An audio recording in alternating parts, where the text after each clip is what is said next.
Chapter 1. The Island of Cabalone. In the waters of the East Sea, a merchant ship was sailing steadily. At the bow, the captain peered through a monocular telescope, his heart lightening as the familiar silhouette of an island came into view.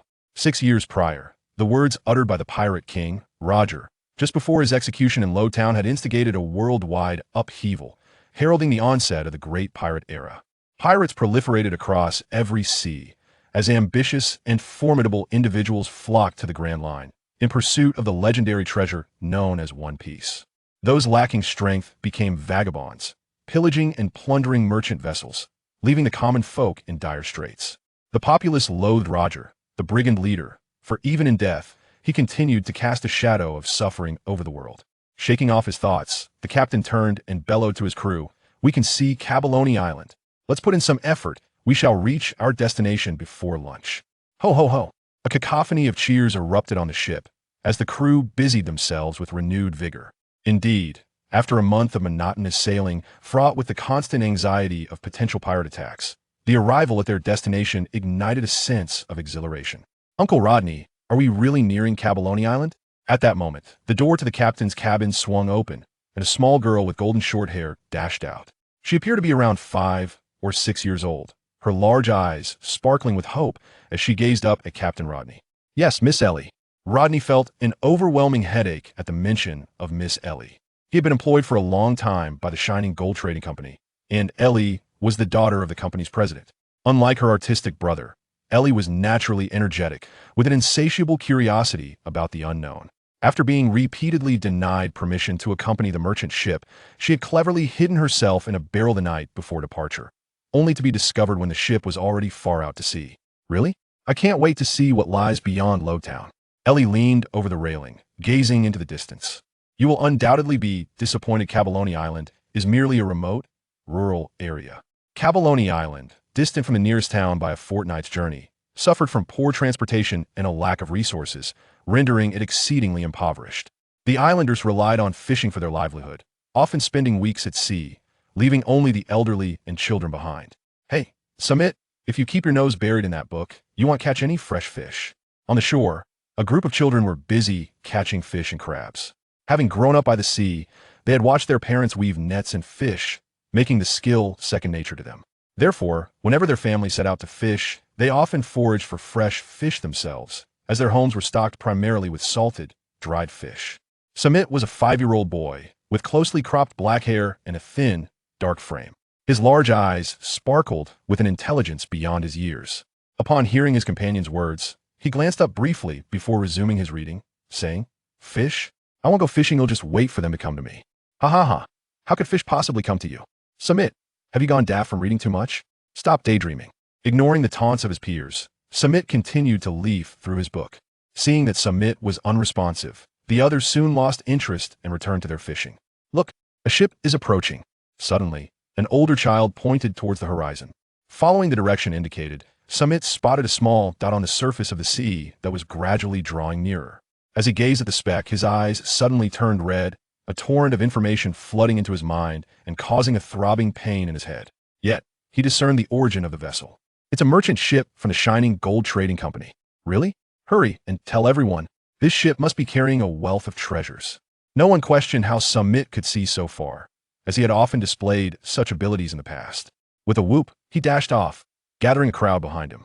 Samit rubbed his temples, his eyes returning to their normal hue. After a moment, feeling the pain in his head subside, he sighed, "Phew, this ability can be quite bothersome, yet it is undeniably powerful. The sensation of omniscience is akin to that of a deity. I wonder what my other 2 abilities are." Samit's full name was Simon Samit, and he hailed from a place called Earth. Due to a certain accident, he had been transported to the world of the Pirate King by an old man who had bestowed upon him 3 extraordinary powers. This was akin to the clicked beginnings of a subpar fan fiction from the early 2000s, causing Samit to chuckle uncontrollably, fantasizing about defeating Kaido with a punch and kicking Akainu with a kick, amassing a throng of followers and a harem of beautiful women, living a life of carefree indulgence. However, the reality was far harsher than his idyllic dreams. Firstly, of the 3 powerful abilities the old man had mentioned, Samit had only managed to uncover one. Secondly, the living conditions were exceedingly meager, lacking not only in material wealth, but also in spiritual richness. Cabalone Island was but a small isle, devoid of various meats and fresh vegetables, far removed from the bustling centers of commerce. A merchant ship from the shining gold trading company would arrive here only once every 2 months, bringing with it an assortment of resources. This meant that Samit could only enjoy fresh meat and vegetables approximately once every 2 months. Having grown accustomed to a pampered life in his previous existence, he found it intolerable. Moreover, there were no computers, no internet, no anime or films. The few novels in the village chief's possession were merely accounts of adventurers, leaving Samit feeling utterly despondent. Suddenly, all thoughts of dominance and harem fantasies faded from Samit's mind. He now longed for a life filled with wine, meat, and the joy of reading novels and comics. To this end, he visited the village chief daily, learning all he could about the sea in preparation for his future voyages. You might wonder why he wasn't training his body to grow stronger, considering the world of the Pirate King was one where the strong preyed upon the weak. To this, Samit could only mutter a curse under his breath. In many novels from his previous life, protagonists engaged in rigorous training from a young age, yet he found himself unable to reach such heights. After just a few push-ups, he would be left utterly exhausted, barely able to stand. What of Luffy and Ace, who trained in the forest at such a young age? But they were protagonists, capable of feats that even a whole pig could not match at that age. Furthermore, they were a few years older than Samit, and considering his limited access to meat and nutritional supplements, it was utterly impossible for him to grapple with tigers or bears at such a tender age. It could only be said that the disparity between individuals was extraordinarily vast. Chapter 2. Simon Samit. Samit yearned to alter his circumstances, constantly pondering why Cabalone was so impoverished. Was it due to a lack of resources, poor geographical positioning, or perhaps inconvenient transportation? No, none of these. The root of all these issues lay in ignorance. Though the aforementioned shortcomings existed, Cabalone Island possessed its own advantage: abundant fishery resources. However, the islanders had resided there for generations, living off the sea without ever contemplating venturing beyond its shores. They were unaware of the world outside and had no inkling of the true value of the fish they caught. Each day, they focused solely on fishing, catching as many fish as possible, selling them to traders at a pittance, and then purchasing other goods at exorbitant prices from those same traders. The villagers' entire worth was siphoned off by these merchants, yet they remained grateful to them.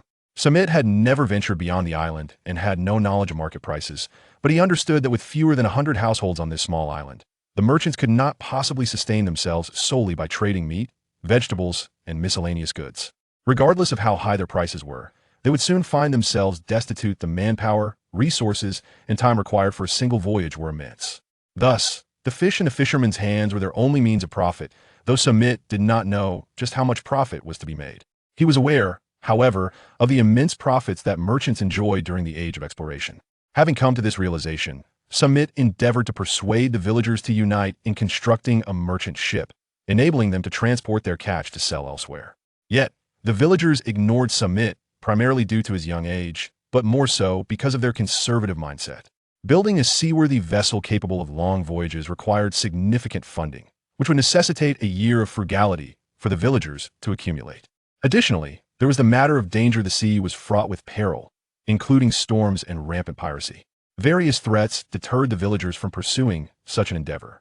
Samit's ideas were deemed fanciful by the islanders, dismissed as mere childish fantasies. After the failure of his persuasion, Samit refrained from further attempts to convince the villagers. However, he did not relinquish the notions that lingered in his mind, merely altering his approach. From that day forward, he frequented the village chief's home to borrow books, occasionally uttering remarkable insights. Yet, the villagers dismissed these utterances as mere fanciful musings of a child.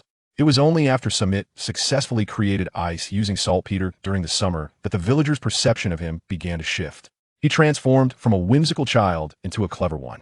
Except for the village chief, everyone on the island believed that Samit had learned his ice-making technique from books, unaware that the texts he perused were predominantly biographies. Thus, the method he employed was entirely of his own invention. Consequently, the village chief began to take Samit's words seriously. With this newfound rapport, Samit initially intended for the village chief to persuade the villagers to construct merchant ships for fishing expeditions.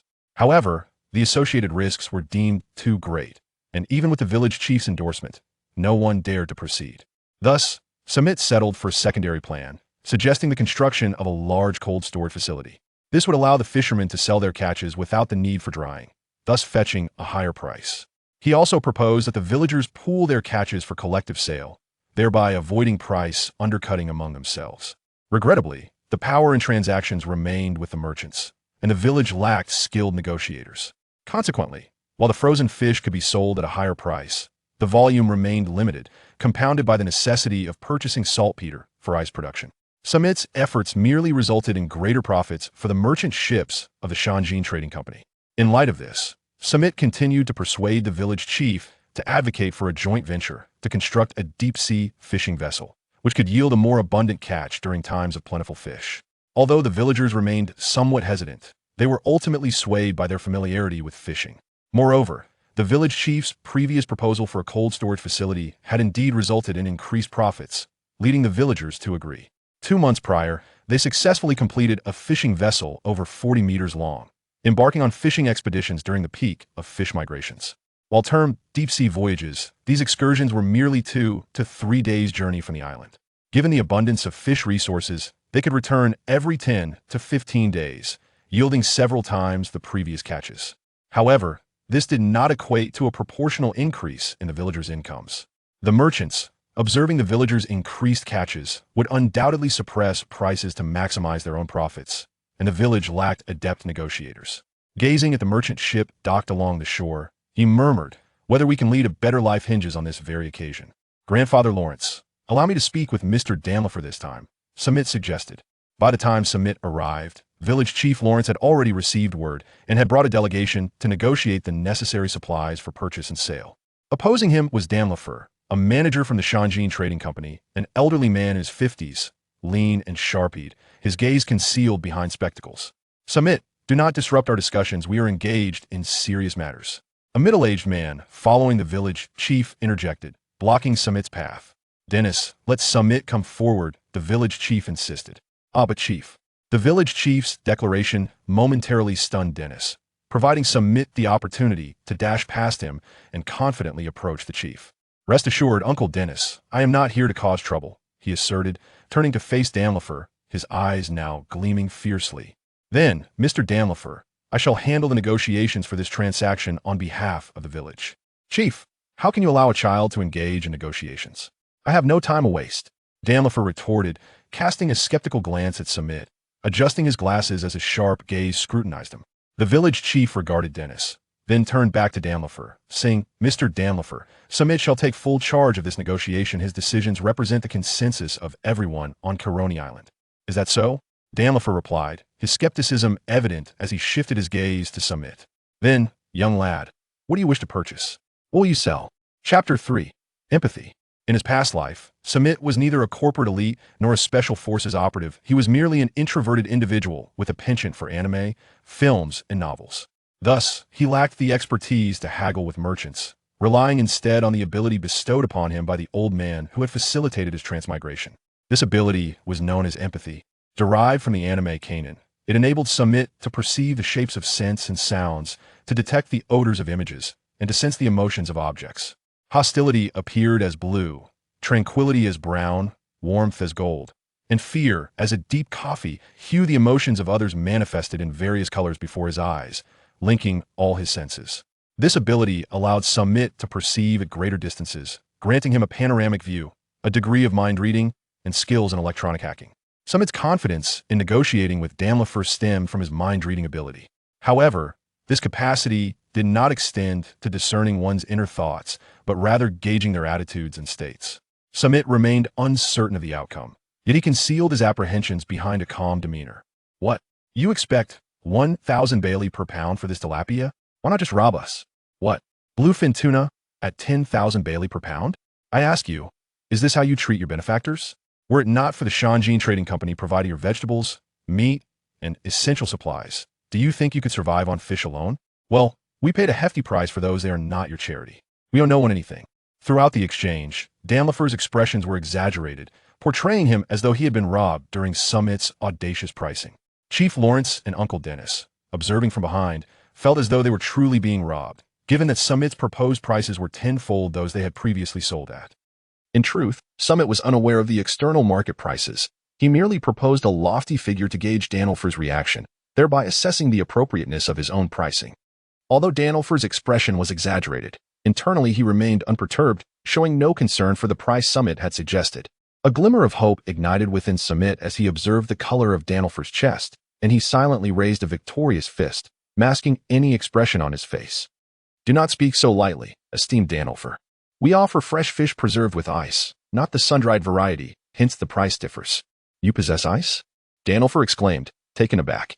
During his previous visit to procure goods, the island's inhabitants had indeed used ice for preservation, but Danilfer had assumed this was solely a winter practice.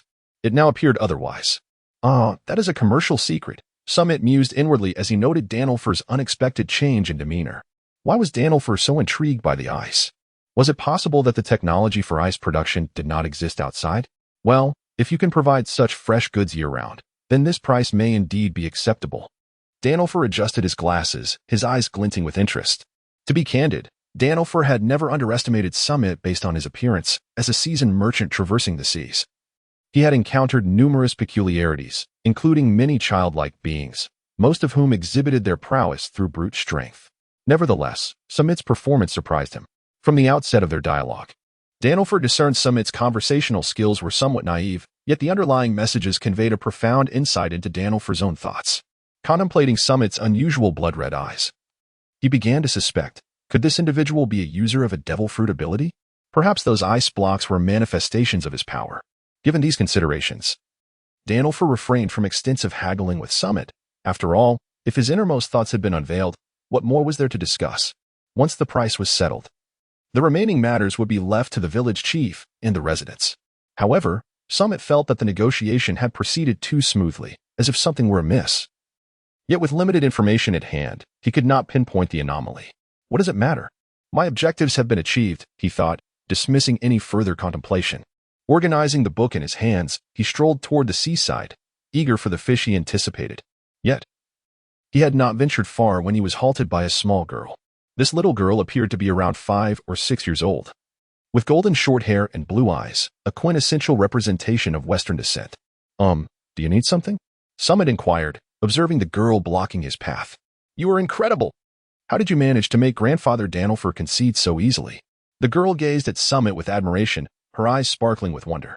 Then, as if recalling something, she added, By the way, my name is Stewart. What about you? Samit. Simon Samit.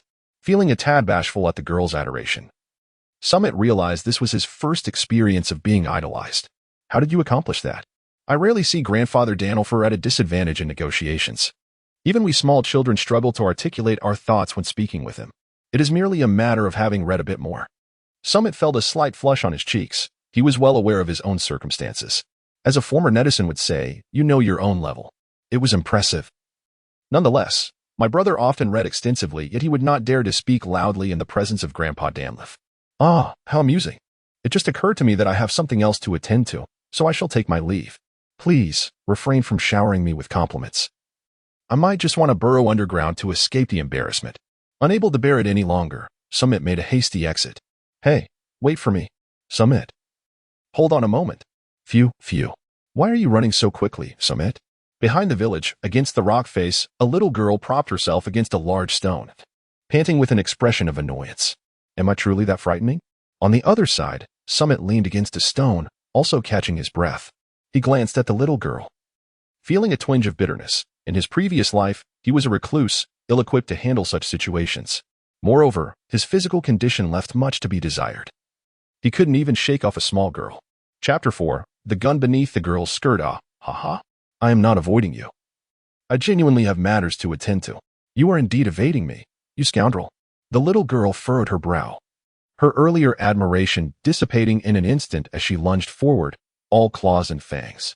Ahem, please, allow me to explain. Samit tilted his face to evade the little girl's grasp while simultaneously seizing her wrist to prevent being caught. However, the little girl promptly sank her teeth into Samit's hand, provoking an immediate outcry from him. After a prolonged bout of playful scuffling, the two finally separated. Samit rubbed his bitten hand, casting a resentful glance at the little girl. Are you a dog? You bite so fiercely. The little girl raised her eyebrows, tilting her head with a huff. Her proud expression was utterly adorable, almost as if it had redeemed Samit's very soul. Darn it.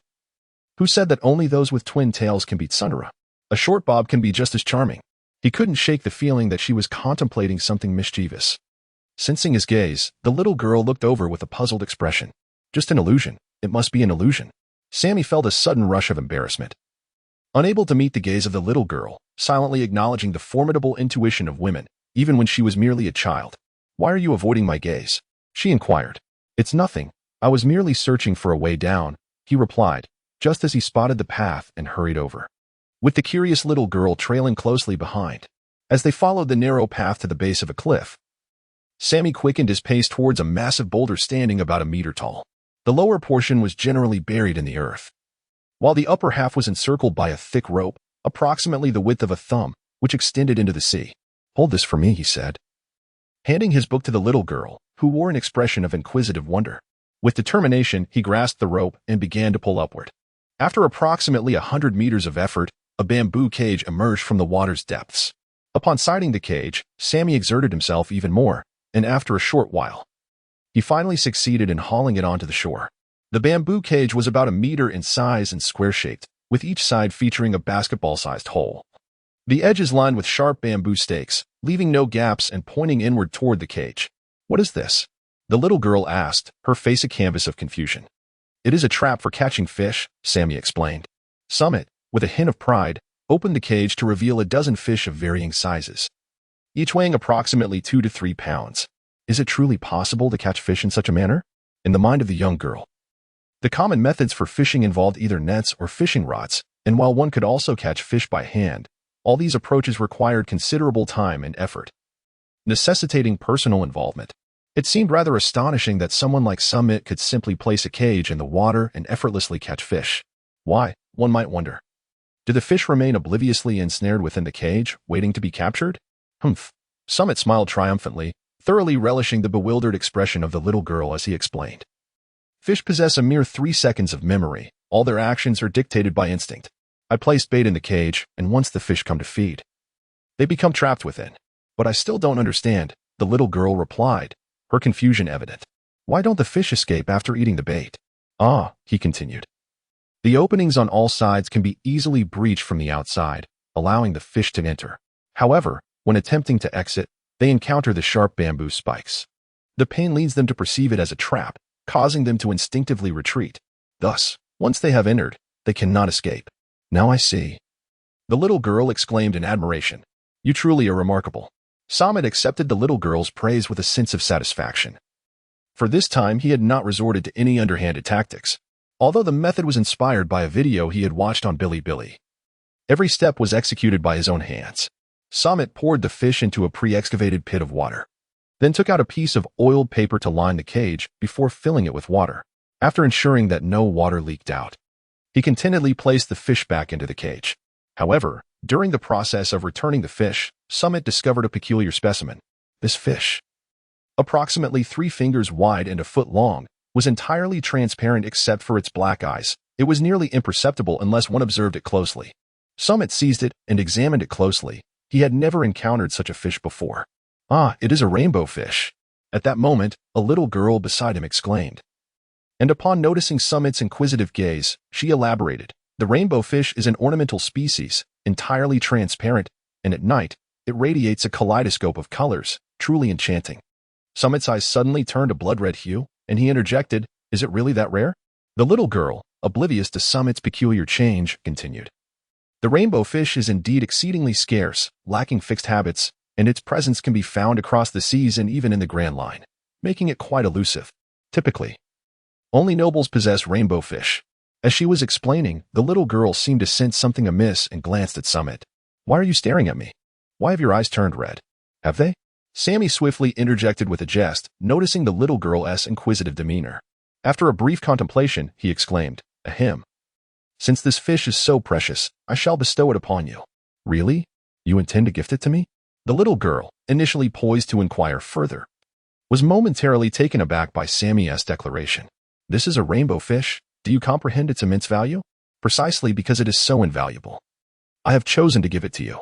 The burden of consuming such a precious creature weighs heavily on my conscience. You actually plan to eat the rainbow fish? You are utterly incomprehensible. The little girl snatched the rainbow fish from him, her face contorted in indignation as she pointed an accusing finger at Sammy. Thus, I have entrusted it to you. Please find a proper place to care for it. Even without your prompting, I would do just that. The little girl clutched the fish and dashed down the path, but after a few steps, she abruptly halted. From beneath her cloak, she produced a pistol and tossed it to Sammy. I cannot accept your gift without offering something in return. This is my father's prized firearm. A flintlock crafted for His Majesty Louis XIII by the Doberman Arms Company. With that, she paid no heed to Sammy's reaction and hurried away, clearly eager to secure a suitable home for the rainbow fish. Fortunately, she remained oblivious to Sammy's response. Otherwise, she might have been compelled to take drastic measures against him. Sammy stood there, holding the pistol in a daze, pondering, where on earth did you conceal this weapon? He brought the firearm to his nose, inhaling a delicate fragrance reminiscent of a young girl, a sensation he struggled to resist. Stay composed, remain composed. Chapter 5. Tranquility Ultimately. Sammy managed to suppress the urge to indulge in his peculiar craving. Though he had heard tales of many reclusive individuals who would caress their screens in adoration, he found such behavior rather unsettling. He certainly could not bring himself to engage in such actions.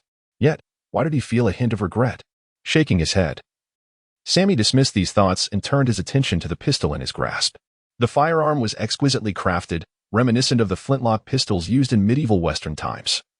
Measuring less than 2 feet in length, the grip was fashioned from robust mahogany, adorned with intricate golden inlays and ornate engravings, exuding an air of nobility. He aimed casually toward the sea and fired twice. The handling was delightful, and the weapon was capable of rapid fire. Samit, filled with joy, toyed with his firearm for a moment before tucking it into his waist. He then dragged the cage homeward.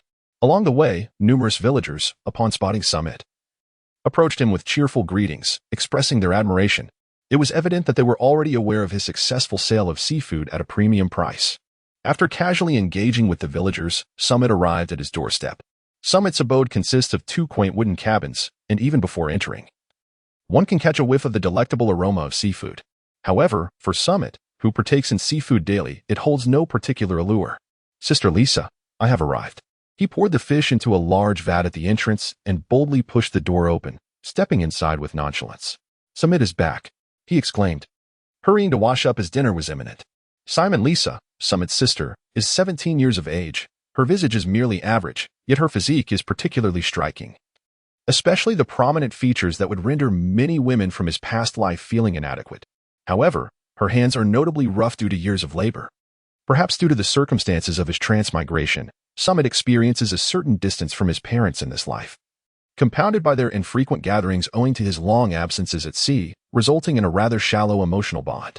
In contrast, the bond he shares with Lisa, who has cared for him since childhood, is profoundly strong. At this moment, Lisa has already set the table with the prepared dishes and is serving rice.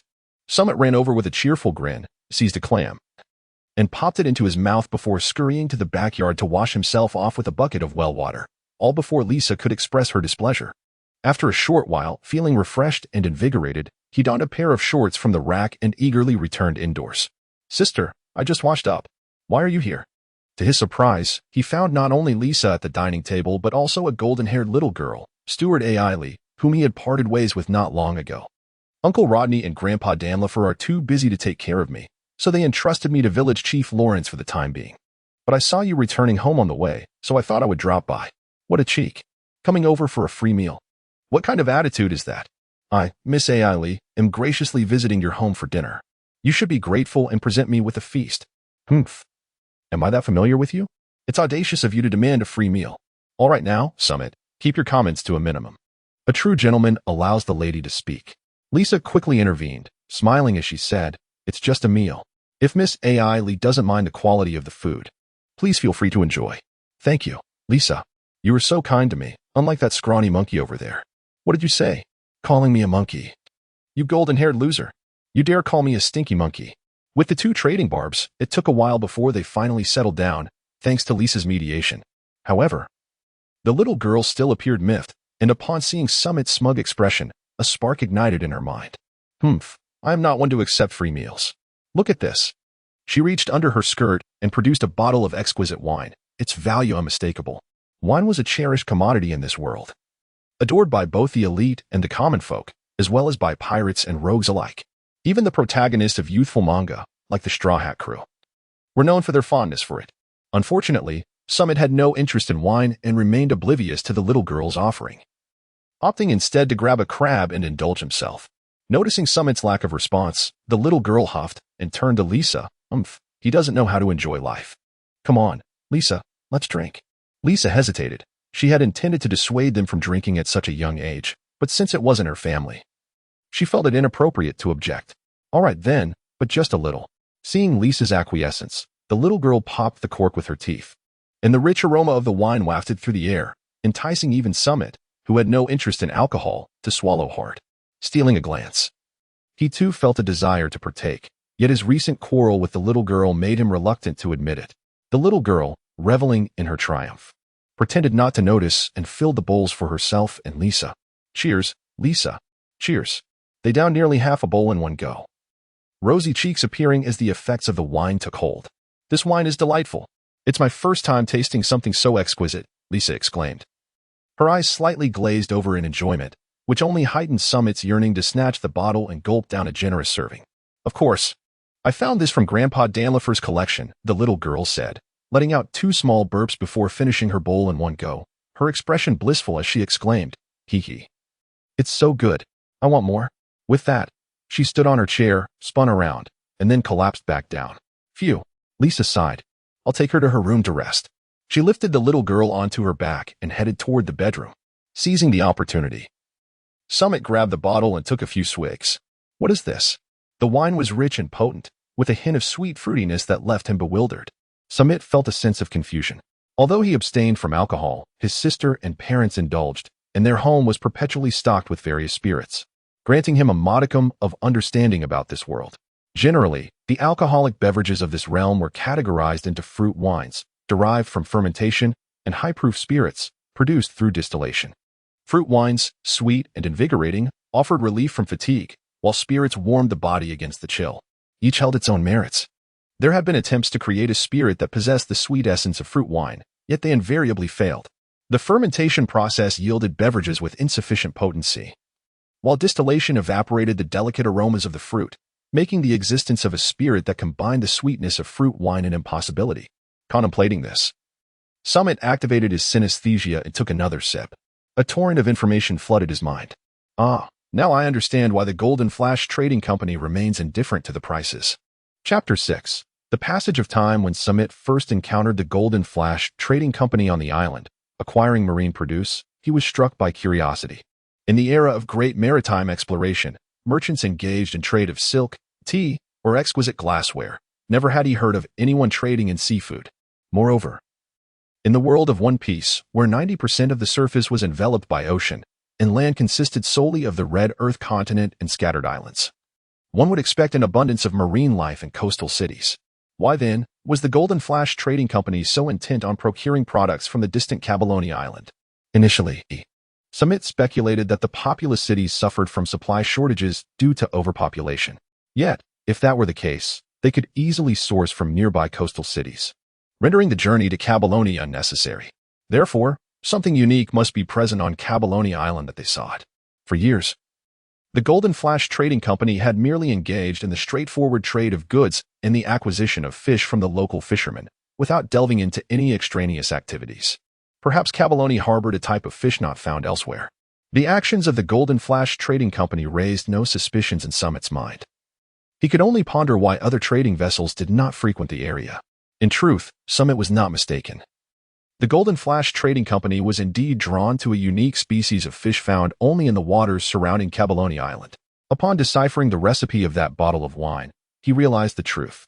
The flying swallow fish, a diminutive creature that grew to a maximum length of 2 feet, was known for its scant bones and abundant flesh, rendering it undesirable even to the island's inhabitants. Fortunately, due to its small size and position at the base of the food chain, its population was limited, allowing fishermen to easily catch and sell them en masse to the Golden Flash Trading Company. This fish, largely ignored by others, was viewed as a treasure by the trading company. The president of the Golden Flash Trading Company procured an ancient recipe for liquor from a treasure hunter, purportedly unearthed from the ruins of a bygone culinary empire. This recipe detailed the legendary spirit that preserved the fragrance of fruits, with the key ingredient being powdered bones of the flying swallow fish. It was this very demand for the flying swallow fish that compelled the Golden Flash Trading Company to venture to this remote fishing locale. Their trade and acquisition of marine produce served merely as a smokescreen, as their true interests lay elsewhere. However, what did it matter to know all this? Sammy hesitated, contemplating whether to confront the Shanjin Chamber of Commerce and subsequently sell at an exorbitant price. Such a notion was utterly implausible. The flying fish held a measurable value to the Shanjin Chamber, while to others, it possessed no worth whatsoever. As long as the Shanjin Chamber showed disinterest, no one else would desire it either. If it were not sold to them, what would become of the remaining fish? Moreover, although the flying fish cannot be deemed exceedingly rare, their numbers are not plentiful. Each month, approximately 300 to 400 could be harvested, which was far from sufficient for the entire village's needs. With Danliff's astuteness, he would undoubtedly recognize these facts. Thus he would never contemplate raising the price to acquire the flying fish. Therefore, it would be best to act as if nothing had been discovered. Samit let out a sigh, feeling somewhat despondent, realizing that he was not in control. In truth, he had misjudged the situation the moment he created ice. The initiative was already in his hands. It is true that this world is abundant in marine resources, and most regions do not lack for seafood. Even in densely populated areas with high demand, imports from nearby islands are feasible. However, due to the absence of refrigeration, preserving seafood is a challenge. Most are merely salted and dried, leaving cities with high demand to rely heavily on dried goods, while the craving for fresh fish and shrimp remains substantial. Thus, the ability to produce ice for preservation gives Cabalone Island genuine commercial value, a fact unbeknownst to Samit. Time passed swiftly, and as the sun began to set in the afternoon, Captain Rodney of the Shining Gold Trading Company personally took the little girl away. Shortly thereafter, the merchant ship departed from the harbor, with the sun sinking to the horizon, and from a distance, the vessel seemed to be chasing the sun. At the bow, Danliff observed the receding island and remarked softly, "This little island will soon undergo monumental changes. It will not be long before it flourishes." "Oh, is that so?" Rodney replied noncommittally, a cigar clamped between his teeth, saying nothing further. As Danliff had predicted, Cabalone Island soon experienced a transformative upheaval. Within 2 months, the Shining Gold Trading Company dispatched 4 merchant ships to collect all the fish in stock on the island. 4 months later, apart from the vessels of the Shining Gold Trading Company, several others from different trading companies arrived. The Shining Gold Trading Company sold vast quantities of fresh fish across various regions, arousing the suspicions of major trading companies. After thorough inquiries, they eventually discovered Cabalone Island.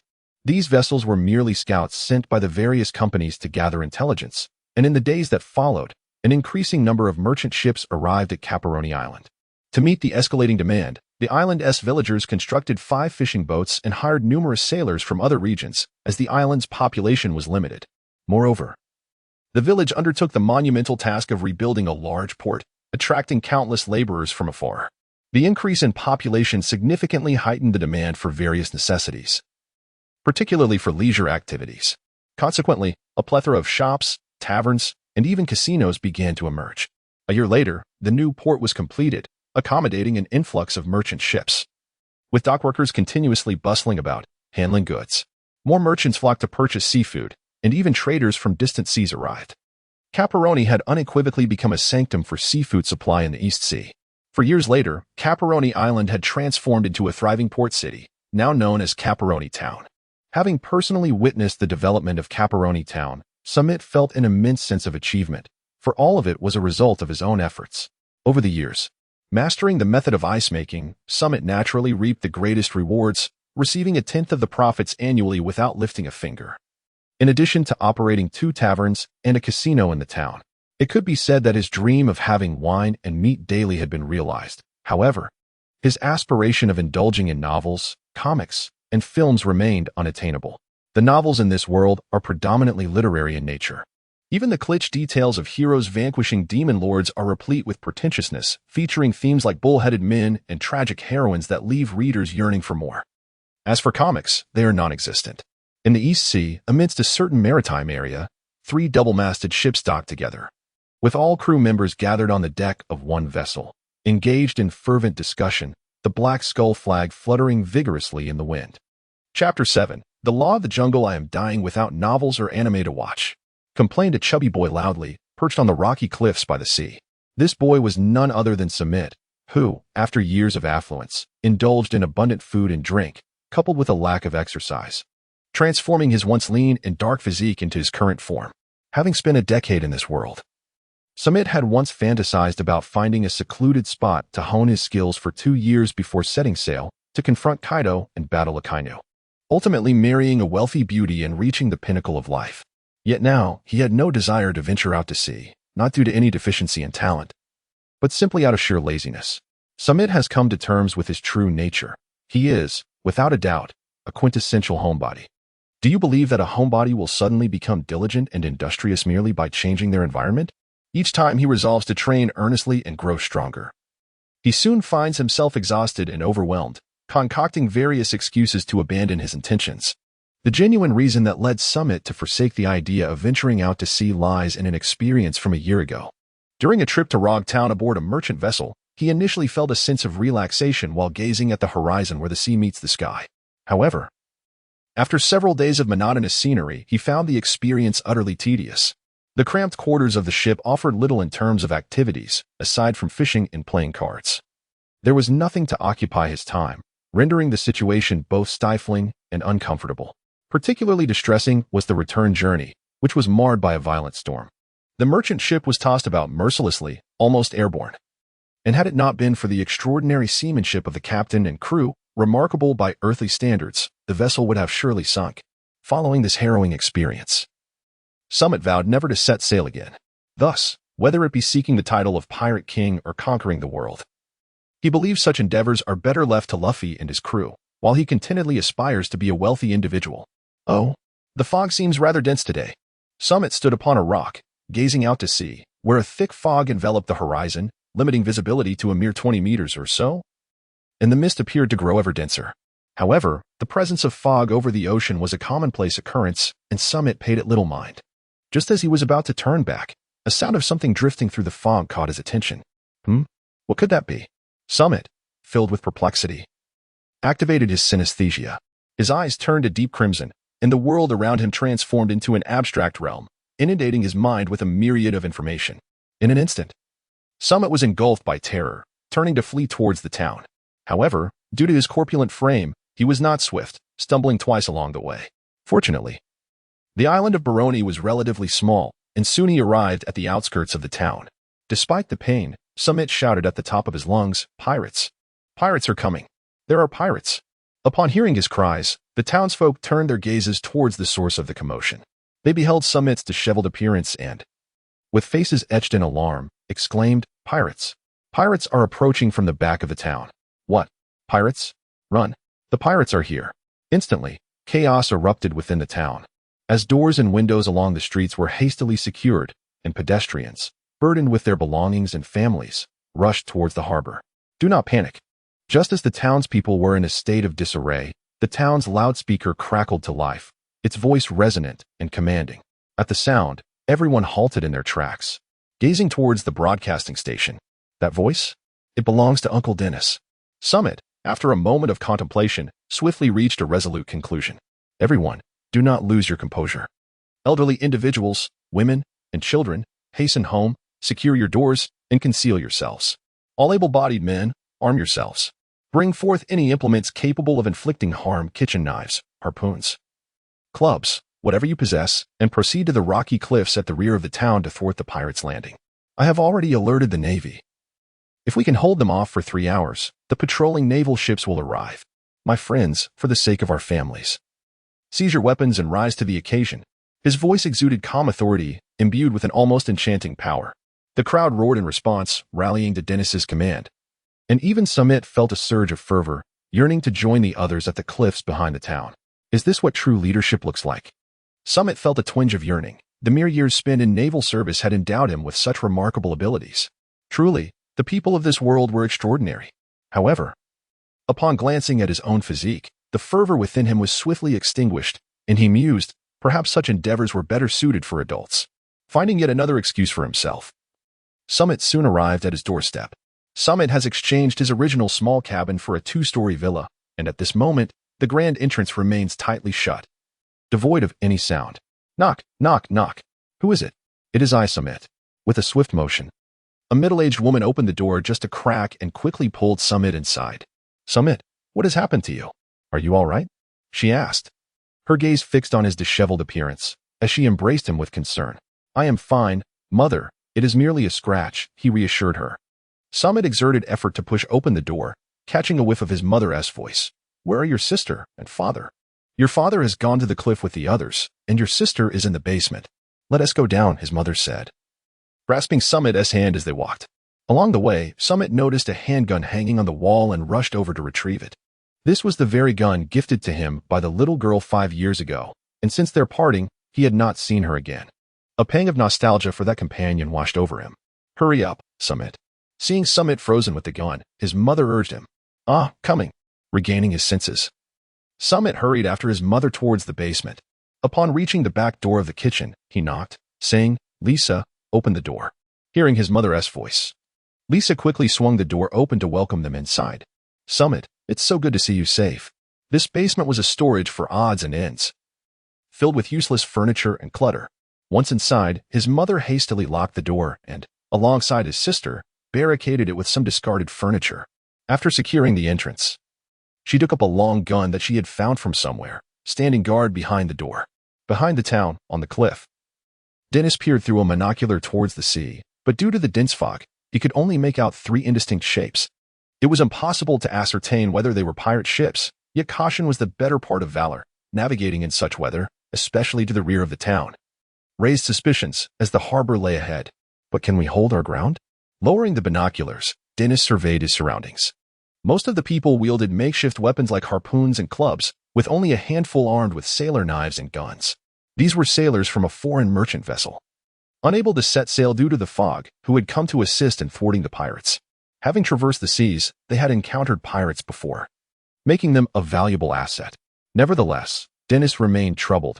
Having served in the Navy, he was acutely aware of the monstrous threats lurking in the ocean. If they encountered such fiends, they would stand no chance. Dennis could only pray that the approaching pirates were not of that ilk. Chapter 8. The Barabara pirate crew amidst the thick fog. 3 pirate ships sailed in unison.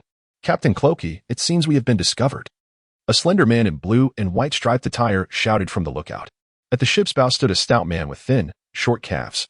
He was none other than the captain of the 3 pirate ships, Dylan Clokey. Wahaha. Clokey let out a peculiar laugh, a knowing smile gracing his lips as he declared, I've always said that schemes are futile. Ultimately, it's brute strength that prevails. Shouldn't it be? I had gathered intelligence beforehand. And there shouldn't be anyone capable of such a feat on that island. Could it be outsiders who have just arrived? A red-haired woman beside him pondered aloud. Wahahaha. Who cares about that? Clokey waved his hand commanding, align the ships in a row, and point the cannons at the town. On the rocky shore, Dennis anxiously watched as the shadows and the fog drew nearer, suddenly halting, elongating ominously. What is that? A sense of foreboding crept over Dennis. Whoosh, whoosh. Whoosh, a sound of flying projectiles reached his ears, followed by dozens of cannonballs breaking through the fog, descending upon the shore. Take cover. He barely had time to shout. As cannonballs rained down, sending stones flying, plumes of smoke rising, accompanied by the cries of the wounded. Dennis's eyes reddened, just as he attempted to rise. The deafening roar of cannon fire echoed again, causing further devastation. This was not a battle, it was a massacre. 20 minutes later, the cannon fire finally ceased, leaving the shoreline filled with groans. The silhouettes in the fog revealed themselves as countless pirates surged ashore, mercilessly finishing off the surviving villagers. As silence fell upon the shore, Captain Clokey slowly descended from the ship, followed by the red-haired woman and the man in blue and white stripes, glancing at the bodies at his feet. Clokey lit a cigar, took a deep puff, and commanded loudly, Men, storm the town and seize all valuables. Remember, you have only 2 hours. After 2 hours, I will set sail. Those who do not return will spend their lives in prison. Wahaha. Oh, roar, roar. The pirates surged wildly towards the town. The Summit household. The basement. The sound has quieted. Is it over? Mother tightly clutched the gun in her hand, harboring a flicker of hope. They're gone. All gone. Father, Uncle Dennis. All have perished. Summit's eyes were bloodshot as he began to weep. What? You must be deceiving me, right? Summit, you're tricking your mother, aren't you? Having spent a decade together as a family, they were all too familiar with Summit's capabilities, and the dreadful news left them in disbelief. Deep down, They understood that there were no cannons in their small town, and the cannon fire had persisted for nearly 20 minutes against such overwhelming firepower. The odds of victory seemed bleak. Their mother collapsed onto the ground, her gaze vacant as she stared blankly at the ceiling, while Sister Lisa huddled in the corner, cradling her knees and weeping. Even Samit was consumed by guilt. He regretted his decision to forsake strength out of fear of hardship, knowing full well that this was a world governed by the survival of the fittest. If he had been strong enough, none of this would have transpired. It would be unfair to claim that Samit was overly arrogant. After all, even the likes of Luffy and Ace could only contend with a single adult at this age. How could an ordinary person of mediocre talent expect to achieve such feats? Although Samit's physique is akin to that of an ordinary person, he has not forgotten the elderly man who bestowed upon him 3 extraordinary abilities, each one a formidable force. However, he has only uncovered one of these powers, which manifested itself at birth. Samit has never actively sought to explore his innate capabilities. Had he not been so indolent, he might have already discovered his other abilities. Samit was filled with tears and deep remorse when he sensed someone had intruded into their home.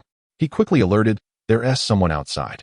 At his words, his mother, who had been slumped on the floor, swiftly seized a rifle and aimed it at the doorway. Then came the sounds of chaos, as if the world were turned upside down, accompanied by the raucous clamor of pirates. Suddenly, the noise outside ceased, and Lisa and her mother believed that the pirates had taken their plunder and departed, allowing them to exhale a sigh of relief. Only Samit, with resolve, drew his pistol and disengaged the safety, steadfastly pointing it at the entrance. Witnessing Samit's actions, Lisa and her mother were instantly gripped by fear. Just as they were about to inquire, a loud knock echoed on the door. Lisa jumped in fright, let out a shriek, and quickly covered her mouth with her hands, tears streaming down her face. Yet, it was too late. The pirates had already heard her scream. "There are people inside. The door is barricaded, and it surely conceals many valuable items. Break it down." With a series of forceful impacts, the heavy object barricading the door could no longer withstand the assault and was flung aside. In the instant the door swung open, Samit and his mother pulled the triggers repeatedly, and after a few gunshots, a stout figure that had just begun to emerge was sent tumbling backward with a heavy thud. Just as Samit was about to breathe a sigh of relief, a sensation of impending danger caused his hairs to stand on end. He shouted at his mother and Lisa, urging them to take cover. Lisa and his mother looked at Samit in confusion, about to ask what was happening, when suddenly an RPG missile, trailing a long plume of smoke, barreled through the doorway and detonated beside them. Samit felt a tremendous force push him away, and he was hurled through the air. Instinctively, he clasped his hands around his head to shield himself from the debris. With a sudden spurt of blood, he hurriedly glanced towards Lisa, who was half reclining against the wall, her body tattered and covered in wounds. Most alarming was the sight of a broken table leg protruding from her neck, with blood gushing forth uncontrollably. Beneath her legs lay their mother's body, her back riddled with wooden splinters. Though she appeared to have no significant injuries, her head continued to bleed profusely. Samit's gaze fell upon a fist-sized stone beside them, leaving him at a loss for words. "Lisa, mother, are you all right?" Samit struggled to crawl towards Sister Lisa, his right calf gruesomely devoid of flesh, revealing fragments of bone beneath, a testament to the severity of his injury, leaving his body paralyzed. Lisa attempted to utter something, but as she opened her mouth, blood poured forth, rendering her capable of only producing the sounds of distress. Chapter 9, Awakening of Sister Lisa. As Samit reached out towards his sister, a gunshot rang out just as he was about to touch her. Lisa's head snapped back, the bullet piercing directly through her forehead. The pirates! Samit, in a fit of rage, spun around and aimed his pistol at the figure by the door, then pulled the trigger. Bang! Samit stared blankly at the gunshot wound on his chest, his eyes wide open. You raised your head, intending to continue firing, but then bang! Bang bang! The pirate at the door emptied his weapon. Samit staggered back from the impact, multiple bullet holes appearing on his body as blood splattered forth, before he collapsed with a resounding thud. How pitiful, merely a storage room, a waste of time. The pirate, noticing Samit's fall, paid no heed, surveying the surroundings only to discover a heap of debris, and with an expletive, he departed. Am I to perish? My mind was a blank slate, and the scene before my eyes grew increasingly blurred. In Samit's heart, there resided a profound sense of tranquility. Yet he felt a deep remorse for his family and the small town. Since arriving in this world, Samit had harbored a certain arrogance. Having been influenced by numerous tales of transmigration, he believed himself to be the protagonist of such narratives, especially considering the fortuitous bestowal of 3 extraordinary abilities at the outset. Consequently, he felt assured that he would navigate life with ease. This conviction was only strengthened 5 years ago when his invention of ice had elevated the fortunes of the townspeople, leading him to firmly believe in his infallibility. Despite being acutely aware of the harsh realities of this world, he neglected to hone his martial prowess and failed to assemble any armed forces. Convinced that he could deftly extricate himself from any peril that might arise. Upon reflection, had it not been for his creation of ice, the townsfolk would have continued to lead lives of poverty and simplicity, and certainly, no pirates would have cast their gaze upon this place. Regrettably, his hubris has brought calamity upon himself and the entire town. I am indeed a great fool. Samit shed tears of guilt as his consciousness gradually faded, ultimately succumbing to silence. At the moment when life slipped away from him, a flame erupted from his body, enveloping him in a fierce blaze. Curiously, his clothing and the debris nearby remained untouched by the fire. An hour later, on the coastal cliffs, the pirates of the town began to return. Not out of a lack of desire to seek further treasures, but because the abundance of wealth in this small town overwhelmed their capacity to carry it all, necessitating multiple trips. The red-haired beauty gazed at the treasure piled high, her heart aflame with delight as she exclaimed, "The wealth of this town exceeds my wildest imagination. With these riches, my plans can finally come to fruition." Closhi, seated atop a crate, exhaled a ring of smoke and broke into laughter. Just as the group reveled in their fortune, the sound of a din-din mushy pierced the air. Closhi and the red-haired beauty turned their attention to the tall, slender man clad in blue and white stripes. He was Pim, the navigator of the Balabala pirate crew, from whom the voice of the din-din mushy emanated. Pim, with an air of composure, retrieved the din-din mushy from his pocket and said, "Moshi Moshi, this is the Balabala pirate crew." "Pim, is that you? You must leave at once. The Navy is on its way." The trio exchanged glances, and Closhi took the din-din mushy, asking, "What is happening?" "The Navy's patrol ship should take 3 hours to arrive here, especially in this dense fog. There's a monster from headquarters on that ship. Your previous actions have drawn the Navy's attention. In short, be cautious." After hanging up, a heavy silence enveloped them. Closhi took a deep drag from his cigar and crushed the remnants underfoot in frustration. "Damn the Navy, damn the world government." With a huff, he commanded, "Tell the others to return quickly. We must avoid drawing undue attention." "Agreed," the red-haired beauty affirmed, placing her fingers to her lips and emitting a sharp, lengthy whistle, one that could be heard even beyond the island. Upon hearing the whistle, the pirates swiftly gathered their treasures and retreated to their ship. Moments later, Closhi nodded in satisfaction, proclaiming, "Set sail." The 3 pirate ships gradually vanished into the thick fog. Not long after the Balabala pirate crew departed, a Navy warship approached the harbor. Before it could steady itself, a figure burst forth. This figure, with only its upper body visible, held 2 cigars in its mouth, emitting a cloud of smoke from below the waist. Landing firmly, the figure surveyed the devastation in the distance, veins throbbing in anger. "Has it come to this?" Smoker slammed his fist into the ground, allowing blood to flow freely. 11 years prior, he had witnessed the execution of the pirate king, Gold, Roger, in Logetown. The man's demeanor before his demise resembled that of an emperor surveying his realm, igniting a deep yearning within Smoker. However, the ensuing chaos in the world, with countless individuals turning to piracy and bringing calamity, transformed his admiration for Roger into hatred, vowing to capture every pirate in existence. Thus, he joined the Navy. His age and the consumption of the smoke fruit caught the organization's attention for his potential. Smoker advanced through the ranks, earning a sergeant position at Navy headquarters. Yet, he found the bureaucracy stifling, particularly resented the inept civil officers who occupied high positions. After several disputes with his superiors, he was ultimately reassigned to Logetown in the East Blue. "Sergeant Smoker, you are charging ahead too recklessly. It's easy to fall into an ambush under unclear circumstances." At this moment, soldiers from the warship began to disembark. Standing beside Smoker was a towering man clad in Navy officer garb, draped in a justice cloak, with striking red hair and a massive 2-meter sword slung over his shoulder. This man was Daruba, the head of the Logetown Navy base and Smoker's direct superior, the highest combat force in the East Blue, aside from the occasional leave granted by Garb. Smoker held Daruba in high regard and refrained from voicing any objections. Observing the fog-enshrouded town, Daruba pondered, "Although we cannot hear the enemy, they may have set traps. Relay orders for everyone to remain vigilant. Once we confirm there are no enemies, we must search for survivors. Additionally, prepare the ship's doctor with medicines and rescue tools." "Understood," replied a nearby messenger, ready to relay the command. Chapter 10, Rebirth. Say, If you were to enter the world of the Pirate King, what would you do? Isn't it obvious? I would strive for supremacy and establish a crystalline palace. Nami and Robin would both be mine. But wait, would that be unfair to Luffy? Perhaps I should help him rescue Ace instead. What is this? A dream? Am I really dreaming of scenes from my past? I was so naive back then. Wait. Dream? Am I still alive? Realizing something, Samit abruptly opened his eyes and sat up. He found himself in the same disheveled basement. Lisa's lifeless body was propped against the wall, her eyes wide with terror, clearly having witnessed the pirate's gunfire in its final moments, unable to move as death approached. Am I the only one who survived? Samit wept bitterly, questioning, why me? I am undoubtedly the one who deserves it the most. The legendary Phoenix is said to be reborn through flames, and Samit's second ability mirrors that of the Phoenix.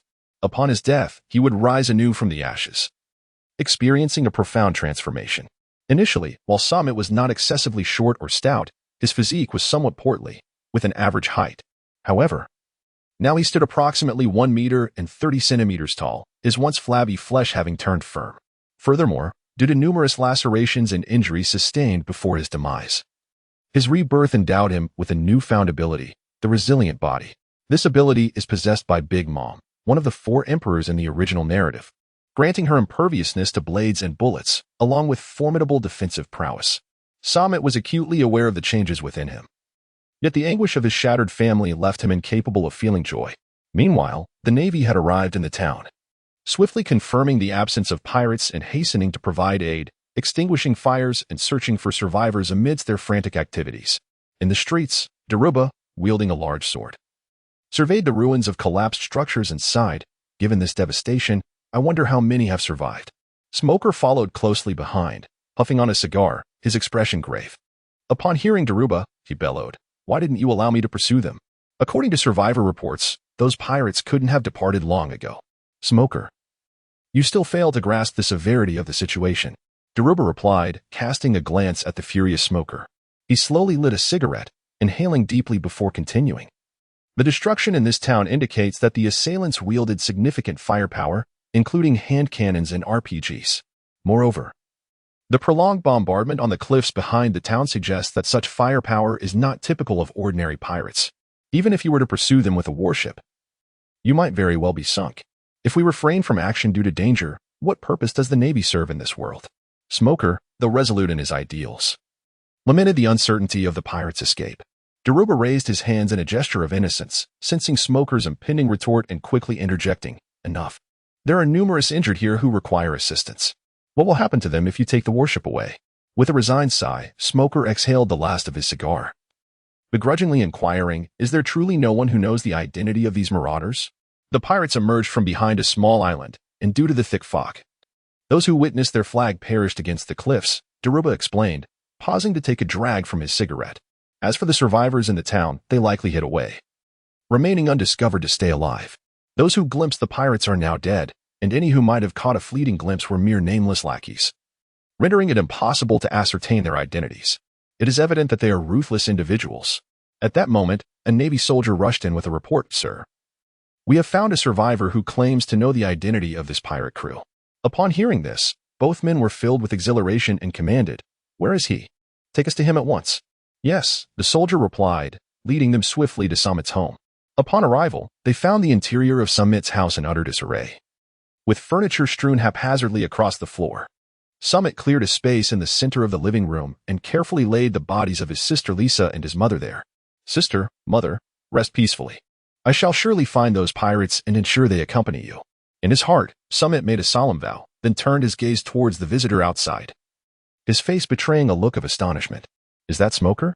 Although the individual before him appeared significantly younger than the image he had in mind and exuded a greater vigor, there remained a striking resemblance, particularly accentuated by the 2 cigars clenched between his lips. As the first natural type ability user to emerge in the original narrative, Samit held a keen interest in Smoker, whose initial appearance had left him profoundly shaken. He had pondered the existence of such an insurmountable power. How could one possibly combat an opponent one could not touch? Regrettably, as a series of increasingly formidable individuals and abilities emerged, Smoker's presence gradually diminished. Upon encountering us, you seem quite taken aback. I am quite certain we are strangers, so, do you know Smoker? Daluba turned his head towards Smoker, a hint of confusion evident in his expression. Ah, do we know each other? Noticing Daluba's gaze fixed upon him, Smoker wore a similarly perplexed expression, seemingly unaware of this individual. No, I do not know either of you. It is merely that your appearances are indeed rather striking. Sammy swiftly waved his hands in denial, unable to articulate how he knew Smoker. Is that so? Daluba inquired, maintaining an unperturbed demeanor. In contrast, Smoker felt a twinge of embarrassment, aware that his appearance was somewhat unconventional. Having encountered many unique individuals over time, he had not dwelled on the matter until now. Reflecting on it, he realized that his attire was indeed rather conspicuous among the common folk. Earlier, I heard from my subordinates that you have encountered that group of pirates. May I ask who they are? Daluba asked seriously, casting a glance at Smoker. May I inquire who you are?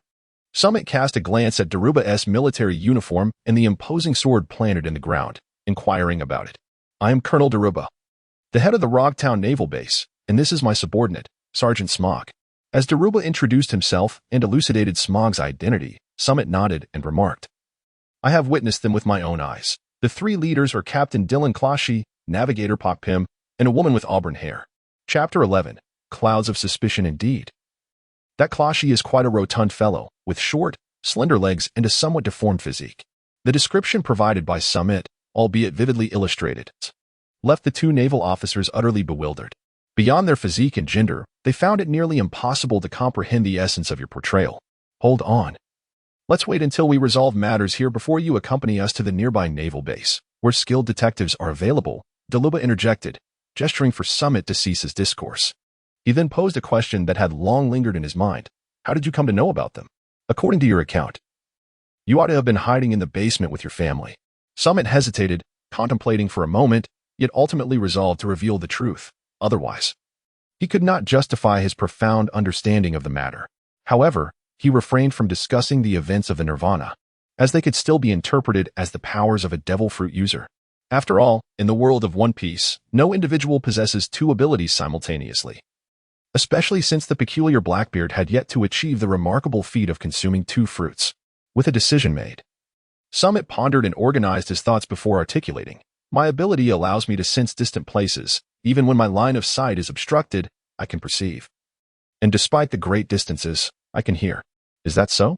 Could you provide a specific demonstration? Dilibar inquired curiously, one hand resting on the hilt of his sword while the other stroked his chin. Certainly. Sammy nodded thoughtfully, his gaze shifting back to Daluba, whose eyes had turned a deep crimson. A wielder of a devil fruit. Smoker exclaimed in astonishment, unable to fathom the presence of such an individual in this desolate location. Daluba glanced back at Smoker and reproached him. You are, after all, an officer from the Naval Headquarters Academy. Is it truly so surprising to encounter a devil fruit user? No, I simply did not expect to find a wielder in such a remote area. Indeed. Smoker had encountered a plethora of bizarre abilities during his time at the Naval Headquarters, yet how many of those were significant in the grand tapestry of the world? The original narrative frequently emphasized the rarity of devil fruits. Whenever Luffy and his crew arrived at a new location, they would often encounter multiple users of such powers. Conversely, many antagonists felt inadequate to claim the title of villain unless they possessed such abilities. While it might seem that devil fruit users were not particularly rare, how do they truly compare to the entirety of the world's populace? Samit recalled that Xingjiao had once remarked that the conqueror's haki is a trait possessed by 1 in a million. Yet the vastness of the ocean suggests that those with such royal potential are as numerous as fish crossing a river. This was evident in the sheer population of the Pirate King world, contrasted sharply with the rarity of those endowed with devil fruit abilities. Furthermore, this is the East Blue, not the Grand Line, a realm where such powers are concentrated. It is no wonder that Smoker found it astonishing. Daluba, unfazed by Smoker's musings, turned his attention to Samit, signaling him to demonstrate his abilities. However, Samit's gaze towards Daluba grew complicated, and upon noticing his gesture, he replied, the naval ship is anchored by the old port, with 15 soldiers and 3 cooks remaining on board. He then glanced at Daluba and inquired, shall I continue with other details? Do share, Daluba responded with keen interest. For instance, Sergeant Smoker is wearing red underpants. Huh? Where are you looking, you little brat? Smoker exclaimed, glaring furiously at Samit. Sammy did not pay attention to Smog, who continued, for instance, Colonel Daluba, you possess 3 hearts within you. Quiet. Daluba, how is your body? It's nothing, he replied, waving his hand to halt Smog's further inquiries. It seems everything you said is indeed true. Once the subsequent arrangements are in order, please accompany us to the naval base for documentation. Very well. Sammy nodded, indicating that there was no issue. Upon witnessing this, Daluba nodded in agreement and departed with Smog. Alas, the situation has become complicated. Samit had just activated his shared perception, and the complexity in his gaze was not due to Daruba possessing 3 hearts, but rather the deep red hue that symbolized hostility within him. He could not fathom why Daruba harbored animosity towards him. They should have had no intersection whatsoever. Furthermore, judging by Daruba's manner of speaking and walking, he appeared to possess a forthright disposition. Could it be that Daruba was incensed because he had publicly revealed his tri-heart condition? No. That animosity had surfaced prior to that revelation, intensifying after Samit showcased his abilities. Gazing at the remains of his mother and sister, Samit was reminded of the helpless tears he shed in the basement before their corpses. Clenching his fists, he vowed silently, "I shall never allow danger to encroach upon my life again." His eyes transformed into a blood-red hue as he activated his shared perception once more. Daruba, what truly ails your body? Is everything all right? On the street, Smoker incessantly pressed for answers.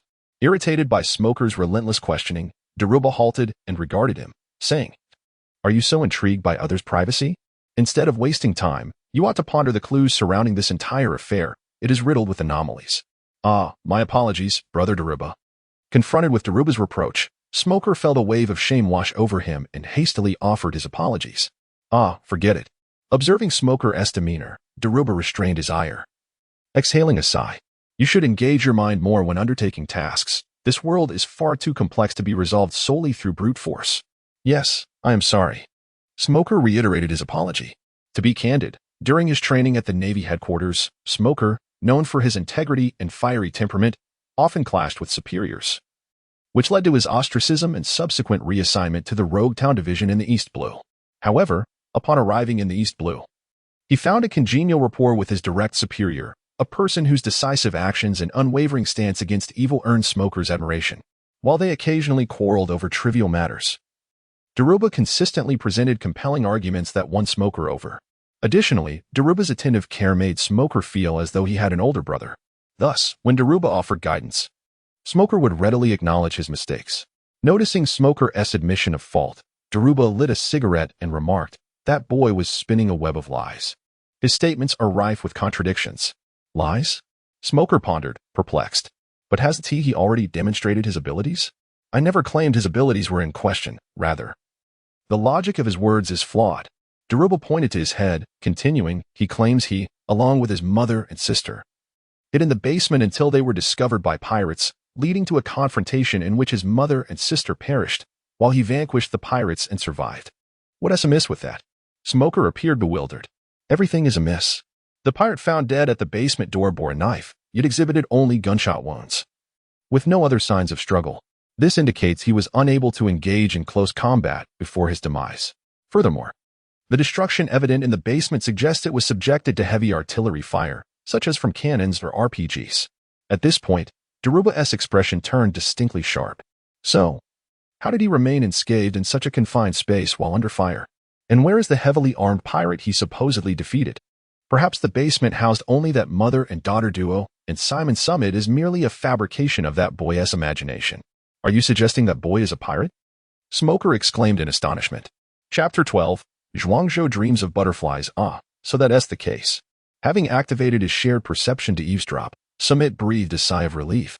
Faced with Daruba's inexplicable hostility, he felt a sense of unease and resolved to utilize his shared perception to gather intelligence. Everyone harbors secrets they wish to conceal from others. Even family members, how much more so for a stranger met for the first time. Samit was reluctant to fully unveil his secrets, and during his conversation with Daluba, he concealed certain aspects, inadvertently arousing suspicion. However, Samit was unfazed by such doubts. As a resident of this town, he had committed no wrongdoing and was a victim of the recent events. These were irrefutable facts, and he had no fear of scrutiny. What took Samit by surprise was Smoker. In the original narrative, Smoker, though somewhat impulsive in nature, exhibited a level of maturity and composure when confronting adversaries, projecting the image of a reliable figure. Yet now, he appeared to retain only his rash and impulsive traits, lacking any semblance of his former self. Wait, was he not the same? A thought struck Samit as he stumbled upon a shard of broken glass. Gazing into the reflection, he could not help but smile wryly. For his transformation due to the rebirth had left him at a loss for words. Never mind, he mused, with a clear conscience. He had no reason to fear the specters of guilt. After pondering for a long while without devising any viable solutions, Samit resolved to let things unfold naturally, at worst. He would reveal everything. From morning until nightfall, the naval soldiers toiled tirelessly, often seen scurrying through the streets with various supplies, finally concluding their duties before dusk. At midnight, the surviving townsfolk and the naval soldiers stood at the harbor, watching a burning fishing vessel drift into the distance. It carried with it the collective memories and unfulfilled dreams of the departed, now destined to become one with the sea. In the aftermath, the deceased were gone. And while I may lack the authority to utter these words, I still wish to convey that we should strive to live on, bearing the dreams of those who have passed. Beside the naval ship at the harbor, Daluba bid farewell to the elderly figure before him. The town now housed fewer than 50 souls, predominantly the elderly, women, and children. Life ahead would undoubtedly be fraught with challenges. Smoker observed the grieving populace, feeling a weight settle in his heart. Though sorrow still enveloped them, they would eventually rise from their despair, embracing the dawn with smiles. Samit stood to the side, softly murmuring to himself, his face devoid of any expression. Observing Samit in such a state, Smoker felt an inexplicable pang of sympathy. While a person's expressions may deceive, their gaze reveals the truth. The sorrow in Samit's eyes was unmistakable. As Smoker pondered, Dillibra returned to the warship, which gradually set sail from the harbor. He waved at the small town and exchanged greetings with Smoker and Dillibra before retreating to his quarters. Watching Samit's solitary silhouette, Dillibra fell into deep contemplation. He had inquired of all the survivors, yet none had seen this individual. So who exactly are you? Many things in this world can be masked. Yet the human heart remains an enigma that cannot be concealed. Naval ships are typically quite large, and even with a significant number of soldiers on board. Samit was allocated a private chamber. Weary, he reclined on the bed, reflecting on the dais of its. The Balabala pirate crew had launched their assault, overwhelming the town's able-bodied men with cannon fire, leading to desperate battles in the basement against the pirates who discovered them, marking his first kill, his first experience of being killed, and the haunting sight of witnessing his loved ones perish before his eyes. At that moment, he felt utterly feeble and helpless, his voice hoarse from crying, tears having flowed until he could weep no more. Those he had lost could never return. No amount of sorrow or grief could alter what had transpired. From that moment forth, Samit understood that in this world, weakness is original sin. Without strength, everything would be taken away: family, wealth, power, all built upon the foundation of might. Therefore, he resolved to become stronger than anyone else. Curled up on his bed, Samit succumbed to a heavy slumber. That night, he dreamt of traversing the pitch-black cosmos, where a radiant orb appeared before him, evoking an indescribable sense of familiarity. So compelling was its allure that he instinctively reached out towards the luminescent sphere, which then blazed even brighter and more brilliantly. Samit shielded his eyes with his hand, and as the brilliance faded, he found himself in that familiar place. The morning light danced upon the ocean, accompanied by the melodious chirping of birds and the tranquil serenity of the quaint little town. Samit rubbed his eyes vigorously, yet the scene before him remained unchanged. In astonishment, he exclaimed, "What is happening? Am I dreaming?" He reached down and pinched his thigh with considerable force, and the sharp sensation immediately surged into his brain. The presence of pain, coupled with the extraordinary realism of the touch, rendered the notion of a dream implausible. Samit was utterly perplexed and tormented by conflicting thoughts when suddenly a thick fog began to descend. Fog. Samit stood in a daze, his gaze shifting towards the ocean, which was swiftly enveloped by dense fog. A foreboding sense of unease creeping into his heart. A peculiar sensation ignited within him. As information from the sea flooded his mind, 3 sleek sailing vessels adorned with the skull and crossbones of the Barabara pirate crew. At the helm of the foremost ship stood the grotesquely shaped Captain Dylan Clashy, alongside a strikingly alluring woman with fiery red hair, dressed in a blue and white striped naval uniform, named Bokpim. At that moment, white mist continuously emanated from Captain Clashy's lips, merging with the surrounding thick fog, rendering their visibility even more obscured. A user of a devil fruit. Samit was taken aback, as he never anticipated that this dense fog was not a natural phenomenon, but rather the creation of a devil fruit user. What to do, indeed? Samit had no time to ponder whether this was a dream or reality. He only knew that he must save this town. The devastation of the town and the haunting memory of his loved ones perishing before his eyes remained vivid in his mind. Samit paced anxiously along the rocky cliff, his mind racing with thoughts. The adversary possessed formidable firepower. Klashi was a wielder of a devil fruit ability. And the presence of Pim and the red-haired woman suggested they were no easy foes either. Engaging them head-on would only result in a repeat of the previous disaster. The only option was to buy time. In 2 hours, Daruba and Smoker would arrive with their warship. A plan began to form. As Samit clapped his hands, a resolute determination surged within him. He glanced at the slowly approaching pirate ship and turned to sprint back towards the small town. His mind fixated on a singular thought. This time, I must save everyone. Chapter 13. Zhuangzhou's Dream of the Butterfly, Part 2, as dawn broke. The town welcomed a new day, with its inhabitants bursting with energy as they set out to prepare for their daily toil. The streets gradually filled with people, all wearing smiles and brimming with anticipation for the future, enveloping the town in an atmosphere of tranquility and vitality. Pirates. The pirates are coming. At that moment, a voice shattered the serene ambience. Could that voice belong to Samit? 5 years prior, he had conjured ice blocks that transformed the dilapidated fishing village into a thriving town, often performing astonishing feats that earned him unparalleled respect among the townsfolk. Thus, upon hearing Samit's call, a wave of panic swept through the town. The townspeople turned their gaze towards the source of the commotion. A youth clad in trousers and a short-sleeved shirt, with tousled hair, ran towards them, shouting about the impending arrival of pirates. Who is this? They wondered, their expressions riddled with confusion. Although his voice and features bore resemblance to Samit, his stature was markedly dissimilar, lacking the golden proportions of Samit. While these questions lingered, their attention was predominantly focused on the alarming proclamation of pirates. They rushed forward, inquiring, "Where are the pirates? What is happening?" Witnessing this familiar scene, Samit felt a surge of emotion. The pirates were stealthily approaching from behind the rocky cliffs, shrouded in thick fog. Unlike before, following a transformative experience, Samit's physical prowess was unexpectedly formidable. Although he was merely 10 years old, he possessed a physique comparable to that of adult naval soldiers, and having faced such a situation previously, he felt less frantic. Thus, he did not stumble and fall as he had last time. The townspeople, upon hearing Samit's warning, fell into a state of disarray once more. They hastily gathered their belongings, making their way towards the port in a bid to escape the town before the pirates arrived. Seeing this, Samit shook his head. Setting aside the question of whether they could flee the island before the pirates' arrival, he pondered how they could navigate the treacherous waters amidst the pervasive fog, and how to ensure they would not be pursued by the pirates. The prospect of escape seemed nearly impossible. Last time, Dennis had likely foreseen these issues, preventing the townsfolk from fleeing and urging them to hide while he and a few others delayed the pirates, awaiting the Navy's arrival. Regrettably, this time, the pirates were no ordinary bandits. They were formidable foes, equipped with powerful weaponry and a devil fruit user capable of conjuring fog. With these thoughts weighing heavily on him, Samit grew increasingly apprehensive. Before long, Dennis's voice echoed through the town's loudspeakers, mobilizing the able-bodied youth to confront the pirates while urging the elderly, women, and children to seek refuge. However, as Dennis and the young men hastened towards the cliffs at the town's rear, Samit obstructed their path. "Who are you? Why are you blocking our way?" Dennis questioned, eyeing the somewhat familiar figure with suspicion. Though his firearm pointed to the ground, his finger rested on the trigger, ready to act should the stranger make any sudden movements. "It's me, Uncle Dennis. It's Samit." Samit, in a state of agitation, urgently introduced himself to Dennis, revealing that he had forgotten how his appearance had transformed after his rebirth, which would render him unrecognizable to everyone if he spent too much time elucidating this matter.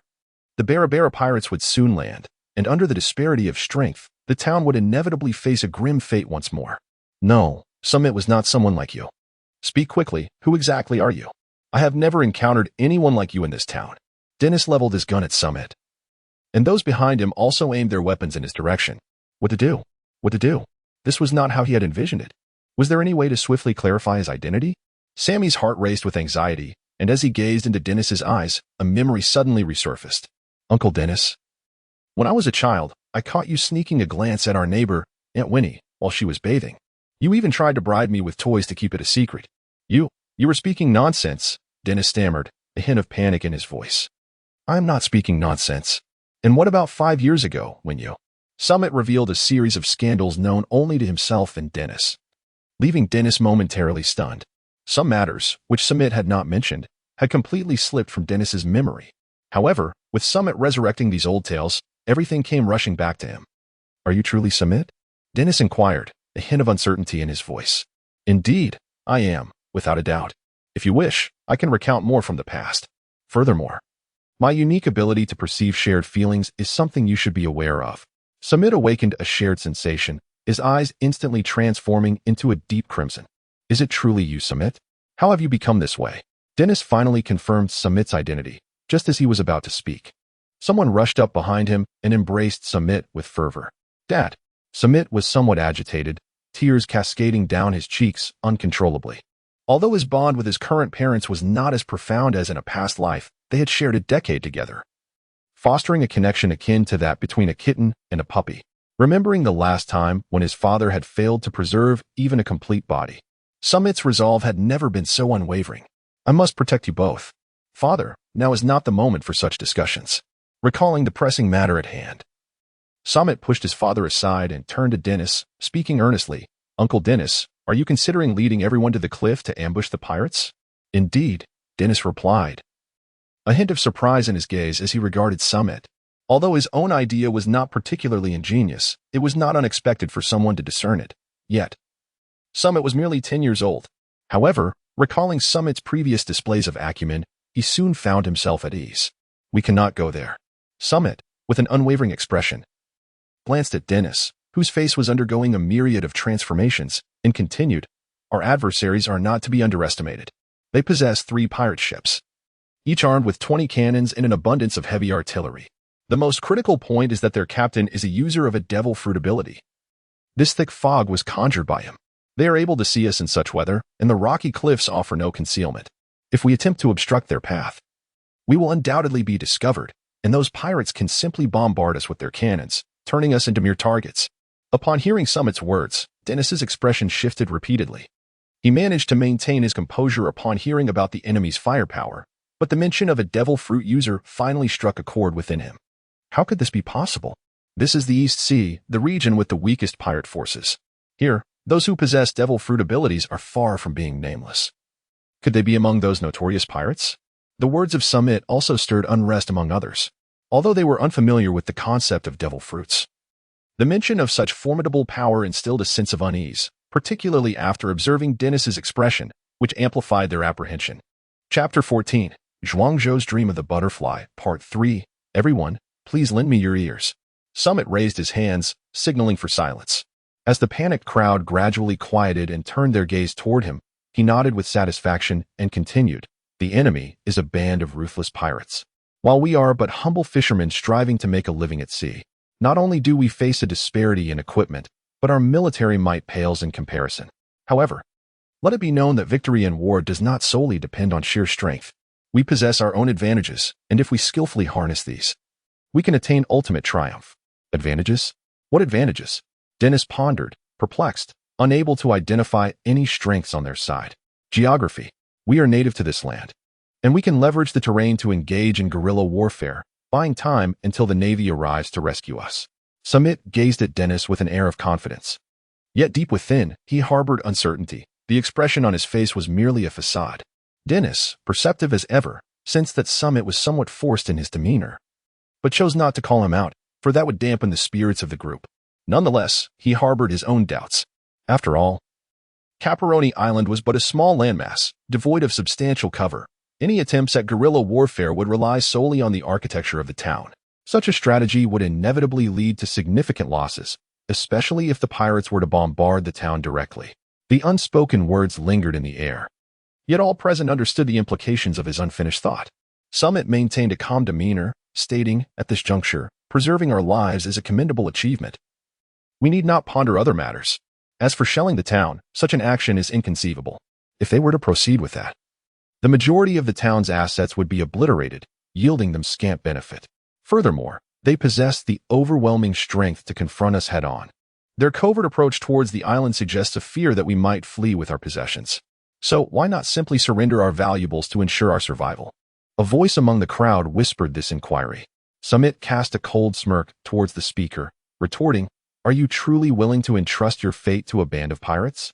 These individuals, despite their formidable strength, bear no bounties from the government. What does this signify? Either they are novices embarking on their first heist, or they have eliminated all witnesses to their plunder. Yet, the fierce weaponry they wield could hardly be sustained by mere newcomers. In any case, you must decide swiftly whether to join me. Time is of the essence. Those pirates are about to make landfall. Samit, what shall we do? Dennis's expression shifted dramatically as he resolutely declared, and the others turned their gazes towards Samit. Let us form groups of 3 to 5, scattering throughout the streets and small ports. Should we encounter a solitary pirate, we will engage. If we face a group, we retreat. Above all, our priority is to preserve our lives. As long as we can hold out until the Navy arrives, we shall emerge victorious. On the coast, 3 pirate ships stealthily docked, and numerous pirates cautiously disembarked. Their movements were swift yet utterly silent, a discipline uncharacteristic of typical pirates. Once all had disembarked, Captain Clashy and the striking red-haired beauty, Pym, followed suit. Climbing the rocky cliff and surveying the eerily quiet town, Clashy let out an unsettling chuckle. Ha ha ha, it seems we have been discovered. The townsfolk wish to play hide and seek with us. But that shouldn't be the case. This town should lack anyone capable of spotting us. Could something unforeseen have transpired? Should we alter our plans? The red-haired beauty furrowed her brow, a flicker of concern crossing her mind. Ha ha ha, Clashy chortled derisively. There's no need for such complications. I have always maintained that schemes are ultimately futile. In the end, it is brute strength that prevails. Since we have been uncovered, there is no need for disguise. Let us swiftly eliminate them and seize the treasure before the Navy arrives. With that, Clashy bent his legs, lowered his center of gravity, and propelled himself skyward, leaving 2 crater-like impressions on the ground. Soaring into the air, Clashy wore an ecstatic grin, and an abundance of vapor erupted from his pores, aiding him in altering his flight path towards the heart of the town. Our captain has already set off. Shall we follow? Pym glanced at the red-haired beauty and waved, calling out, Everyone, let us proceed and scour the town for treasures. Roar, roar, roar.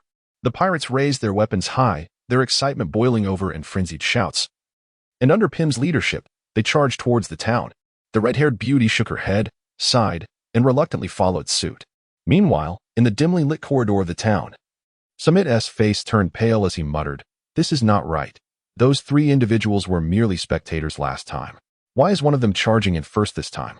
Samit was unaware that the reason Clokey and the 2 officials had merely spectated last time without intervening was that the able-bodied youth of the town had largely perished under the bombardment, leaving only the elderly, the weak, and women and children, who possessed no capacity for resistance.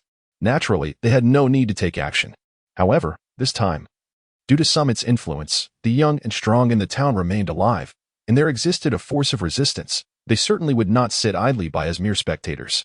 Samit believed that the adversary looked down upon the town's military prowess, dismissing them with disdain. Much like the narratives in numerous novels, where foes typically regard protagonists with contempt. Alas, this is reality, not fiction, and the current events shattered Samit's naive illusions, leading him to abandon his unrealistic notions. In the distance, Clashy descended from the heavens, stirring up a cloud of dust, and gleefully surveyed the eerily silent town, exclaiming, Bala la la la la. Have you all hidden away? Allow me to uncover your whereabouts.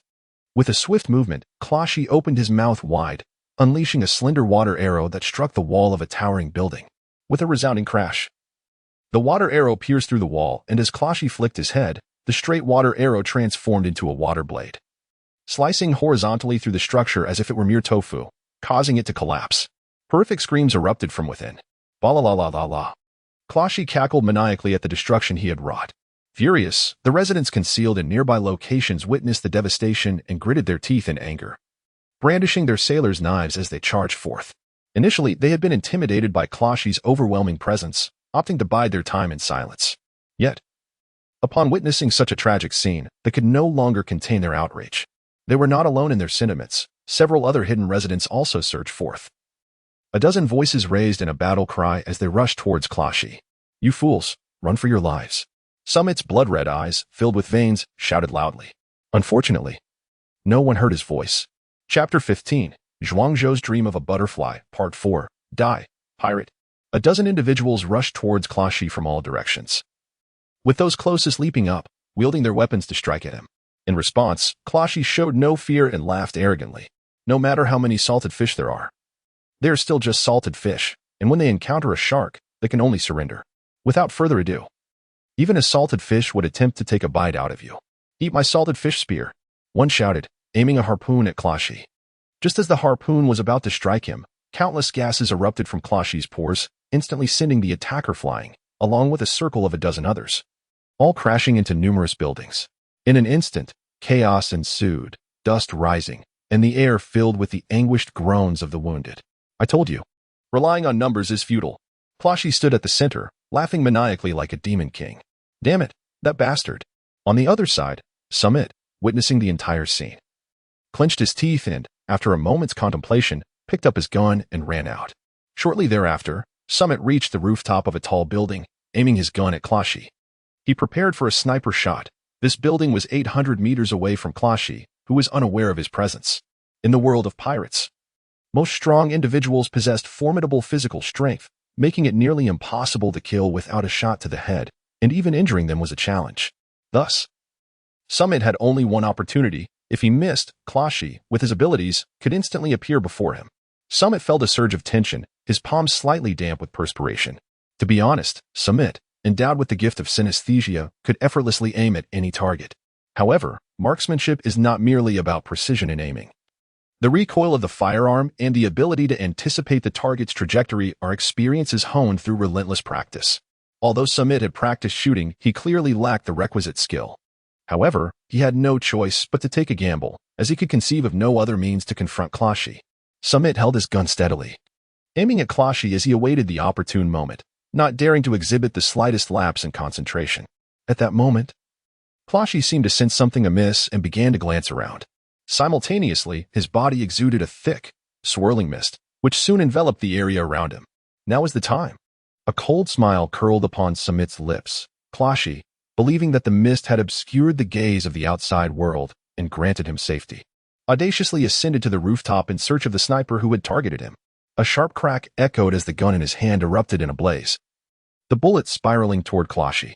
He had no time to react, and he tumbled downwards without a chance of escape. Yoshi, it is done. Sammy raised his fist in jubilant celebration. However, just then, as Clashy was on the verge of tumbling to the ground, his body emitted a jet of gas that halted his descent. He turned in fury towards Sammy, revealing a gaping wound on his scalp where a bullet had torn through, blood streaming down his face like a demon emerging from the depths of hell. With a grotesque shriek, gas erupted from his pores, and in the blink of an eye, he soared to stand before Sammy. "You vile rat, it is you who has been sniping at me," he exclaimed. His mouth agape as a fine stream of water arrows shot forth. Samit had witnessed this maneuver before and knew he could not block it head-on, so he rolled away to evade the water arrow. Just as he caught sight of the water arrow piercing through the rooftop, he had no time to relax before Cloaky flicked his head, transforming the water arrow into a water blade that severed the very ground on which Samit stood. With a sharp crack, a section of the rooftop's edge crumbled, causing Samit to lose his balance and fall. In that moment, Cloaky unleashed another water arrow aimed at Samit, who, suspended in midair, had no point of leverage to evade it. Helplessly, he watched as the water arrow pierced through his chest. Just before losing consciousness, he beheld his body cleaved in two by the water blade. At that moment, a sense of tranquility enveloped him. He felt no fear in the face of death, only a tinge of regret. Even if given another chance, could I have saved everyone? I'm sorry. Samit sat up from his bed and glanced at his hands, then surveyed his surroundings, pondering to himself, is this truly a dream? Yet, this dream feels astonishingly vivid. He touched his chest, where he had been pierced by the Clashy's water arrow. Now, the area was smooth and devoid of any mark. Samit donned his attire and stepped out of the cabin. The naval soldier on duty cast a fleeting glance at him before returning to his tasks. The sky was shrouded in a gray haze, with a faint glimmer of light emerging from the distance, clearly indicating that a night had passed. However, despite having rested for a night, Samit did not feel particularly invigorated. His body was weary, as if all the events from his dreams the previous night had truly transpired. Samit approached the edge of the deck, gazing at the sun as it gradually ascended from the horizon, lost in contemplation. The dream he experienced last night left a profound impact on him. Even if time were to reverse, the extent of his actions would remain limited. In essence, he realized his own insignificance. If only he possessed the strength akin to that of Whitebeard, who could possibly threaten him and his family in this world. The yearning for power within Samit has intensified. However, the acquisition of such strength cannot be rushed. For this is not a world of martial arts where one can swiftly ascend to greatness through the teachings of a master. In the realm of pirates, even the most accessible means of gaining power the devil fruits, necessitate personal development and training to truly harness their potential. Other disciplines, such as swordsmanship and martial arts, demand relentless refinement to achieve mastery. At merely 10 years of age, despite having undergone a rebirth that bestowed upon him unparalleled potential and a resilient physique, his body has yet to fully mature, limiting the strength he can attain through direct training. Reflecting on this, Samit let out a sigh. Alas, it appears that in his current quest for vengeance, he must rely on the Navy. Samit endeavored to divert his thoughts from sorrowful matters, yet at that moment, a stream of information surged into his mind. This information emanated from his very instincts, akin to the realization he had upon first discovering the sensation of shared feelings. He understood its origin and application. After his rebirth, he comprehended all aspects of his newfound abilities, and now, with the emergence of a third power, he recognized its source and usage. In the tumultuous era of the warring states in China, a period marked by a multitude of philosophies, the Taoist school, as one of the diverse factions, naturally gave rise to many great figures, such as Laozi and Zhuangzi. The abilities of Samit are derived from Zhuangzi, whose original name was Zhuangzhou. His renowned butterfly dream, wherein he pondered whether he was himself dreaming of a butterfly or a butterfly dreaming of him, has captured the world's attention. The third ability of Samit is rooted in Zhuangzhou's philosophy of dreaming of butterflies. It possesses the power to distort reality, transforming the tangible world into a dreamscape, and conversely, rendering dreams into palpable existence. Samit named this ability the art of transformation into a butterfly. Chapter 16. The power to dominate the world. The abilities of Samit are a manifestation of the Taoist principle of the unity of heaven and humanity, as exemplified by Zhuangzi. Although referred to as the art of transformation into butterflies, it cannot be acquired through learning. Rather, it is an innate talent. With this capacity, Samit possesses the freedom to traverse between dreams and reality, conjuring that which is non-existent into being. This can manifest as an object or an event. Naturally, he is capable of both manifestation and virtualization, transforming existing realities into dreams. This bears some resemblance to the technique of Izanagi from Naruto, yet differs fundamentally. While Izanagi can only rewrite the outcome of events, the art of transformation into butterflies can obliterate the very essence of occurrences, including tangible items such as weapons and food. Nonetheless, the constraints of various laws within the real world render it exceedingly challenging for Samit to employ this ability. At his current level, manifesting a stone the size of a fist would exhaust him completely. However, within the realm of dreams, where no rules govern, he can wield his powers freely, even bringing forth the events he has experienced. To successfully manifest or virtualize, one must possess a profound understanding of the desired object or concept. The deeper the comprehension, the more effortless the execution. For instance, to conjure an entire world as he did in his dream last night, one must have a vivid and lasting memory. Yet, as life demands the retention of countless memories, the brain selectively remembers and forgets, rendering some memories incapable of manifestation. This explains why Samit has only recently awakened to this ability. He previously lacked the necessary conditions for manifestation. Even so, if he adeptly harnesses this power, he can experience rapid growth and potentially wield formidable and diverse means of attack in the future, perhaps even becoming the strongest in this world. This thought ignited a surge of excitement within Samit. Just then, as he reveled in his thoughts, the voice of Smoker interrupted, questioning his exuberance early in the morning. Samit felt a bit embarrassed. He had just become so joyful that he couldn't help but dance around, only to be seen by Smog, who had just stepped out. Haha. It's nothing. By the way, what brings you up so early? Sammy, attempting to divert attention with a light-hearted demeanor, was met with a disapproving glance from Smoker, who retorted, I am a member of the Navy. How can I indulge in sloth? The brothers on night duty are still awaiting their replacements. Upon hearing this, Sammy surveyed his surroundings and indeed found that all positions had been filled. Acknowledging their efforts, he nodded appreciatively and remarked, You all have worked hard. Keep it up. As he patted Smoker on the shoulder, it resembled a superior encouraging a subordinate during an inspection, leaving Smoker somewhat bewildered. Seizing the opportunity while Smoker was in a state of confusion, Sammy slipped into the mess hall. Although the naval vessel was quite expansive, the space allocated for various weapons, crew quarters, and facilities limited the size of the dining area, accommodating only 20 individuals at a time. As soon as Samit entered, he was captivated by Daliba. It was inevitable. His physique was imposing, and before him lay an even larger roasted thigh. He was gnawing on a piece of meat. With a firm grip, he tore off a chunk of meat, which was larger than his own face, and swallowed it whole. Samit gazed with bated breath, pondering, surely, This must be the flesh of a sea king, for only such colossal creatures possess such size. However, he swiftly dismissed this notion. Recalling that in the world of One Piece, various animals exhibit remarkable growth due to genetic mutations, becoming formidable in their own right. If he desired a taste, he could simply procure it from the kitchen himself, without needing to cast glances in my direction. Unbeknownst to him, Doluba had noticed Samit's drooling visage, casting a sidelong glance. He uttered a remark and then resumed his ravenous feasting. Sammy took a gulp of saliva and, somewhat begrudgingly, approached the kitchen. One cannot deny that the Navy's provisions are quite splendid, featuring an array of animal thigh meats, a diverse assortment of vegetables, and various types of fish. The aroma wafting through the air is undeniably fresh. One might surmise that the naval vessels are equipped with refrigeration units akin to a refrigerator to preserve such delicacies. I shall have this, and that, and also this. Sammy selected several dishes that appeared quite delectable and set them aside to indulge in solitude. Perhaps it was due to the overwhelming vigor of his reborn physique, for his appetite now exceeded that of his former self by several magnitudes.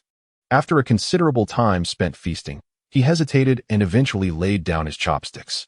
It was astonishing how such a diminutive figure could possess such a prodigious appetite. Unbeknownst to him, Doluba had finished his meal and was now standing nearby, observing Sammy's culinary endeavors with keen interest. You must consume a bit more. How else will you grow? Samit wiped his mouth casually and remarked, Is that so? Doluba cast a meaningful glance at Samit and inquired, When I departed from Cabalone Island, I questioned the other inhabitants, and they all claimed to have never encountered someone like you. Could you elucidate this matter? Samit fell silent. He had long foreseen the arrival of this moment. On the day the pirates attacked, his transformed appearance, a result of his rebirth, appeared undeniably suspicious. Yet, how could he possibly articulate this to others? Samit pondered for a considerable time, yet could not discern a coherent explanation. Thus, he turned his gaze towards Doluba, meeting his eyes, and sincerely stated, I am at a loss on how to elucidate the matter of my appearance, but I am indeed Simon Samit. I possess no tangible proof to validate my identity, nor do I feel compelled to substantiate anything to you. I have neither stolen nor robbed, and certainly not committed murder. Doluba was taken aback, surprised that Samit could articulate such a statement. Throughout their interactions, Samit had consistently exhibited a certain naivety, and to hear him express himself in this manner was quite unexpected. In truth, Doluba had already ascertained Samit's identity. He was merely intrigued by the transformation he had undergone. According to information gleaned from the island's inhabitants, Samit was once a short and plump figure during the pirate attack, yet post-assault, he had metamorphosed into his current self. The vitality radiating from his physique was unforgettable, and coupled with Samit's nascent manifestation of empathetic abilities, Doluba was reminded of someone. Charlotte Lin, known as Big Mom, was born with immense strength and possessed an impervious body. Awakening her conqueror's haki at the tender age of 5, she had slaughtered an entire village of giants and vanquished the then hero of the giant race. A spy nun dispatched by the world government once remarked that had she joined the Navy, she would undoubtedly ascend to the rank of admiral or fleet admiral. Alas, she chose the path of piracy and now stands as one of the 4 emperors reigning over the New World. Although the current Samit had yet to exhibit the full extent of Big Mom's combat prowess from her youth, Doluba could still perceive the vast potential residing within him, a potential destined to reach the pinnacle of greatness. Chapter 17. Rapid growth. After Samit uttered those words, Doluba refrained from pressing him further. As he had articulated, he had committed no theft, robbery, or murder. Thus, the Navy had no jurisdiction over his affairs. Doluba hesitated, contemplating whether to report Samit's situation to the world government. However, considering his impending actions, he dismissed the notion. Meanwhile, after finishing his meal, Samit returned directly to his room. He initially intended to observe the Navy's training, yet the awakening of his butterfly technique ignited an insatiable desire to experiment with its effects. Although he had previously entered the dream realm the night before, it had been under entirely unaware circumstances, differing from this occasion. In no time, Samit reclined on his bed, closed his eyes, and with a deep focus, found himself transported to the world of dreams. It was a dark universe, shimmering with countless distant lights, akin to stars. These were Samit's memories. Typically, individuals without the butterfly technique would plunge directly into a fabricated world constructed by their memories upon entering the dream realm. However, possessing the butterfly technique endowed Samit with complete autonomy over his experience. Samit gazed at the distant stars, extending his hand to grasp one, simultaneously activating his manifestation ability. In an instant, the star in his hand radiated a brilliant light, gradually taking the shape of a handgun. However, just as the firearm was on the verge of fully forming, it shattered with a crisp sound into countless tiny fragments. Alas, it seems his memories were not vivid enough to bring it to fruition. Samit let out a sigh. He had never disassembled a firearm. Thus his understanding of guns was confined solely to their exterior, rendering him incapable of visualizing their inner workings.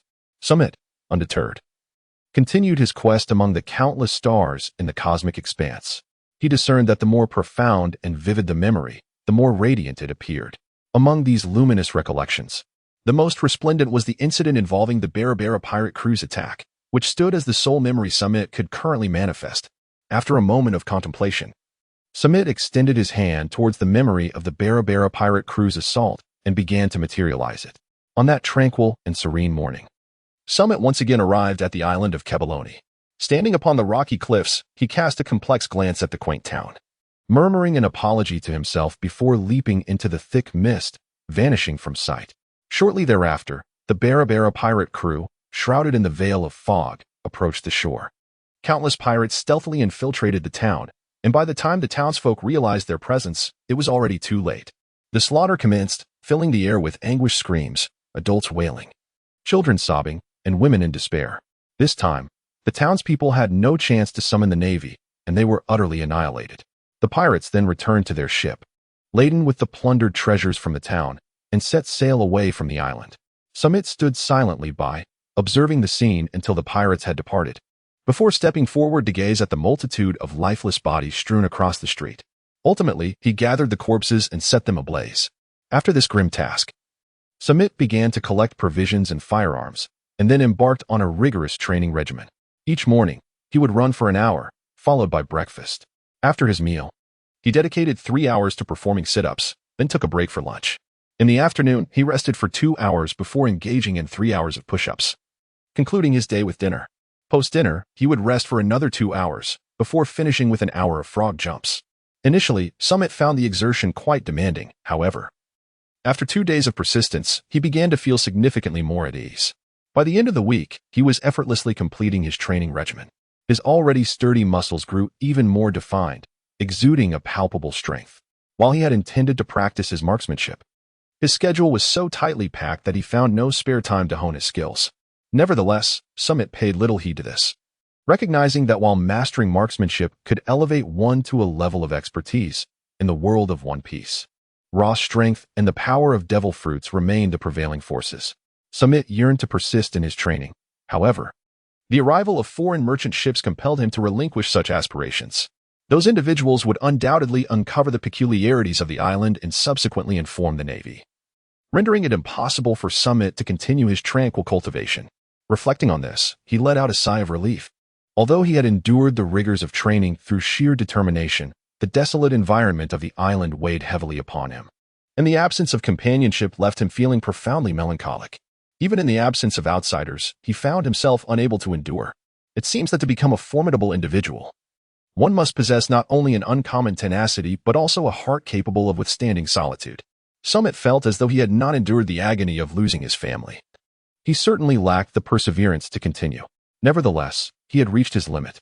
With this thought, Samit dispelled his manifestation, and the world crystallized like glass before shattering into countless fragments, scattering across the dreamlike realm akin to the cosmos. In this dream world, where rules were absent and the concept of time did not exist, it mattered not how long he lingered. The real world merely experienced a brief slumber, its duration varying but never exceeding a single night. Everything in the dream realm could not influence the reality. However, the manifestations conjured by Samit, possessing the art of transformation, were very much tangible. He could suffer injuries, become ensnared, and age within this manifested world, yet he could not perish, for this realm existed solely due to Samit's abilities.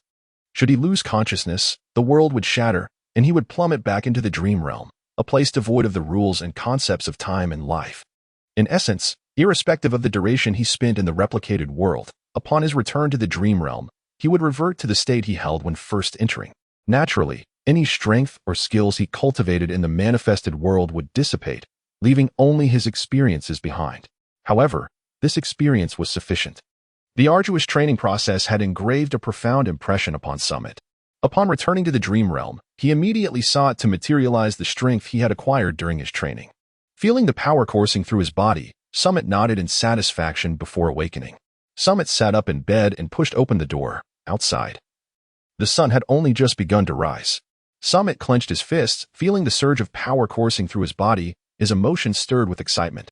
In just a few hours, he had acquired a week's worth of training time, and judging by the remarkable rate of his strength's augmentation over this brief period, it was undeniably extraordinary. He sensed that even Ace, Sabo, and Luffy could not match such a rapid increase in power. Surely, he would soon attain the strength necessary for vengeance. Samit gazed into the distance, his heart brimming with anticipation. Chapter 18. Untitled. Samit exhaled deeply, listening to the distant sounds of naval soldiers training, feeling his mood lighten. After a week of intense practice, he was nearly driven to madness. He made his way to the deck, where Smoker was leading a team of naval soldiers in simple exercises to maintain their fitness. After all, they were at sea, where encounters with adversaries could occur at any moment.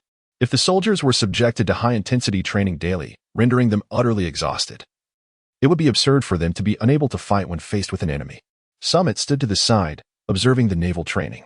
He noted that although the exercises were simple, the movements were remarkably synchronized, exuding a sense of discipline.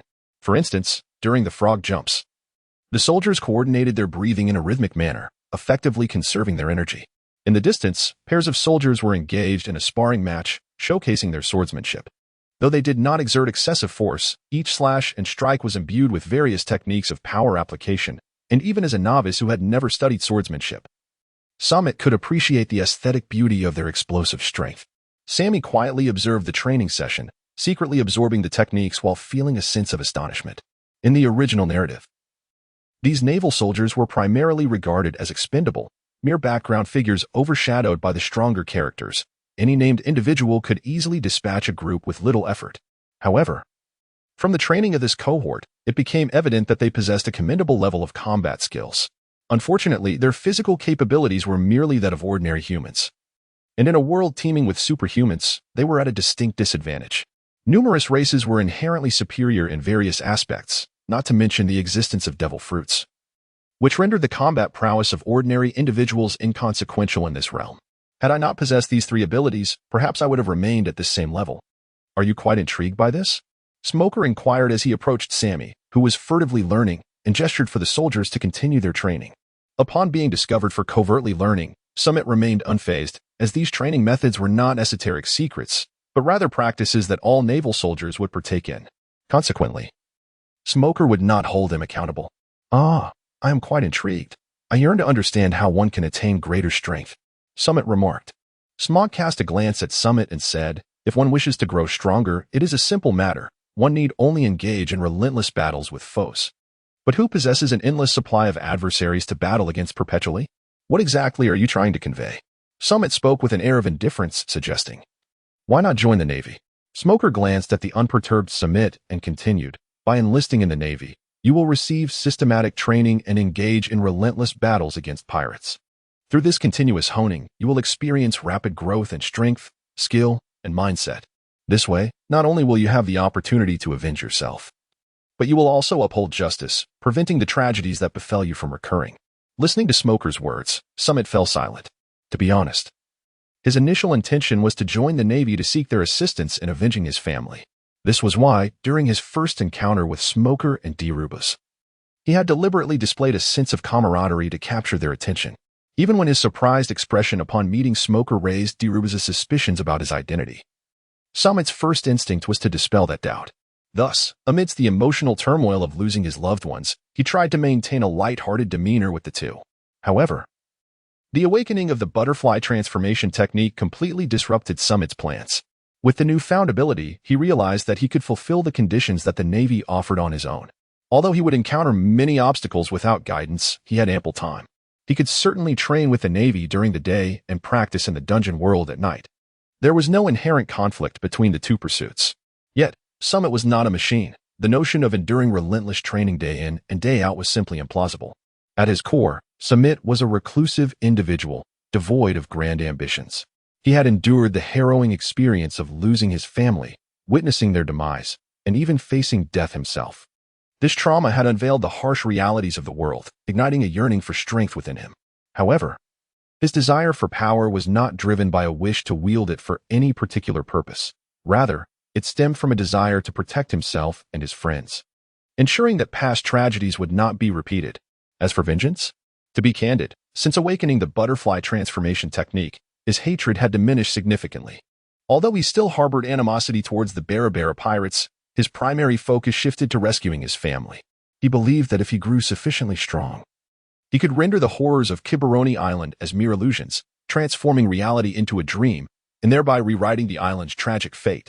While achieving this was undoubtedly arduous, requiring sacrifices even akin to those made by a formidable figure like Whitebeard, the existence of the surgery fruit and the ageless surgery offered a glimmer of hope. Moreover, joining the Navy would impose restrictions upon him, stripping away his freedom. Therefore, he resolutely declined. Smoker was taken aback. He had anticipated that Samit would undoubtedly accept. After enduring such a tragedy, Samit's eyes had consistently reflected a desire for vengeance and a thirst for power. Individuals with such a mindset, if not properly guided, could easily veer towards self-destruction, resorting to any means necessary to achieve their ends. Joining the Navy seemed to be the most suitable path for him, offering strength, the chance for personal retribution, and a pathway towards righteousness. Smoker simply could not fathom why Samit would refuse. Why? What is so wrong with joining the Navy? Samit gazed at the perplexed Smoker and remarked, "There is no reason. It simply feels that to be a Navy soldier is to obey the orders of superiors, which is hardly freedom. Is it truly for this?" Smoker's eyes widened in astonishment. In a certain part of the East Sea, a pirate ship was bravely navigating the waves. This vessel, a single-masted sailboat, boasted a crimson hull adorned with a dragon's head at the bow, and a skull flag with 3 scars over its eyes fluttered from the mast. This was none other than the renowned ship of the red-haired pirates, the Red Force. Standing on the deck, Shanks peered into the distance, filled with anticipation for the future. After departing from Windmill Village, they decided to return to the New World. But instead of entering the Grand Line through Reverse Mountain or sailing through the Calm Belt, they chose to navigate in the opposite direction. According to the principle that planets are round, as long as one maintains a consistent direction, they will inevitably return to their starting point. This was the basis upon which Shanks steered the ship. The route they had chosen was uncharted, shrouded in mystery. Yet, it was precisely this unknown that excited Shanks about the impending adventure. Chapter 19. Disturbance in a certain maritime region of the East Sea. A ship flying the skull flag of the Barabara pirates approached a larger vessel. This ship bore no pirate flag, nor did it display any naval or national insignia. Instead, it was armed with over 30 cannons mounted along its sides. The size of this ship far surpassed that of the Barabara pirates' vessels, which were primarily two-masted. The approaching ship was at least 2/3 larger. As the ships drew near, a gangplank connected their sides. A strikingly beautiful woman with burgundy waves of hair led the way, followed by 2 lackeys carrying a large chest. The red-haired beauty stepped onto the deck of the opposing ship, where a group of pirates stood armed and vigilant. She glanced around and frowned slightly, saying, "I have brought the goods. Where is your leader, Cleek? Is he not coming to see me?" "Martina, how can you say such things? It is quite distressing," a voice echoed from the crowd as a burly man with purple hair and a crew cut stepped forward. He wore a headband, a short-sleeved t-shirt, and shorts, and his eyes glinted with defiance. Martina wasted no time and stated bluntly, "I have brought what you requested." "Where is the item I desire?" "Is that so? I need to inspect the goods first," Cleek replied with a sly smile. Martina looked down, her eyes filled with disdain. She turned and kicked open the chest behind her, revealing a set of golden battle armor adorned with various weapons, alongside a disassembled massive rifle. "The items are here. If you want to inspect them, show me what I want first," Martina asserted firmly, her previous disdain all but vanished. Cleek glanced at the contents of the chest, hesitated momentarily, then waved his hand. 2 lackeys hurried over, carrying a large box to Cleek. Cleek opened the lid, presenting its contents to Martina, ensuring she could see clearly. Inside lay a dark, metallic substance that emanated a cold glow. Martina nodded, stepping aside to allow Cleek's men to retrieve her chest. Cleek crouched down to caress the golden armor, excitement evident on his face. He then commanded a nearby lackey, "Help me don this armor." "Yes, Captain Cleek," the lackey replied. After a brief moment, Cleek was clad in the golden armor, draped in a black-spiked cloak, wielding a massive rifle over 2 meters long, exuding an imposing presence.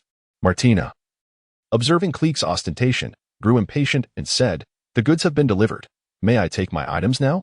Cleek, momentarily taken aback, revealed a glint of malice in his eyes. He swung the massive rifle towards Martina. Boom. The moment the rifle struck, an explosion erupted, enveloping the center of the area in smoke. Boss. Martina's two lackeys cried out in alarm, drawing their sailor knives to rush towards Cleek. In an instant, Cleek's men aimed their guns at Martina's lackeys, rendering them immobile. Cleek. What is the meaning of this? A cold voice emerged from the smoke as it began to dissipate, revealing Martina, who stood with her hands raised and crossed before her, utilizing her wrists to block Cleek's massive rifle. However, she was not unscathed. Her skin was torn where the rifle made contact, revealing not flesh, but a composition of mechanical parts forming a steel arm. Cleek eyed Martina's steel arm warily, lowering his rifle and chuckling. Ha ha ha. I was merely testing the power of the rifle, nothing to be concerned about. Upon witnessing Cleek's demeanor, Martina's disdain returned, and she retorted, So, are you satisfied with the rifle's power? You. Being looked down upon by a woman was clearly a blow to Cleek's pride, especially for someone as arrogant as he. However, seeing the steel arm revealed beneath Martina's damaged skin tempered his anger. Haha, of course, I'm satisfied. This is your merchandise. You may take it, he said, stepping aside to allow her to retrieve the box containing the metal. Martina scoffed, stating, Humph, we will take our items. She turned and began to walk away, her two lackeys following with the box just as they had arrived. Watching Martina's retreating figure, Cleek hesitated before calling out, Martina, what do you intend to do with so much forbidden metal? Martina cast a disdainful glance over her shoulder, then continued her departure until she vanished from Cleek's sight. Saying nothing. Damn it, that woman. Cleek seethed, slamming his fist against the ship's mast, leaving a deep imprint. Meanwhile, on the Deliba warship. Since Samit had declined to join the Navy, Smoker had not sought him out. Each day, Deliba occupied himself with meals and workouts, lifting a barbell inscribed with the words 2 tons to strengthen his arms. Samit relished the solitude, spending his days immersed in the dreamlike realm of the replica world, only emerging for meals and necessary breaks. Each sojourn would stretch for an entire week, during which he zealously honed his strength, although the duration of his training remained unchanged. The augmentation of his power allowed him to accomplish a greater volume of exercises within the same time frame. He would eventually return to the real world when the oppressive atmosphere became unbearable, seeking solace on the deck, subtly observing the training methods of the naval soldiers. Thus, 16 days elapsed, and the warship arrived at the nearest naval base to Cabalone Island, the Wilgar Naval Base. Nestled on Wilgar Island, a smaller landmass than Cabalone, the base was devoid of indigenous inhabitants, save for a solitary naval facility perched atop a modest hill. The ship docked at the base's harbor, and Colonel Camille, the commander of Wilgar Naval Base, had been forewarned and arrived early to greet the newcomers. Daruba led the charge, leaping from the vessel to engage in discussions with Camille, while Smog and Summit descended the gangplank at a more leisurely pace. Along the way, Smog regarded Summit with a peculiar gaze, causing discomfort to Summit. It was understandable, for anyone would find it strange to witness someone grow 3 centimeters taller in just 16 days. Yet, the most remarkable transformation in Summit was not merely his height, but rather the formidable aura he exuded, a presence characteristic of seasoned warriors. Chapter 20. Parting for 3 days for Smog, merely 16 days had passed, yet for Summit, it felt as though several months had slipped away. Throughout this period, he maintained an intense training regimen, culminating in an increase of 2 to 3 centimeters in height. Nevertheless, after 3 months of rigorous exercise, his strength plateaued. He recognized this limitation was due to his age, as physical development constrained further growth and power. He understood that continuing such fervent training could adversely affect his future development. Consequently, he opted for simpler exercises to maintain his physical condition while dedicating the rest of his time to mastering marksmanship and the sword techniques he had covertly learned from the Navy. Possessing a unique sense of intuition, Summit absorbed knowledge rapidly, particularly in marksmanship. While others relied on instinct, he could visualize the recoil of firearms with clarity.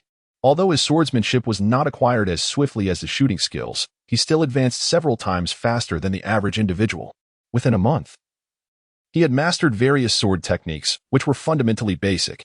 With proficiency in 2 combat disciplines and rapidly increasing strength, Summit's confidence surged, leading him to choose a confrontation with the Barabara pirate crew during his next venture into the replica world. This time, Summit positioned himself atop a rocky outcrop, awaiting the arrival of the Barabara pirates. However, before they could approach, he was abruptly shot in the head by Pym. Returning to the dream space, Summit reflected on his misstep and re-entered the replica world. This time, he employed a more strategic approach, ambushing the isolated pirates as they infiltrated the town. Thanks to his intuition, the pirates struggled to detect Samit. However, as casualties mounted, they became aware of an unseen hunter among them, resulting in increased vigilance, leading them to group into threes, never straying alone. Faced with this predicament, Samit resorted to direct confrontation, stealthily trailing a trio of pirates before striking with his katana from behind. With a swift motion, he decapitated one of them, showcasing the terrifying power he now wielded, utterly overwhelming these pirate lackeys. Yet, it was not long before the remaining pirates retaliated, enraged by the loss of their comrade. They shouted and charged at Samit with their cutlasses drawn, one from each side. Seeing the two blades approach from different directions filled Samit with trepidation. His sword training had not equipped him for such a scenario. The assailants, noticing the panic on his face, jeered, "A novice dares to seek his doom." Samit found himself at a loss on how to respond, so he had no choice but to roll backwards on the spot to evade the opponent's attack. However, the adversary was relentless, not allowing Samit a moment to rise, and brandished a sailor's knife, striking at him repeatedly. Samit had no choice but to continue rolling on the ground to evade the enemy's assault. However, this could not be a long-term solution, for the walls surrounding him posed a grave threat. Should he roll into a corner, he would find himself with no refuge. Gritting his teeth, Samit drew his pistol mid-roll. Bang! Bang! With two resounding shots, the enemy fell to the ground. Sammy took a deep breath, only to hear the sound of something slicing through the air from a distance. A striking beauty with flowing wine-red waves leapt from a towering building.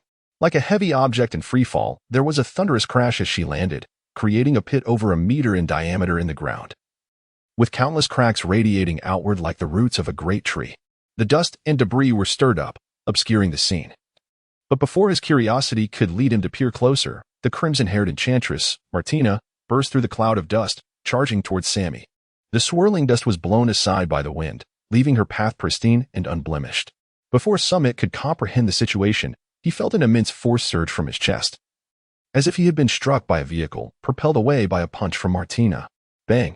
Samit was propelled through the air, crashing through a wall and landing inside a room. Cough, cough.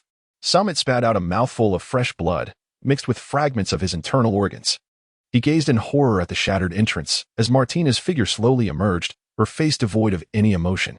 How could this be possible? Samit felt an overwhelming sense of disbelief. He had never experienced such despair when confronting Clashy, yet now he found himself utterly unresponsive in the presence of Martina.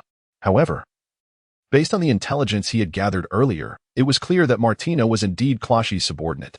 But how could a subordinate surpass their captain? Samit felt his intellect waning. It was truly perplexing. Despite having gathered intelligence in advance, he was still confronted with an unforeseen predicament.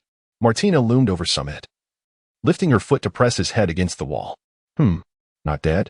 Martina furrowed her brow, crouching before Samit and seizing his collar to pull him out. At that moment, Samit was disheveled and bloodied, with crimson trickling from his forehead. He struggled to open his eyes to gaze at Martina, raising the gun in his hand. Bang! Martina enveloped the muzzle with her hand, causing the recently fired pistol to explode in Samit's grip. Observing the minor wound left on his hand, Martina's expression softened. I see. You possess an innate invulnerability. Regrettably, your life ends here. I shall not leave myself vulnerable. As she spoke, a sharp spike extended from her nail. Thud. The spike pierced his eye, and Samit succumbed to unconsciousness. Upon regaining consciousness, Samit found himself back in the realm of dreams. Samit sat cross-legged in deep contemplation, engaging in self-reflection. Although he had acquired some fundamental swordsmanship, his lack of combat experience rendered him uncertain in the heat of battle. He found himself at a loss for techniques, a state far worse than before he had learned. Furthermore, the Barabara pirate crew proved to be more complex than he had anticipated. Setting aside the perplexity of how such a formidable crew could emerge in the East Sea, it was evident that Martina, as a subordinate, far surpassed her captain, Clashy, in strength, which was indeed peculiar. The realm of piracy does not mirror the bureaucratic system, where authority allows one to command subordinates who are stronger. In the world of pirates, should a captain be weaker than their crew, they must guard against being usurped. For piracy is a domain governed by the law of the jungle, might makes right, and the strongest assumes leadership. Clearly, there remained much for him to accomplish. After a moment of introspection, Samit resolved to persist in manifesting the dungeon world. He entered into combat with the Barabara pirate crew once more. Despite being overwhelmed again, he noted a measure of progress compared to his previous encounters. In the ensuing days, Samit continuously conjured the dungeon world, engaging in relentless skirmishes with the Rebirth pirate crew. Each confrontation ended in his demise, yet his combat experience surged exponentially, granting him a comprehensive understanding of the crew's capabilities. When the warship finally arrived at the Wilga base, Samit, at the cost of his own life, succeeded in vanquishing the enemy navigator, Pim. Chapter 21. The beginning now, Samit stood at a height of 6 feet. His torso concealed beneath a vest, boasting an impressive 8-pack of abdominal muscles. His arms and calves, though not overly bulky, exhibited a defined muscularity that exuded strength from afar. Moreover, due to his daily battles in the dungeon realm, a palpable aura of indifference toward life emanated from him, forged through the relentless cycle of killing and being killed. The transformation of Samit aroused the curiosity of everyone on board.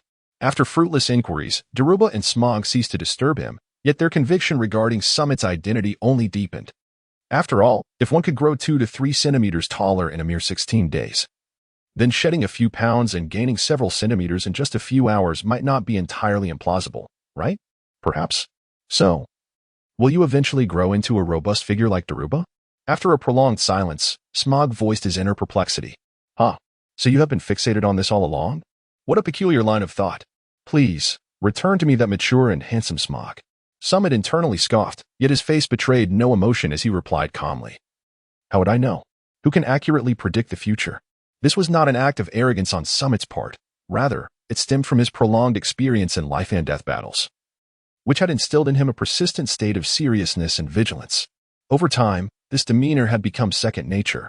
It would be rather implausible to suggest that Samit's inherently optimistic character had remained unchanged amidst the relentless strife of warfare. Generally, those with a sunny disposition tend to meet their demise more swiftly on the battlefield, yet he found himself invulnerable within the confines of the dungeon world. After numerous encounters with death, his reverence for it had waned. Each time he perished, he would leisurely return to the dream realm, revisiting fragmented memories of his past life, filled with anime and comics. Though many of these recollections had become hazy with the passage of time, he had learned not to be overly discerning due to the circumstances. Smog, unaware of Samit's inner thoughts, perceived a growing indifference in him, reminiscent of the Avengers he had encountered before, although they had not yet reached such a grim state. Who could say what the future held in this cursed era? What are you all doing over there? Hurry up and come here. In the distance, Daluba and Camille had been conversing for quite some time, only to realize that Smog and Samit had yet to join them, prompting Daluba to shout. Upon seeing the two approach, Daluba introduced them, stating, "This is Sergeant Smog, and this is our witness. We will need his assistance in pursuing the Rebirth pirate group." Camille nodded in acknowledgement at Smog and then turned his gaze with keen interest towards Samit, evidently having heard of them from Daluba. "I look forward to your guidance," he said, extending his hand with a smile. Yes. I look forward to it as well," Samit replied as he assessed Camille. How to describe him? Camille possessed a rather peculiar appearance. While many individuals in the world of One Piece exhibited eccentric traits, Camille stood out distinctly. He was well-proportioned and quite handsome. Yet there was an indescribable strangeness about him. Standing approximately 2 meters tall with a lean physique, he sported long bangs and rectangular glasses, reminiscent of a certain character from a manga, yet distinctly different, akin to Luffy as envisioned by the Empress. Yes, it was as though a character from a delicately drawn comic had materialized amidst the rougher artistic style of pirates. This divergence in artistic representation left Samit astonished, to the extent that he only realized Camille had extended his hand after a prolonged moment. Unfazed by Samit's reaction, Camille withdrew his hand and adjusted his glasses with 2 fingers. "You must be quite fatigued after your long journey at sea. I should have allowed you to rest before discussing other matters. However, considering it has been over half a month, I fear Samit's recollection of the Rebirth pirate group might become hazy, so I wish to create portraits of the key members now." None among them were overly sentimental, and thus, they found no fault in this approach. Camille, seeing their understanding, nodded and led everyone towards the base. The Wilga base was established on the hillside of a small island, allowing for swift support in the event of an attack on the port while also leveraging the elevated terrain for defense. Before long, they arrived at an office where a forensic artist awaited them. After Camille made brief introductions, they all settled into their respective seats. The forensic artist gestured for Samit to commence describing the characteristics of the subjects. Having spent nearly 6 months in the dungeon world engaging with the 3 members of the Rebirth pirate group, Samit was well acquainted with their distinguishing traits, and it took little time for the portraits to be completed. "Take a look. Is there anything you wish to add?" the forensic artist inquired. handing the drawing board to Samit. After carefully examining the portrait of Samit and confirming its accuracy, he returned it and stated, "There is nothing further to add. They simply look like this." With the task completed, he declared, "Allow me to host a banquet to entertain everyone. I sincerely hope you will grace us with your presence." After relaying some matters to the criminal investigator, Camille clapped his hands and addressed the gathered crowd. The attendees expressed no objections after a fortnight of maritime travel. Everyone felt fatigued, and a moment of relaxation was indeed warranted. That evening, Camille laid out a sumptuous feast, with an array of vegetables, fruits, meats, and wines, over 100 varieties artfully displayed on a long table, leaving Samit utterly astonished. Camille occupied the head of the table, with Daluba seated next, followed by Smog and Samit, while the naval soldiers filled the seats below. Raising his glass high, Camille proclaimed, "To all who have journeyed from afar, your efforts are commendable. I raise my glass in your honor." With that, he downed the contents of his cup in one swift motion, revealing that it was a rustic wooden goblet from the tavern, capable of holding nearly 2 bottles of wine. Witnessing this refined naval colonel exhibit such a spirited side, the guests felt a surge of excitement and eagerly lifted their own glasses to drink deeply. Samit was no exception, initially. Daluba intended to use his status as a minor as an excuse to offer Samit some juice. However, Samit countered with a rhetorical question, "Do I look like a minor?" Alcohol is indeed a delightful indulgence, especially for those who dwell upon the sea.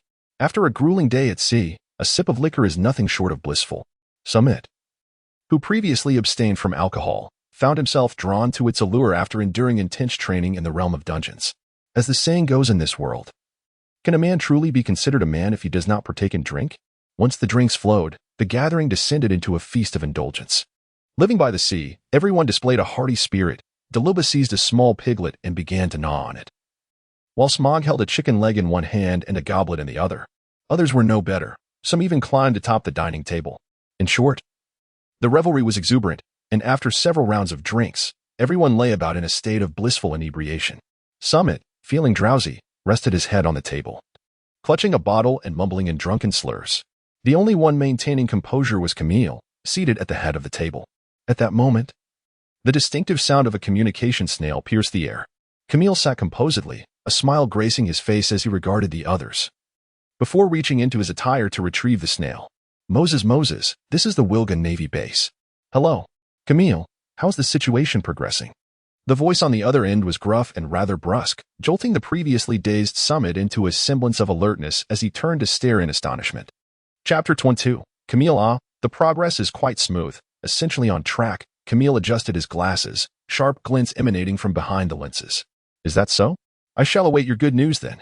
After concluding the conversation with the communication snail, Camille carefully stowed it away, his gaze fixed intently on the incredulous expression of Samit.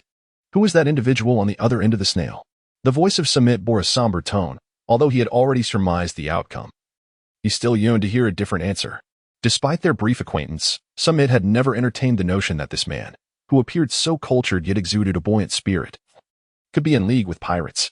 Most notably, this fellow shared a deeply amicable bond with Daluba. Reflecting on this, Samit glanced at Daluba, who lay on the ground in a deep slumber, utterly defenseless, and a wave of compassion washed over him. What would Daluba do if he were to discover that his closest companion, a trusted colleague, was indeed a pirate? After spending so many days together, Samit was acutely aware of this man's profound loathing for pirates. "Haven't you already guessed?" Camille remarked, adjusting his glasses perched on his nose, seemingly relishing this gesture. "You rascal." Just as he uttered those words, Samit leaped onto the dining table and charged at Camille, seizing a dinner knife along the way. He deftly twirled it with a flourish before thrusting it towards Camille, gripping the handle in reverse. Clang.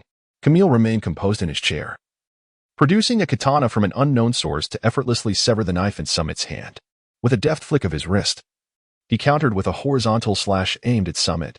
Seeing this, Samit remained unperturbed, discarding the half-eaten knife in his hand. He leaned back, exerting force beneath his feet, propelling himself away in a swift motion close to the blade's edge. However, before Samit could catch his breath, Camille rose and struck downwards towards him, the sword's aura slicing through the air, relentlessly pursuing Samit. The Sami ants could not evade in the air, compelled to curl their bodies and cross their hands over their chests. Boom. Samit was propelled backward, crashing into the wall near the entrance and stirring up a cloud of dust. Utilizing the veil of smoke, he made a swift escape through the grand doorway. During his extensive time honing his skills in the replica world, it was not strength that he had cultivated the most, but rather his ability to assess situations. From the recent skirmish, Samit discerned that he was outmatched in strength, reflexes, and speed. Even his combat experience paled in comparison. However, he realized that his resilient physique could withstand the opponent's attacks, and if a confrontation were to ensue, it would be Camille who would ultimately face defeat. Yet, this was undeniably the stronghold of the enemy, an established naval base. Samit harbored uncertainties regarding whether the naval soldiers within were as complicit with pirates as Camille was. If so, remaining here would only lead him into a trap, surrounded by adversaries, resulting in his eventual capture. Although his indomitable body was impervious to blades and firearms, his stamina was finite, and he could be worn down. What do you think about the fate of Daluba and Smoker? Samit's escape was indeed an act of protection for them. Camille rendered Daluba and the others unconscious before taking action against himself, clearly wishing to shield them from involvement in the turmoil. As for the motives behind his actions, it may stem from the bond of friendship between the two, leading him to desire that Daluba remain unscathed by trouble. Naturally, Samit was also inclined to believe that Camille was incapable of overcoming them, fearing unforeseen consequences. He had contemplated awakening Daluba and the others but hesitated, uncertain whether Camille had tampered with the food or drink. Having undergone a rebirth himself and possessing a resilient physique, he was not easily affected by common sedatives. Moreover, despite the brief yet tumultuous nature of their encounter, there were no signs of awakening among them, indicating a significant possibility of being drugged. Concerned about losing the opportunity and being caught off guard, he chose to flee first. Deep down, he harbored a more sinister thought. Yet he preferred not to dwell upon it. As Samit fled, he activated his shared senses, perceiving the situation within the base. Indeed, numerous naval soldiers were scouring the area in search of something. It was evident that they were looking for him. Samit cursed under his breath as he sought an escape route devoid of naval soldiers. However, after a brief flight, he was compelled to change his path, for naval officers were conducting a search ahead. Thus, Samit continued to evade his pursuers, eventually discovering a decorative knife hanging on the wall. Yet, after a short while, he came to a halt, his gaze becoming laden with trepidation. Although no naval personnel were currently in sight, he was acutely aware that he had been cornered. Although Samit had never previously visited this naval base, he navigated it as if guided by an internal map, confident that with sufficient time, he could find his way out. However, the intricate terrain of the base, coupled with the need to evade the Navy, left him no opportunity to study the exits. He could only move toward areas devoid of personnel. Yet, it seemed as if the adversaries were acutely aware of his capabilities, deliberately deploying individuals to search certain locations, thus steering Samit into a preordained route that ultimately led to his encirclement. As anticipated, it wasn't long before the sound of footsteps echoed from both sides of the passage, revealing a throng of naval soldiers, rifles aimed squarely at Samit. "Lower your weapons. Draw your blades," commanded a junior naval officer, aware that in such confined quarters, gunfire could lead to significant collateral damage. "Attack." The naval soldiers raised their gleaming blades and charged towards Samit, the blinding reflection of the steel under the lights making it difficult for him to keep his eyes open. Yet, he remained undaunted. Having faced numerous similar predicaments in the world of the game, he understood that typical foes could hardly breach his defenses. Thus, he paid little heed to their assaults, focusing instead on evading capture. For once ensnared by 5 or more adversaries, escape would become exceedingly challenging. Therefore, in Samit's heart, a resolute strategy took shape. With his long blade angled toward the ground, he charged fiercely at the adversaries ahead. His sweeping strikes disregarded the enemy's assaults entirely, embodying a reckless abandon in his relentless onslaught. Each second saw him cleave through an enemy, while countless blows rained upon him. Yet, Samit, possessing a resilient physique, remained undeterred. In stark contrast, any adversary struck by his blade would succumb to the loss of combat effectiveness. The sharp edge of his weapon danced in his grasp, casting flickers of light as the fervent blood spilled and the anguished cries of the foes resonated within the confines of the narrow passage, creating a mournful symphony. Samit exerted himself to the utmost, maintaining a pace that matched the pursuit of those behind him, thus avoiding encirclement. However, this approach proved exceedingly taxing, and it wasn't long before he was gasping for breath. Chapter 23. Desperation with a reckless strategy. The naval soldiers blocking Samit's path finally succumbed to fear, reluctantly clearing a passage and refraining from further hindrance. Seizing this opportunity, Samit broke free from the encirclement. "What are you doing?" A naval officer vented his dissatisfaction. Yet upon witnessing Samit's retreating figure, he couldn't help but shudder and curse under his breath. A monster. Nevertheless, this was preferable. With no allies ahead, he commanded, "Fire. Open fire." Bang, bang, bang. The naval soldiers discharged their weapons relentlessly, yet Samit appeared utterly unfazed, his speed undiminished as he deftly maneuvered, vanishing around a bend. The sailors exchanged bewildered glances, momentarily at a loss regarding their next move. Samit's abilities evidently surpassed their comprehension. It was not that they feared death or recoiled from a formidable foe, but rather they wished to avoid futile casualties. Even if they could inflict a mere scratch upon the enemy, they would charge forth without hesitation. However, Samit seemed impervious to harm, leaving no mark, not even a scratch. Dispatch the warships at the port, ensure that the enemy does not seize a vessel to escape. Just as the group found themselves in disarray, a voice broke through. They turned to see the source. "Commander Camille." The crowd bowed in respect. "But what about here?" one inquired. Camille adjusted his glasses and replied with confidence. "The situation here exceeds your capabilities. Allow me to handle it." "Yes." The naval officers spoke with a hint of shame, clearly embarrassed by their inability to assist. Yet, they did not dwell on appearances and gathered their soldiers, rushing towards the port. Once everyone had departed, Camille let out a cold snort, adjusted his collar, and then leisurely pursued the direction in which Samit had fled, seemingly unperturbed or perhaps emboldened. Indeed, Camille was emboldened, for ahead of Samit lay an adversary who was, at this stage, far beyond his reach. Samit had long ceased to move, his gaze fixed intently ahead. From the dimly lit corner emerged a colossal figure. Daluba. Samit's voice trembled as the most unwelcome reality unfolded before him. On board the vessel, his interactions with Daluba had been minimal, yet who could resist the charm of a person who was not only efficient in his duties but also generous and imbued with a profound sense of justice? Within the naval ranks, he commanded the unwavering trust of his subordinates, with Smog venerating him as both a role model and an elder brother. To the public, he embodied the very essence of a hero, not the legendary type like Carp, but rather a hero seen through the eyes of the common folk. One who would willingly place himself in peril to ensure the safety of the populace. Yet, this very individual found himself entangled with pirates. Why Daluba? Samit let out a shout of disbelief. Daluba stood in the dimly lit corner, gripping a 2-meter-long sword, his head bowed in silence. Upon hearing Samit's inquiry, he raised his gaze, his eyes resolutely fixed on Samit. "I do not wish for you to perish with malice towards this world, yet for certain reasons, I am compelled to take your life." In that moment, Samit comprehended the inevitability of their confrontation, though he could not fathom why Daluba would resort to such actions.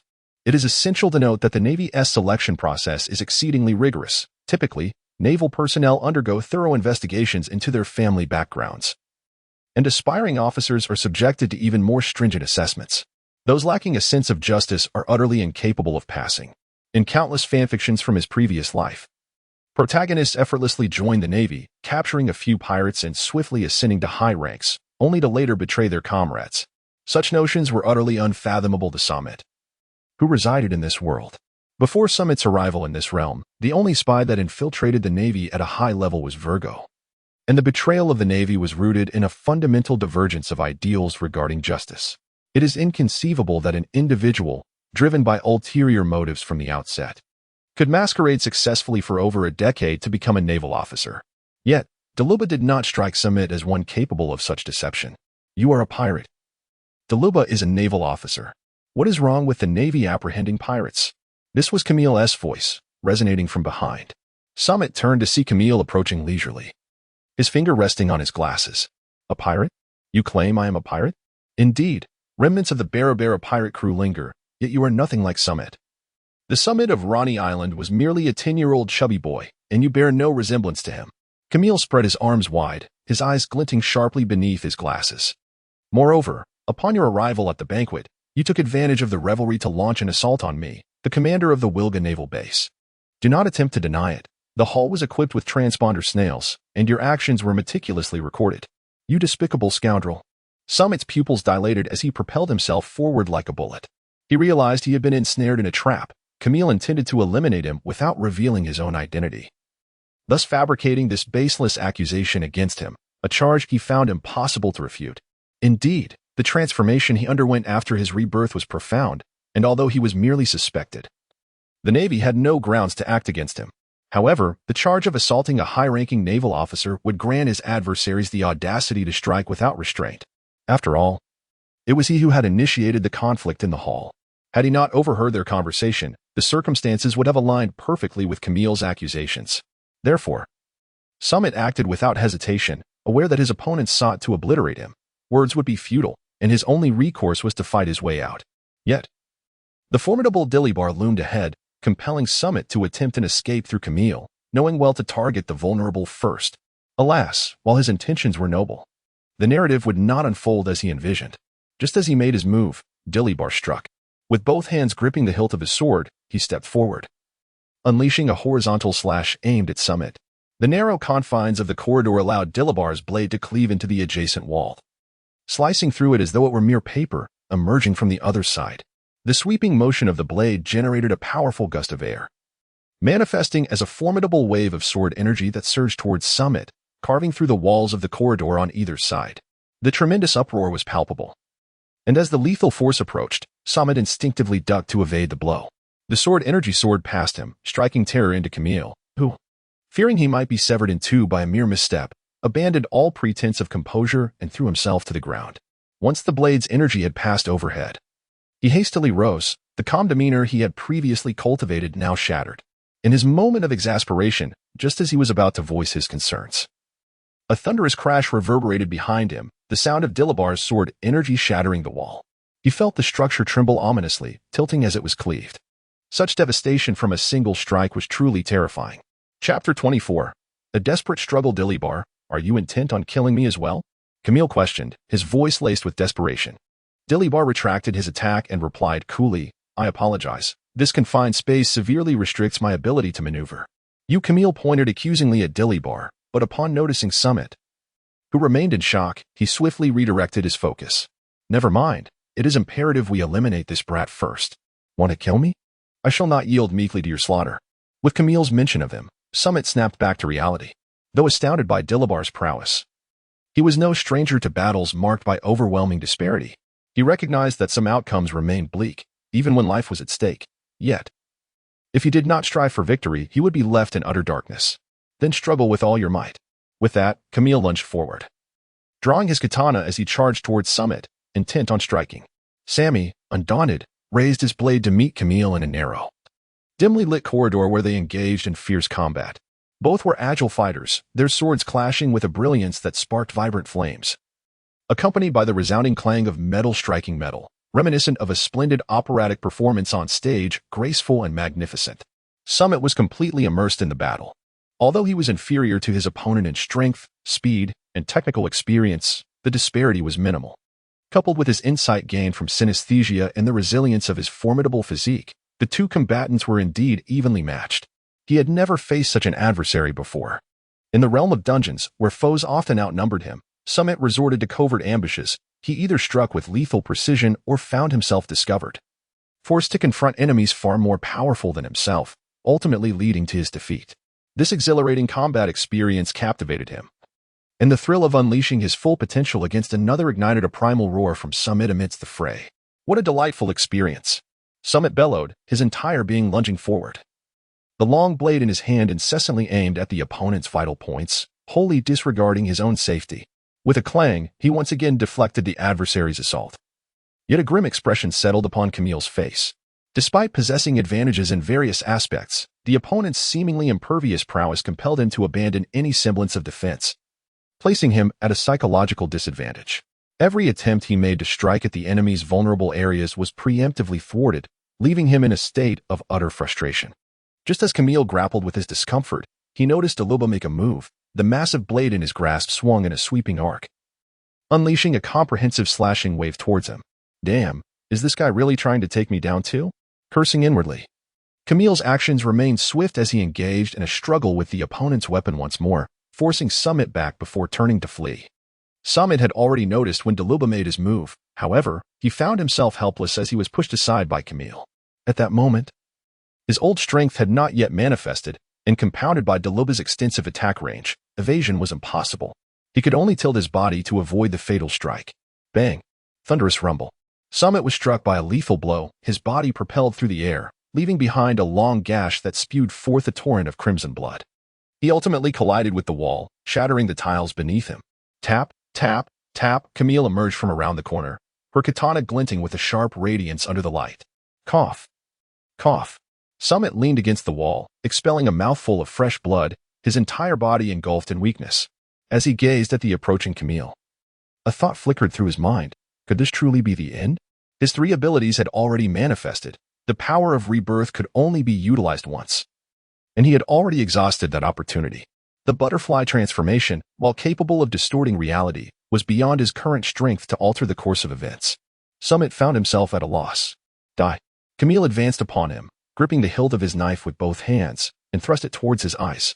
Just as Samit closed his eyes, awaiting his demise, Smoker's voice rang out from a distance, accompanied by a billowing cloud of smoke that swiftly morphed into a colossal fist, hurtling towards Camille. Startled, Camille spun around and raised his knife defensively. However, the smoke had no tangible form, passing right through the blade and crashing heavily into him. Strangely, while the smoky fist seemed insubstantial upon contact with the knife, it unleashed tremendous force upon striking Camille, sending him reeling, blood spewing forth. What are you doing, Smoker? Camille lay on the ground, looking up as Smoker, cigar in mouth, leisurely emerged from a distant corridor. Ignoring Camille, he cast a glance at Samit before shifting his gaze to Diruba. The two exchanged a silent, heavy stare. After a long pause, Smoker finally broke the silence. Aren't you going to say anything, Diruba? His expression was inscrutable, yet the weight of his words betrayed the turmoil within. What is there to say, you bastard? Look at the good deed you've done, Camille interjected furiously, clearly recounting the fabricated charges he had concocted against Samit. Yet, before he could elaborate, Diruba raised a hand to halt him, speaking with a heavy heart. Smoker is an elite nurtured by the headquarters. Your justifications may deceive the uninformed, but attempting to convince Smoker with such arguments is merely an insult to one's intelligence. So, everything you do is for your own purpose. Smoker shouted angrily at Diruba. Tell me, why are you doing this? Observing Smoker's agitation, Diruba's eyes momentarily reflected guilt, but it quickly vanished, replaced by resolve. I have my reasons for doing this. Yet, no matter the justification, it cannot alter the fact that I have acted against justice. My actions have harmed countless innocents, and there are many more like Samit who have suffered because of me. Nevertheless, I will not cease my actions, regardless of their hatred towards me. I must rescue that person. Diruba's voice was unwavering, and Smoker understood that such determination was unyielding. He calmed himself, speaking solemnly. Brother Diruba, this will be the last time I address you as such. I cannot forgive you for betraying justice. Chapter 25. The escape Smoker's arms transformed into smoke, surging forward towards Diruba.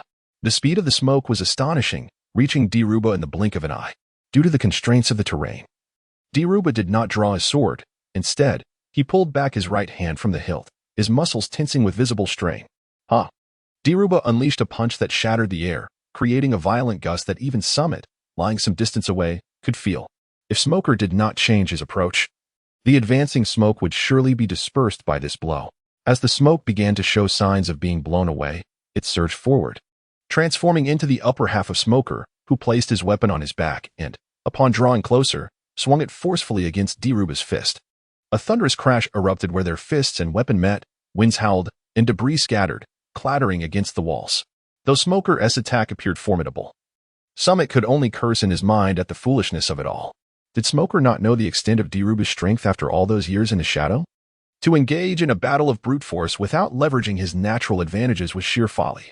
As Samit pondered this, Smoker was launched away like a cannonball. In midair, he wiped the blood from his mouth, igniting a burst of smoke from his lower half to accelerate his flight. In an instant, he reached Samit, enveloping him in an embrace, and then vanished without a trace, leaving only a swirling cloud of smoke in his wake.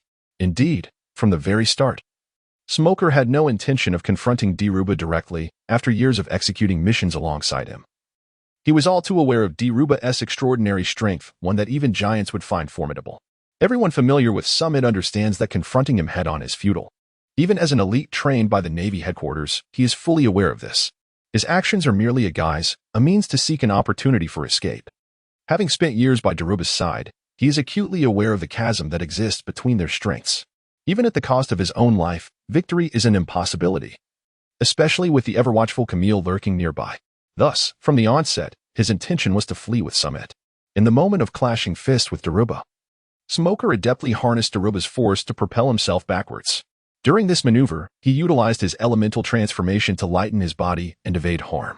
However, such a tactic demands impeccable timing. A moment's delay would result in bearing the full brunt of Diruba's strike. while being too swift could render him unable to absorb the force. Despite Smoker's meticulous planning, he still sustained considerable injury, fortunately. It did not impede the success of their escape. Coughing amid the haze, Camille exclaimed in frustration, "Damn that Smoker. I should have eliminated him at the outset. I mentioned that drugs are ineffective against such a creature." Before he could finish, he sensed a shadow loom before him. Looking up, he found Daruba standing there, sword in hand. The backlighting obscured Daruba's expression, yet Camille felt the overwhelming pressure of his presence bearing down upon him. "I warned you, Camille. You must not lay a hand on my brothers."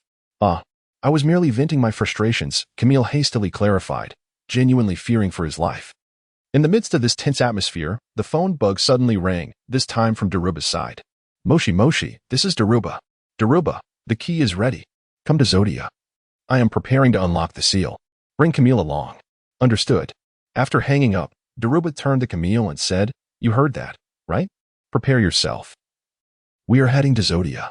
"I understand, but what about Smoker and that little brat?" Camille inquired, adjusting his attire. Daruba shot him a glance, then turned away. "It matters not. The plan has progressed to this point. The world government's awareness is of no consequence." Meanwhile, Smoker supported Samit, limping along. Suddenly, Samit furrowed his brow and came to a halt. "What is it?"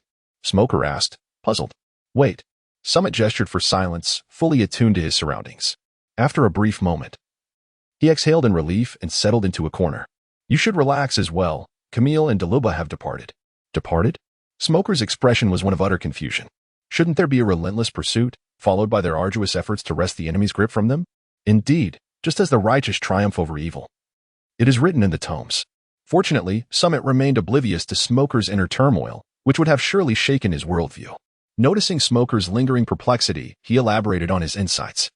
Moments ago, he had received a message through a transponder snail, indicating that a certain key had been procured, leading them to a place called Zodia. Subsequently, they had departed, taking with them the majority of the soldiers from the naval base. Oh, by the way, judging by the voice, the individual on the other end of the transponder snail must be Martina, one of the female officers from the Balabera pirate crew. Is that so? Smoker sighed in relief, only to suddenly recall something and hurriedly inquire, "What about my subordinates?"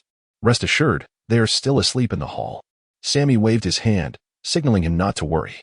However, Smog, upon hearing this, directly seized himself and strode towards the hall. "Is that so? Splendid. Come, awaken my subordinates. We must certainly thwart Daluva and his crew this time."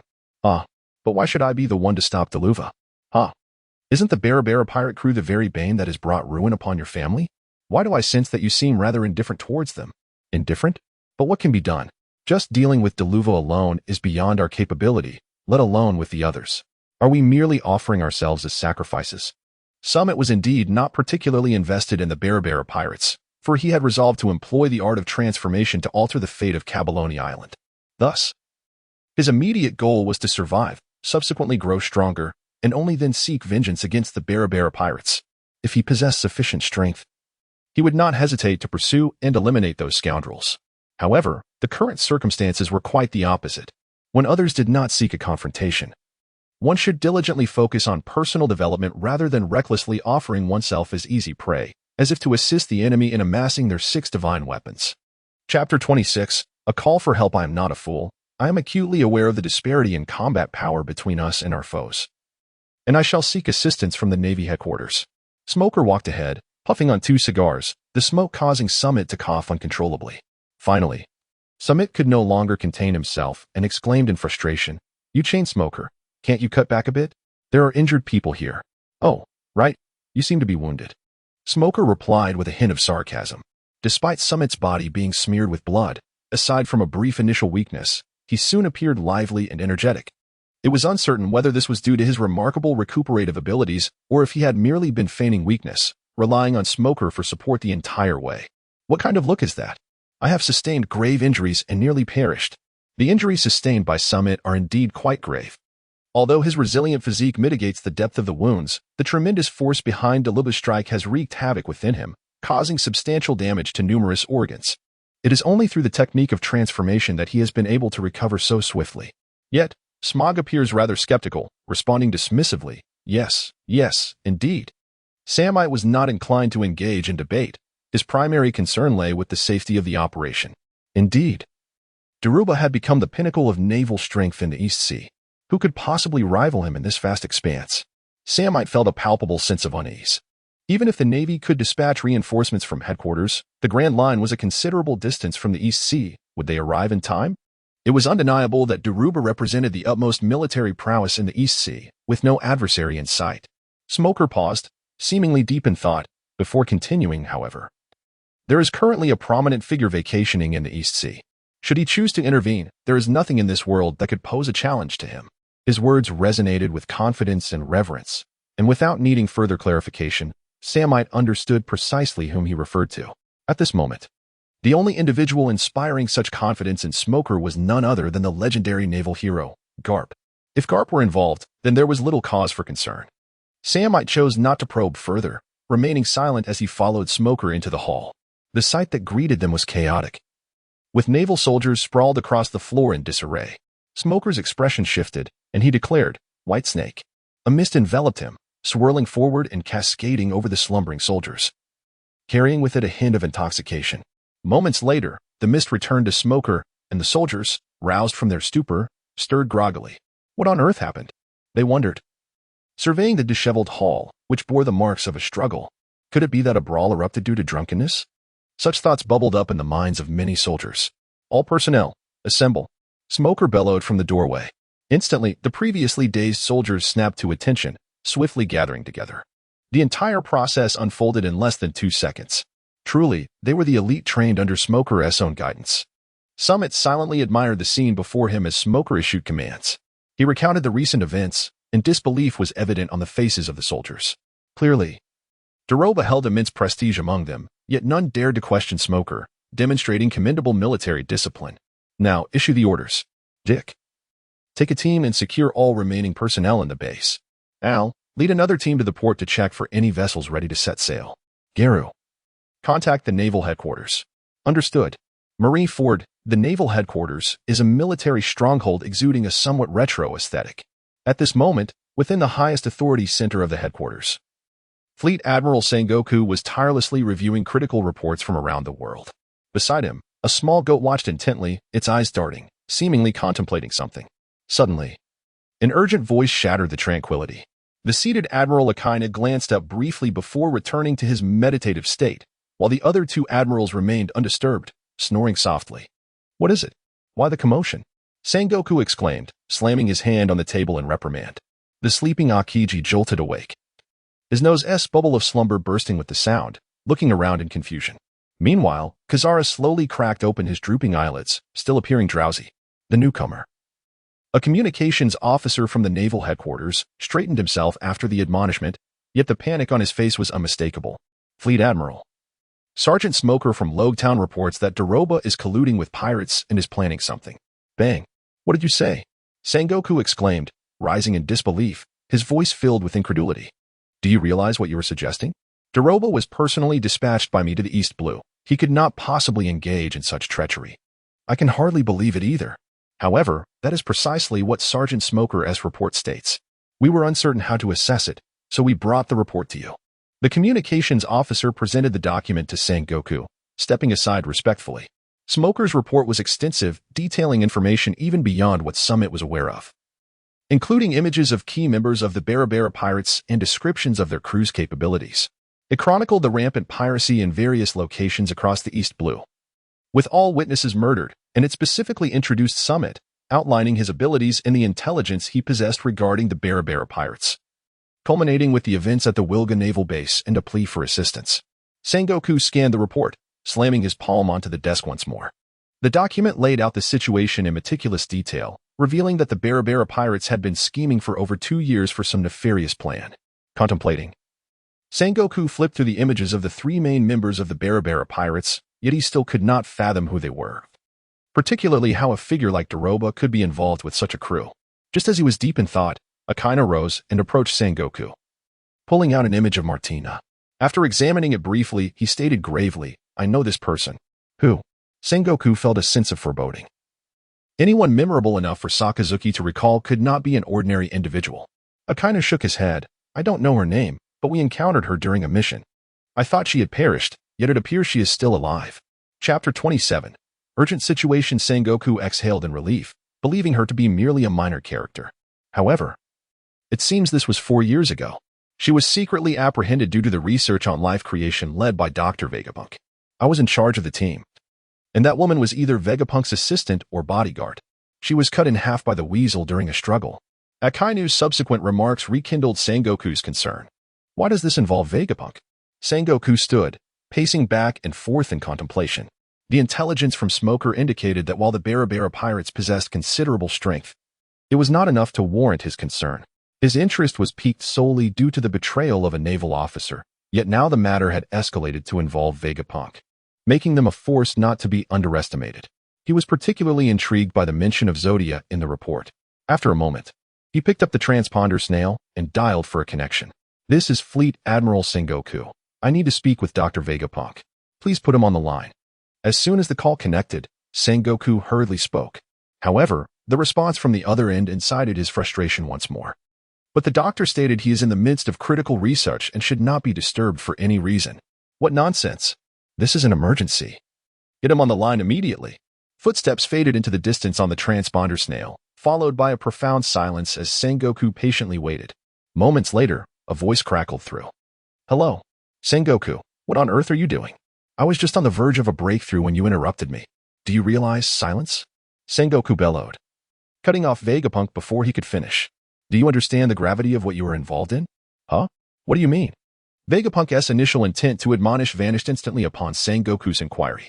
It must be noted that despite being hailed as the world's most brilliant scientist, possessing unparalleled intellect, Vegapunk channeled all of that wisdom into his scientific endeavors. In contrast, facing the politically seasoned Fleet Admiral Sengoku, he found himself outmatched, losing the upper hand with a mere question. What is the situation with your assistant, Martina? The red-haired woman. For years ago, she was cut in half by the weasel. Yet I have received information that she is plotting something now. Are you withholding any information from us? To ensure Vegapunk recalled, Sengoku even described Martina as notable physical characteristics. Martina. Vegapunk's voice carried a hint of nostalgia. After a pause, he continued, she was once my assistant and bodyguard, the epitome of perfection. Perfection? Does such a being exist in this world? Sengoku expressed his skepticism. Even Vegapunk, renowned for being 5 centuries ahead in technology, could hardly be considered perfect.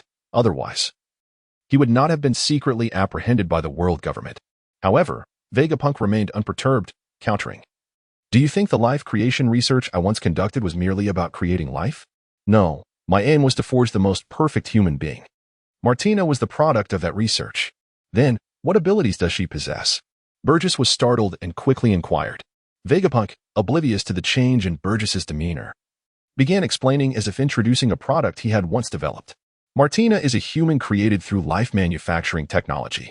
She possesses intellect and vitality beyond the reach of ordinary beings. Her learning speed is astonishing. Even I cannot match her computational abilities. Moreover, her formidable vitality enables her to gain immense strength with just basic training. In essence, she embodies the perfect existence of humanity, combining both wisdom and martial prowess. Is that so? Such a perfect being was felled by a mere weasel, Burgess retorted. Akaina scoffed nearby, clearly unimpressed by this so-called perfect human. His sentiments echoed the thoughts of everyone present, leading Burgess to refrain from further comment. Vegapunk, however, paid no heed to the crowd's attitudes and sighed. Indeed, in terms of physical attributes, she is flawless. Yet, she harbors a significant flaw. She lacks human consciousness. Since her inception, she has been devoid of purpose, dreams, or desires. If no commands are given, she is left to ponder her existence and may choose self-destruction. Thus, she is a failure. What is her current condition? Burgess pressed, seeking clarity on the matter. Yet, Vegapunk's response was unlikely to satisfy him. How would I know? Initially, she wished to perish due to her lack of self-worth. I commanded her to be my assistant and bodyguard, and she has been by my side ever since, learning in hopes of protecting me. However, 4 years ago, when Akaina led a force to capture me, she was brutally cut down by that weasel in her attempt to save me. Although her vitality would prevent her from dying outright, without direction or a sense of purpose, she too might choose self-destruction. You fool! You caused this chaos and remain unaware? Burgess exclaimed. Enough of that. Tell me, what is Zodia? Or where is it located? Discontented with Vegapunk's previous answer, Burgess posed another question. Zodia. Vegapunk expressed surprise at the mention of the name.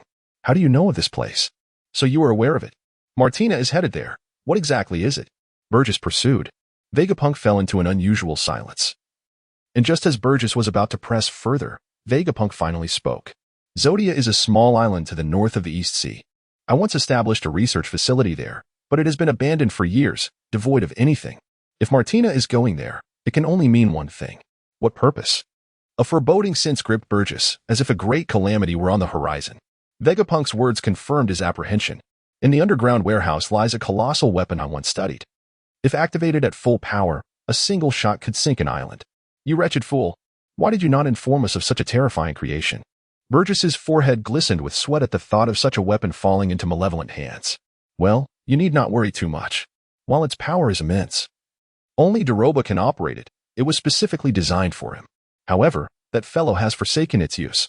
I sealed it away to prevent anyone else with malicious intent from wielding it. Vegapunk rambled on, but Burgess barely registered his words. He focused on the fact that the weapon was intended solely for Doroba and that no one else could operate it. His temples throbbed as he clenched his left hand on the table. You fool! This is a grave matter. Doroba has also gone to Zodia. Quickly, tell me its exact location. Why has Doroba allied himself with pirates? After hanging up the din mushi, Burgess pondered the severity of the situation. Should I mobilize? Akainu asked, arms crossed and legs crossed in a relaxed posture. Burgess studied Akainu for a moment before shaking his head. Your destructive capabilities are too formidable. Kazan, you will go instead. Remember to avoid damaging that weapon. Understood. Kazan stood up, shaking off his previous lethargy, and proceeded outside. Watching Kazan depart, Burgess contemplated for a moment before dialing another number. Hello, it's Burgess. I'm currently training my grandson. Don't contact me unless it's urgent. Buzz, buzz, buzz. Burgess's forehead throbbed as he redialed, this time interrupting Carp before he could speak. Carp, you fool. This is an emergency. Put your vacation aside. Only you can reach the location in time. Try to stabilize the situation before Kazan arrives. On the other end, Carp moved the din mushi away from his ear, nonchalantly picking his nose. What? After finally getting a break, something like this happens? I know. He hung up, glancing at a bruised and battered Luffy, who was plotting an escape. Well, a mission has come in. I want to be able to play with you this time. When I return, I'll make you into an excellent Marine. I don't want to be a Marine. I want to be a pirate. I'm going to be the Pirate King. Luffy shouted, casting furtive glances at Carp, ready to flee at the slightest move. To Luffy's surprise, Carp did not explode with rage but spoke softly. Well, regardless of what you wish to do in the future, you must first take care of your health. Wait for me to come back. Luffy was taken aback by Carp's demeanor, and, before he could respond, Carp leaped forward and kicked him off the cliff. Ah, you old fool. As Luffy fell into the abyss, Carp shouted, You little rascal still want to be the Pirate King? I will never let you walk the path of a pirate. After bidding farewell to his grandson, Carp called his aide on the din mushi. Hello. Come pick me up at Windmill Village. There's an urgent mission. On my way, Captain Carp. Shortly after hanging up, a Navy ship appeared on the horizon, Carp's vessel adorned with a dog-head figurehead. Carp glanced at it, opting not to take the main route, and jumped straight down. Meanwhile, Burgess hung up the din mushi, exhaling a sigh of relief. Though Carp was usually unreliable, he proved dependable when it truly mattered. With this in mind, Burgess personally contacted Smoker.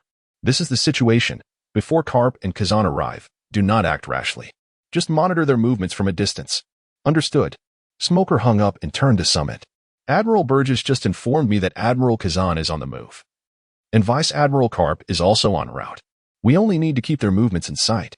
Well, an admiral. Admiral Burgess actually dispatched an admiral, and Vice Admiral Carp is coming too.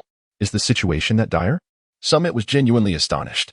As a supreme force of the world government, he typically remained at naval headquarters as a deterrent, seldom mobilizing unless a significant event that could alter the global landscape occurred. I was equally taken aback. It seemed this matter was far from straightforward. This mission would hinge upon your capabilities. Currently, Smoker had already secured the Wilga naval base. Yet all the warships had been dispatched. Although the truth had been communicated to those aboard the vessels, their return would take some time. During this interval, Deluba and Camille had likely fled far away. Well, I understand now. Fortunately, our task merely involves trailing the enemy from a distance. Otherwise, I would need to seriously contemplate the safety of this operation. Samit clasped his fist in response, eager to witness the pinnacle of combat prowess in this world. On the tranquil sea, several miles from the Wilga Navy base, 3 vessels of the Balabala pirate crew lay quietly afloat. Suddenly, the placid waters stirred as a small submarine emerged, its hatch opening to reveal Daluba. The crew aboard the Balabala ships soon spotted them, calling out, "Over here.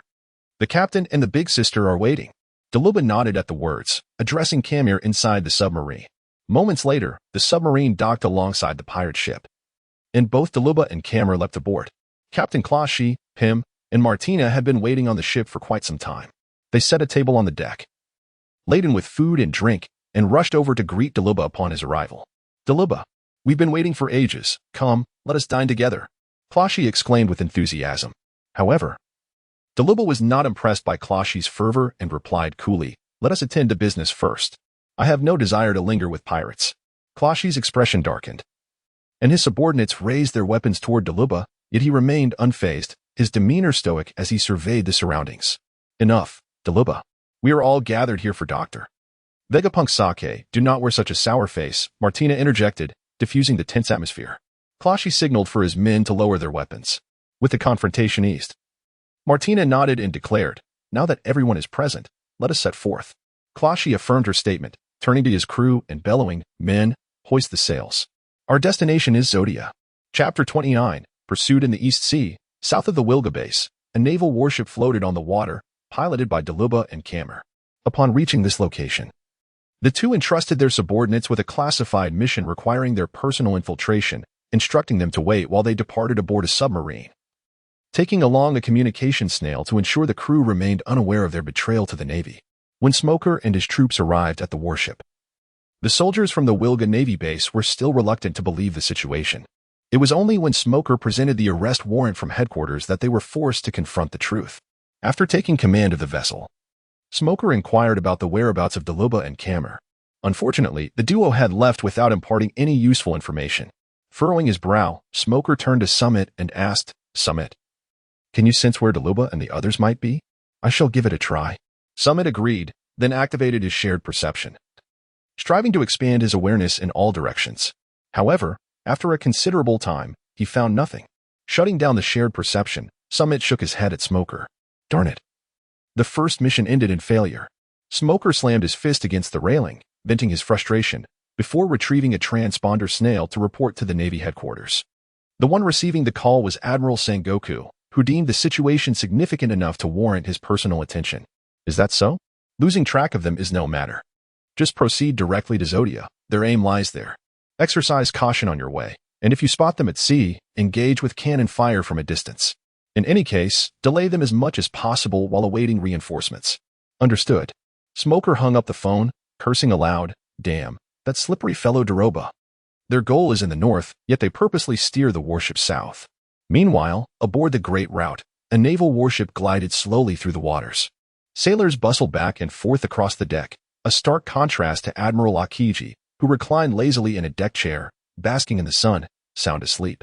"Mr. Kazan, we are about to enter the doldrums. Please be mindful," a naval officer reported, approaching Akiji. Akiji lifted his sleep mask slightly, shielding his eyes from the glaring sunlight, and languidly replied, "Is that so? Inform me once we enter the doldrums." With that, he pulled down the mask and resumed his deep slumber. In the East Sea, aboard the Dray Foss, a lookout cried out from the crow's nest, "Captain, an island has been sighted ahead." Upon hearing this, Shanks was instantly filled with excitement, racing up to the lookout tower to seize the telescope from his subordinate for a closer inspection. As the island came into view, he could not contain his exuberance. "Oh, it's an island. It truly is an island." "Is that so? Captain, after such a long voyage, we finally see land.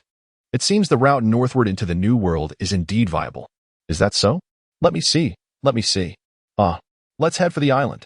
On board the Dog-Ed warship, Vice Admiral Garp stood tall with arms crossed, his just cloak fluttering in the wind, radiating an aura of reassurance. "Vice Admiral Garp, we have arrived at Baidi Town. Should we dock for supplies?" An officer inquired from behind him.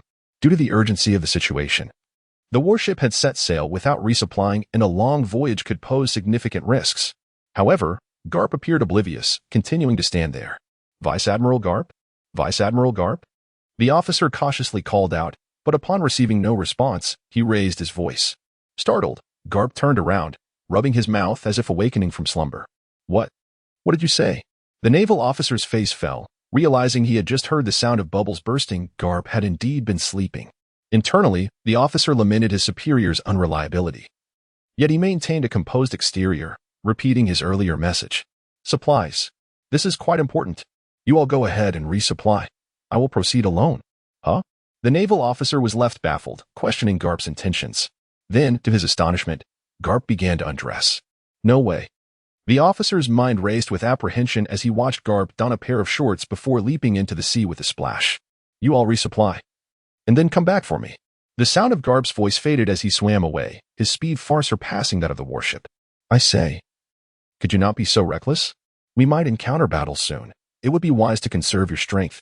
On the deck, Samit lay on a lounge chair, eyes closed in meditation, while Smoker paced anxiously in front of him. Yet, one could hardly blame him. It was his first time leading a warship on a mission. And to it that, as a mere sergeant, he felt a mix of pride and trepidation, especially since his targets were once figures he idolized. Stirring a whirlwind of complex emotions within him, Smoker paused, glancing at Samit, and asked, how can you remain so calm? Do you not feel even a hint of anxiety? Considering this operation involves an admiral? Anxiety?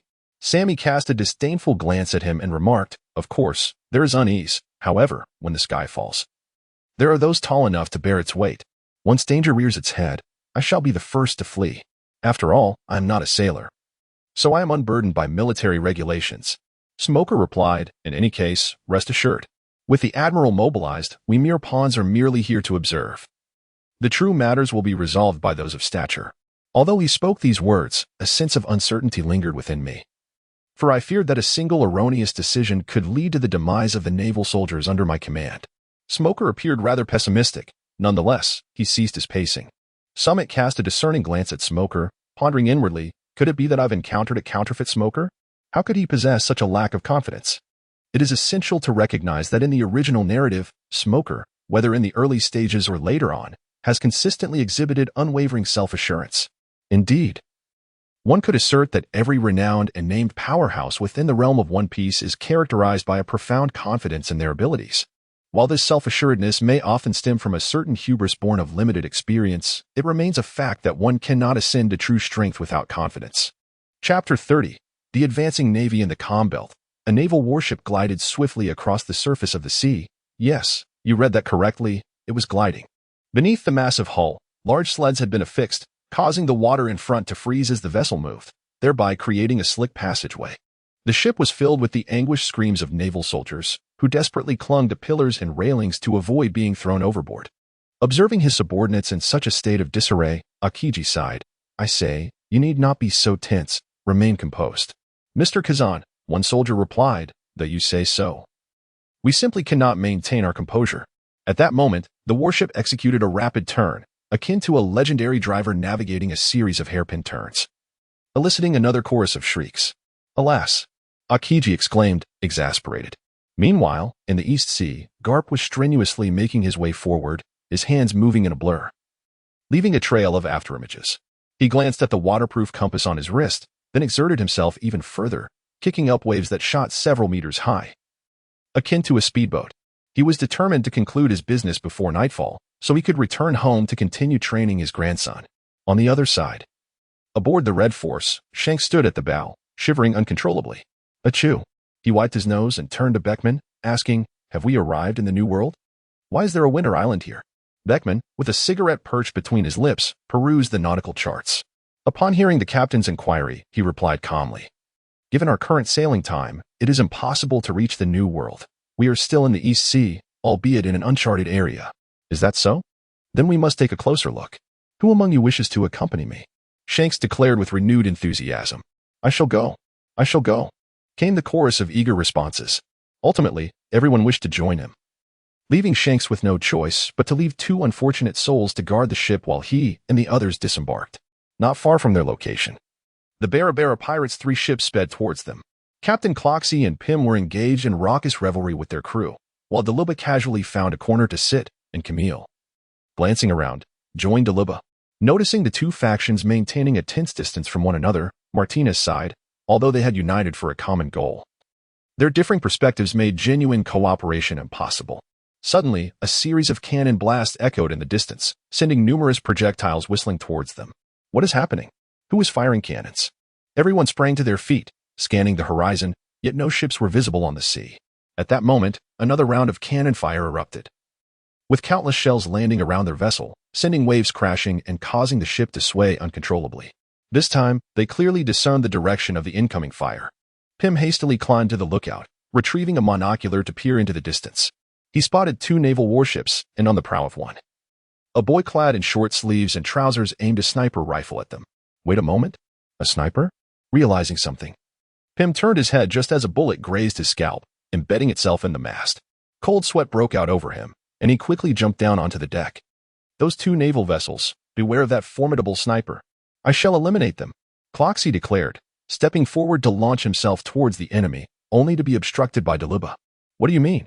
At a time like this, you still wish to stir trouble? Cloxy glared at Deluba, his expression darkening. Deluba remained unfazed, stating, "We agreed not to engage them." Humph. What a facade you put on, Deluba. You know better than anyone the number of naval civilians who have perished by my hand over these past 2 years. If it weren't for you and Camille acting as informants, would we have succeeded so effortlessly? You believe that because you did not personally take those lives, you bear no responsibility? Cloxy's words drained some color from Deluba's face. Unperturbed, he stepped past Deluba to the ship's edge and, turning back, proclaimed, "We have all benefited from Dr. Vegapunk's kindness, which is why we are gathered here. To repay that debt, I am willing to sacrifice my life. However, I cannot stand idly by and watch my comrades be slain without retaliating." As he spoke, an immense surge of energy erupted from his pores, propelling Cloxy's corpulent form into the air. On the other side, the cannon fodder aboard the 2 naval vessels continued to bombard the Barabara pirates. Samit, feeling a tinge of regret, lowered his sniper rifle and murmured, "Alas, I was so close to landing a shot. I should have adjusted my aim to the left. Count your blessings." If matters were so easily resolved, the headquarters would not have dispatched an admiral. Smoker was evidently unconcerned with Summit's potential success. His attention was focused on another matter. With no ships in sight, is this bombardment truly effective? Fear not, as long as you strike according to my indicated coordinates. Success is assured. It merely depends on fortune whether we hit our target. Summit remarked with a sense of inevitability that, given the artillery technology of this era, even if one could spot a ship, striking an enemy vessel from a distance was largely a matter of chance, even if a hit was achieved. Solid projectiles typically inflicted minimal damage on ships, as they were primarily designed for human targets. To sink an adversary's vessel, it would require close-range exchanges. Otherwise, it was exceedingly difficult to achieve such a feat often. After 4 or 5 hours of naval combat, both sides would retreat, dragging their damaged ships back to their respective harbors. Upon hearing Summit's words, Smoker chose not to comment further, as their mission was simply to buy time. It would be even more favorable if the enemy halted to engage them in battle. Be cautious, someone is approaching from the opposite side. It's Captain Crochet. Summit suddenly pointed to the distant sky, offering a warning. Smoker and the others turned their gazes in that direction, where they spotted a dark figure in the sky that grew larger as it approached. By the time they could discern the individual's form, Captain Crochet had already landed on the ship's bow. How audacious, to dare come alone onto an enemy warship, a naval officer scolded, waving his hand to signal a formation of sailors standing at attention, their firearms discharging in unison. Under such firepower, it was typically challenging for an ordinary person to evade. However, Captain Crochet was no ordinary individual. He was a devil fruit user. With a deft leap, he ascended into the air, laughing heartily while unleashing a water arrow towards the naval officer. Before the officer could react, he was pierced by the water arrow, which subsequently penetrated the ship's hull and transformed into a water blade, slicing horizontally across the deck, cleaving it in 2 from left to right. A deluge of seawater inundated the ship, causing it to sink from the severed section, creating whirlpools as the naval personnel aboard hastily leapt overboard like dumplings into boiling water. Witnessing this scene, Captain Crochet could not help but laugh uproariously, exclaiming, "To dare pursue with such skill, truly a foolhardy endeavor." Chapter 31. I have captured Captain Crochet. You scoundrel, White Punch. Smoker bellowed in fury, his right hand transforming into smoke as he directed a powerful strike towards Crochet. Oh, so this is the little brat who follows Daruba? A Logia user. How delightful. Unfortunately, smoke is ineffective against me. Captain Crochet, unfazed by Smoker's signature move, inhaled deeply as the White Punch approached, his mouth agape, swallowing the smoke as if it were water. Smoker was taken aback. His elemental fist reverted to its corporeal form. The smoke that had been inhaled morphing into Smoker's hand. Come down. Smoker seized Crochy by the jaw, pulling him downward. The formerly lofty Crochy was abruptly slammed onto the deck, raising a cloud of dust. Cough, cough. Crochy coughed up blood, bracing himself against the floor as he rested his half-buried body free from the deck. Bang, bang, bang. Samit wielded his guns with dexterity, unleashing a barrage of fire despite the lingering smoke. Though visibility was compromised, his heightened senses allowed him to navigate without reliance on sight. Cloaky cursed vehemently, stamping his foot in frustration as he was propelled backward, his pores exhaling gas to alter his trajectory, enabling him to sway and evade the relentless bullets. After a considerable duration, Samit exhausted the ammunition in his firearms, prompting a sigh of relief from Cloaky. Despite being but one man, Samit's firepower was akin to that of an entire squadron, his marksmanship impeccable, each shot aimed with deadly precision towards vital points. A stark contrast to the coordinated assault of a full team of sharpshooters. This must be the sniper Pym had mentioned. He could not be allowed to operate unchallenged. With that thought, Cloaky opened his mouth wide, unleashing a jet of water aimed directly at Samit. Samit discarded his pistol and drew the knife from his waist, rolling forward to evade the water arrow while charging toward Clochey. Clochey let out a cold, mocking laugh, his gaze shifting with Samit's movements, as the water arrow transformed into a water blade in pursuit of him. Just as the blade seemed poised to catch up, Samit remained utterly unfazed, for Smog was approaching. After pulling Captain Clochey down, he refrained from mercilessly attacking the fallen foe and instead directed his subordinates to rescue the drowning naval soldiers. Noticing Samit's predicament, he swiftly rushed to provide assistance. At that moment, his lower body transformed into smoke, propelling him forward with the swiftness of a rocket booster. And in the blink of an eye, he reached Clochey's side, delivering a powerful strike with his hand. Bang! Captain Clochey was sent flying, crashing against the ship's railing, interrupting the water blade in his mouth. Spitting blood from the corner of his mouth, Clochey glared darkly at Smog and Samit, remarking, "I truly underestimated you, little brat." Following Daruba, he had already been aware of Smog's abilities, the smoke front of the Logia type. However, he thought the smoke lacked substantial offensive power, believing Smog's advantage lay solely in his elemental evasion of physical attacks, while his own ability could absorb smoke. Thus, he assumed he should have a complete counter over Smog. Previously, Clochey held such thoughts, yet he had underestimated the Logia type. The title of the strongest devil fruit is not merely due to elemental transformation and physical immunity. When a Logia user transforms, their attack and evasion routes multiply, creating a three-dimensional space where they can effortlessly execute various peculiar techniques. Smog's most characteristic maneuver involves elementalizing his fist and, as he nears his opponent, transforming his body alongside it, swapping positions with his fist at a speed that resembles teleportation.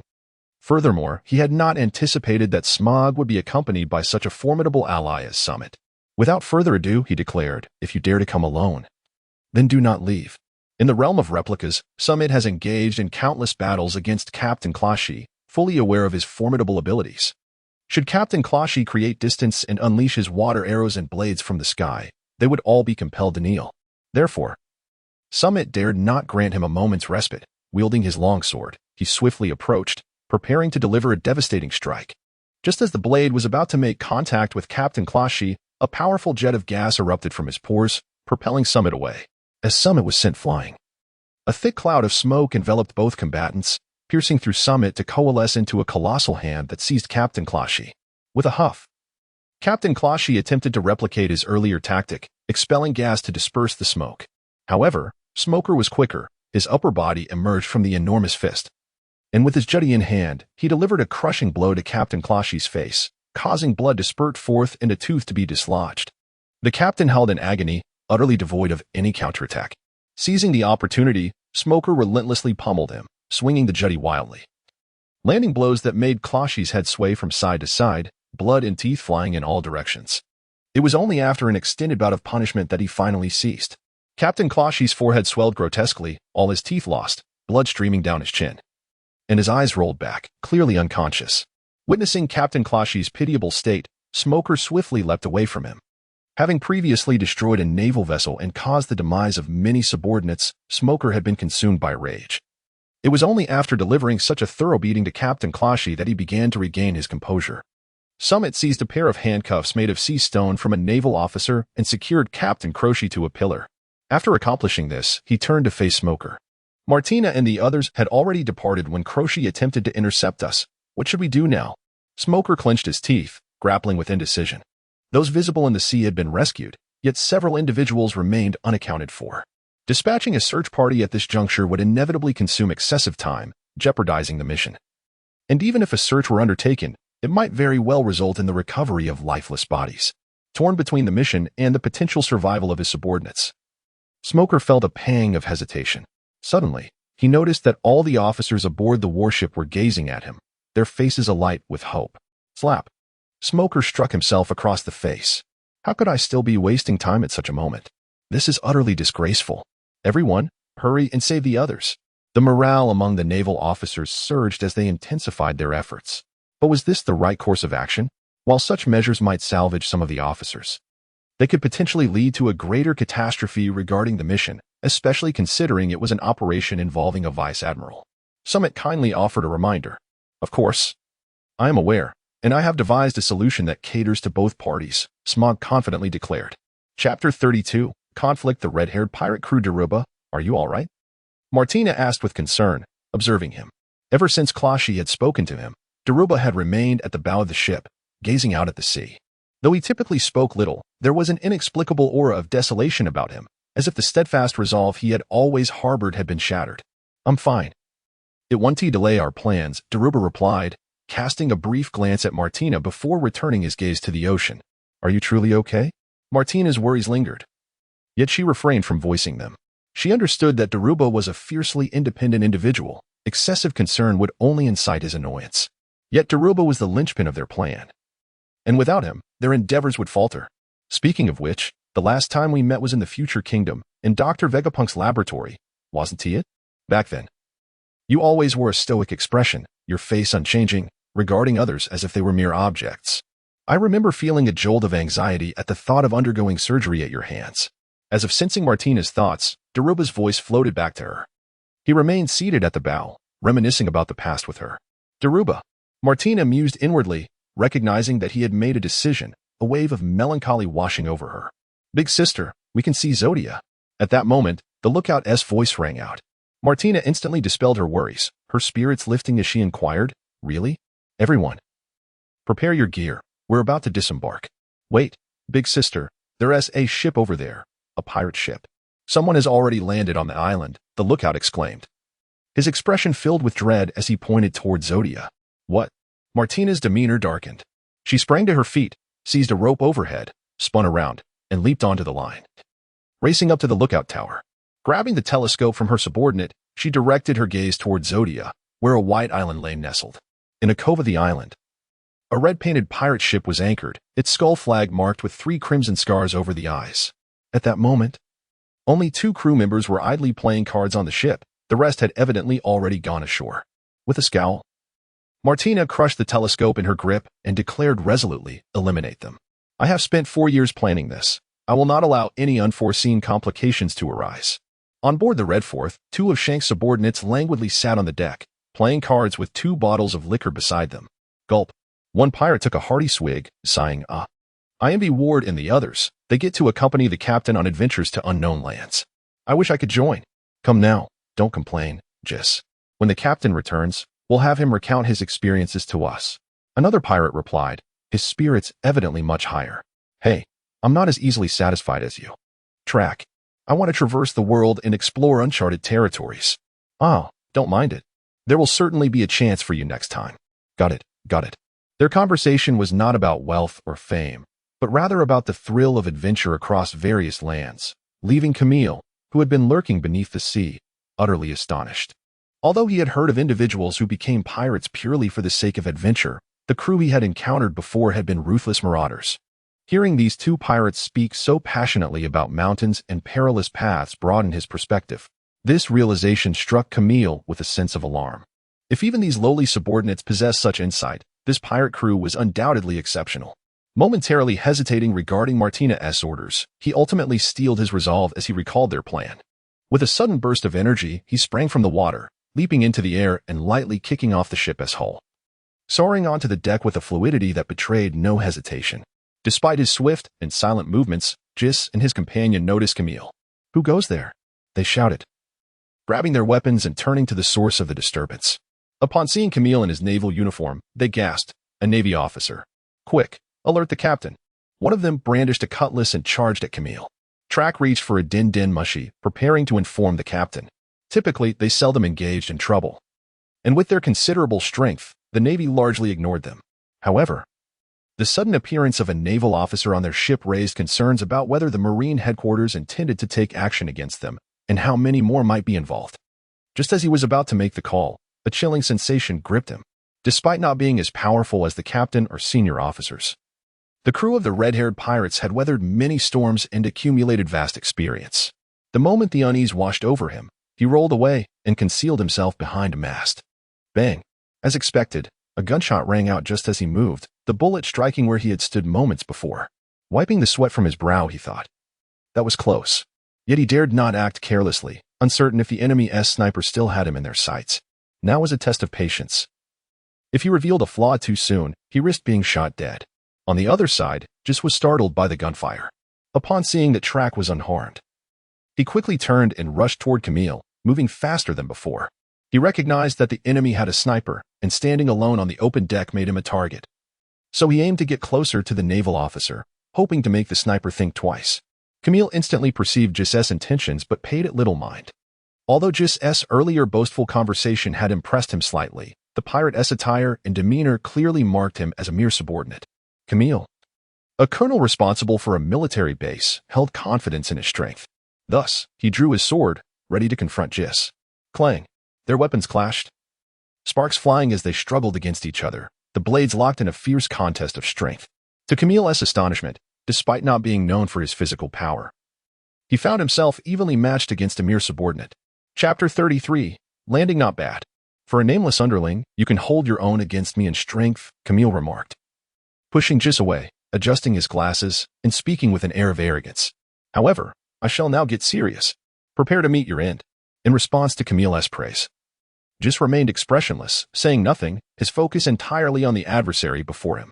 As he saw the enemy's sword descending, he raised his own in defiance. Clang! Gi successfully defended against Camille's assault, but this time Camille did not linger. With a swift strike, he launched a relentless barrage of blows from all directions, akin to a tempest. In the face of such an onslaught, Gi's appeared somewhat inadequate, struggling to fend off Camille's attacks while being forced to retreat continuously. Yet, despite his apparent disarray, he managed to stave off Camille's advances. After a flurry of rapid strikes, Camille began to feel the strain of exertion. Seizing the opportunity presented by his opponent's evasive maneuvers, he leapt out of Gi's attack range. As he caught his breath to regain his stamina, he observed Gi's more closely. Besides his disheveled clothing, Gi's bore no other injuries, and his breathing remained steady and composed, indicating that he was still in control of the situation. The realization struck Camille. His opponent was stronger than he had anticipated. How could this be? The thought was unfathomable. He could not fathom being outmatched by a mere underling. Or perhaps Gi's was merely masquerading as one while actually holding a higher rank. Nonetheless, it seemed illogical for a captain or officer to be left behind to guard the ship. Gi's, watching Camille as he recovered, chose not to rush his own offensive. He calmly inquired, "Who are you? Although clad in naval attire, your warship is nowhere to be seen. It is illogical for the Navy to abandon their artillery advantage and engage in close combat with the enemy." "Guess," Camille retorted, though inwardly he had already acknowledged Gi's prowess. He refused to concede defeat in spirit. After a brief respite, he advanced, swinging his blade in a series of strikes toward Gi's. This time, he moderated his speed. His previous frantic attacks had been effortlessly parried, revealing that his speed advantage was not as pronounced as he had hoped. Continuing to attack at such a rapid pace would only lead to quicker fatigue. While attacking, he remained vigilant, noting that unlike himself, who had undergone systematic swordsmanship training, Gi's techniques were rather ordinary, basic blocks and thrusts with no remarkable flair. Yet, Gi's executed each maneuver with impeccable timing, forcing Camille to expend considerable effort to defend against every strike, rendering his own attacks futile. This disparity stemmed from experience, something not easily compensated for by mere talent or training. Not good. Not good. On the other side, Track, concealed behind a pillar, exclaimed his distress. He had already informed Shanks of the situation, who assured him assistance was on the way, urging them to hold their ground. Gi's had also managed to suppress the infiltrating adversaries. However, Track remained unaware of the snipers lurking in the shadows, with the enemy's allies nearby. As if on cue, 3 distant silhouettes appeared on the horizon. Being well acquainted with the seas, Track immediately recognized them as pirate ships, though not naval vessels. Each was a substantial 2-masted sailing ship, significantly larger than the Red Force. Such ships would undoubtedly possess considerable firepower. With the enemy's numbers swelling, Track understood that he and GIs would be unable to withstand the impending reinforcements. Gritting his teeth, he resolved to eliminate Camille before assistance arrived, thus diminishing the enemy's strength. Without hesitation, he gathered his energy and propelled himself forward like a cannonball.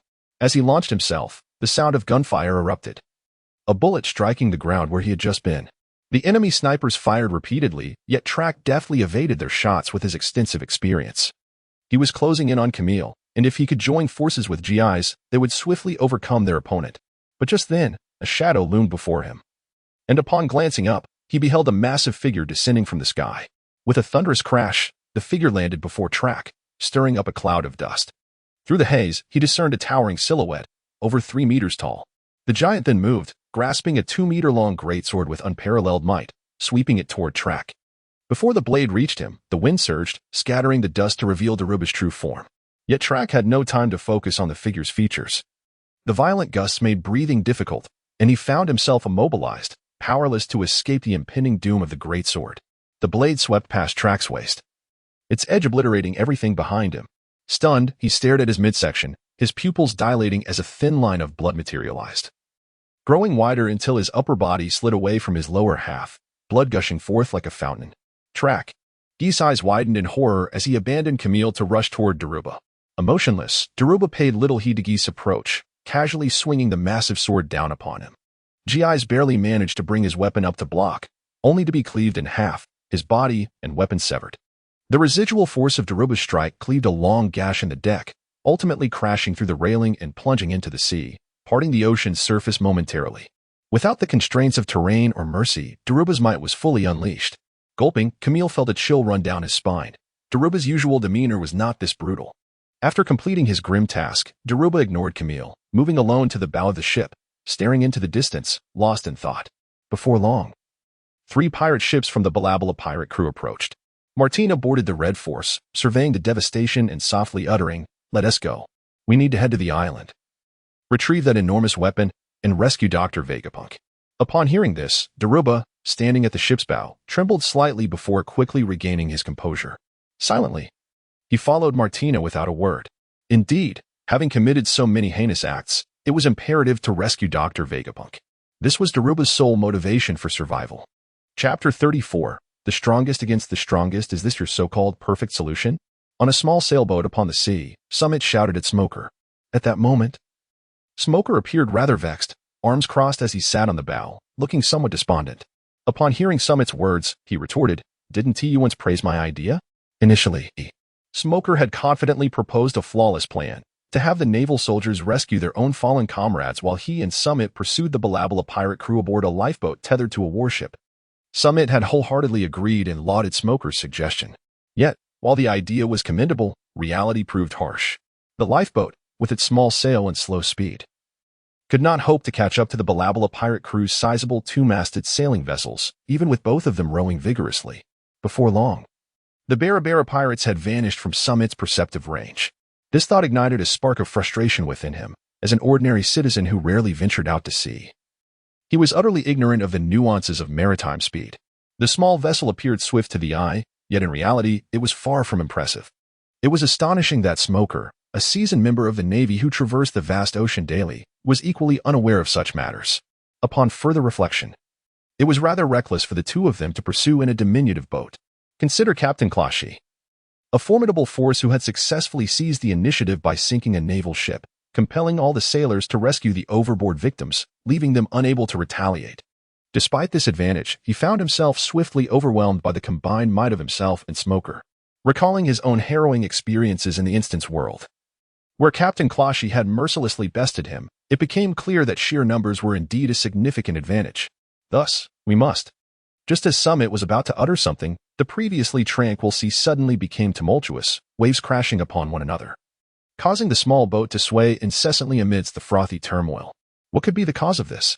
Smog rose to his feet, his expression a mixture of astonishment and uncertainty, for there was not a breath of wind in the air. Such formidable waves were simply not warranted. Sammy's blood-red eyes widened in an attempt to perceive something beyond the tumultuous waves, but he could discern nothing else. The waves surged from the direction of Zodiac, raising a troubling concern within him. The recent mobilization of admirals from the Navy headquarters only fueled his ominous thoughts. Smokers shared a similar sentiment, believing that their failure to detain the Barabara pirates had allowed their schemes to unfold with such fanfare. However, they were mistaken. This incident bore no relation to their actions. As time progressed, the Barabara pirates had landed on the island and proceeded westward. Once they departed, an eerie calm enveloped the area, interrupted only by the occasional splash of waves against the rocks. Suddenly, a shadow darted through the air, followed by a multitude of figures.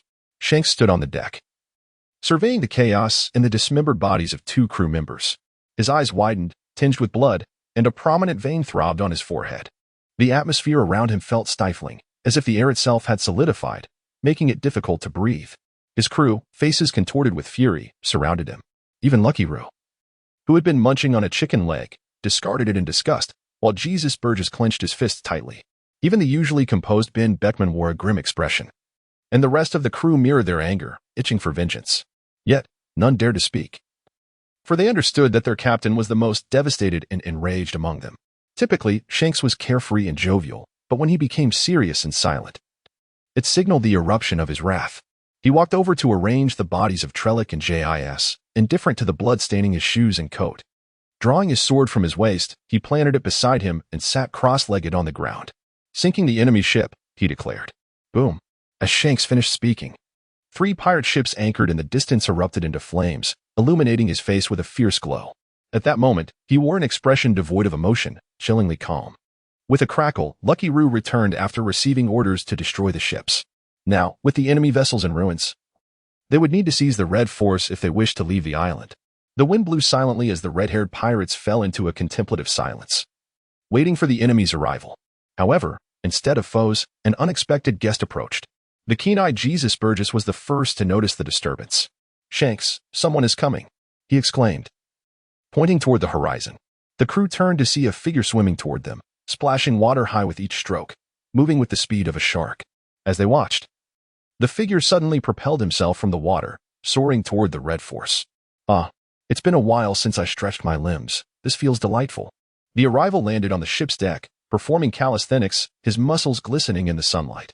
If not for his advanced age, his physique could have drawn the admiration of countless women. "Kapu, are you here to capture me?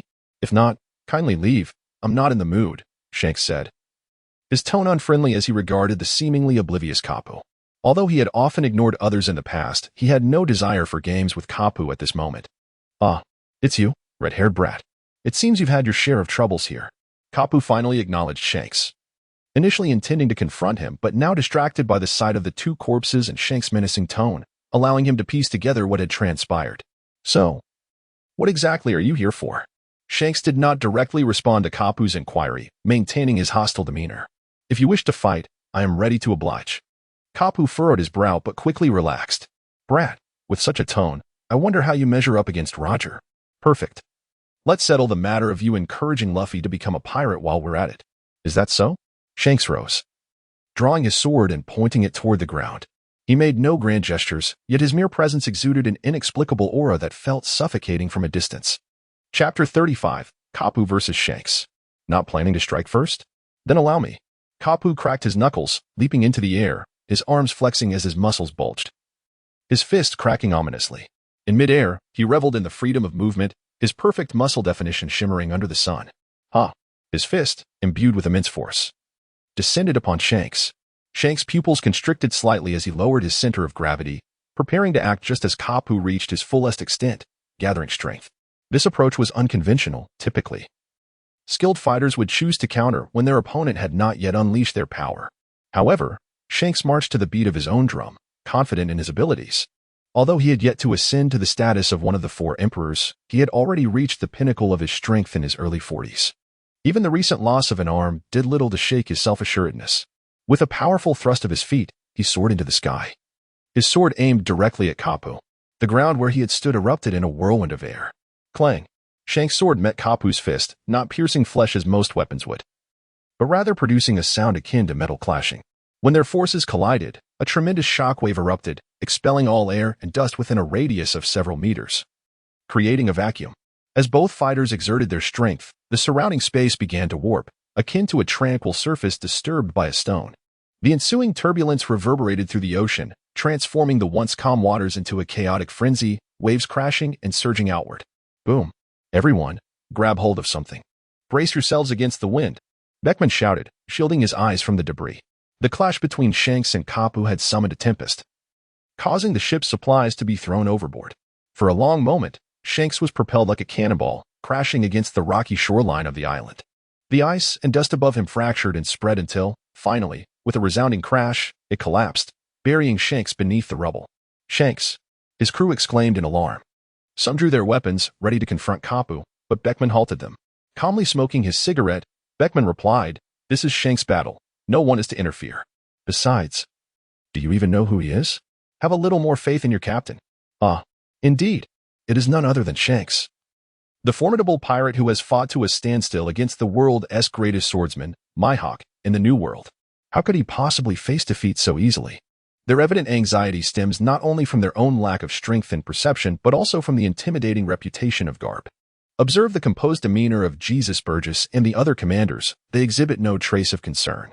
The reality aligns with this observation, although Shanks was sent flying. It was not due to a loss in strength to Garp, but rather the disadvantage of positioning, with Garp above him and Shanks below. For beings of their caliber, even the slightest discrepancy can dictate the outcome of a clash. With a thunderous roar, the collapsed ice was thrust aside by a surge of power, and Shanks emerged like a shadow, his sword poised to strike.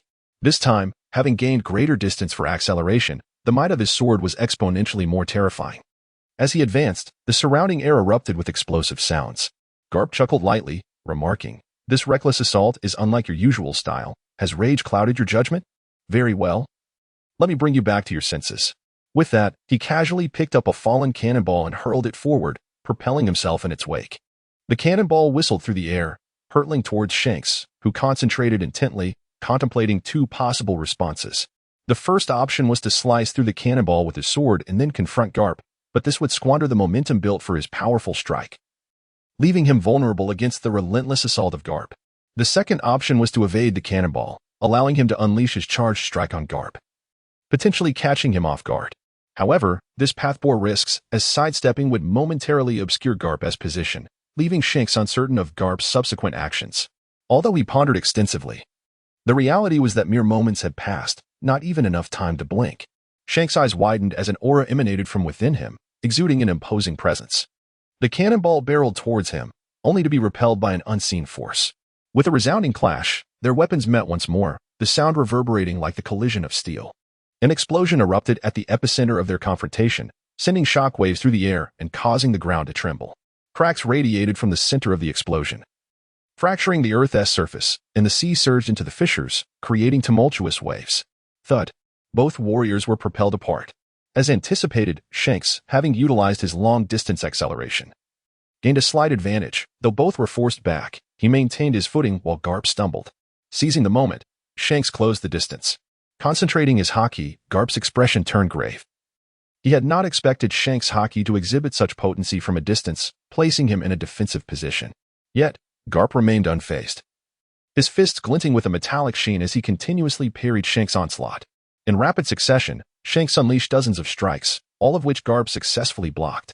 However, the relentless barrage eventually led to a lapse in Garp's defense, and Shanks managed to land a blow, a sword thrust that pierced Garp's lower rib.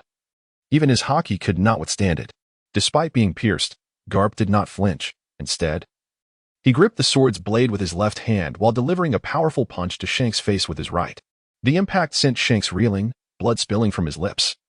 Yet he withdrew his sword as he was thrown back. Instantly, blood gushed from Garp's wound. Their clash was indeed evenly matched. The battlefield lay in ruins, pockmarked with craters, fissures, and sword marks. The sea roiled violently, waves crashing higher and higher. In the distance, the area where Smoker and Samit were stationed was also engulfed in the aftermath of the tumult. Chapter 36. Zodia. A snow-covered island perpetually shrouded in frigid temperatures, inhospitable for human habitation. On the island's backside, beneath a steep cliff, Martina led a group to this location. She surveyed her surroundings before approaching a protruding rock, clearing the snow to reveal a circular weather pattern etched upon it. "Bring it to me," she instructed, as a subordinate approached with a small box. Martina took the box, opened it, and extracted a metallic disc adorned with numerous buttons. Aligning the disc S base with the image on the stone, she pressed a central button. Instantly, a red beam shot forth, illuminating the image, and a virtual keypad floated into view. Martina swiftly input a code, causing the ground to tremble. And a massive door opened in the nearby cliff face. "Let us go." After placing the disc back in the box, Martina led the way, followed closely by Daluba, Pim, and others. Just as Daluba was about to enter, the ground quaked, and the air became chaotic. "What is happening?" The subordinates began to panic. "Stay calm." Daluba's voice carried a sense of strength and reliability, quickly silencing the crowd, though his gaze remained serious as he looked towards the source of the disturbance. "What is it?" Martina asked, her face a mask of uncertainty, while Pim and Camille exchanged bewildered glances with Daluba. "There is a battle occurring over there," Daluba replied gravely, recalling the pirate ship anchored nearby and its 2 occupants. "Perhaps we have truly provoked a monster-level adversary, but who could be engaged in combat with them?" "What? The commotion is caused by a fight? That is impossible," Camille exclaimed, astonished, unable to fathom that mere humans could create such a ruckus. In his mind, Daluba was already a being that transcended human limits, yet now it seems we must acquire formidable weaponry, lest we find ourselves unable to leave this island. Upon learning that powerful beings were clashing, Martina appeared resolute, having clearly recalled the pirate ship. However, Camille, Pim, and the others remained uneasy, uncertain what kind of weapon could contend with such might. Yet, with the arrow knocked, they had no choice but to shoot. They had slain members of that pirate crew, and the adversaries would not let them go unpunished. On the Zodia, aboard the Dreyforth, the crew of the red-haired pirates watched with grave expressions as the 2 combatants clashed, while a group of sailors brandished their weapons, cheering for their captain. "Eh?" Jesus Burgess seemed to sense something, turning his gaze towards the sea. There, 2 shadows emerged, and upon realizing they were swimmers, he tugged at Beckman's attire, asking, "Hey, do people nowadays prefer swimming to travel?" Beckman turned to follow Jesus, speechless. "Fool, those are clearly castaways. Hurry, go save them." "Ah, but they appear to be Navy. Saving lives takes precedence." "Who cares about that?" In the sea, Samit struggled to swim towards Zodia, clutching the limp smoker, who resembled a drowned pig. The increasingly tumultuous waves made his journey arduous, and the frigid water drained his strength rapidly. Just as he was on the verge of succumbing, a small boat glided into view. "Hey, quickly extend your hand." A plump, greasy hand reached down from the edge of the boat, glistening with oil. Samit, filled with overwhelming joy, summoned his last ounce of strength to draw closer and grasp that plump, greasy hand. In an instant, he felt himself soaring through the air. And when he regained his senses, he found himself aboard the ship. Once on deck, Samit felt utterly weak and could no longer hold himself up. He cast Smoker aside and collapsed beside him. Panting, he reflected on the precarious situation they had just escaped, how close they had come to disaster. Earlier, after a disturbance arose on the sea, Smoker had wished to investigate. Initially, Samit was reluctant to join, but unable to resist Smoker's pleas and considering the fact that the vessel belonged to the Navy, he followed along. However, as they approached Zodia, the waves grew increasingly tumultuous, eventually capsizing their small boat. Being a user of a devil fruit, Smoker was rendered as helpless as a landlubber. Fortunately, upon falling into the water, his powers left him weak. Had he struggled while Samit attempted to rescue him, the outcome could have been dire. "Thank you, Ricky. Rue, what brings you here?" After resting for a moment and regaining some strength, Samit stood to express his gratitude to his savior. To his astonishment, the one who had rescued him was none other than Ricky. Rue, a senior member of the red-haired pirates. Ricky was stout and round, clad in green and white striped attire, with a light green headscarf adorning his head, gnawing on a piece of meat. If people could make mistakes based on similarities, it was undeniable that someone who bore a striking resemblance and possessed formidable strength could not be mistaken. Samit noted that the vessel that had rescued them was no larger than the one they had previously been on. Yet this small boat navigated the tumultuous waves with remarkable stability, firmly anchored by Ricky's weight, without a hint of sway. It was worth noting that Samit and his companions had capsized from a considerable distance away, where the waves had not been as fierce. The resilience of this small craft spoke volumes about Ricky's prowess. "Do you know me?" Ricky inquired, puzzled. "Ah ha ha, I've seen you on the bounty posters." "Is that so? It seems I am quite well known." "Phew." Sammy wiped the sweat from his brow and exhaled in relief, Fortunately, there was indeed a bounty on Rikilu.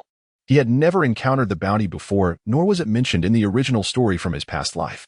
He merely speculated that, as an officer of the red-haired pirates, it was only fitting for him to have a bounty, and thankfully, he was correct.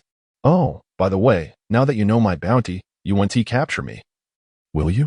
Rikilu pointed at Smoker, who was still lying on the ship.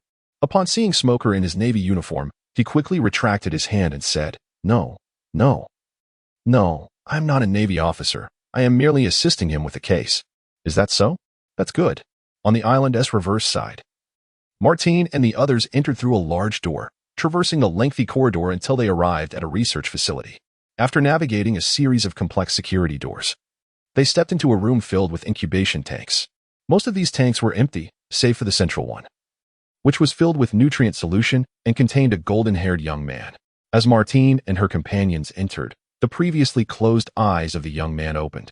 His light blue gaze filled with curiosity as it scanned the group, pausing when it fell upon Daruba. As he unfurled from his curled position, the nutrient solution slowly receded. With a soft hiss, the incubation tank opened, and the golden-haired young man stumbled out, smiling at Daruba. I have been waiting for you, Daruba. Waiting for me? Who are you? Daruba inquired, a look of confusion etched on his face. The young man did not respond to Daruba's question. Instead, he found a lab coat in the room and donned it. After modestly covering himself, he nodded in satisfaction. My name is Adam, a guardian of the research facility. Or rather, a guardian of the weapon hidden beneath. So, you intend to prevent us from obtaining that weapon? Martine's brow knitted, her tone becoming unfriendly. For reasons unknown. The sight of this young man stirred a sense of unease within her, a vague feeling of repulsion. Adam, however, seemed undeterred by Martine's demeanor, smiling gently, reminiscent of a warm spring breeze. Generally, I do prevent others from acquiring that item, but you are different. That weapon was crafted specifically for you. No one else can wield it. Daruba's brow furrowed. He was aware that Vegapunk had designed a weapon tailored for him, yet he remained oblivious to its nature. Disliking reliance on high-tech weaponry, he had declined Vegapunk's invitation to experiment with it. However, he had not anticipated that it was the very weapon they sought. Why had Martine not informed him of this? Was there something amiss? Moreover, despite Adam's genuine smile, Daruba felt an insincerity lurking beneath the surface. Could the words of this individual truly be trusted? In a fleeting moment of reflection, Daruba replied flatly, Could you speak with a bit more sincerity? Sincerity? What do you mean? Adam spread his hands, feigning ignorance. I mean, can you refrain from wearing that disingenuous smile while you speak? Daruba retorted bluntly. Upon hearing this, Adam's expression froze, a hint of innocence in his shrug. Don't people enjoy smiles? I smile to facilitate better communication with you. Besides, my smile is no different from one that is heartfelt. How can you tell? No matter how genuine the facade, it cannot mask the heart. Falsehood is still falsehood. Is that so? It seems you possess the ability to perceive the inner thoughts of others, which is quite contrary to your rugged exterior. Adam's voice grew increasingly cold as he continued. In that case, allow me to speak candidly. As his tone shifted, it became more vehement. You scoundrel. I've held on to that wretched artifact for 3 years in this dismal place to protect it. How dare you speak to Lord Daruba in such a manner? See? I told you, people love smiles, even if they are false. Adam's expression returned to calm, and he shrugged innocently. Daruba paid no heed to Adam's attitude, raising a hand to silence his clamorous subordinate. It appears you harbor quite the grudge against me. Anyone born to a life confined within a shadowy research facility would have grievances, wouldn't they? Born? Did you not claim you had only guarded this place for 3 years? Pym pointed out the inconsistency in Adam's words. Adam cast a sidelong glance at him, sneering slightly. It's been 3 years. Because I have existed for only 3 years since my birth. Turning his gaze to Martine, he paused and said with keen interest, You must have sensed something as well. I, like you, am a creation of Vegapunk. You are the 6th generation, while I am the 8th. There was one before me, but alas, he was a failure, surviving only 6 months. This revelation left the group in shock as they turned to Martine, who hung her head in silence. When she noticed their attention, she spoke candidly. Indeed, I too am a life created by the doctor, but based on scientific metrics, I should be deemed a failure. So, you imply that you are the perfected version? Martine queried, her curiosity piqued. She pondered the implications of Adam's existence. Vegapunk had been apprehended 4 years prior, yet Adam had been created 3 years ago. Did this mean the doctor continued his research clandestinely, coerced into serving the world government? No, if that were the case, The world government would never allow Adam to remain here, nor would they permit the weapon hidden below to remain. Or was it possible that the doctor had been secretly preparing to escape? As these thoughts swirled, her mood improved slightly, ever since the raid on Cabalone Island. Misfortune had plagued them. The once hidden Barabara pirates were discovered, leading to an unexpected encounter with Smoker, followed by relentless pursuit from the Navy. Croce had ventured to snipe but had yet to return, and upon reaching Zodia, they seemed to have angered a formidable pirate crew. Now, at last, they had received a glimmer of good news. What does it matter if it is or isn't? You came to retrieve that item, did you not? Hurry and take it away. Then I shall be free. Adam neither confirmed nor denied, but merely addressed their most pressing concern. Martine smiled gently. Very well, in that case. Lead us there. Are you all going together? That item is hidden beneath the sea. It's quite inconvenient. Adam gestured towards the rowdy subordinates dismissively. Martine glanced uncertainly at the others. Only Daruba and I will go. The rest should wait here. Is the leader going to be all right? Camille asked anxiously. While others wore expressions of concern.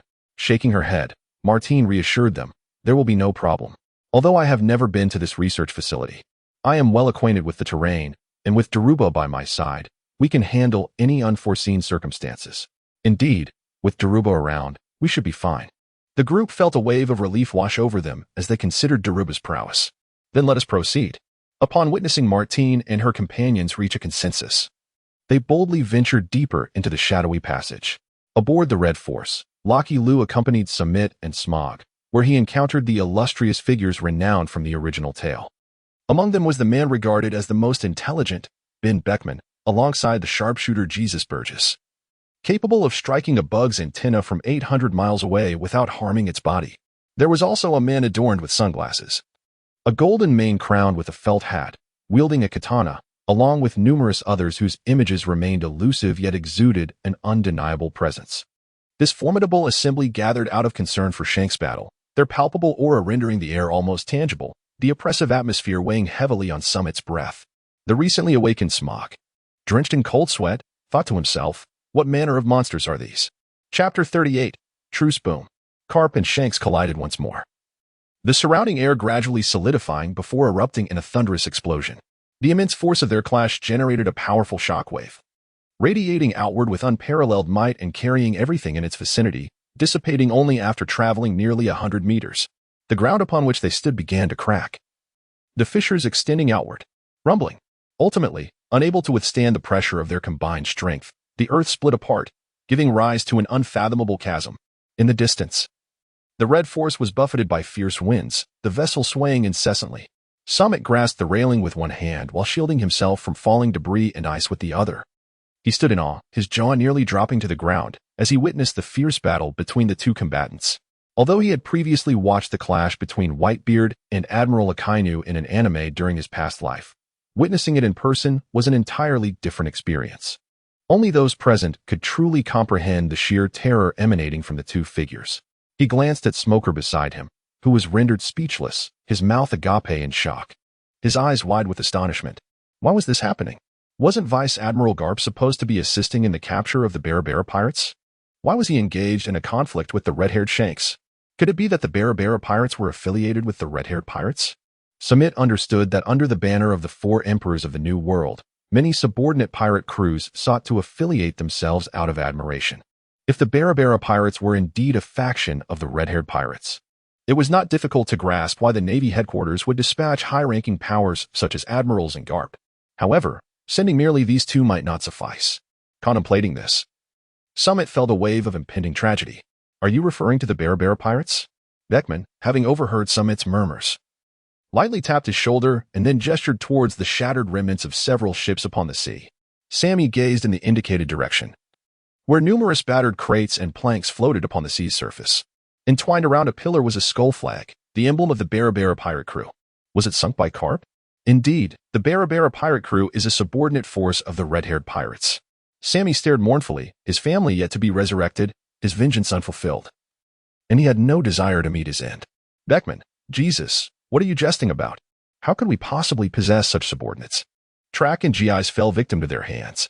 Jesus bellowed in fury, although we pirates embrace the inevitability of our fate when we set sail. How dare those scoundrels desecrate my comrades in such a barbaric manner? I shall never pardon them. Ah, I see. Sammy felt a hint of embarrassment as he nervously twirled his head. Noticing Sammy's unease, Beckman, with his perceptive nature, remarked, "In any case, this matter does not concern you, and you will not be put in a difficult position." Not concerned? Humph. You are pirates and I am a Navy officer. How could I possibly let you go? Smoker, ungrateful for Beckman's words, was about to retort with something harsh, but was instantly subdued by a piercing glance from Beckman, leaving him drenched in cold sweat and unable to utter another word. Ah, haha. I apologize. My friend here is a bit simple-minded and tends to speak nonsense. So please do not take his words to heart. Sammy stood before Smoker, incessantly apologizing to the crowd.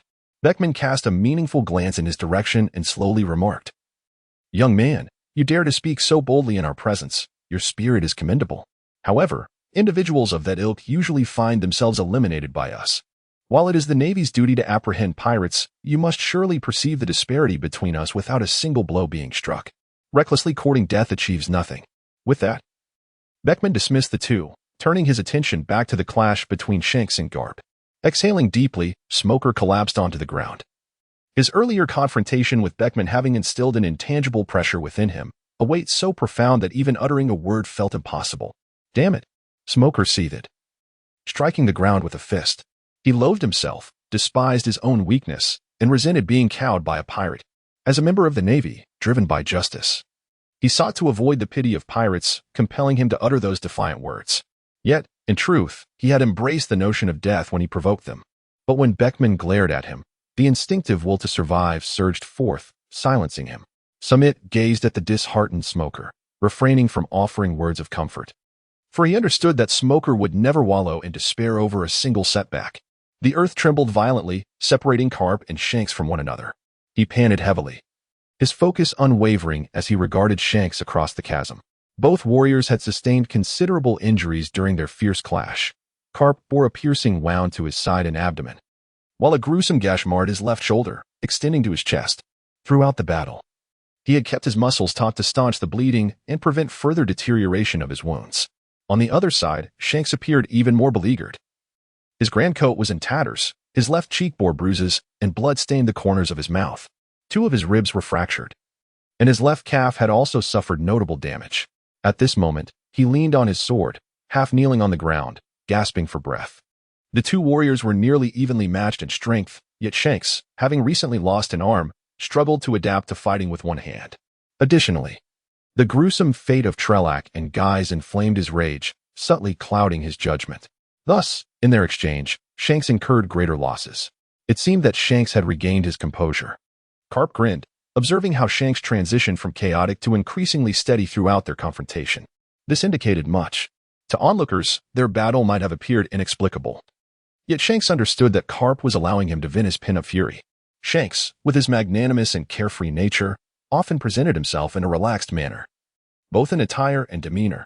His temper was exceptionally mild. He smiled often, treated his subordinates as equals, and remained unperturbed by the rudeness of others.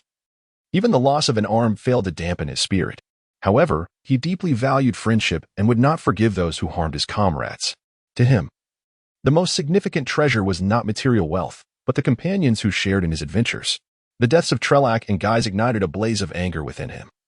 If he could not release this fury, he feared what he might unleash upon the world. Carp, considering these factors, engaged in battle with Shanks.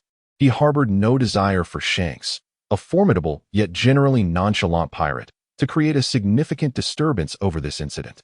While Shanks had sacrificed his left hand to manipulate Luffy into becoming a pirate, the fact that he had saved Luffy's life remained unchanged.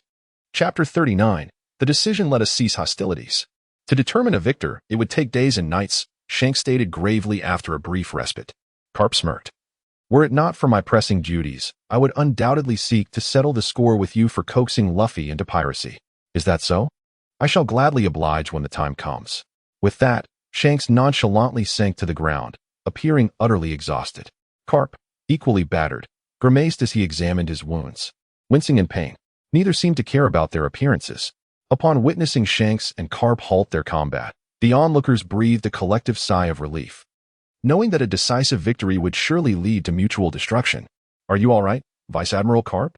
Smoker rushed to Carp's side and, noticing that Carp wore only shorts, hastily draped his own coat over him. Seeing Smoker approach, Carp beamed broadly. Is that you, Smoker? Where is everyone else? Due to unforeseen circumstances, only I and one assistant have arrived at Zodia, Smoker replied. Indeed, your timing is impeccable.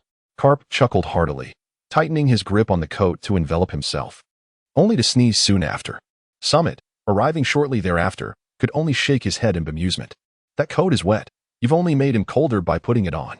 As Samit hung his head, a multitude of black lines swirled around him.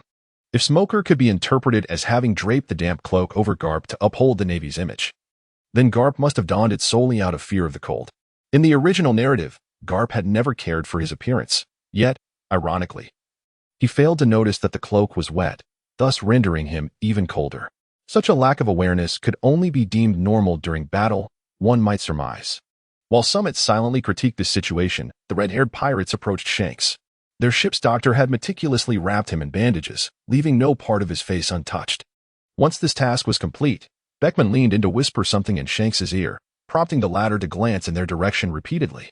After a brief moment, Beckman returned to his position behind Shanks, who nodded before advancing towards Summit along with his cadre. He scrutinized Summit with a serious expression and stated, Beckman informed me that you were here to pursue the Barabara pirates.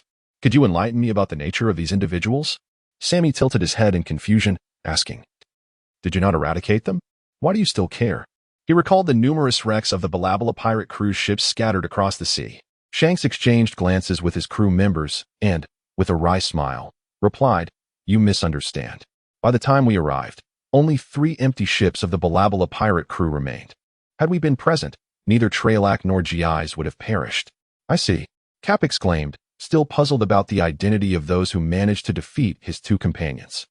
Rubbing his chin, he clearly noted the remnants and initially assumed that a confrontation had occurred between the opposing crew and the red-haired pirates, resulting in the death of 2 of their crew members. No wonder Shanks had been so furious earlier. It seemed a great vengeance remained unfulfilled. Now, please enlighten us. Sengoku wasn't clear about the details, Cap urged. However, the fact remained that they were pirates. Smoker, displaying evident distrust towards the red-haired pirates, interjected. It doesn't matter if it were them. Indeed, Smoker conceded, though unwillingly, as he recognized that neither his status nor strength afforded him the power to oppose Cap. After a brief silence, he continued. So, you mean to say that those individuals are currently on the island in search of some weapon?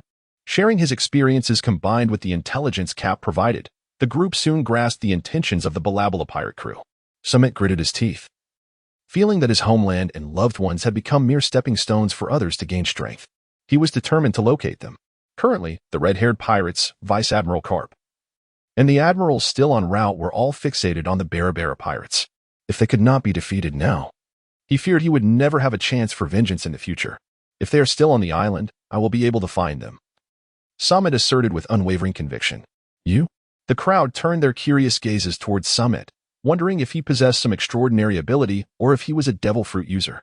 Indeed, my range of perception is particularly vast. While I cannot completely cover this island, I can manage to sense 1/3 of it. Zodia was a winter island, blanketed in snow and buffeted by howling winds, which impeded Summit's perception. His synesthesia was not a mental form of sensing, but rather a conversion of his 5 senses to achieve the farthest awareness. Shanks was overjoyed, grasping Summit's shoulders tightly and exclaiming, Is that so? I never imagined you possessed such an incredible ability. Quickly, lead me to them, and I shall express my gratitude afterward. Hey, that's excessive, someone interjected. Shanks, this is our Navy collaborator, and the Barabara pirates are our targets. Your actions show a blatant disregard for us. Summit had yet to respond when Carp stepped forward, separating the two. Shanks narrowed his eyes and remarked, Carp, you must understand that I cannot allow anyone who has harmed my comrades to live. I implore you to show me some consideration and hand them over. Carp furrowed his brow. Typically, he would grant Shanks some leeway, yet this time Sengoku had instructed him to retrieve that weapon at all costs. If it fell into the hands of the red-haired pirates, it would spell disaster. However, should he deny Shanks, he might forcibly take the boy. Outnumbered, he realized he could not rely solely on himself and Smoker to stop them.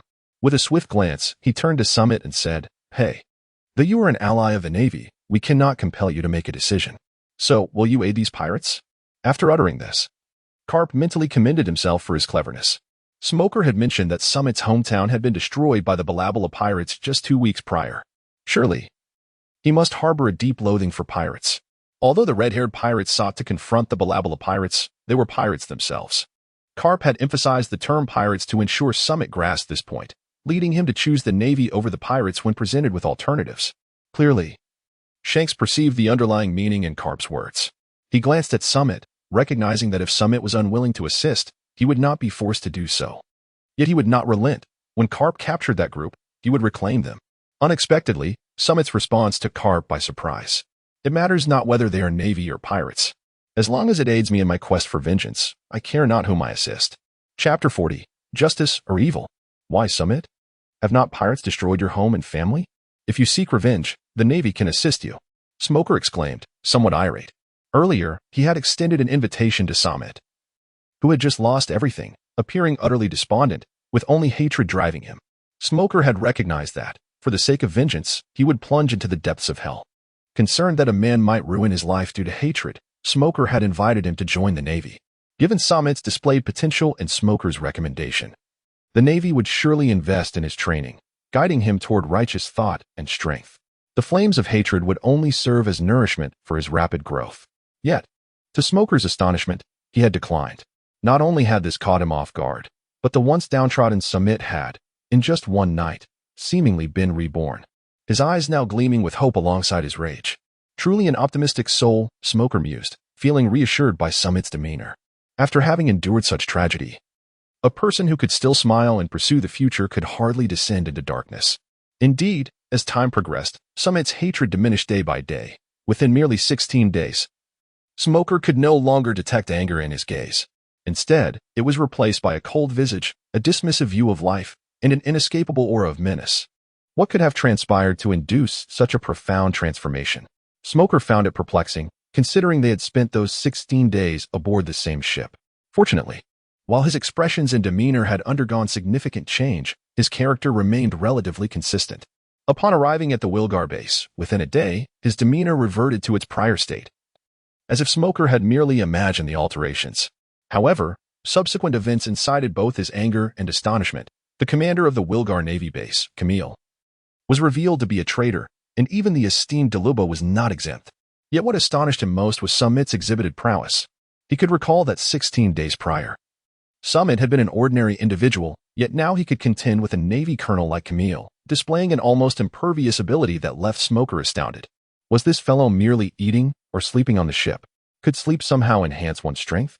Ultimately, Samit was shrouded in mysteries that left Smoker bewildered. Yet he refrained from prying. Everyone harbored their secrets, and as long as Samit was not malevolent, what concern was it of his? Yet now, Samit declared, it matters not whether they are pirates or the Navy. As long as it aids me in my quest for vengeance, I care not whom I assist. So this is your stance? Indifferent to justice, indifferent to evil, solely for your own sake? You despise pirates because the Balabala pirates obliterated your hometown. Must you then detest all pirates? But Camille and Deluba, they are of the Navy. Should I then loathe all members of the Navy? Samit tilted his head, gazing at Smoker with a puzzled expression. Shanks burst into laughter, exclaiming, "Ah ha ha! I never expected you to utter such words. I now see you in a new light. Would you consider joining my pirate crew? How could it be the same?" Smoker roared. The Navy stands for justice, and although a few rogues may exist within the organization as a whole, enough, Smoker. Karp placed his hand on Smoker's shoulder, interrupting his forthcoming words. Noticing Smoker's bewildered look, he shook his head. Do you still not understand? This fellow is fundamentally no different from those pirates. He merely follows his own heart, indulges his desires, and seeks freedom. Not comprehend? How could that be? The moment Samit declared his indifference towards pirates or the Navy, he grasped the truth. Yet, despite their brief acquaintance, they had shared life and death experiences. He was reluctant to accept that this individual might stand in opposition to him. To label him a pirate seems excessively harsh. Samit felt somewhat displeased. Though he did not consider himself a virtuous individual, he regarded himself as a law-abiding citizen. No, I am not implying that you are a pirate. I am merely referring to your character. If my words offend you, then by all means, strike me. Karp initially spoke with a serious demeanor, but as the conversation progressed, he resorted to a rather unruly attitude, picking his nose while wearing a provocative expression that clearly challenged Samit to retaliate. It was evident that Karp, too, was irked by Samit's earlier remarks. Samit stood in stunned silence, then sarcastically remarked, Is this your notion of justice? Indeed. One must not merely scratch the surface when observing the world. The Navy is not solely virtuous, nor are all pirates malevolent. No.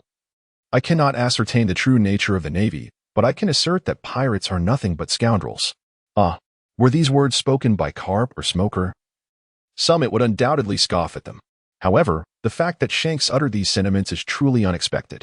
The so-called pirates pursue their own desires, living as they please. For they believe this is the essence of freedom. Yet, such freedom encroaches upon others. If everyone were to chase after this notion of liberty, the world would be engulfed in perpetual conflict. Pirates, their mere existence is a transgression. Sammy was left speechless, uncertain of what to say. Shanks' words shattered his preconceived notions about pirates. In his previous life, while watching anime, he had come to believe that even among pirates, there were good and bad individuals. Influenced by the actions of the main characters, such as the Straw Hat crew, the Fishman Jinbei, and figures like red-haired Shanks or Whitebeard. However, after Shanks' remark, he suddenly realized that his perception was entirely a product of subjective bias. Because they were protagonists, their virtues were magnified while their flaws remained overlooked. For instance, Shanks, who remained unfazed when a mountain bandit doused him with liquor, annihilated the bandit crew after his beloved Luffy was harmed, subsequently sacrificing his arm to save Luffy. What did the audience feel at that moment? Ah, Shanks is so generous, broad-minded, and deeply loyal. Yet, his identity as a pirate and his actions were conveniently ignored. The manga described them as a band of adventure-seeking pirates, but as they roamed the world, one must wonder where their provisions came from. Did they produce them themselves? Moreover, Whitebeard, in a fierce battle against the Navy to rescue his crewmate and adopted son Ace, ultimately sacrificed his life to ensure the safe retreat of his subordinates. How magnificent! How tender, how devoted! Yet, this does not obscure the fact that they were pirates. Marco once astutely remarked on the essence of the Whitebeard pirates: those who encounter us, none shall live to boast. Even the Straw Hat pirates, who have committed no heinous acts, nonetheless bring chaos to the world. Perhaps even more so than the red-haired pirates and Whitebeard pirates. This is the impact of influence. From the outset, Luffy's ambition was to become the Pirate King.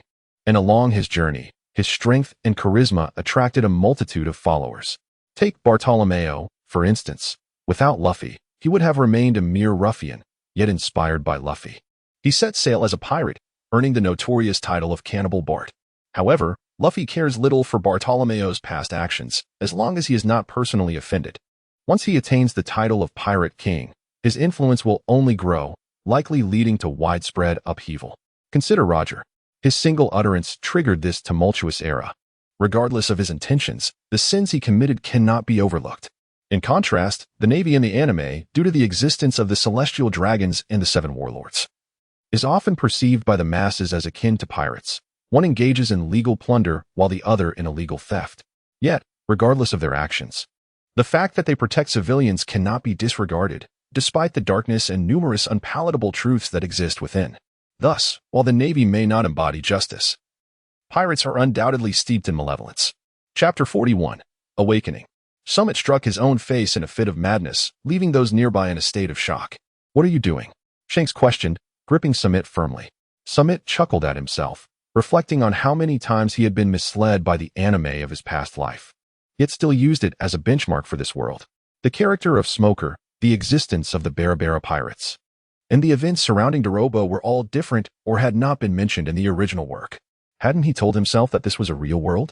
The original narrative merely revolved around the Straw Hat pirates, and as an audience member, it was inevitable to pass judgment through a subjective lens.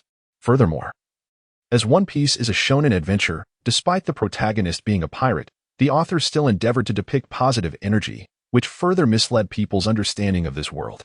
Yet, this was a tangible reality, where similar or different occurrences transpired outside the protagonist's sphere. The world does not revolve around one's vibrant existence. There are no true protagonists in its grand design. With this in mind, Samit shook his head and said, "It's nothing, just clarifying a few thoughts. Is that so? So, will you be joining us?" Although curious, Shanks did not press further. "I'm afraid I cannot join you," Samit replied. "While I yearn for the freedom to do what I love, I do not wish to harm the innocent." "I see. Well then." Shanks expressed some regret and turned to Carp, saying, "It seems you misjudged him. This fellow, though possessing the essence of a pirate, is bound by certain beliefs." Carp scoffed. "TCH, Didn't you misjudge him as well? Otherwise, why invite him? Now is not the time for such discussions. Smoker interjected anxiously. If we don't act quickly, it could be disastrous if the Barabara pirates find that weapon. Shanks then recalled the urgency of the matter, smacking his forehead and exclaiming, "You're right. While I don't particularly care about that weapon, it would be dire if those guys managed to escape with a submarine from another research facility. Samit, hurry and search." With that, he pulled Samit toward the interior of the island. "Wait, Shanks." Carp quickly stepped in front of him, blocking his path. Shanks frowned, his eyes gleaming. "What is it?" "Samit has already agreed to assist me. Are you attempting to impede this? This time, the Barabara pirates are yours to handle. But that weapon must be handed over to the Navy.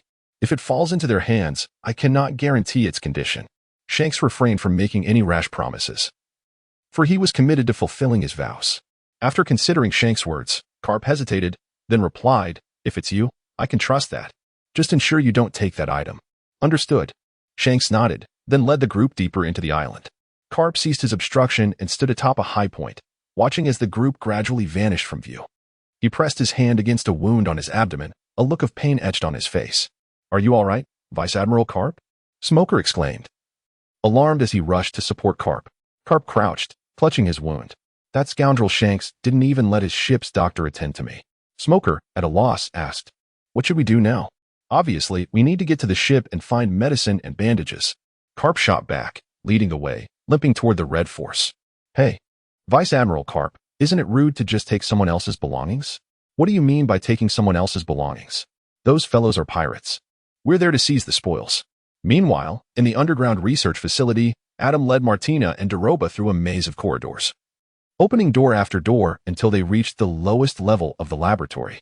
This was a research room of over 200 square meters, with large glass containers, 2 meters high and half a meter in diameter, filled with a mysterious green liquid on the left. The right side was lined with various experimental apparatuses, and several computer screens adorned the walls. "How nostalgic. It's been a while since I've been here," Adam said, a reminiscent smile gracing his face as he approached a monitor. He entered a string of codes and pressed the confirmation button. With a rumble, the room trembled slightly. A circular panel around 2 meters in diameter opened sideways, revealing a cylindrical elevator. "Let's go. That item is at the bottom of the sea. We need to take the underwater elevator to get there." Adam glanced at them, stepped into the elevator, and Martina and Doroba exchanged glances before following suit. The elevator doors closed, and it began its descent. Being transparent, those inside could gaze out at the underwater scenery, where various marine creatures swam in schools, their vibrant colors captivating. "What do you think? Isn't the ocean beautiful?" Adam cheerfully introduced the various creatures to them. Doroba stared blankly outside, lost in thought, while Martina wore an impatient expression. "What's so fascinating about this? How much longer until we reach the place where the colossal weapon is stored? Is that so? It seems you're not fond of these creatures." "Rest assured, it will take no more than 5 minutes," Adam continued, but upon noticing Martina's displeased gaze, he quickly changed his tune. Just then, a massive shadow loomed, blocking the light. The trio looked up to see an enormous beast with the head of a lion, the jaws of a crocodile, the body of a bull, and the tail of a fish. This creature measured 30 meters in length, capable of swallowing the entire elevator in one gulp. A sea king. Martina's expression turned grim as Doroba's mirrored her concern. In such a place, they couldn't possibly fight it. Only Adam seemed unfazed, reassuring them, "Don't worry. This elevator shaft is embedded with sea prism stone, which emits a magnetic field that sea kings detest. They won't approach." Indeed. The sea king merely observed the elevator's occupants from a distance before turning away and swimming off. Phew. Martina sighed in relief. The ocean truly is perilous. Adam, now intrigued, asked with childlike excitement, "Hey, I've read that the Grand Line is home to many such sea kings and various bizarre climatic phenomena. Is that true?" Doroba regarded Adam with a complex expression. The Grand Line is filled with such sea kings, peculiar weather patterns, and fantastical islands." "Is that so?" "After everything, I must visit the Grand Line and witness this marvelous world for myself." Chapter 42, The Colossal Weapon. Adam, brimming with enthusiasm, engaged Doroba in conversation about the outside world while Martina observed Doroba with a peculiar gaze. This man, who had always been taciturn and reticent, was now animatedly conversing. Ding. Time passed as the two chatted, and the elevator finally reached its destination. Adam, gazing at the open elevator doors, hesitated before turning to Doroba, saying, "I'm glad. Perhaps one day we can travel together." Doroba nodded, watching Adam excitedly step out, and quietly murmured, "If the opportunity arises." Stepping out of the elevator, they entered a room constructed of tempered glass, shaped like a half-sphere, resembling a bowl resting on the seabed. The room was not spacious, measuring less than 100 square meters. With a height of only 5 or 6 meters, Doluba felt a tinge of confusion, although he was unaware of the size of the weapon. He gleaned from Martina's previous remarks that it was a colossal armament. This space appeared ill-suited for accommodating such a large object. As Doluba pondered this, Adam approached the wall, turned towards Martina, and extended his hand, requesting the key. Without hesitation, Martina opened the box in her possession and handed over a metallic disc. Adam received the disc and, after examining it closely, understood its operational method. He began pressing the buttons rapidly, and a red beam emanated from the base of the disc. A pattern inscribed with the word danger materialized on the wall when he directed the beam towards it. The ground trembled slightly, and the metal floor in the center of the room parted, revealing a small jewelry display case. The structure was made of metal, topped with a hardened glass cover, within which lay a bead shimmering with a metallic luster. "Is this the so-called colossal weapon?" Doluba inquired, pointing at the bead. Adam nodded, affirming, "Indeed. This is the colossal weapon." "You must be joking," Doluba expressed disbelief. Martina shook her head, reclaiming the metallic disc from Adam. "He is not jesting. This is the colossal weapon. You will soon understand." She then aligned the disc with the embedded socket on the display case, inserted it, and turned it a few times in succession. The cover opened. Rising, Martina addressed the still-dazed Doluba, "Come and accept this weapon. It has been crafted by the doctor based on your life signature, and only you can wield it." "What must I do?" Doluba queried, approaching with uncertainty. "Extend your hand." Following her instructions, Doluba reached out. Martina grasped his hand and positioned it above the metallic sphere, then extended a metallic spike from her fingertip and, without hesitation, made a small incision on Doluba's hand. Blood dripped from the wound onto the bead, which began to tremble violently, transforming into a liquid that coursed into Doluba's body through the wound. "Ah, what is happening?" Doluba's face contorted in agony as his muscles bulged, the liquid moving beneath his skin like writhing insects. "This is a biological symbiote developed by the doctor. It is alive and is now merging with your cellular structure. Do not worry, although it is a living entity, it possesses no consciousness of its own. Once the fusion is complete, you will be able to control it at will. But the process may be somewhat painful. I apologize for not providing anesthetics in advance," Martina explained, retracting the spike. Adam glanced at the spike in Martina's hand and reassured. "Rest easy, this process is quite brief." Doluba remained silent, the agony of cellular fusion twisting his features into a grotesque expression.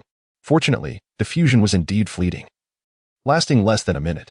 With a sigh of relief, Doluba felt the unusual sensation cease, the pain dissipating as if mere moments had stretched into years. "How do you feel?"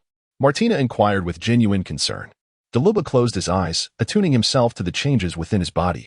After a moment, he opened his eyes, somewhat disappointed, and replied, "I don't feel much different, but I sense its presence. With a mere thought, I can command it to alter my form." "Is that so?" "It seems we must conduct an experiment to ascertain its true potency," Martina mused, arms crossed, chin resting on her hand.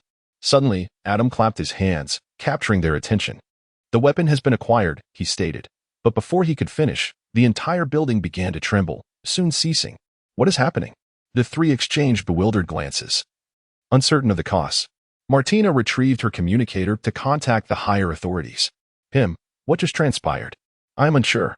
It seems someone is attacking the research facility from the outside." "Understood. I shall return immediately." After hanging up, Martina's expression darkened as she regarded the two. It was likely the pirate ship from earlier.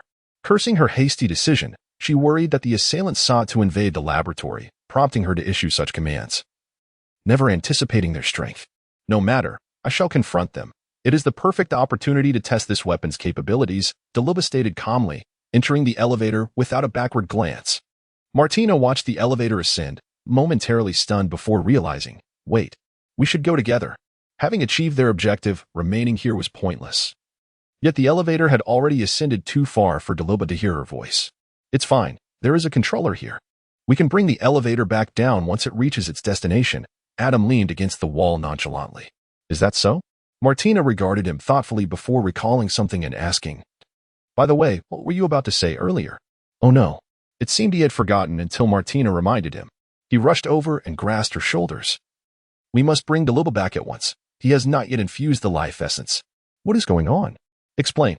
Seeing Adam's anxious expression, Martina grasped the severity of the situation.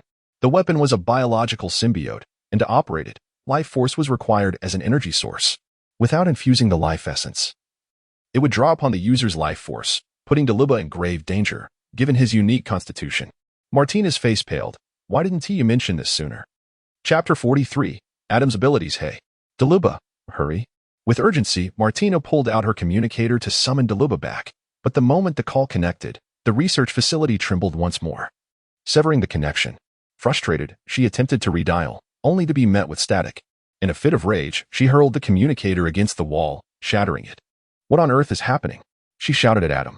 Adam shrugged, feigning innocence. How would I know? Perhaps the recent tremors damaged some facility, disrupting the magnetic field. You fool. Was this intentional? Martina glared at Adam, incensed by his apparent nonchalance. If anything were to happen to Doluba, the entire plan would unravel. In a fit of anger, she lunged towards Adam, gripping his collar as if to throw him. However, the situation did not unfold as she anticipated. Adam firmly grasped her wrist. The mirth gone from his face, he coldly stated, You seem to have misjudged the situation. I am neither your subordinate nor your pawn. If it were not for my compatibility with Doluba, the resentment from being trapped here for 3 years would suffice to bury you all. Is that so? If you can do it, then try. Martina retorted, regaining her composure, her expression turning icy. With a forceful motion, she lifted Adam and tossed him aside. Humph. Adam let out a cold snort, his body spinning in the air for a full 360 degrees before propelling himself off the wall with tremendous force, hurtling towards Martina at an accelerated speed. Unfazed, Martina strode confidently forward to meet him, each of her steps resonating with a heavy thud, akin to the sound of a weighty object hitting the ground. With a fierce shout, the two of them collided fists, the sound of cracking bones echoing as Adam was violently sent flying, his arm twisting grotesquely. Ouch! It hurts, it really hurts. Is this what it feels like to be injured? Just as the books describe. Adam leaned against the wall, clutching his fractured arm, tears and snot streaming down his face. Martina scoffed, mocking him. Is this what the 8th generation of perfect humans amounts to? Don't make me laugh. It appears you are nothing more than a failure. You dare to underestimate me? I shall make you taste the greatest pain in this world. Despite the tears of agony still glistening in his eyes, Adam's gaze was resolute. Slowly, he rose to his feet, focusing intently on Martina, gripping his injured arm with his unscathed hand. With a swift motion, he forcefully straightened his bent arm. Crack! Adam's cry of pain intensified, yet he found that he could move his arm freely, as if the injury had never existed. Such rapid recovery? Martina was taken aback. As a 6th-generation human, her vitality merely surpassed that of ordinary people, but such a terrifying recuperative ability was far beyond her. Huh? Did you not expect this? The chasm between us is as vast as the sky and the earth, Adam boasted, akin to a child eager to flaunt a prized possession. Martina's expression returned to normal, tinged with disdain. What does it matter if your recovery is impressive? I will ensure you regret having such extraordinary healing abilities. With that, she lunged forward, delivering a powerful punch. Caught off guard in his moment of arrogance, Adam was sent crashing against the wall, blood mingling with fragments of his internal organs as his chest caved in. Without granting him a moment to recuperate, Martina closed the distance in mere strides, her fist raining down upon him with blistering speed, the skin around her knuckles tearing, releasing wisps of steam that only quickened her assault, resembling a rapid-fire machine gun. This was one of her signature moves, the Gatling impact. In mere seconds, she unleashed hundreds of punches, each strike delivering the force of a speeding vehicle. The sealed room trembled with the force of each blow. After unleashing a flurry of punches, Martina stepped back, slightly out of breath, her body and face splattered with blood and flesh. Adam lay there, resembling a cake being pounded, his form grotesquely deformed. TCH. Martina spat disdainfully. Turning her back toward the elevator, which had finally arrived, she needed to reach Doluba before engaging in battle. Hey, you don't think this means you've won, do you? The voice, though frail, unmistakably belonged to Adam. Martina halted, her body trembling slightly as she turned around, astonished to see Adam, once unrecognizable, beginning to reform. His previously exploded eye had regenerated, and the concave areas of his body were slowly inflating like a balloon. To her astonishment, His entire form restored itself to its original state. If not for the bloodstains, no one would believe he had sustained life-threatening injuries. Are you some sort of immortal? Martina shouted incredulously. Not quite so exaggerated. I merely possess heightened vitality and recovery, Adam replied casually, his eyes glinting with provocation, as if he were entirely unfazed by the recent events. Following their earlier one-sided battle, Adam had recognized the disparity between them, yet he remained undeterred. The existence that Vegapunk referred to as a perfect being was not solely defined by recovery abilities. You truly never learn your lesson, Martina muttered, her expression shifting from surprise to grim determination. Isn't it better to lie there feigning death than to come out seeking it? Adam burst into laughter. Seeking death? Who would willingly pursue such an end? I've told you, the difference between us is as vast as the heavens and the earth. With that, he propelled himself away, vanishing from sight. What? Martina gasped in shock, her eyes widening as a fist suddenly appeared in her line of vision. She hastily retreated, her right hand forming a fist, striking forward with force, her arm releasing steam to amplify her power. Bang! Their fists collided once more, a shockwave erupting and dispersing the surrounding air. Adam stumbled backward. Yet this time, his arm remained intact. His strength has increased, and his physical resilience as well? Martina was once again astonished in such a brief span. She had lost count of how many times she had been taken aback. Having served as Vegapunk's assistant, she had witnessed countless extraordinary phenomena, none of which ever captured her attention like this. Yet, Adam chose not to respond. He shouted and charged forward once more, executing the boxing techniques he had learned from computer files. Martina had no time to ponder. She focused intently on the battle, only to realize that each time she clashed with Adam, his strength would increase incrementally until it matched her own. Not only that, but his previously stiff techniques derived from the data had become more fluid and adaptable, his combat experience skyrocketing. This fellow had grown to a level that could rival her within such a short time. Chapter 44. The Showdown. Tell me, Martina, what constitutes a perfect human? Is it immense strength? Remarkable intellect? No. While both are essential, they are not the crux of perfection. I believe that a human capable of surviving in any environment is the true epitome of perfection. Indeed, evolution is the key. Martina recalled Vegapunk's words from the past, connecting them with the abilities Adam had displayed. This individual undoubtedly possessed the capacity for evolution, his terrifying aptitude for learning, extraordinary vitality, and the ability to evolve according to environmental demands. He truly embodied Vegapunk's vision of the perfect human. Bang! They exchanged another punch, and Martina felt as though she were competing against another version of herself. The power was neither more nor less than equal. It appeared that his abilities manifested in response to external pressure, and she had but one chance to unleash her full strength to eliminate him. If she failed, his power would inevitably catch up. With this thought, Martina's gaze sharpened. Hiss. The sound of steam hissing filled the air as Martina's clothing swelled like a balloon before bursting, sending forth torrents of steam. Through the tattered openings of her clothing, one could see her skin tearing in multiple places, her metallic, mechanized body equipped with numerous jet propulsion devices. This is my ultimate strike. If this doesn't bring you down, then I am at a loss. Martina's eyes remained calm as she regarded Adam, her entire body enveloped in steam, creating an ethereal appearance. Is that so? Then let us see it. Show me how your mechanized body compares to my perfect physique. Adam remained indifferent, his expression somewhat frenzied. In his recent confrontation with Martina, he had abandoned evasion and opted to confront her head-on, solely to facilitate the evolution of his body into a more formidable state.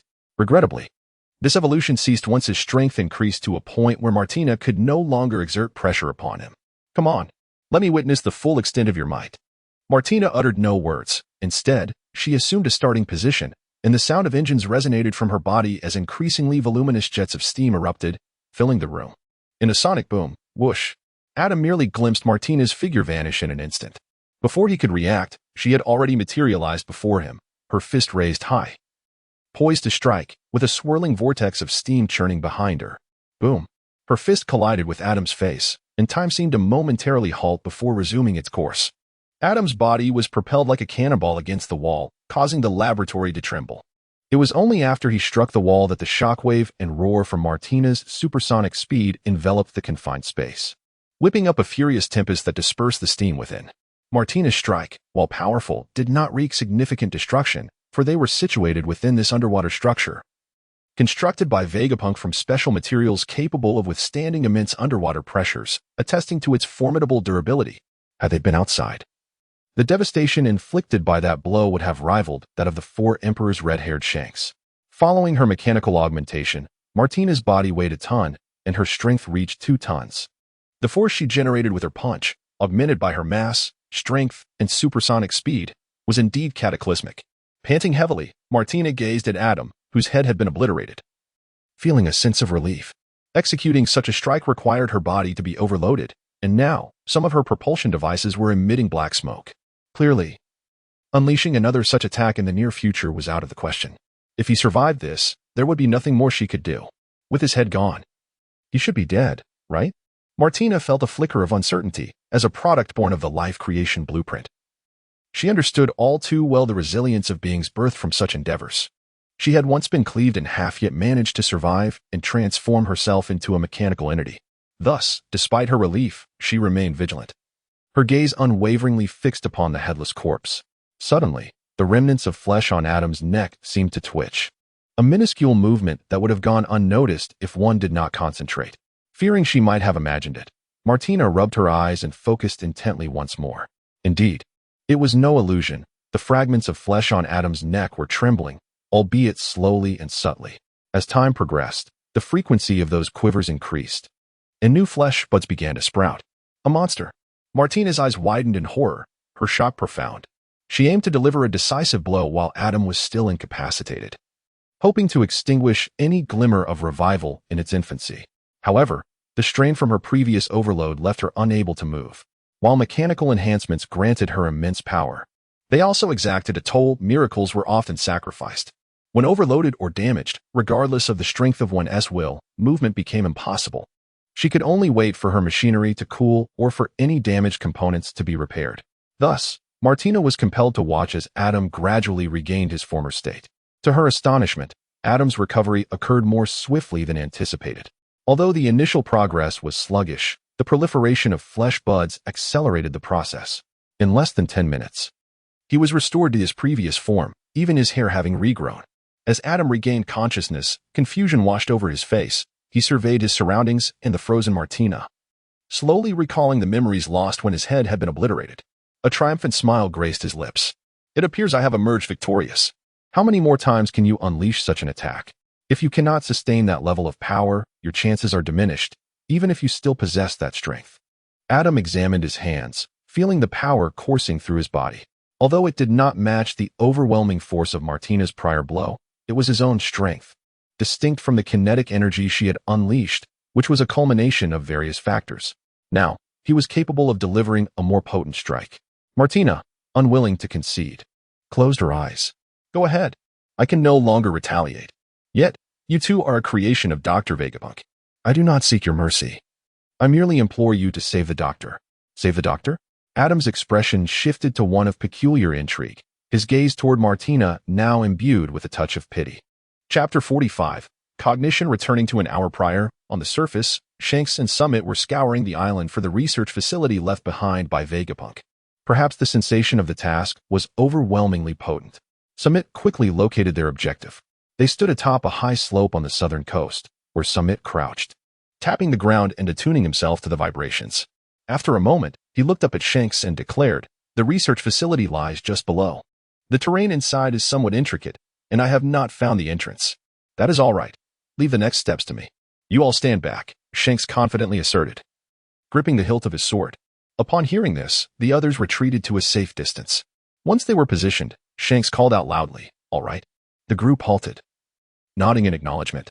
Observing this, Shanks unsheathed his Western-style sword and drew a cross in the snow. Quite satisfactory, he nodded in approval. Then, with a powerful push of his legs, he launched himself into the air. Feeling the wind whipping past him and the landscape shrinking below, he bellowed, twisting in midair and slicing downward with his sword. There was no visible blade aura, or rather, Samit did not perceive one. He merely sensed a flash of cold light as a fissure split the snow-covered ground, followed by a resounding roar, causing the earth to tremble. The once even terrain began to part, ultimately revealing a chasm 2 meters wide before it ceased. Gulp. As Samit watched the figure descend back to the ground, he swallowed hard. Though it was not his first encounter with such power, witnessing the ability to alter the landscape and impact nature remained awe-inspiring. Let us proceed. Beckman's voice roused Samit from his reverie. The members of the red-haired pirates showed no signs of surprise, clearly well aware of their captain's formidable abilities. Pride gleaming in each of their eyes. Sammy nodded in agreement and joined the others as they approached Shanks. Can you discern what lies below? Shanks inquired of Samit and Jezeb. The two of them leaned over the edge of the abyss, peering into the inky darkness that obscured their view entirely. I cannot see a thing, Jezeb replied, shaking his head. Despite his exceptional eyesight, he was unable to penetrate the depths of the gloom. At this juncture, the group's attention shifted towards Samit. Feeling the weight of their gazes upon him, Samit nervously swallowed and said, There is a metal plate extending right to the edge of the cliff. It must be the roof of the research facility. Is that so? Then let us proceed. Shanks replied nonchalantly, already preparing to leap. Wait for me. Allow me to go first. Before Samit could finish his words, a brilliant flash of light cut through the sky. As if something had plummeted beside him, vanishing into the abyss. As that object passed by Samit, it stirred a bone-chilling wind that pierced through him. Yet he felt no physical reaction, for a far deeper and more paralyzing fear coursed through his heart, a sensation that promised utter annihilation upon mere contact. With a thunderous roar, the sound of metal clashing reverberated, followed by another tremor of the earth, as an avalanche erupted from the distant mountains, a torrent of snow cascading forth like a deluge. The red-haired warrior furrowed his brow, sweeping his sword in a wide arc, unleashing a beam of light that cleaved the ground hundreds of meters away, creating yet another chasm into which the snow tumbled relentlessly. Yet, Samit remained oblivious to all this. He was on his hands and knees in the snow, gasping for breath. The terror he had just experienced, coupled with the overwhelming relief of survival, felt akin to a shipwrecked soul being dragged ashore in their most desperate moment. Are you all right? Beckman crouched beside Samit, gently patting his back in an attempt to ease his labored breathing. I'm fine, Samit replied. Samit waved his hand dismissively, indicating that there was no issue, yet the tremor in his voice revealed that he had not fully regained his composure. Beckman turned around, a reproachful expression on his face as he scolded the red-haired Shanks. You have been excessively careless. Samit nearly fell victim to your overwhelming presence. My sincerest apologies, truly. Please forgive me, Shanks exclaimed, circling his head in a gesture of contrition, ultimately bowing deeply to Samit, nearly touching his forehead to the ground. It is not your fault. It is I who am too weak. Despite the near brush with death, how could anyone justly blame such a person? Moreover, even if one wished to cast blame, what could be done? The apologies offered stemmed from a place of camaraderie, and to demand more would only invite calamity. Furthermore, Samit possessed a commendable quality. When faced with adversity, his first instinct was not to deflect blame or point fingers at others, but rather to reflect upon himself. From the destruction of Cabalone Island to the subsequent events, he had never perceived others as culpable. Did the Barabara pirates err in annihilating Cabalone Island? Not at all. They were pirates, after all, engaged in the very acts of pillage and plunder. Had Camille Deroba betrayed the Navy?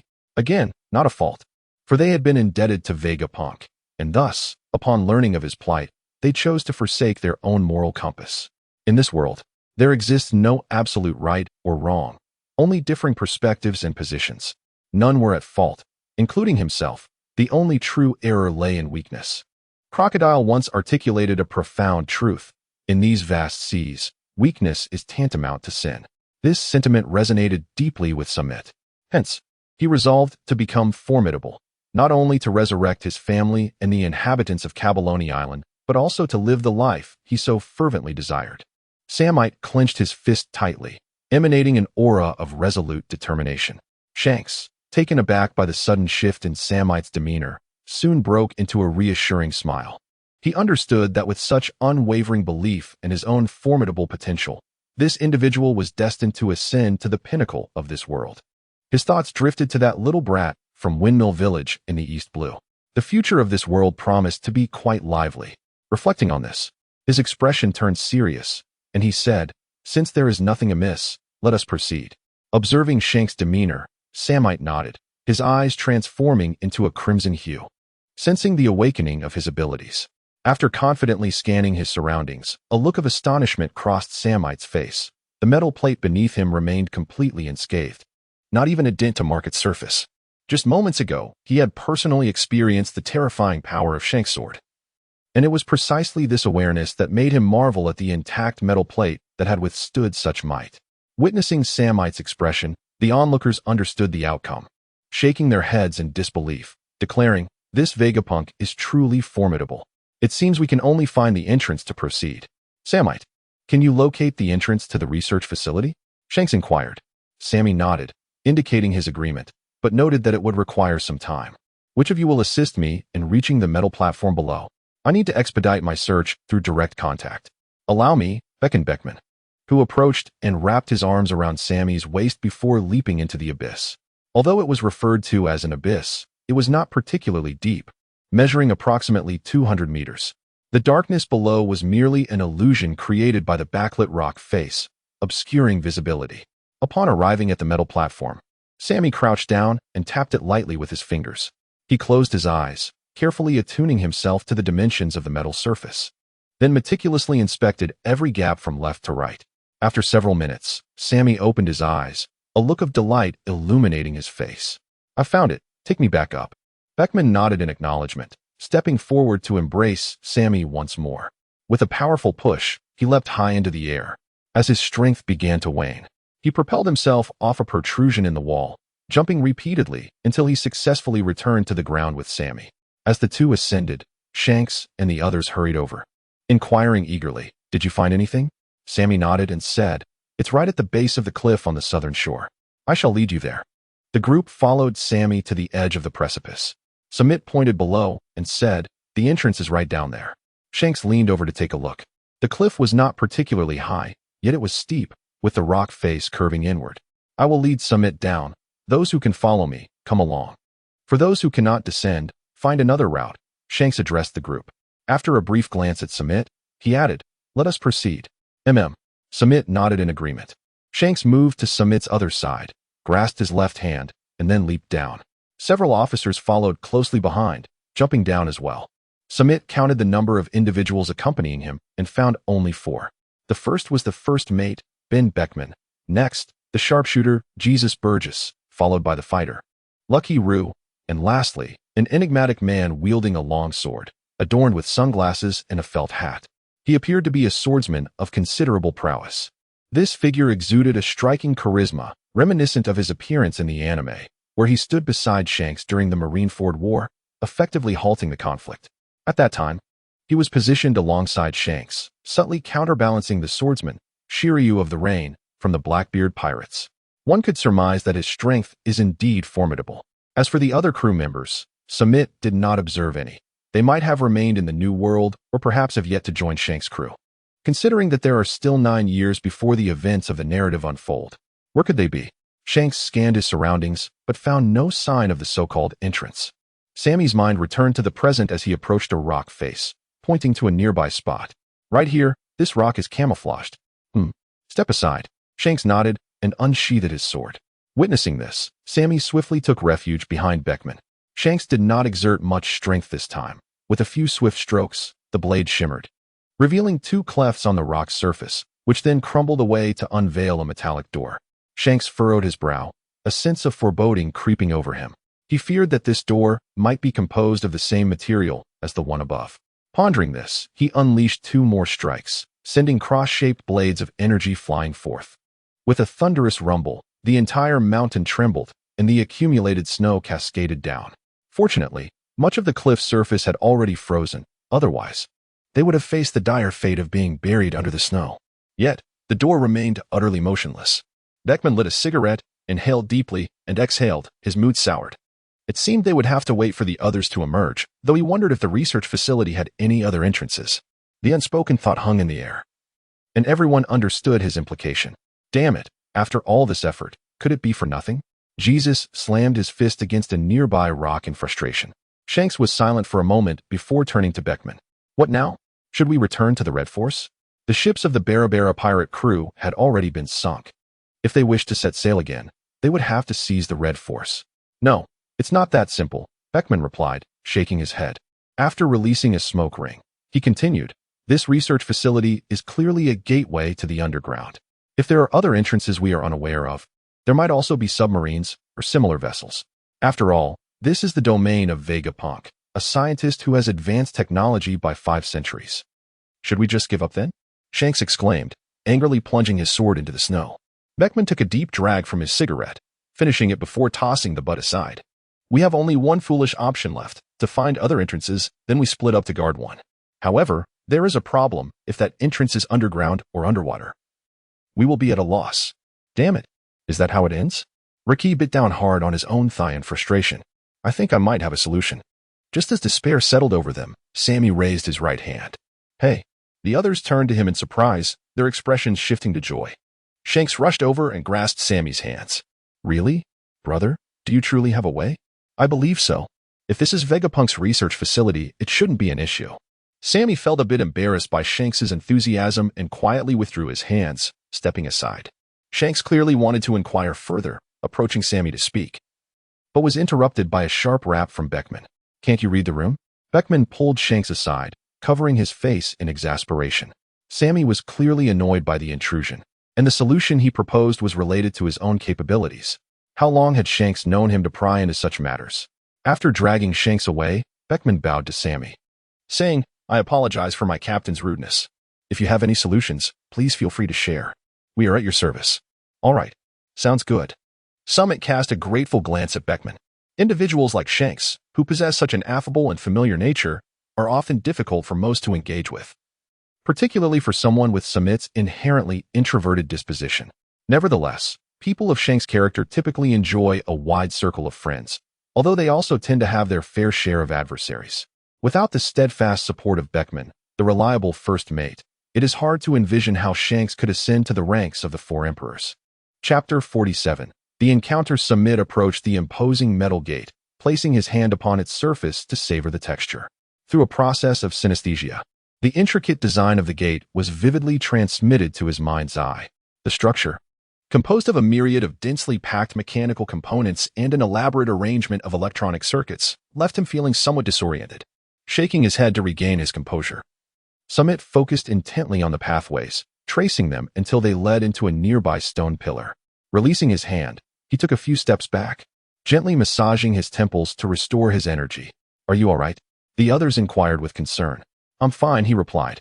Samit gestured with his hand before approaching the stone pillar, placing his palm upon it to discern its internal structure. A sigh of relief escaped him. Fortunately, the door was secured with an electronic lock. Had it been a physical lock, he would have been at a loss. With this thought, Samit drew his sword and struck downwards, shearing away the outer layer of the pillar to reveal the circuit board within. A smile spread across his face as he unhesitatingly placed his hand upon the exposed circuitry. A faint crackling sound emerged as a slight electric current coursed through the circuit board and into Samit, causing a tingling sensation throughout his body. However, he had no time to dwell on his physical sensations. All his focus was directed inward as he transformed tactile perception into visual understanding. A myriad of electronic data swirling in his mind. Amongst the chaos of useful and irrelevant information, he finally discerned the password to unlock the grand door. It is you. Samit opened his eyes, revealing a glimmer of brilliance, as his fingers deftly maneuvered across the circuit board. Then, the imposing door, which even the red-haired Shanks could not overcome, gradually creaked open. Ah, it truly has opened. Samit, you are remarkable, Shanks exclaimed, a mixture of surprise and praise illuminating his face. Well, since the door is now ajar, let us hasten inside. Otherwise, it would be troublesome if that group manages to escape through another exit. Indeed, you are absolutely correct, Beckman. Let us proceed. Shanks clapped his hands and nodded in agreement. Beyond the door lay an abyss of darkness, with only the faint outline of a corridor discernible, resembling a gaping maw poised to devour those who dared to enter. Yet, Shanks showed no sign of fear, boldly leading the way. Observing Shanks's demeanor, Samit couldn't help but ponder whether his carefree attitude stemmed from his personality or was merely a fade for his subordinates. In any case, witnessing their leader in such a manner must surely alleviate their tension. Fear was a sentiment that had no place here. Perhaps this is what true leadership embodies. Through his every action, he unwittingly uplifted the spirits of his companions. The research facility was, in truth, far from daunting. As the group stepped into the corridor, the automatic sensors activated, illuminating the space with a soft glow. The walls, bathed in the light, emitted a chilling radiance, crafted from alloy, smooth and sleek, exuding a futuristic aura that left the onlookers in awe. After traversing approximately 100 meters, the corridor began to slope downward, the once even pathway transforming into a staircase. The group descended the steps, only to find yet another metallic door blocking their way, accompanied by an electronic keypad nearby. Instinctively, they turned their gazes towards Samit. Samit touched his nose and instinctively approached the door. He pried open the casing of the keypad lock with a knife. Just as he was about to reach out to touch the wires, the door swung open automatically. Oh, Samit was momentarily taken aback, but quickly realized that someone was emerging from within. He discarded the casing of the unlocker and swiftly retreated to Shank's side. Initially, Shanks and the others believed that Samit had opened the door, but upon observing his actions, they too grasped the situation. Their expressions turning grave as they focused intently on the door. After all, this was the research facility of Vegapunk, and caution was paramount. Behind the door stood a colossal figure wielding a 2-meter-long blade, Doroba. He paused upon seeing the group, his expression returning to normal as he remarked, "I didn't expect you to enter on your own. Quite remarkable, isn't it? That red hair. I should have known. It's you." No wonder that pirate flag felt familiar. As Doroba spoke, he noticed Shanks, whose distinctive red hair was impossible to overlook. Shanks, maintaining a composed demeanor, stepped forward to shield his companions. He glanced at the massive blade and spoke in a deep voice. "That knife was responsible for the deaths of Track and Jais, wasn't it? Huh, red-haired. You too are a renowned pirate of the seas. Surely you possess some awareness?" Doroba replied, "I know everything. Yet despite that, I don't wish for my comrades to die, nor do I want them to be harmed. Are you prepared for the consequences of killing my companions?" Shank's gaze sharpened suddenly, and the air seemed to shudder in response to the fury emanating from this kingly figure, causing the corridor to tremble. Doroba felt an invisible pressure crushing him, making it difficult to breathe, beads of sweat forming on his brow. Conqueror's haki. Doroba lifted his head, determination gleaming in his eyes, and with a powerful push, he charged at Shanks, dragging his long blade behind him. His immense size made his movement resemble that of a tank, each step resonating with a thunderous thud. Charge! As he neared Shanks, he abruptly halted 2 meters away, leaning forward and swinging his massive blade down towards him. The previously tranquil corridor was engulfed by the tempest unleashed by Doroba's motion, forcing the onlookers to squint against the ensuing winds. Shanks remained rooted in place, seemingly unaffected by the descending blade, his height contrasting starkly with Doroba's, resembling that of an adult beside a child. Yet, none would dare underestimate him. Despite the vast difference in size, Shanks exuded a formidable presence, his cloak billowing violently in the wind, enhancing his kingly aura. Conversely, while Doroba appeared intimidating, his actions seemed somewhat frantic, lacking the steadiness of true power. Shanks fixed his sharp gaze upon Doroba, piercing as a sword aimed at the soul. The wind howled past them, and Doroba's blade halted mere centimeters from Shanks' head, a distance that felt insurmountable to him. Sweat cascaded down his face, his hands trembling as fear washed over him. "Monster!" Doroba cried out, discarding his blade and collapsing to his knees. Those with true strength are acutely aware of the disparities between themselves and others. Doroba recognized the gap in power when Shanks displayed his haki, prompting his desperate charge, fearing he might lose the courage to act if he hesitated. Chapter 48. Red hair versus Doroba so decisive in killing, yet now you lack the courage to strike? Shanks spoke calmly, a hint of anger lacing his words. Track and Jais were slain by someone like you. This is intolerable. Thus, you shall fall here. Once you are dealt with, I will seek out that person named Martina. She must be the mastermind behind this. Shanks slowly drew his sword, lifting it high and preparing to strike Doroba. However, sensing something awry, he lowered the blade to guard his chest. A fist, the size of a cooking pot, collided with the sword, sending Shanks sliding back several meters from the sheer force. He lifted his head, surprised to see Doroba standing resolutely. "What is this? Have you found your fighting spirit again?" "Indeed," Doroba declared, his eyes filled with resolve. A fierce aura emanated from him as his muscles bulged, appearing as if a serpent was writhing beneath his taut skin. "At the very least, I must ensure she survives." "Oh, your resolve is commendable. Come forth." Shanks noted the shift in Doroba's energy and leaned forward, gripping the hilt of his sword defensively across his chest. "Charge!" Doroba bellowed, his muscles coiling as he swelled in size, and a dense, green armor began to manifest from his body. "What is this? A devil fruit?" Shanks pondered, intrigued. It was no surprise he didn't consider it weaponry, as the constraints of knowledge in his era limited his understanding, wherein weapons meant swords, cannons, and perhaps a robot, but never biological enhancements. Yet, Doroba did not indulge Shanks' curiosity. His face flushed, he roared skyward. launching a punch towards Shanks with unparalleled might. Boom. Shanks met the attack with his sword, the blade clashing against Doroba's fist, and he was sent hurtling backward like a shadow. The others gasped as Shanks' form flew past them, crashing heavily onto the stairs and shattering several steps, creating a deep crater. "Is Shanks all right?" they called out, their view obscured by the dust that had been kicked up. Coughing, Shanks rose, waving away the dust before him. "I underestimated this guy. His strength has surged dramatically. I will not allow you to harm her," Doroba proclaimed. His body glowing red, exuding heat as he seemed to grow taller by the moment, enveloped in a haze that made him appear demonic. "So, you do have someone you care for?" Shanks remarked nonchalantly, uttering words that chilled Doroba to the bone. "No, I absolutely will not let you pass," Doroba roared, lowering his head and charging at the others like a bull, the ground beneath him buckling with each step, yet his speed remained unimpeded. "Humph," Shanks scoffed, leaping above Doroba, spinning 360 degrees as he brought his sword down with immense force aimed at Doroba's head. Doroba, undeterred, raised his arm to block the strike, maintaining his speed. The armor on his body rendered him akin to an armored vehicle. Boom. Shanks' sword struck Doroba's armored arm, leaving only a shallow mark. Yet the sheer force caused the ground to shatter around Doroba's feet. Rumbling, Shanks and Doroba fell together into the abyss, and in midair, Shanks called out, "Beckman, go take care of the others." "No, Doroba's eyes were bloodshot, wide open, with several crimson veins coursing through them. His form swelled once more. And by the time the two landed, he had transformed into a towering giant over 5 meters tall.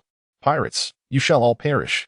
Doroba gritted his teeth, charging forward with a speed that shattered the sound barrier, creating a series of explosive shockwaves that radiated outward. In the center of these shockwaves, Doroba appeared as a divine giant, exuding formidable power. Red-haired Shanks squinted his eyes, remaining unfazed. He positioned his sword before him, and as Doroba approached, he executed a downward slash. The clash of blade and fist produced a thunderous boom, sending violent gusts of air swirling in every direction. Doroba was propelled backward at an even greater speed, crashing against a wall before finally coming to a halt. At that moment, Shanks took the opportunity to survey his surroundings. The chamber was vast, approximately 100 meters in height and width, with smooth walls made of an unknown metal. The impact of Doroba's collision with the wall revealed just how sturdy these structures were. He glanced up at the spot from which he had fallen. It appeared to be a ventilation shaft. What a coincidence, Shanks mused, realizing that this provided an ideal battleground where he could unleash his full capabilities without restraint. "Let us engage in a proper contest." Doroba regained his composure, aware that defeating the man before him was paramount. His confidence stemmed from the biological augmentation within him. "I can do this. Come at me," he roared. Shanks sprang into action, rushing towards his adversary, his overwhelming aura enveloping his weapon. The ensuing clash of their might was deafening, as the very air around them erupted with fury. This time, Doroba's strength had intensified. Meanwhile, on the eastern coast of the East Blue, aboard the Red Force, Carp, bandaged and weary, sat at the bow. He took a hearty swig from a flask, and then shouted towards Smoker on the lookout. "Did you spot anything?" "I see it. A naval ship. My subordinates are." "Wait, another ship is approaching from the southeast. It's Admiral Kazan." Smoker, peering through his telescope, felt a surge of excitement at the sight of reinforcements led by Admiral Akiji. "Is that so?" Smoker, prepared to engage. This time, the Barabara pirates and the red-haired pirates will sail no further. Carp set down his flask with a thud, a broad grin spreading across his face. Due to Smoker signaling from the lookout, the two naval ships did not fire immediately but instead approached the Red Force. A contingent of naval soldiers disembarked. Among them a striking figure, a giant clad in a modified naval captain's uniform adorned with numerous honor badges, wielding an enormous sword, radiating an aura of dominance. He was Vice Admiral John Giando. As he disembarked, another figure emerged from the ship's bow. Though not as towering as the giant Vice Admiral, he was still imposing. Dressed in a suit with a naval coat draped over it, exuding an air of casual authority. It was Admiral Akiji. Chapter 49, The Source of Everything You Pity Me? It's merely death. What is there to pity?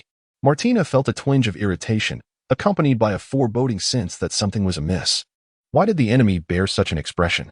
Upon hearing Martina's words, Adam's expression contorted into something even more peculiar, bordering on grotesque. He laughed heartily. "Save the doctor? Has he ever asked you to save him?" "What do you mean?" Martina inquired anxiously, her ominous premonition intensifying. "Seeing you like this makes me reluctant to kill you." "Indeed. For some, life and death mean little. I promise to make your demise painful, showing you just how ludicrous your dreams are. Come with me, Adam said, grasping Martina's hand and leading her toward the elevator. What are you doing? Martina struggled against Adam's grip, but her body, overwhelmed, was powerless to resist, leaving her no choice but to be dragged along. Adam glanced back at her, his eyes filled with intrigue. Don't resist. I want you to meet Vegapunk. He will explain everything. Martina paused in realization, her emotions surging as she exclaimed, What did you say? You can meet Dr. Vegapunk? Why? Isn't he under house arrest? You mentioned you were created by the doctor 3 years ago, but he was captured 4 years ago. You must have some other connection. Just follow me, and you'll discover everything. The doctor will tell you all, Adam replied, leading Martina into the elevator and pressing the activation button. The elevator ascended swiftly. Martina stood at the back, her feelings in turmoil. She felt a mix of joy and apprehension at the prospect of meeting Dr. Vegapunk. The conflict within her was palpable. As Martina grappled with her emotions, the elevator arrived at the ground level of the research facility. Exiting the elevator, Adam approached a computer, deftly manipulating the keyboard. The screen flickered to life, revealing a dimly lit environment that resembled a laboratory, filled with beakers, tubes, and various experimental apparatus. Suddenly, a figure stepped into view on the screen. Due to the backlighting, his face was obscured, but his facial structure, hair, and beard suggested he was a middle-aged man. Dressed in a lab coat, he leaned on the computer and asked, Adam, I told you not to contact me unless it was urgent. If the world government discovers your existence, they will surely try to eliminate you. Well, I'm not sure if this qualifies as urgent, but you should speak for yourself. Adam replied, gesturing towards Martina. Doctor, is that you? It's me, Martina. How are you? Are you well? As the figure appeared, Martina recognized him as the doctor, though she was uncertain whether this was Adam's doing. However, when Vegapunk's voice resonated, she could no longer contain her excitement and rushed to the screen to voice her long-held concerns. That voice? Martina, is that you? The doctor leaned closer, his voice brimming with uncontainable joy. Yes, it's me, Martina. Doctor, how have you been? Rest assured, I will come to rescue you. Rescue me? Vegapunk lowered his head in silence. Yes, I'm here to save you. What's wrong? Sensing the doctor's unusual demeanor, Martina's intuition kicked in. Please, do not utter words that will plunge me into despair. Martina, I never asked you to save me. Vegapunk raised his head, his demeanor now calm, though a hint of melancholy was evident. What? Martina trembled, disbelief etched across her face. Why? Aren't you under the world government's control? Do you truly wish to remain confined within a cage of their making? Freedom? Who wouldn't desire such a thing? However, as a scientist capable of influencing the world, the possession of freedom may simultaneously lead to its destruction. Oh, Martina, the reason the world government became aware of our research on the life creation diagram was due to my betrayal. What? That cannot be. Is it not the project you are leading? Why would you do such a thing? It makes no sense. Martina clasped her head in anguish, screaming in despair. Vegapunk lowered his head in contemplation and organized his thoughts. Martina, we scientists are often filled with an insatiable curiosity regarding the unknown, eager to explore the truths of the universe. This drive can be a double-edged sword. It propels humanity forward, yet it also harbors the potential for self-destruction. As a being with consciousness, you must comprehend this dichotomy. No, I do not understand. Doctor, your research has consistently benefited humanity. How could it lead to our demise? Alas, that is precisely because I have treaded carefully. Objects themselves bear no intrinsic good or evil. Their impact is dictated solely by the intentions of their users. However, as my knowledge has expanded, my pursuits have transcended mere objects. Even in the absence of human application, my creations could still wield profound influence upon this world. I am acutely aware that some entities are too perilous to be birthed prematurely, yet I am powerless to suppress my yearning for exploration. You must grasp the essence of my words. Martina, to be candid, your existence elicits both joy and terror within me. You reveal the potential of humanity's future, yet simultaneously instill a deep-seated anxiety about it.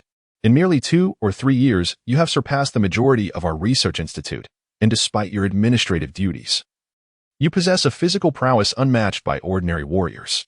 Do you comprehend the implications of this? If all humanity were to embody your excellence, no one would willingly accept a subordinate role, for they would all be equally remarkable. Why should anyone submit to another, living a life inferior to theirs? Consequently, the world would inevitably descend into an unending cycle of warfare, persisting until its ultimate ruin. Is it truly so? Did you orchestrate this to provoke the world government into pursuing me? Martina was stricken with despair, her eyes filled with hopelessness. What could be more agonizing than betrayal from one's own kin? No, Martina, I have never wished for your demise, nor have I feared you. My fear lies within myself, for I am unable to conquer my insatiable desire for research, even when aware that certain discoveries pose threats to the world. I cannot refrain from delving deeper, which has led the world government to confine me, to limit my freedom.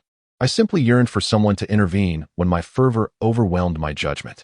Yet, I never anticipated your reaction would be so intense, leaving me with no opportunity for negotiation. Chapter 50. Distress, so it is.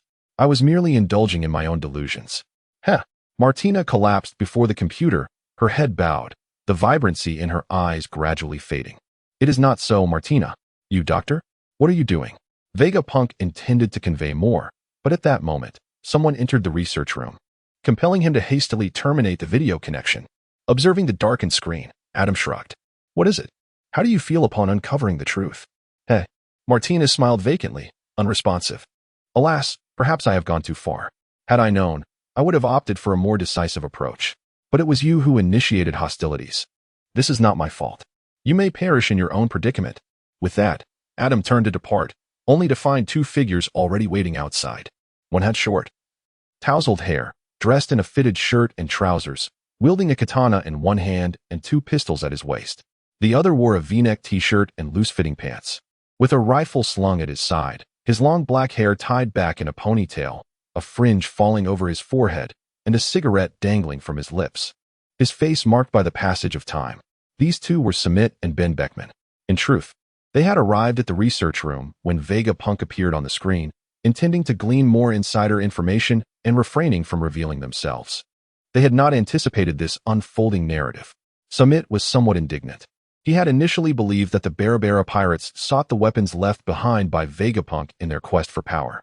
Thus, the individuals who perished at their hands could be deemed victims of a collective ambition.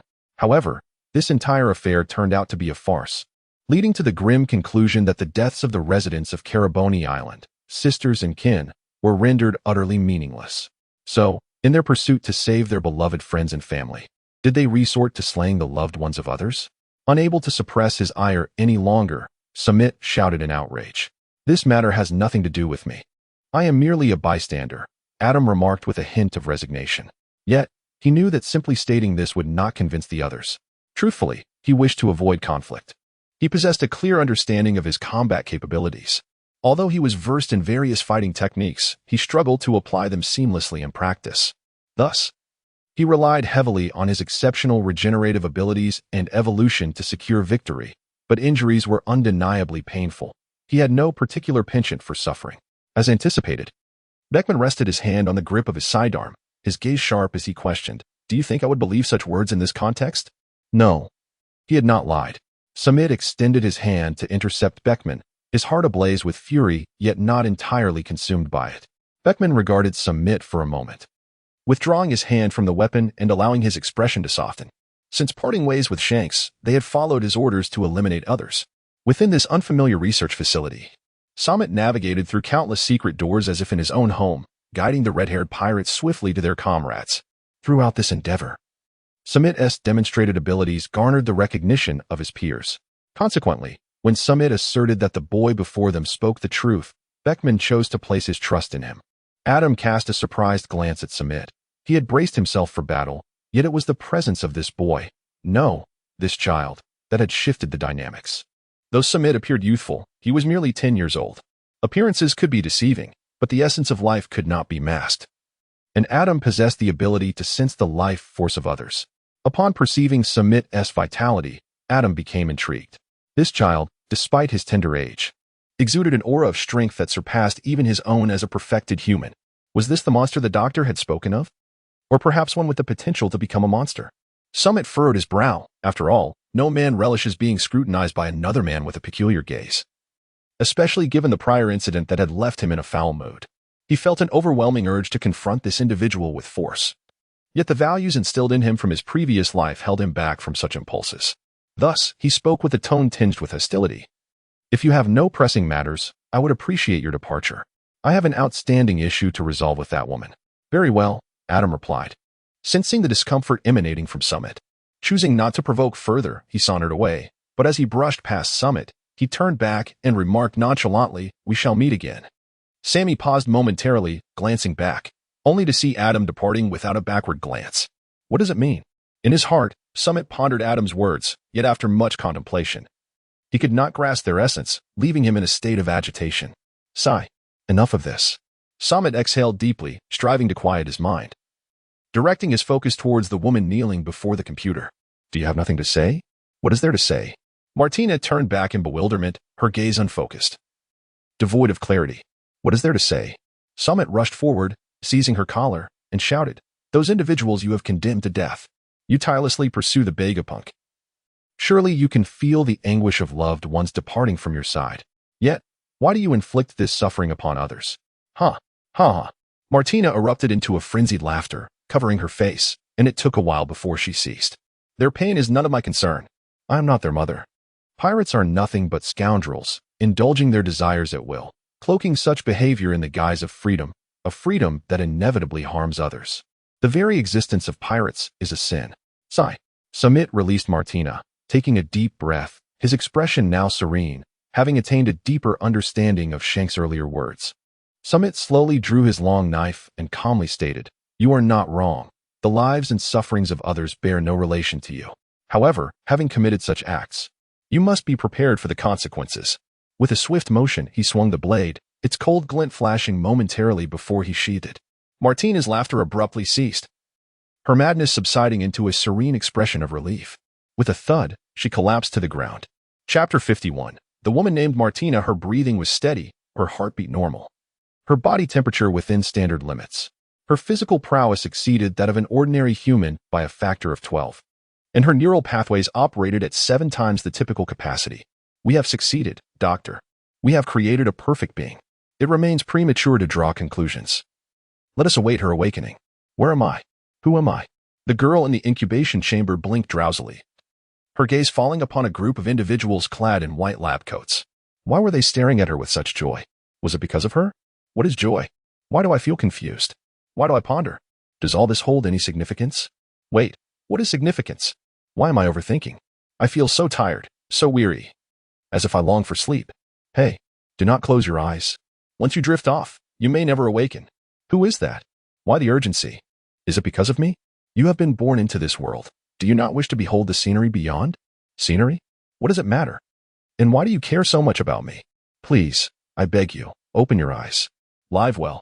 The girl could not comprehend why this man felt compelled to interfere in her affairs, yet a warmth blossomed within her. If you desire me to live well, then I shall do so, even if I remain unsure of its significance. Thus, the girl opened her eyes. Why are you all so joyous? She inquired, perplexed. Of course. It is because you have successfully come into existence. Is my existence truly so significant? Indeed. You symbolize the evolutionary direction of humanity's future. Do not entertain thoughts of despair. Is that so? Yet what does it all mean?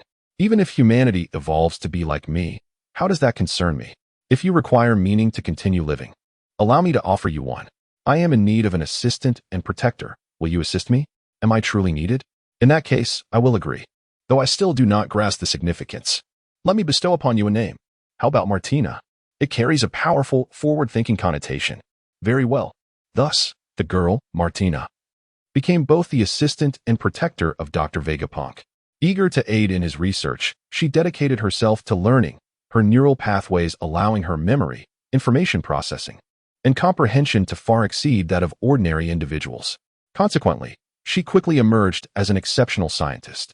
The researchers welcomed Martina's presence, joyfully collaborating in their studies, and during moments of boredom, they would playfully engage with her, hoping to instill in her a proper sense of life's values. However, their efforts yielded little success. Martina had never contemplated her own desires. All her actions were responses to external expectations. If no one provided her with a reason to act, she would find herself lost and aimless, eventually concluding that life held no meaning and choosing death instead. Despite the lack of progress, the collective spirit remained unshaken.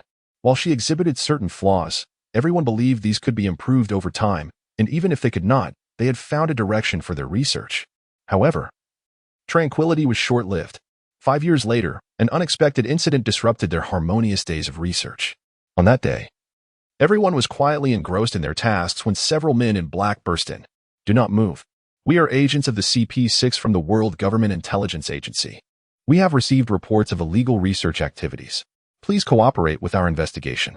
The sudden intrusion left everyone stunned, staring blankly at the armed agents. At that moment, Martina sprang into action, moving with the grace of the wind as she glided past several agents, causing them to collapse. "Doctor, everyone, we must flee," Martina urged urgently.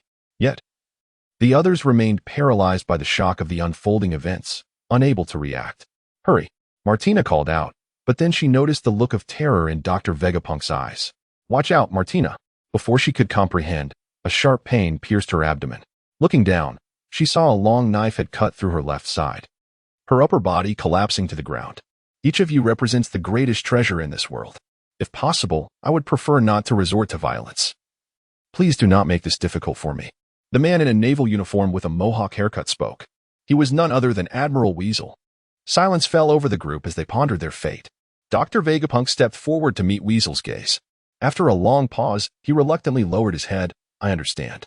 We will not resist, but before you arrest us, please allow me and my assistant to say our farewells." Weasel regarded Vegapunk for a moment before nodding and gesturing. "Take the others away first." The agents escorted the scientists from the research facility. As they departed, Weasel cast one last glance at Vegapunk. "Hurry, I shall await you outside." Vegapunk nodded and rushed to Martina's side, kneeling beside her. "Martina, are you all right?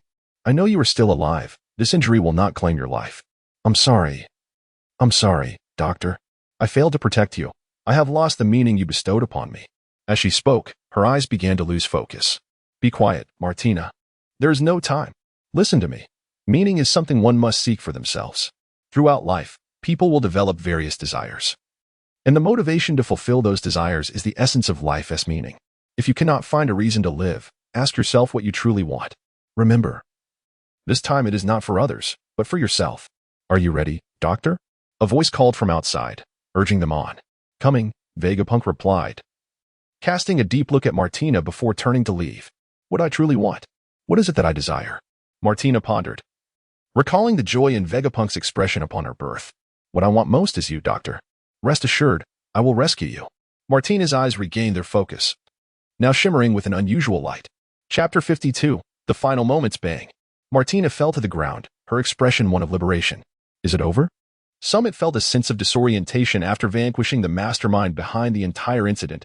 He did not experience the anticipated satisfaction of revenge, leaving him engulfed in a profound emptiness. Momentarily lost, he was uncertain about his next course of action. However, this feeling dissipated swiftly as he resolved to grow stronger and resurrect those who perished on the island of Cabalone.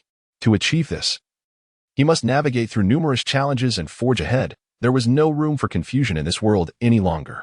Suddenly, an alarming warning echoed throughout the research facility. "Warning! Warning! Warning!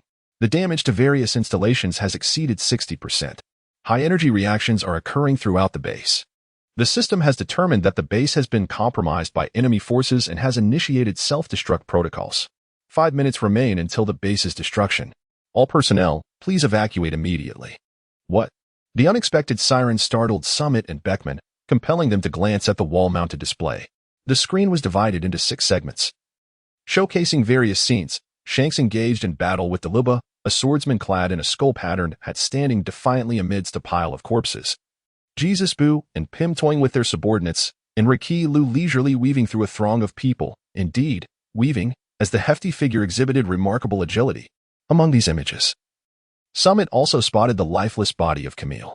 The 5th segment displayed the laboratory where he and Beckman were located. These 5 scenes were arrayed along the edges of the display, while the center featured a large black screen displaying a countdown in vivid crimson numerals. The timer read 4:46. "What is this? A time bomb?" Beckman's furrowed brow reflected the limitations of their era. Even as one of the most intelligent individuals in this world, he could only conceive of something akin to a bomb.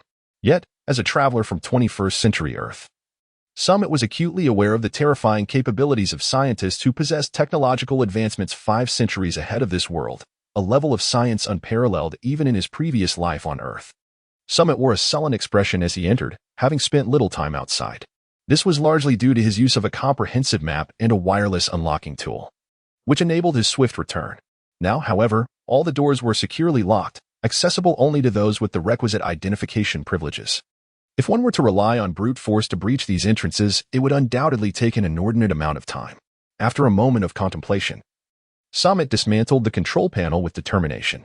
He activated the sensory interface and plunged his hand into the circuitry, feeling a surge of various currents coursing through his body, causing him to tremble. A plethora of information and signals infiltrated his mind, presenting a labyrinth of intricate symbols and formulas, none of which he could decipher. He could only grasp fragments of descriptions regarding certain research items. As he meticulously perused the information, he sought to uncover the self-destruct mechanism of the base and the means to deactivate it. After more than a minute of intense scrutiny, he finally discovered the self-destruct device of the facility. It was a gravitational bomb. This device harnessed a gravitational field generated by an array of apparatuses, which would unleash a tempest of gravitational chaos should the base encounter any unforeseen circumstances. Samit wiped the sweat from his brow, relieved that he hadn't fled earlier. Otherwise, they would have met a grim fate, and this island would have been reduced to mere rubble by the gravitational bomb. With no time to waste, Samit continued to peruse the subsequent materials in search of a means to defuse the bomb. However, despair washed over him as he discovered the absence of a disarming mechanism. This device was inherently designed for mutual destruction with the enemy. It was inconceivable that a contact mechanism would be included. "What is wrong, Samit?" Beckman inquired, furrowing his brow at Samit's expression, which filled him with an ominous premonition. "We're doomed, Beckman. This is a gravitational bomb, the kind that distorts the very fabric of space. Everything on this small island will vanish. Is there no solution? Perhaps locating the bomb and dismantling it?" Beckman's frown deepened. He lacked a comprehensive understanding of these matters and could only suggest the most straightforward approach. Samit shook his head, deeming it futile. That gravitational device lay at the depths of the ocean, 10,000 meters below the surface. Unless we could coat the ships in a protective layer, reaching that depth was utterly impossible, and time was not on our side. Unless I could employ the technique of transformation to distort reality, altering the existence or activation of the gravitational bomb itself. Yet, given my current capabilities, such a manipulation of causality was beyond my reach. Perhaps I should search through Vegapunk's computer for any information that might help us confront this crisis. With that thought, Samit refocused his attention on the data displayed on the screen. Beckman observed Samit's intense concentration, his brow furrowing once more. He retrieved a communication device and handed it to the red-haired figure. In the secret chamber, the battle between the red-haired Shanks and Daluba intensified. Shanks had initially believed that the fight would be swiftly resolved, but Daluba's performance exceeded his expectations. At that moment, Daluba had transformed into a towering giant, standing 10 meters tall, encased in green armor. His strength, speed, defense, and even his imposing aura were incomparable to their initial encounter. Daluba had the potential to grow even larger. However, in this confined space, expanding too much would hinder his movements. Moreover, he sensed that his power had reached its limit. Even if he grew larger, it would only increase the area of destruction, and he could feel that the entity within him was continuously siphoning his vitality. The larger he became, the greater the consumption. Thus, such growth would be counterproductive. Yet, he realized that this alone would not suffice to defeat Shanks. In fact, maintaining his own survival required immense effort, and to conquer Shanks, he would need to resort to his powerful light cannon. However, the toll on his life force from that attack was exorbitant. Regardless of the outcome, he would be left vulnerable afterward. Furthermore, in this environment, using the light cannon would also place him within its destructive radius. Therefore, he resolved not to utilize it until the very last moment. With a fierce yell, Daluba leaped high, executing a powerful kick aimed at Shanks. The force of his massive thigh swept through the air, producing a thunderous roar as the surrounding currents of air became chaotic. Unperturbed, Shanks planted his foot firmly and vanished from sight. When he reappeared, he had arrived at Daluba's chest level, his sword sweeping horizontally, unleashing a wave of sword energy toward Daluba's neck, an area devoid of armor. With a resounding impact, Daluba raised his hand defensively, the sword energy crashing against the armor on his palm and resonating with a thunderous echo, leaving only a faint white mark. "Cut it out," Shanks spat, finding the armored giant a thorn in his side. He had to rely on sword energy and intent to expand his attack range. Otherwise, even a direct hit would inflict minimal damage on such a massive figure. Yet, Mere reliance on sword intent and energy proved ineffective against the fortified armor enhanced by Doluba's imposing aura, rendering the situation quite troublesome. Just as Shanks grappled with this predicament, the communication device rang.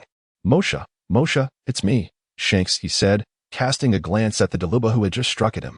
After deftly dodging the attack, he answered the device. You're courting death, Doluba growled, his eyes flaring with rage, his skin turning crimson as steam billowed from his body. He clenched his fists, his muscles bulging, and struck out, the air around him erupting with explosive force. Yet, Shanks merely cast a sidelong glance, effortlessly evading the blow. It was no jest. Shanks only found Doluba's tortoiseshell-like defense bothersome. His strength and speed, while noteworthy, were hardly a concern. Shanks, we might be in trouble this time. Let us deal with our adversary quickly. Beckman's voice came from the other end of the device.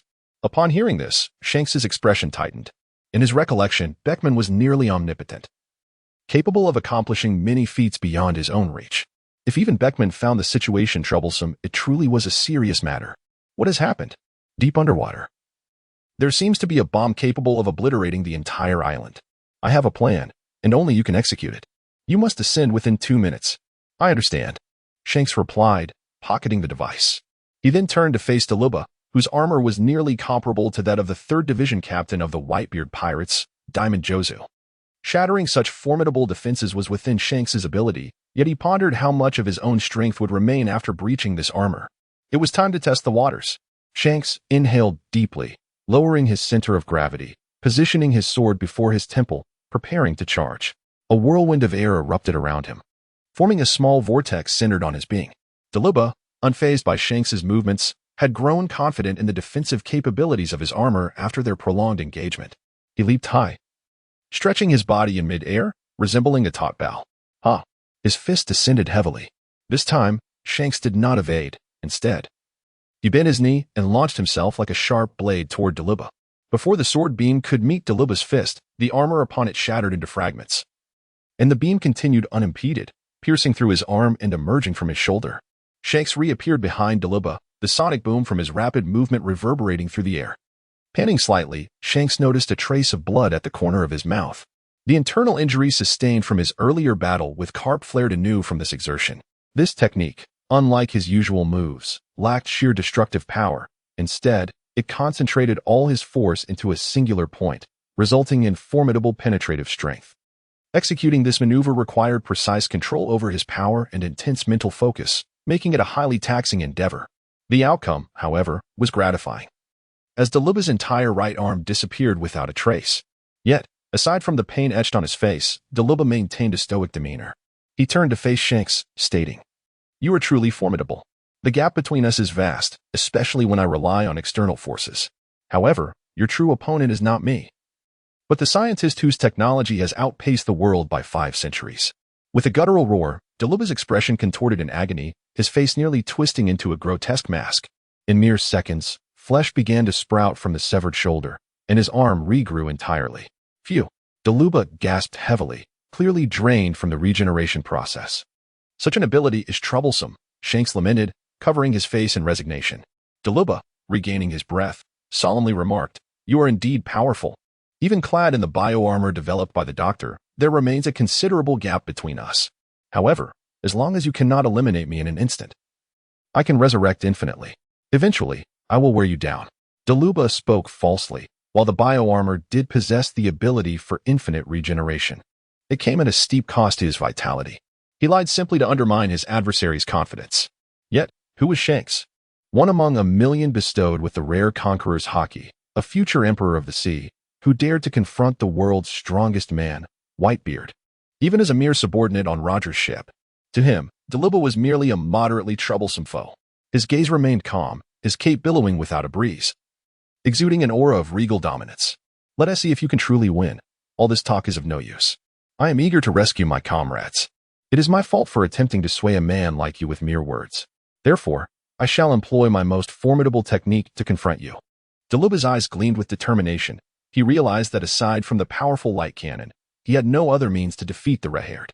This man may lack the unparalleled strength of Whitebeard, the formidable vitality of Kaido, and the diverse attacking methods of Big Mom. Yet he possessed an advantage that others did not, a weakness. Daluba could find no flaw in him. Perhaps it was his own inadequacy that led to this. Daluba pondered, exhaling slowly as the armor on his fist began to transform, forming a protruding hollow shell. He lowered his center of gravity, bringing his arms together to create a square cannon aimed at the red-haired, shouting, "Prepare to receive my strongest strike. This will also be my final blow. Once I unleash this technique, my life will reach its conclusion."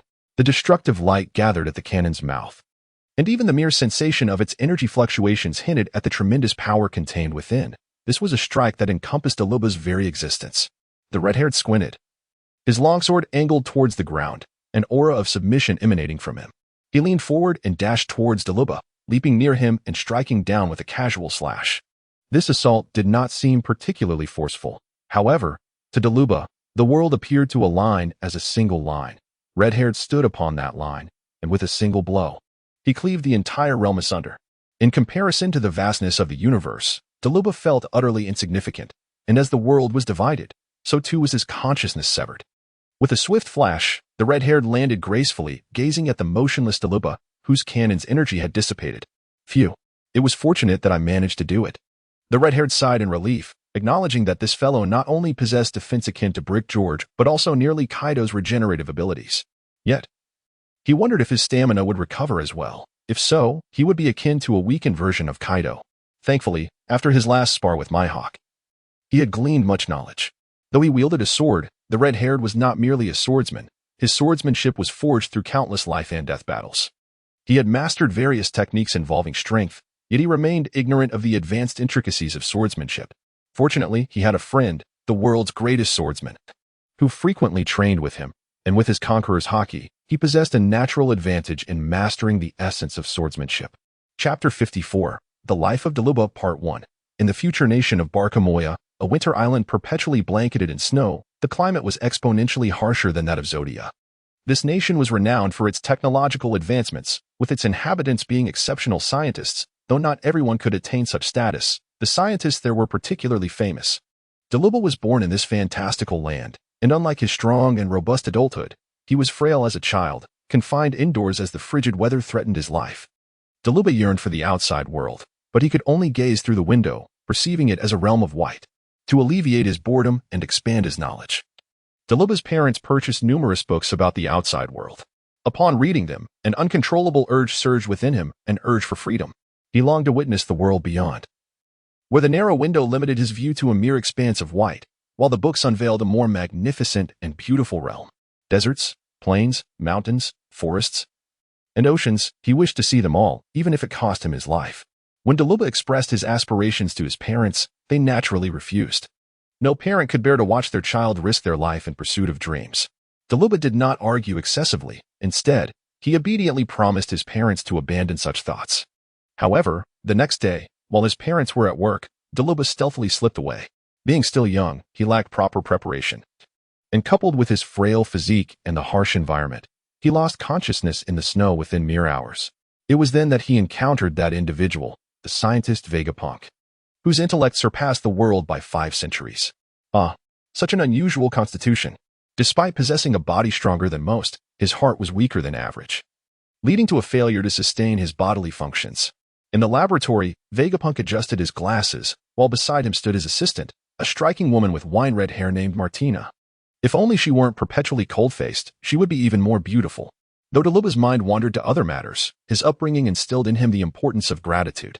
Rising from the bed, he bowed to both and said, "Thank you for saving me." It's nothing, just a coincidence," Vegapunk replied casually. "Even so, I must express my gratitude, regardless of the reason. The fact that you saved my life remains unchanged." Daluba solemnly reiterated his thanks. Such earnestness made Vegapunk feel somewhat embarrassed. He chuckled and swiftly changed the subject. "By the way, why were you outside in such a snowstorm with your frail constitution?" "Well, I wanted to see the outside world.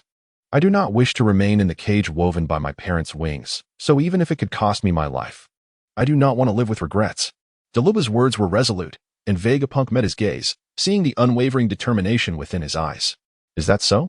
Since you possess such resolve, allow me to assist you." "Eh? Assist me? How so?" Daluba's face was a canvas of questions. Vegapunk chuckled. "There is nothing in this world that cannot be resolved. If there is, it merely means you are not strong enough. Your case may be a bit tricky, but it is not insurmountable. What must I do? Daluba inquired with wide, innocent eyes. Your body itself poses no issues. In fact, it is stronger than that of an average person. However, this also means your heart bears a greater burden. Unfortunately, your heart is weaker than others. Since a single heart cannot support your body, we shall simply add another heart. Is that truly possible? Of course. Just take a good rest. And leave the rest to your older sister here. Haha. Daluba turned to the cold-faced Martina, swallowing hard. Then I shall entrust this to you. Martina nodded, saying nothing further. After the operation, Daluba felt an unprecedented sense of comfort. All negative sensations, weakness, dizziness, sensitivity to cold and heat, vanished. Vegapunk approached Daluba with a smile and asked, "How do you feel? Any discomfort?" "I feel unprecedentedly well. It's absolutely marvelous." Daluba spun around excitedly, his limbs dancing in joy. "This is wonderful. But you must remember that you possess two hearts and, consequently, double the explosive power of others. However, your lifespan diminishes at twice the rate as well. As long as you refrain from engaging in excessively strenuous activities, you should be fine." "Understood," he replied. After bidding farewell to Dr. Vegapunk, Daluba embarked on his journey alone. He explored deserts, towering mountains, vast plains, dense forests, and the ocean, each locale unveiling its own breathtaking beauty, with simple folk embodying the essence of goodness. Yet, this beauty proved fragile, as many sought to destroy it, all in the name of pursuing their dreams of freedom. These individuals were known as pirates. During one of his adventures, Daluba arrived at a forested island where the inhabitants lived a tribal life centered around hunting. The locals warmly welcomed him, offering fine wine and food, albeit in modest conditions, presenting their best treasures to their guest.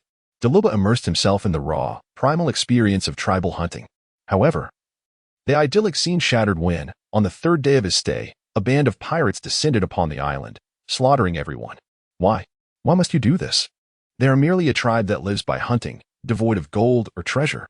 Daluba cried in despair, his eyes wide with disbelief. The pirates roared with laughter. "Ha ha ha. You dare question us? We are pirates. To act freely is our nature. Despicable. You deserve death." Daluba's fury eclipsed his reason as he recalled Vegapunk's warning. His two hearts raced violently, unleashing a monstrous strength. Ultimately, the pirates were vanquished, yet the island's residents could not be saved. Continuing his journey, Daluba encountered countless malevolent pirates, leading to devastation in their wake, families torn apart, homes destroyed. It seemed as though pirates existed solely to obliterate all that is beautiful in this world. His hatred for them grew, and each encounter ignited a fierce desire to eradicate them. However, being young and untrained, Daluba often found himself outmatched. After narrowly escaping yet another encounter with pirates, Daluba recognized his lack of strength. He returned to the future kingdom and sought out Vegapunk. "Doctor, I seek power. Can you grant me strength?" Upon seeing Vegapunk, Daluba made his request. The doctor was puzzled. Daluba was so young and did not strike him as ambitious. "What do you intend to do with such power?" Vegapunk inquired. "Pirates. They infest this world like pests, devouring its essence. I need strength to eliminate them all." "Is that so?" Vegapunk observed the determination in Daluba's eyes, then fell silent for a moment before replying. "Even if that is your desire, there is no need to rush. You are still too young. Wait until you mature and then join the Navy to gain the power you seek." "I cannot wait that long. Every moment I think of those suffering at the hands of pirates, my urge to annihilate them grows stronger. Doctor, please help me." Daluba knelt before Vegapunk, clutching his legs in desperation. However, gaining power requires a price. Nothing comes without sacrifice. "I fear no cost. Please assist me." Sighing, Vegapunk noted the resolve in Daluba's eyes. "Since you are so determined, I will assist you this once."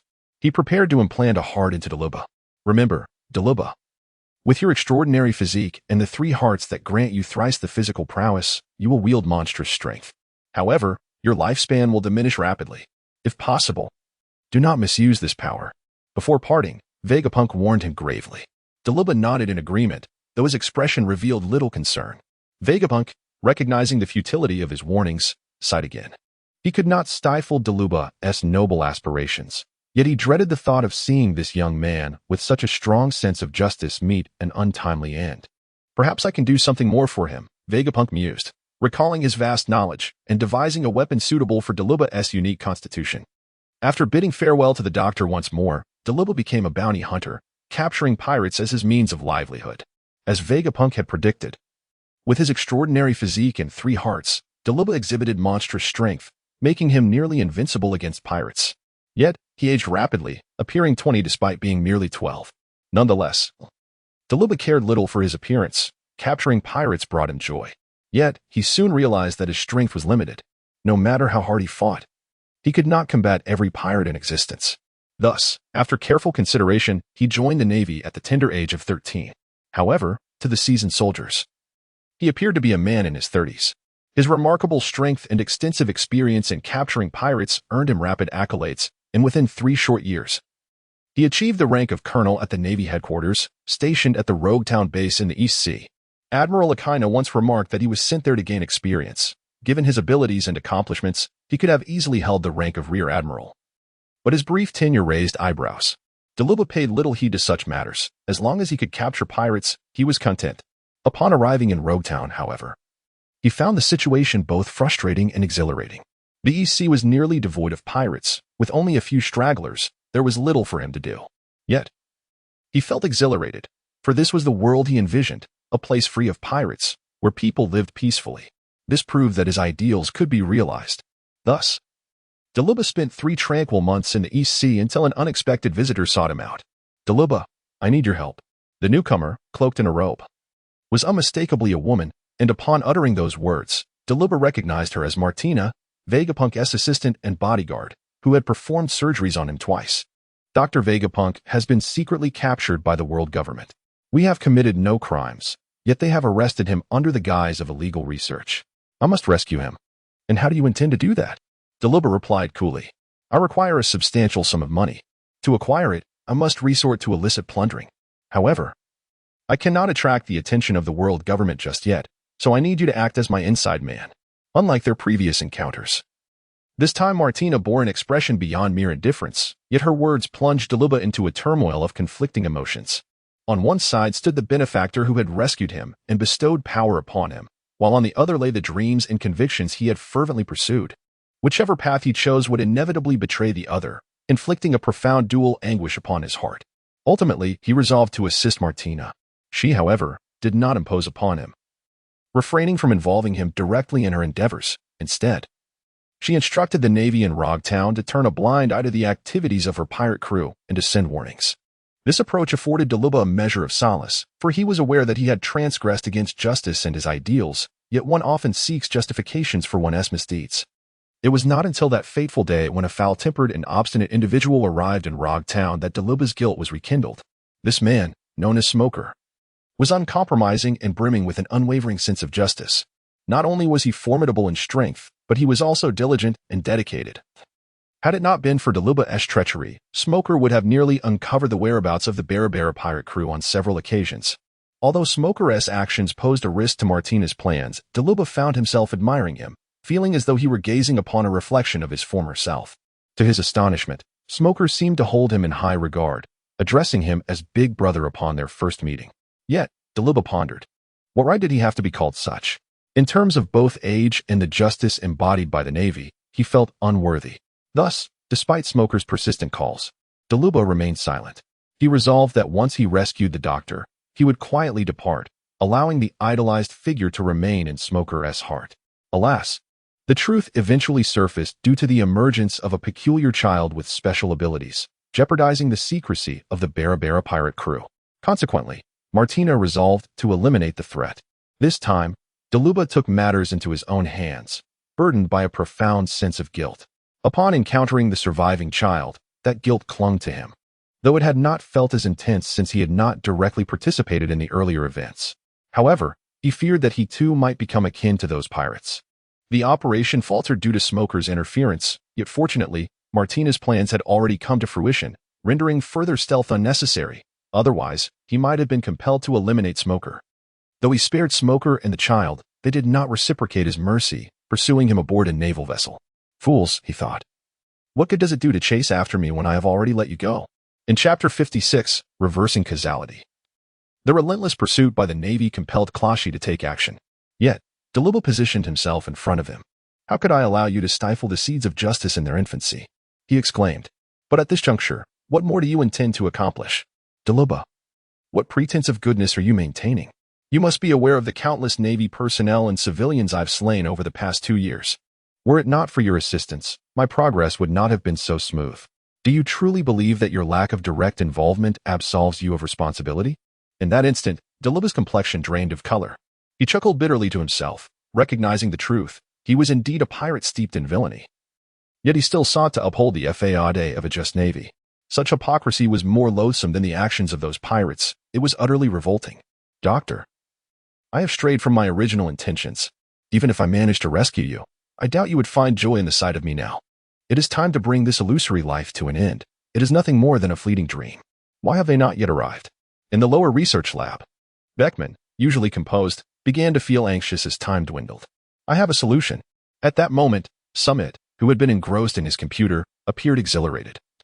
Glancing at the timer showing 1 minute and 20 seconds remaining. We still have time. Beckman, hurry and assist. Samit hurriedly rushed to the glass column containing the verdant liquid, busily attending to it. Beckman stood momentarily stunned. He had not anticipated that Samit would actually discover a solution, as he had initially placed all his hopes on Captain Shanks. What are you standing there for? Come and help. Time is running out, Samit urged, observing Beckman's hesitation. Oh, I'm coming, Beckman replied as he hurried over, inquiring, what should I do? Do you see the largest pipe? Connect all the glass column interfaces to this main pipe. You go over there and be quick about it. Understood. With time of the essence, both men swiftly set to work, forgoing any further conversation. Meanwhile, after defeating Daraba, Shanks intended to assist Beckman, but encountered an adversary he wished to avoid at all costs, Admiral Akiji. Akiji stood there like a mobile refrigeration unit, exuding an aura of chilling coldness. Akiji, I implore you to grant me a favor and let me pass, Shanks said, his expression grave. Oh my. You're putting me in quite a predicament, Akiji replied, his face betraying not a hint of concern. This is truly urgent. The automatic device at this research facility has been activated, and if we do not stop it swiftly, the entire island will be obliterated. You speak such nonsense. Do you think I would believe that? Despite Shanks' earnest tone, the notion of an entire island being reduced to rubble seemed far-fetched, as even the legendary ancient weapons were said to only be capable of sinking an island with a single shot. Realizing that words would not suffice, Shanks decided to resort to action. His gaze sharpened, and he placed his hand on the hilt of his sword, drawing it slowly. Akiji emanated a dangerous aura. Half of his body frozen in ice, a frost-laden sphere enveloping him. In a flash, Shanks transformed into a shadow, charging towards Akiji. Akiji remained motionless. As ice spread across the ground, rapidly climbing up Shanks' feet. Shanks' momentum faltered momentarily, but he snorted in defiance, shattering the ice beneath him and continuing his charge toward Akiji, only to find the air ahead crystallizing into an imposing wall of ice. Boom. Shanks struck the ice wall with his sword, shattering it into fragments. Yet Akiji had vanished from behind it. Where is he? Shanks activated his observation hockey but could not locate Akiji's presence. Suddenly, his expression changed dramatically, and he sprinted deeper into the research facility. However, the entire passage had been sealed off by an ice wall. Shanks' face darkened. Taking a deep breath, he wielded his sword, relentlessly hacking at the ice wall ahead, though his progress inevitably slowed. On the other side of the passage, Jesus Burgess and his companions received Beckman's notification. They swiftly dispatched their enemies and gathered to head to the lower levels for assistance, only to find Admiral Karp and a cadre of Navy officers blocking their path. Jesus, his expression serious, addressed his companions. I will hold off Karp. You all deal with the others promptly. If you think you can do that, then give it a try, Karp retorted, having overheard Jesus' declaration. Karp laughed heartily, already eager for action as he charged at Jesus with a powerful punch. Jesus and his allies reacted swiftly, dispersing the moment Karp made his move.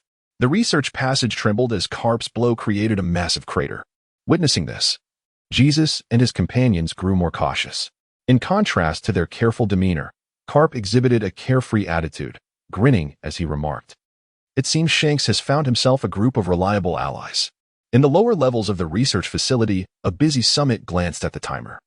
Noting only 10 seconds remained, his heart sank. There was no time left. This will have to do. With that thought, Samit connected the main pipe to the cultivation tank and leapt inside, shouting out, "Beckman, activate the switch." Understood. Beckman promptly opened the valves of the glass columns, causing a torrent of green liquid to surge forth into the cultivation tank. Samit inhaled deeply. He had long since mastered the technique of transformation into a butterfly within the realm of dreams, fully aware of its application and the requisite conditions. He cast a penetrating glance at the countdown on the display, which had reached 0, and the entire island began to tremble. To an observer hovering above the island, it would be evident that the ocean had coalesced into a colossal whirlpool, with the island at its center, while the surrounding space commenced a continuous distortion. In the upper corridor, Green Bull and Carp exchanged bewildered glances, uncertain of the unfolding events. Before them lay Jezeb and his companions, encased in blocks of ice, utterly powerless against the combined might of the Marine Admiral and the legendary Carp. On the opposite side of the corridor, red-haired Shank struck the wall with tremendous force, cleaving it in two. Was it too late? At that moment, the cultivation tank was finally filled with a vibrant green liquid, and a gleam of brilliance sparkled in Summit's eyes. The technique of transformation into a butterfly was initiated. A soft azure glow emanated from his being, penetrating the cultivation tank and soaring through the layers of barriers into the sky.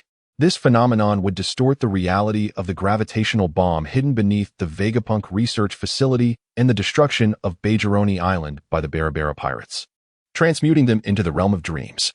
Chapter 57, The Shift of World Lines. Samit initially aimed to obliterate the existence of the gravity bomb directly, however. Employing the butterfly transformation technique to alter causality necessitated his ability to influence the object in question. He found himself at a loss regarding how to affect a gravity bomb situated 10,000 meters beneath the sea, leading him to shift his focus instead to the fate of Cabalone Island. Yet, the Cabalone Island incident involved numerous individuals, and altering the causality for so many would require a considerable expenditure of energy. Even with the life essence derived from Vegapunk's research as a supplement, he remained uncertain whether he could succeed, which was why he hesitated to change the island's fate at the outset.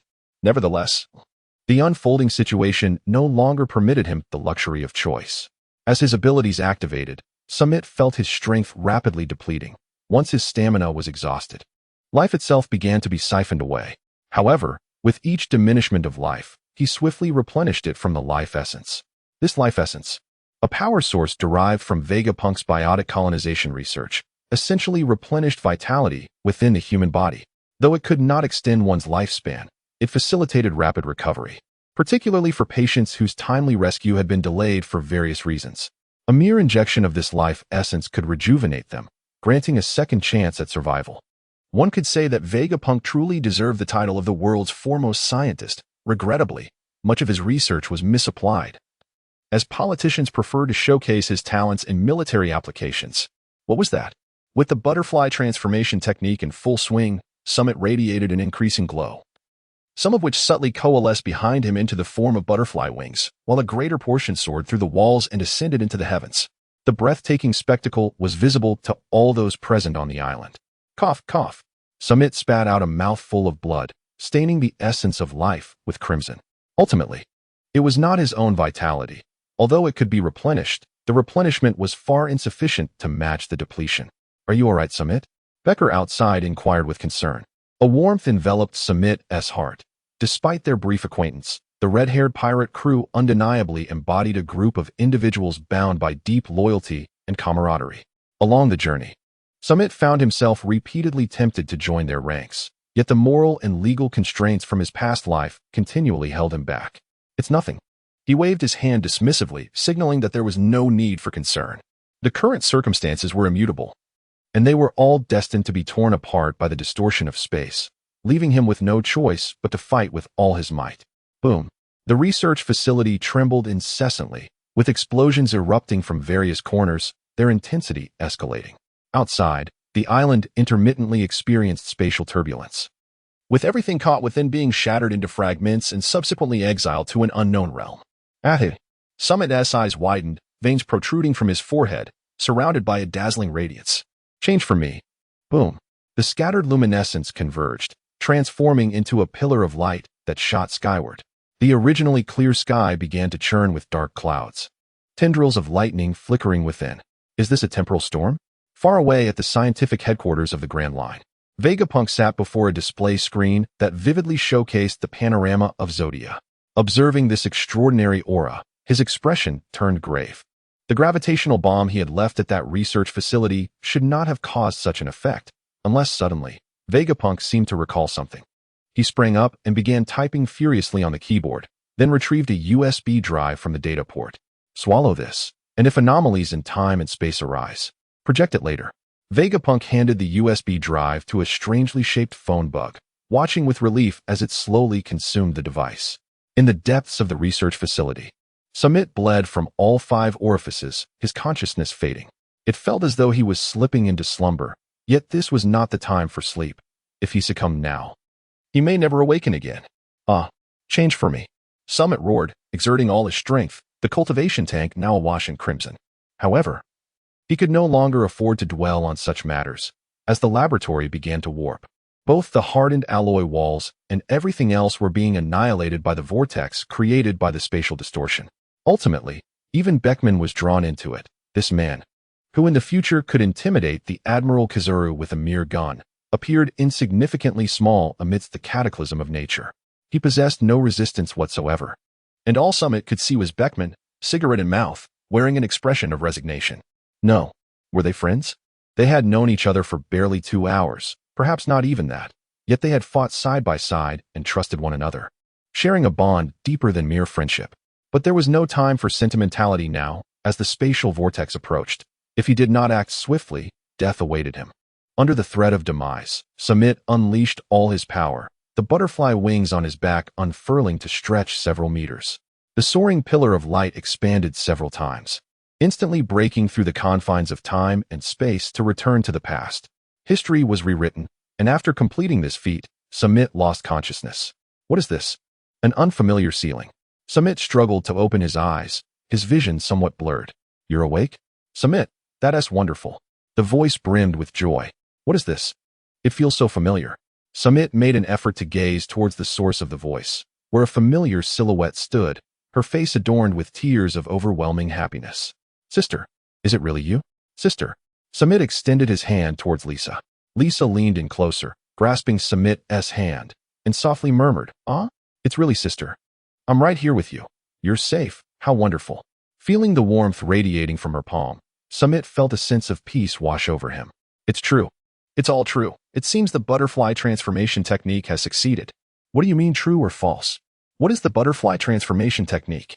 Lisa asked with concern, gently touching Samit's forehead. Have you hurt your head during the battle with the Barabara pirate crew? Samit exclaimed, Lisa, when did I ever fight against the Barabara pirates? He abruptly shook off Lisa's hand, feeling somewhat perplexed. However, Lisa's eyes widened in alarm, her expression brimming with concern. Oh no, Samit must truly be losing his mind. Nurse, quick, come here. Without hesitation, Lisa dashed out, calling for help. What was happening? Samit found himself utterly bewildered. What on earth had transpired? Volume 1. The Chronicles of the Vegapunk Incident. End. Chapter 1. The beginning and the end. A mere flutter of a butterfly's wings can incite a gentle breeze that transforms into a cataclysmic whirlwind on the other side of the world. How much more significant must be the fate of countless individuals altered by Samit's actions? The future remains uncertain for all. After Lisa departed the hospital room, Samit came to a realization, recalling an additional fragment of his experiences. On July 27, 1511, in the era of the sea, the Barabara pirates, having long plotted their assault, launched an attack on Cabalone Island under the cover of dense fog.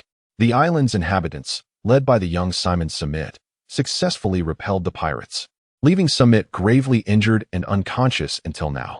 Of course, this was merely the external narrative. Only Samit knew the truth.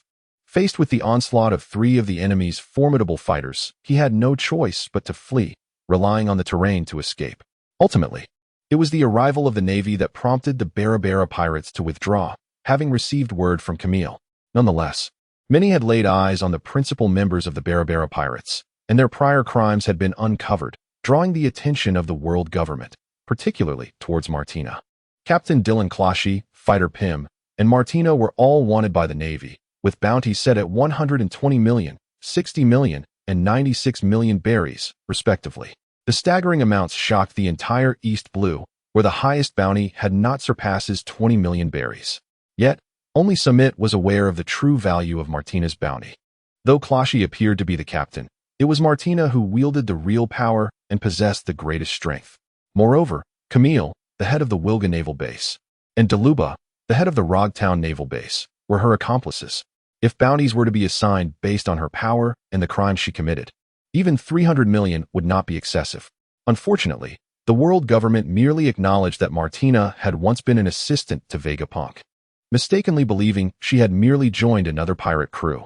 Samit took a deep breath, organizing the tumult of thoughts in his mind and exhaling wearily. The events of the past 17 days had been utterly exhausting. He wondered when the Barabara pirates would arrive at Zodia and whether they would encounter the red-haired pirates. It seemed likely. After all, the original narrative had not mentioned such matters, suggesting they might have been obliterated by Shank's crew during their adventures. But what did it matter? It was no longer his concern. With the shift in the world line, he and the red-haired crew had become strangers. Samit yawned, a wave of drowsiness washing over him as he tugged at the blanket, preparing for a peaceful slumber.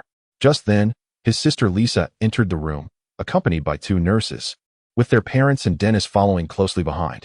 In an instant, Samit awoke, appearing alert, yet his mind seemed clouded with uncertainty. Lisa took the lead, turning back to recount the situation to everyone. "Samit, are you all right?" As they stepped into the room, their parents hurried to either side of his bed, gently stroking his head with concern etched on their faces. "Lisa mentioned you can't remember much. Do you still recognize us?" At their words, Samit couldn't help but smile wryly. Having just regained consciousness, he was still trying to grasp the situation, only to be mistakenly interpreted as amnesiac by Lisa. Nevertheless, witnessing his parents' caring demeanor warmed his heart, reminding him that one often realizes the true beauty of things only after they are lost. Despite having a complicated relationship with his parents after his transmigration, Samit felt a profound sense of kinship, especially after witnessing his mother's selfless protection of Lisa even after her demise. "I'm fine, Mom and Dad.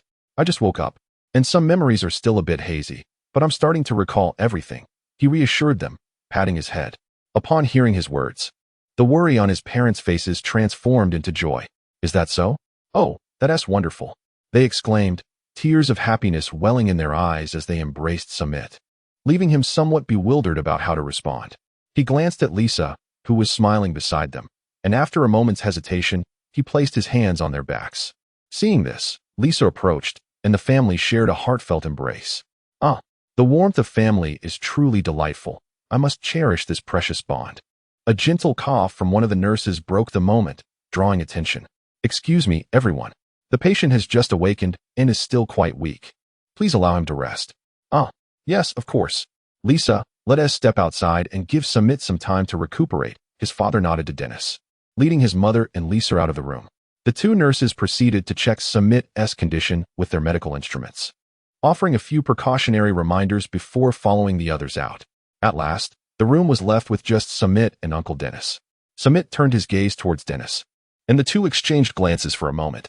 Dennis bowed to Samit and said, "Samit, the mayor and everyone else are still focused on rebuilding our homes, which is why they could not come in person. I am here to formally extend our heartfelt gratitude on their behalf." Samit, feeling somewhat bashful, spoke, "Uncle Dennis, I too am a member of Cabalone town. I am merely protecting my home. Without everyone's assistance, I would not have been able to reach this point. Nevertheless, I must express my gratitude to you. I am acutely aware of how dire the situation could have become without your intervention. For the past few nights, I have often dreamed of Cabalone Island being besieged by that band of pirates, with everyone meeting a cruel demise." With a moment of reflection, Samit recalled how he had utilized the butterfly transformation technique to convert past realities into dreams, enabling those involved in the events to experience related dreams. "In light of this, I shall graciously accept everyone's thanks," he concluded. "Is that so? How wonderful. Samit, do take a good rest. I shall not disturb you any longer," Dennis said cheerfully, bowing before departing the hospital room. After such a brief upheaval, Samit felt an overwhelming sense of fatigue, savoring the gentle breeze wafting through the window. He gradually closed his eyes. "Truly, I am utterly exhausted. At last, I can enjoy a peaceful slumber." Outside the door, the sound of Samit's gentle snoring brought smiles of comfort to those waiting. His father turned to Lisa and instructed, "You stay here and keep an eye on your brother. Should anything arise, do not hesitate to summon a doctor or nurse. We will return shortly with something delicious for him." Lisa nodded in agreement. With one last glance at the slumbering Samit, their parents departed with a sense of reassurance. Chapter 2. Farewell to Smoker. A night passed without incident. The following morning, Sunlight streamed through the window, enveloping Samit in a warm embrace. Ah, Samit stretched languidly, feeling a wave of comfort envelop him.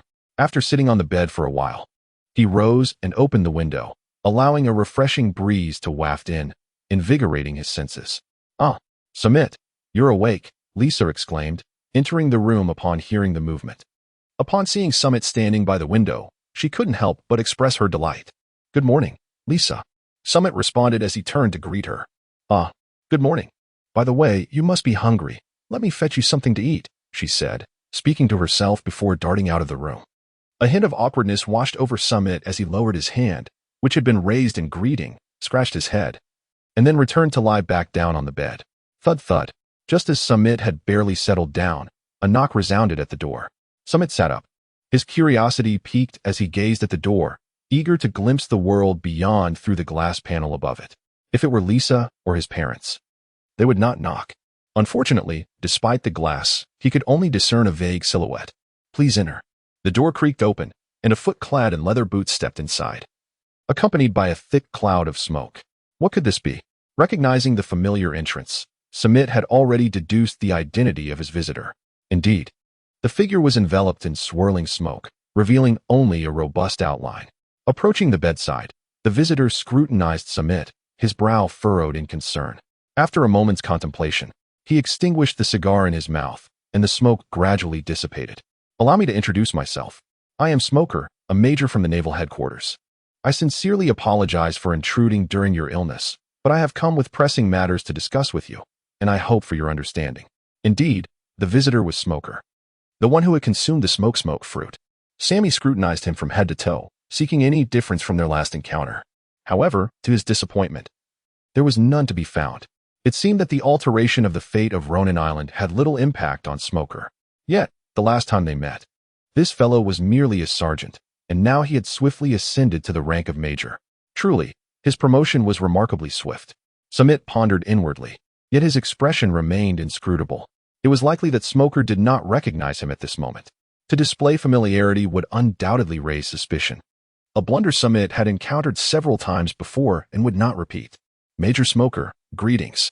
May I inquire as to the purpose of your visit? Well, I wish to know about the abilities of the 3 principal members of the Barabara Pirates. If possible, could you share the details of your battle with them? Though framed as a question, the tone of his speech conveyed an undeniable authority, easily capable of inciting annoyance if spoken by a stranger. Thus, it was evident that this fellow was entirely a naive rookie. Samit gazed at Smog for a moment, concluding that if it were not for their acquaintance in an alternate timeline, he would undoubtedly ignore him and might even dig a pit for him to play in. Alas, Samit sighed. What is the matter? Smog inquired, puzzled by Samit's reaction. Samit cast another glance at Smoker before sighing. Is this how your Navy seeks assistance? What? Smoker replied. I am investigating criminal intelligence. As a citizen of the world government, you are obliged to assist the Navy. Smoker's reaction was intense. Evidently unaware of the nuances of human relations, yet he realized his own situation was not much better. With this thought, Samit lost interest in toying with him. Indeed, as citizens of the world government, we have a duty to lend support to the Navy when required. However, your attitude is quite displeasing to me. I have only just awakened, and my mind is still foggy, thus I cannot recall any significant intelligence regarding the Barabara Pirates. You. Smoker stared at Samit, dumbfounded, unsure of how to respond. He had tirelessly strived to protect the populace, but the thought left him feeling frustrated, and anger began to bubble within him. Enough of the games. I will share everything I know with you. Sensing the storm brewing within Smoker, Samit hastily shifted his tone. He momentarily forgot that Smoker was not the type to abide by the rules. Even typical Navy personnel, including someone as extreme as Akainu, would not lash out at you unless you were a lawbreaker or obstructing their path of justice. However, Smoker was different. He was a soldier through and through, and if you dared to challenge him, he would not hesitate to confront you physically. Had Samit not changed his approach just now, Smoker would likely have seized him by the collar to demand answers. Smoker felt a wave of frustration wash over him, but found himself unable to vent his anger. Ahem. I will say this only once, so listen carefully, Samit began, clearing his throat. In this timeline, Martina and her companions had not displayed much strength. Yet in the dream realm, Samit had faced them numerous times and was well aware of their capabilities. Initially, Smoker had been somewhat dismissive, Despite the high bounties placed on Kuroshi and his crew, those figures were merely reflective of their crimes. To Smoker, it seemed improbable that local residents, led by a mere child, could repel them, suggesting a lack of real ability. However, as Samit elaborated, it became evident that the trio possessed formidable power, especially when he mentioned that Martina appeared to be the mastermind and was even stronger than Captain Kuroshi. Smoker's expression began to shift, particularly upon learning that they had retreated after receiving prior intelligence, which rendered his countenance even graver. After Samit finished speaking, Smoker fell into a contemplative silence, slowly processing the information relayed to him. After a considerable pause, he exhaled deeply and bowed to Samit, expressing profound gratitude for the intelligence, which was of paramount importance and could potentially save numerous soldiers. "It is nothing. It is the duty of every citizen," Samit replied modestly. "Ah, then I shall not trouble you further. Farewell," Smoker said, turning to leave. As he opened the door, Samit inquired, "By the way, I heard your commander is Daruba, the chief of Rogu town. Where is he? Why do you ask?" Smoker replied, his tone tinged with suspicion. "It's nothing, really. I heard that Colonel Daruba led a team to drive away the Barabara pirates last time, and I wish to express my gratitude in person." "Is that so? He is currently on a mission at sea. We shall speak when he returns." With that, Smoker dismissed Samit and closed the door behind him. As the door clicked shut, his expression darkened ominously. He pondered over the intelligence Samit had provided, realizing that there was likely an insider within the Navy connected to the Barabara pirates. Furthermore, Daruba had set sail on a mission yesterday, claiming to have discovered traces of the Barabara pirates, yet he had not included Smoker in the operation, and his demeanor had appeared rather peculiar at the time. "Daruba, if you commit any heinous acts against justice, I shall not spare you," Smoker seethed, his mind swirling with troubling thoughts. Chapter 3, Renowned Reputation. Alas, it seems the Barabara pirates have indeed gathered their resources and set their sights on Zodiac. Daruba has evidently gone to rendezvous with them. Sammy let out a sigh, dismissing the trivial matters that no longer concerned him. His focus was solely on becoming stronger, with the singular aim of protecting his family. At that moment, the door swung open, and Lisa entered, carrying a bowl of porridge. She settled beside him, scooping a spoonful while gently blowing on it before extending it towards Sammy. "Here, this is the porridge my mother personally prepared. You must be quite hungry. Do taste it." The fragrant aroma wafting from the bowl provoked an undeniable grumble from Sammy's stomach, prompting him to lean forward eagerly. It had been 17 days since he last consumed food, sustained only by nutritional fluids administered by the hospital to maintain his bodily functions. Thus, even the simplest porridge tasted exquisite to him. After savoring the last spoonful, Sammy hesitated briefly, aware of his weakened state and the need to refrain from overeating. Reluctantly, he decided to stop. As Lisa took the bowl and utensils to wash, Sammy intended to relax and reflect on the myriad events of the past days. However, unexpectedly, a familiar figure entered the ward. He was the shrewd elder known as Danlifer, the chief steward of the Shanjin Merchants Association and the steward of the Stewart family. This lean and slow-moving man possessed an undeniable glimmer of intelligence in his eyes, making him a figure not to be underestimated. "Master Danlifer, what brings you here?" Sammy inquired. This marked their second conversation. The first had occurred 5 years prior when Sammy had referred to him as Master Danlifer. Yet, with the passage of time, Sammy's family had flourished, and his own experiences had transformed both his status and perspective, rendering such an address inappropriate. A glint of understanding flickered in Danlifer's eyes, acknowledging the shift in Sammy's tone. Yet he chose not to comment on it. Instead, he lowered his voice and replied, "I have come for 2 matters. One is to deliver a message from my young lady, and the other is regarding a request from my master. However, I would prefer to discuss the latter once you have read the young lady's letter." "A letter?" Samit felt a wave of confusion wash over him, only to be reminded of the little girl who had gifted him a gun. That very weapon had been lost during the assault by the Balabala pirate crew. However, with the shifting of the world's timeline, it was likely that the gun still existed. As his thoughts wandered, Samit continued his actions without pause. He seized the letter from Danlifer's hand and tore it open. It had been 5 years since he last saw her. After secretly boarding Uncle Rodney's ship for a voyage, she returned home to face her family's stern punishment, severing all ties with the outside world. Her father, Stuart Morrowswig, a nobleman of the realm, had always envisioned her as a lady well-versed in aristocratic etiquette. Yet she had no desire to conform to such expectations. She yearned to be an adventurer, to traverse the globe. All the etiquette instructors her father had hired were dismissed by her, leaving him in a state of exasperation regarding her future. Unable to allow her to roam freely in pursuit of adventure, he devised a compromise to enroll her in the Rose Knight Order for training, with the hope that she would become a guardian knight of the royal family. Although this path diverged from her dreams of becoming an adventurer, it was preferable to remaining confined at home. However, the Rose Knight Order prohibited family visits during training, and her father, concerned for her safety, insisted on finding her a knightly attendant. Recently, upon learning of Samit's valor in repelling pirates, she thought of him. Damlafor, too, held Samit in high regard, and after her father inquired about him, he consented to the arrangement. "Please assist me," she implored. Steward Ailey, after reading her letter in one breath. Samit exhaled deeply and turned to Damlafor, inquiring, "Is the matter the Count Morozweig mentioned in Lady Ailey's letter?" "Indeed. I have come to persuade you to agree to this undertaking," Damlafor replied softly. "Is that so? How do you intend to persuade me?" Samit's eyes transformed into a blood-red hue, his senses sharpening as he sought to delve into Damlafor's thoughts. Damlafor, meeting Samit's crimson gaze, recalled the entity from 5 years prior that had the uncanny ability to peer into one's innermost thoughts. A tremor coursed through him. Yet he was here with genuine intent and had nothing to conceal. Coming to this realization, he felt that even if his thoughts were laid bare, it mattered little. "Samit, you are an astute individual, so I shall forego the pretense. I can see no downside to becoming the lady's attendant. You will gain strength, power, and status. After experiencing the recent pirate attack, you must have recognized the significance of strength. The Rose Knight Order offers formal training and enhancement techniques. There, you will acquire power.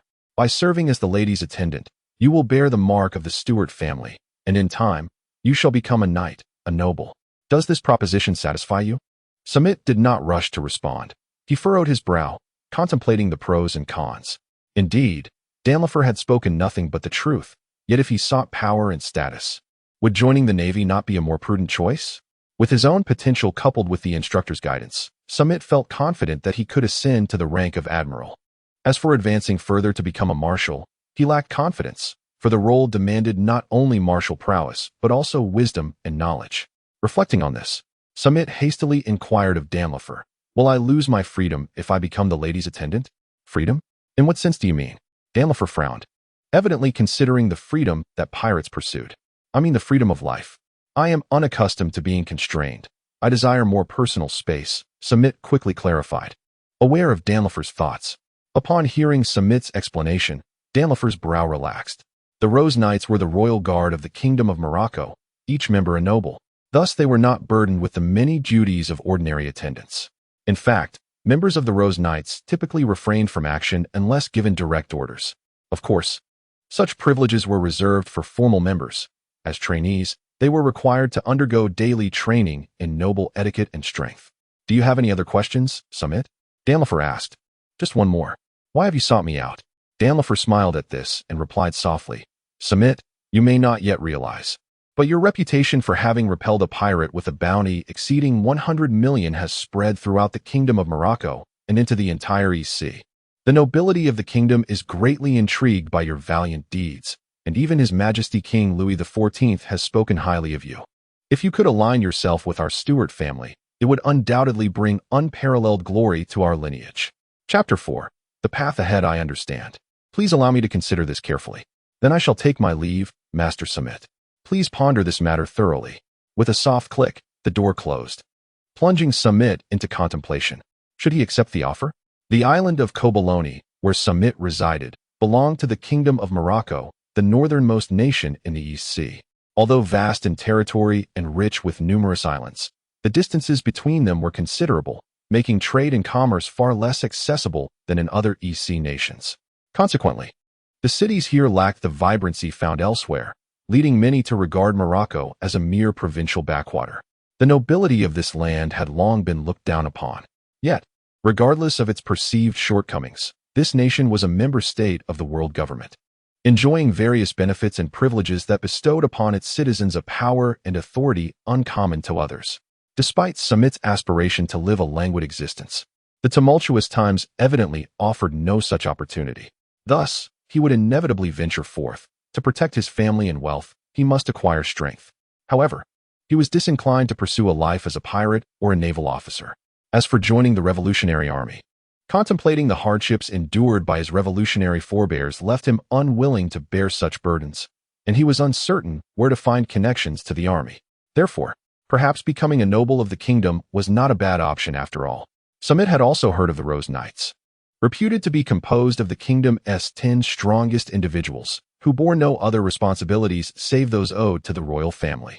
Each member enjoyed the rank of viscount along with all accompanying privileges, and upon normal retirement from the order, they would receive a fief granted by the king. Such generous benefits necessitated rigorous selection criteria. The organization did not discriminate based on background, allowing anyone without a criminal record to compete, regardless of whether they were noble, commoner, or even a beggar. The sole requirement for entry was to defeat one of the 10 members of the Rose Knights. Of course, these were the formal members.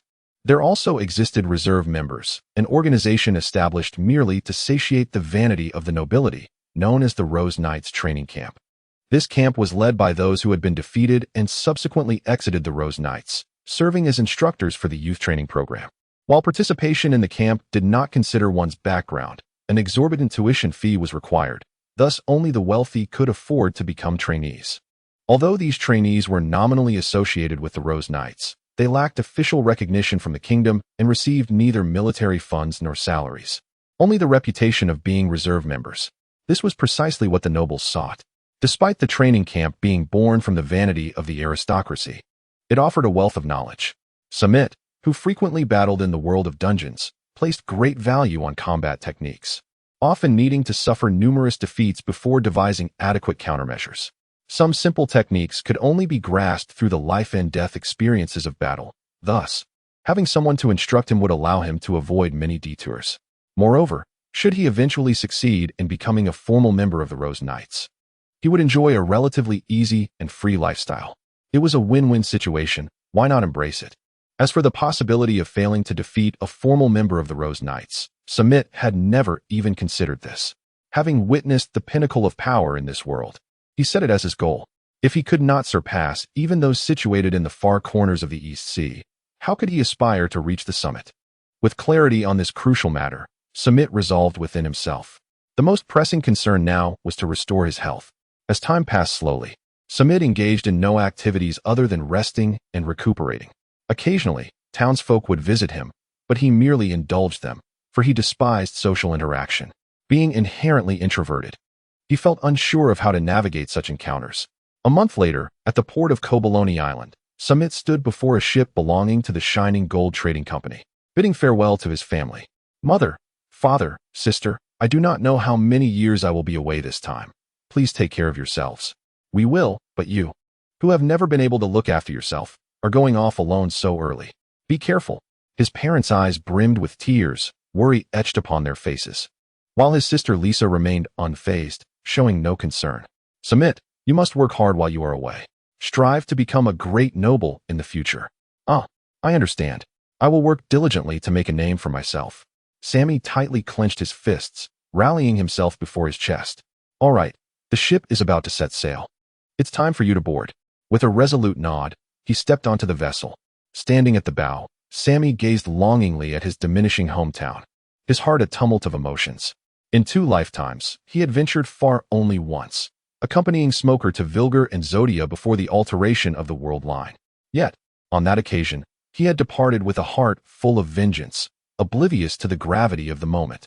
This time, however, he was leaving with the hopes of his family resting upon his shoulders.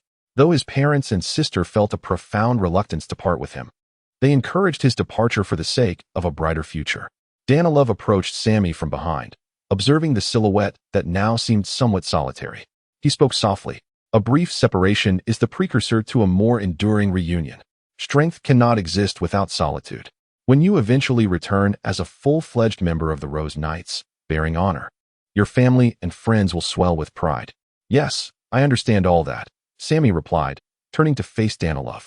Yet, I cannot shake this feeling of reluctance. One must simply grow accustomed to it. Is that so? Sammy scrutinized Danilov's perpetually stoic expression for a moment before feeling a wave of disinterest wash over him. Well, I think I shall retire for now. Call me when the meal is ready. With that, he headed toward the cabin alone. Danilov, is it morning already? You intend to sleep at such an hour? Danilov hesitated, choosing not to voice his thoughts. He harbored doubts about whether someone like Sammy could truly fend off a pirate with a bounty exceeding 100 million. Perhaps it was merely the lingering effects of his injuries, he contemplated, offering himself an excuse. Once back in the cabin, Sammy collapsed onto his bed, not because of an overwhelming desire for sleep, but rather due to a month of confinement that had left his bones aching for movement.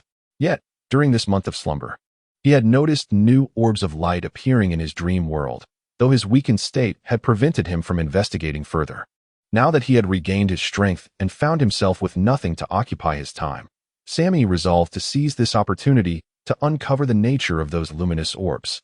In the realm of dreams, amidst the vast expanse of darkness, countless sparks of light twinkled. Among them, for orbs shone particularly brightly, these luminescent spheres represented Sammy's memories, spanning both his past lives. The memories were but faint echoes, their glow dimming with the passage of time, and when he fully forgot a segment of his past, the light would extinguish completely. The most brilliant of the four orbs contained the experiences from the Cabalone Island incident, which Sammy could manifest through his butterfly transformation technique, creating a replica world. If his intuition served him correctly, the other three orbs should pertain to. Chapter 5. A New Replica World. Samit extended his hand towards a radiant orb of light, and it obediently converged, resting in the palm of his hand. Samit plunged his hand into the heart of the radiant light, subsequently invoking the transformative art of metamorphosis. The once modest orb of illumination now emanated a resplendent brightness, illuminating the entire abyss of the cosmos. Sammy was momentarily blinded by the brilliance of the light, and when his vision finally cleared, he found himself in a bustling harbor. He stood upon the deck of a warship, surrounded by naval soldiers disembarking in an orderly fashion. Nearby, Deluba was engaged in an animated conversation with Camille. This was the port of the Vilga naval base, leading Sammy to conclude the nature of this replicated world. As he pondered these thoughts, Smog approached from behind, delivering a firm slap on Sammy's shoulder. "What are you dawdling for? Deluba has been waiting for us for quite some time. Let us hasten." Oh. Sammy snapped back to reality and hurriedly followed, recognizing that this was not the moment for reverie. The narrative unfolded just as it had in his previous experience. They approached, only to be reprimanded by Deluba before engaging in mutual introductions. Upon learning of Deluba's intentions, Camille led everyone towards the interrogation room. Samit followed behind with a cold chuckle.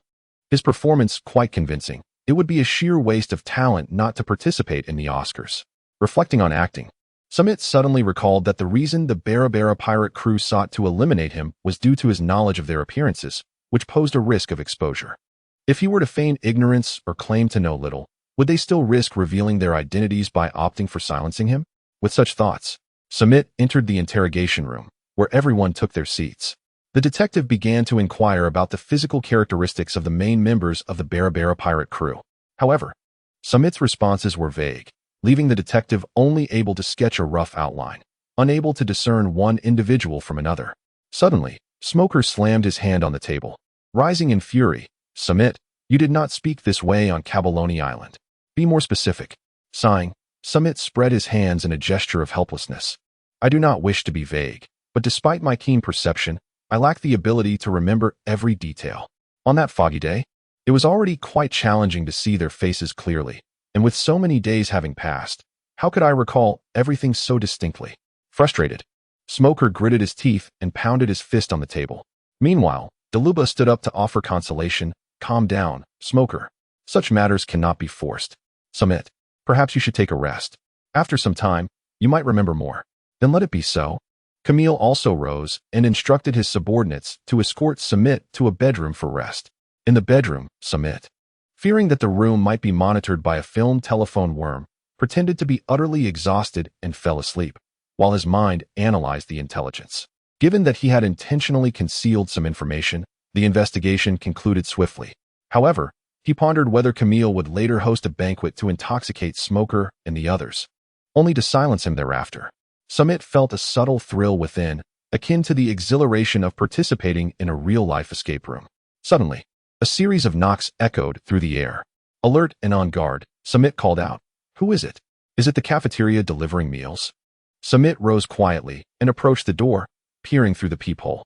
Outside stood a gentleman clad in a chef's uniform, holding a platter of delicacies, patiently waiting. Samit let out a sigh as he opened the door to receive the meal, expressing his gratitude to the elderly gentleman before retreating to his room. He placed the food on the table and fell into deep contemplation. The pursuit of leads on the Barabara pirate crew had come to a halt, and consequently, the celebratory banquet would not take place. This meant that Camille and the others would be unable to evade the attention of other naval forces, thereby sealing their fates. With this thought, Samit exhaled with relief. If the situation were to unfold similarly to the last time, he was uncertain whether he could achieve even greater results. After all, in the previous encounter, he had cast aside his own life and death, resulting in such a resounding triumph. Otherwise, in terms of sheer strength, Camille alone would suffice to overwhelm him. But what should he do next? The trajectory of the narrative had already been altered by his actions. What would the future hold? Samit was deep in thought, struggling to comprehend the unfolding events. Could it be that my intelligence is merely average? This contemplation filled him with a sense of dejection. However, his generally optimistic disposition as an introverted man mitigated his despair. After a brief internal conflict, he chose not to dwell on it. Glancing at the dinner spread before him, his stomach rumbled audibly. The meal looked rather sumptuous. It consisted of 3 dishes and a soup, featuring clams, shrimp, and a broth made from an unidentified fish, accompanied by a serving of vegetables and apples. Samit eagerly settled down and picked up his chopsticks. The flavor was exquisite. At that moment, Samit had barely taken 2 bites when he began to feel a sharp pain in his abdomen. It was not the kind of discomfort one experiences from spoiled food, but rather as if something was gnawing at his insides. It was toxic. Samit's face contorted in agony. He had always relied on combat to resolve his dilemmas. Even when employing strategies, it was merely to better harness his own martial prowess. He never anticipated that Camille and his cohort would resort to such despicable tactics. Yet, was it truly despicable? Perhaps he was the one being naive. The adversaries were a faction of the Navy, allied with pirates. Although their betrayal of the Navy's justice stemmed from a desire to repay a debt of gratitude, those who would forsake their own principles for the sake of loyalty could hardly be expected to hold steadfast to the concept of justice. Daruba recognized this truth, which is why he found himself repulsed, playing the harlot while erecting a facade of virtue. Samit chuckled at himself, and although the cramping pain in his abdomen blurred his consciousness, he still smiled with genuine joy. Such is the nature of the replica world, a realm where one can incessantly err and subsequently rectify those mistakes. No matter how foolish or inept one may feel, as long as one continues to experience, personal growth is inevitable. There will come a day when he, too, will become a flawless individual, akin to the likes of red-haired Shanks or Carp. As Samit regained his awareness, the replica world fractured due to the creator's demise, and he found himself once again plummeting into the dream realm. Samit sat cross-legged, his right hand propping up his chin, reflecting on the recent expedition. He realized that his actions were indeed foolish. The last time, Camille had silenced him to prevent any intelligence from leaking to the naval headquarters. He had contemplated deceiving Smoker and the others into believing he had been eliminated, subsequently fabricating accusations against himself, claiming to be a member of the Barabara pirates left behind on Cabalone Island, thereby casting doubt on the veracity of his information. This time, however, he had used his inability to recall events as an excuse for not sketching the likenesses of Martina and the others. But did this not further solidify their resolve to eliminate him? Forgetting now might lead to recollection later. Moreover, he had withheld information regarding Martina and her companions, which rendered any need for them to frame him unnecessary, ultimately leading to his untimely demise. As for the identity of his assailant, that could be investigated later. Chapter 6. Worthlessness. Alas, his inexperience was still too profound. Sammy took a moment to gather his thoughts and gazed at the 4 brightest clusters of light in the sky. Among them, one represented the copy of the Cabalone Island, another the copy of the Wilga Naval Base, while the remaining 2 were likely the intercept event involving Captain Closhy at sea and the Zodiac copy. In terms of difficulty, the intercept event featuring Captain Closhy was probably the easiest, as the other 3 were beyond his current capabilities. The Wilga Naval Base copy, however, could be surmountable with the assistance of Smog and other naval soldiers. But concerning the other 2, especially the Zodiac copy, it seemed unlikely he would conquer them anytime soon. Thus, which copy should he pursue for training? After contemplating for a moment, Samit ultimately manifested a replica of the Wilga naval base. His decision to conjure this particular base was not made lightly. Firstly, given his youth, he found his physical limitations hindered his growth. Any strength he could gain through exercise would be minimal at best. Secondly, while practical combat experience could be acquired in any dungeon, the Wilga naval base offered a wealth of life experiences that Samit sorely lacked. There were numerous lessons to be learned beyond mere combat, and these were precisely what he needed most at this juncture. Although similar knowledge could also be gleaned from the Zodia dungeon, the power levels there were excessively high, rendering Samit little more than a bystander, unable to truly learn anything valuable. With these realizations, his choice of the Wilga naval base became clear. Upon returning to the harbor of the Wilga naval base, Samit surveyed the familiar surroundings and resolved to take the initiative. He turned to see Smoker approaching, a smile gracing his face. However, events took an unexpected turn. Once again, he found himself back in the realm of dreams, feeling somewhat disheartened. He had meticulously scripted the beginning, yet the narrative deviated from his plans, leaving him in despair. In this new beginning, Samit approached Smoker directly, revealing that Daluba was, in fact, an informant for the Barabara pirates. Yet, Smoker was utterly unconvinced. He feigned agreement with Samit's claims, only to seize the moment when Samit was off guard, capturing him and presenting him before Camille and Daluba. Camille and Daluba were taken aback by the situation and inquired about what had transpired. Smoker recounted the recent events, adding with a foolish grin, "This guy actually claimed that Brother Daluba is an informant for the Barabara pirates. How absurd. Everyone knows that Brother Daluba despises pirates and shows no mercy when encountering them. It seems this individual is not Samit, but merely a member of the Barabara pirates who was forgotten on the island." Daluba's expression darkened to the point of threatening to spill over with rage. He could not fathom how Samit had discovered his connection to the Barabara pirates. Ultimately, he decided to imprison Samit for the time being, planning to conduct a thorough interrogation later. "You fool, Smoker. Has your head been kicked? Do you always act on impulse without any independent thought?" Before being taken away, Samit shouted loudly, addressing both Smoker and himself. He had long recognized that the current Smoker was youthful, unlike the audacious individual who would later dare to question his superior. Yet, he still engaged him based on his subjective perception. Had it been the future version of Smoker, upon hearing him claim that Daluba was an informant for the Barabara pirates, he would at least harbor doubts, if not outright disbelief, and would not have reacted so vocally. However, the present Smoker, though inexperienced, was not foolish. If Samit had initially revealed his ability to perceive the intentions of others, subtly suggesting that Camille and Daluba harbored animosity towards him, he might have led Smoker to think for himself, resulting in a different outcome. Ultimately, Samit found himself imprisoned, subjected to various interrogation methods by the Navy. However, his resilient spirit rendered most of their tactics ineffective. As a human, he could not escape the necessities of sustenance, and the Navy personnel informed him that without divulging the truth, his meals would be withheld. Samit could have pretended to be an accomplice of the Barabara pirates, supplying information about Martina and the others, allowing the Navy headquarters to investigate Daluba and his crew. Yet, time was of the essence, and his purpose in this instance was to eliminate Daluba and his associates at the Wilgar Navy base, not merely to survive. Thus, Samit chose to forego food, ultimately succumbing to starvation in his cell. This may well be the most tragic and inglorious demise of a time traveler. Fortunately, this transpired only within the confines of a parallel world. Reflecting on this, Samit felt a pang of frustration. His intellect seemed to regress to that of a child, despite having been an adult before his transmigration. It was as though his cognitive abilities matched his current physical age. Sighing, he resolved that if he lacked intelligence, he would compensate with experience. He encouraged himself and once more manifested within the parallel world, until a crew member summoned him for lunch. Samit had traversed the Wilgar parallel world 9 times, each endeavor culminating in failure. Nevertheless, with each setback, he gleaned valuable lessons, allowing him to make incremental progress in subsequent attempts. Though his advancement was slow, it was tangible, and Samit found satisfaction in his improvements.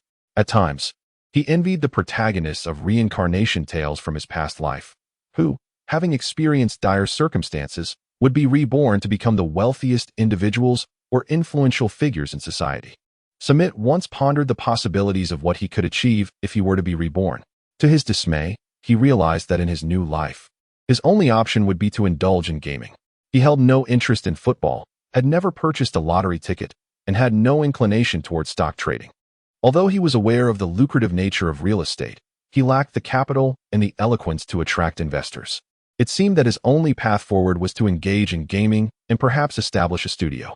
Each time he contemplated these thoughts, he couldn't help but reflect that it is not the exceptionally talented who attain success, but rather it is those who are successful that possess true prowess. Ah, how amusing.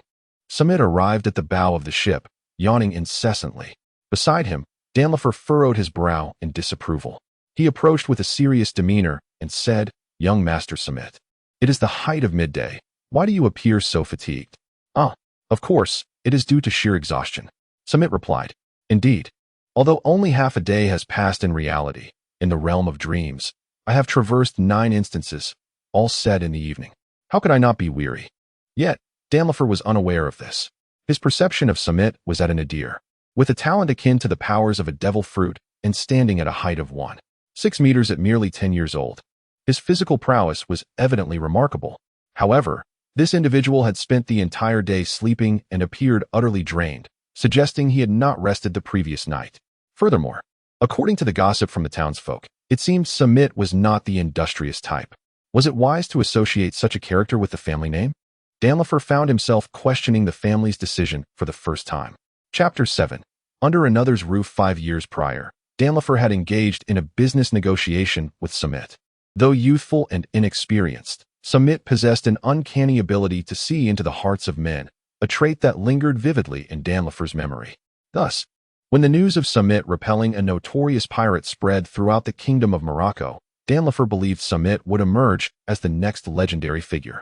Yet now, Samit's performance was profoundly disappointing. Not only did he sleep during the day, but he also appeared utterly exhausted afterward. One could only speculate about his activities the night before. Coupled with the fact that he had been recuperating recently, it was evident that his future achievements would be stunted. Danlifer felt a profound sense of regret.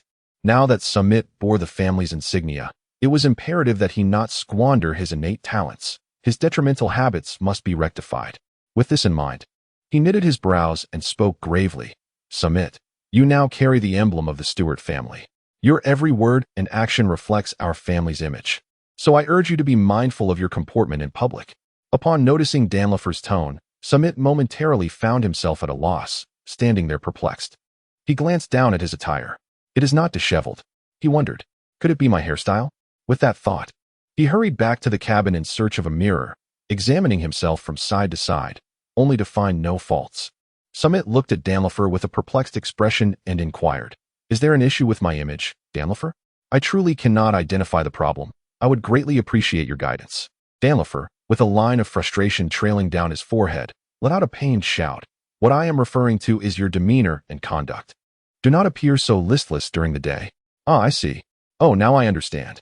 Samit pointed to himself and nodded in acknowledgement, realizing that his disheveled appearance was indeed subject to scrutiny. While such matters were trivial in the past, he was now an employee of the Stewart family, and with the benefits he received came the necessity to heed others' opinions. Thus, Samit found the outside world rather vexing. How delightful it would be to remain at home, carefree and unburdened, yet alas, the world seldom permits one such solace. After Danlifer's remark, Samit hurried to the kitchen to splash water on his face. Mustering an outward semblance of vitality, though internally fatigued, he at least appeared composed. Danlifer, observing this, nodded in satisfaction, acknowledging that while Samit's previous habits may have been somewhat lacking, he was obedient and sensible. With proper education, his future held limitless potential. A few days later. Ah, how dreadfully boring.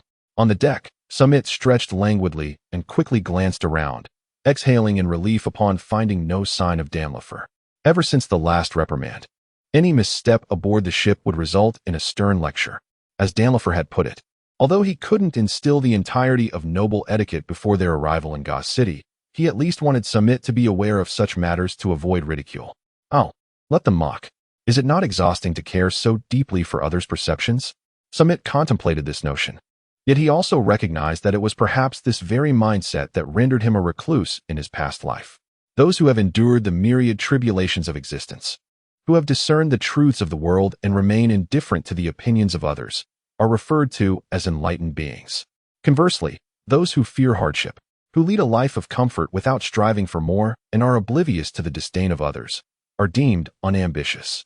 In summary, Samit found himself in a state of discomfort, reminiscent of his initial days in the corporate world during his previous life, feeling constrained and unable to endure the atmosphere. He resigned after merely a couple of days. In truth, he now contemplated the possibility of abandoning his current endeavors. However, having traversed numerous experiences, Samit had come to understand a deeper truth, that one must not live solely for oneself, but must also bear the weight of responsibility. Samit yearned for the life of a pirate. However, he was constrained by a lingering sense of moral and legal obligation from his past life, not to mention the presence of his family, which weighed heavily on his conscience. The profession of piracy was undoubtedly one shrouded in ignominy, and should Samit choose to embrace it, his parents and sister would inevitably suffer societal disdain, possibly even repercussions, while he himself was indifferent to the scorn of others. The thought of his family facing such contempt was unbearable.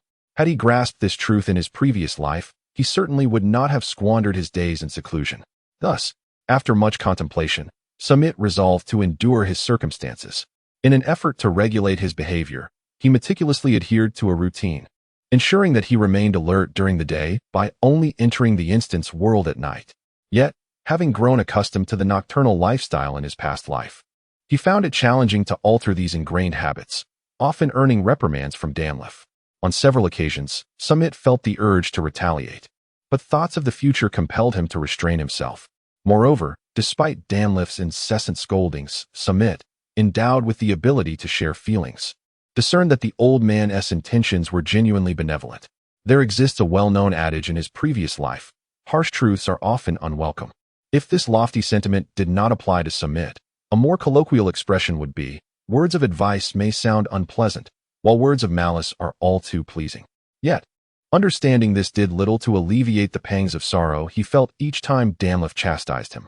Just as Samit was on the brink of losing his composure, an unforeseen incident transpired. After navigating the seas for approximately 10 days, Samit once again drew Danliff's ire for the noise he made while eating.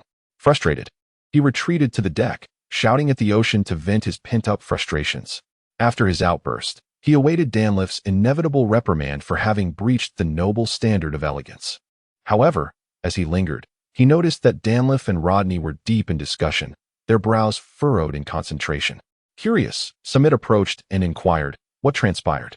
The two individuals looked up, recognizing Samit, and hastily responded, just now, the phone insect received a distress signal. Yet we are uncertain whether the sender is a victim or a bait set by pirates. What is there to deliberate? We can simply go and ascertain the truth.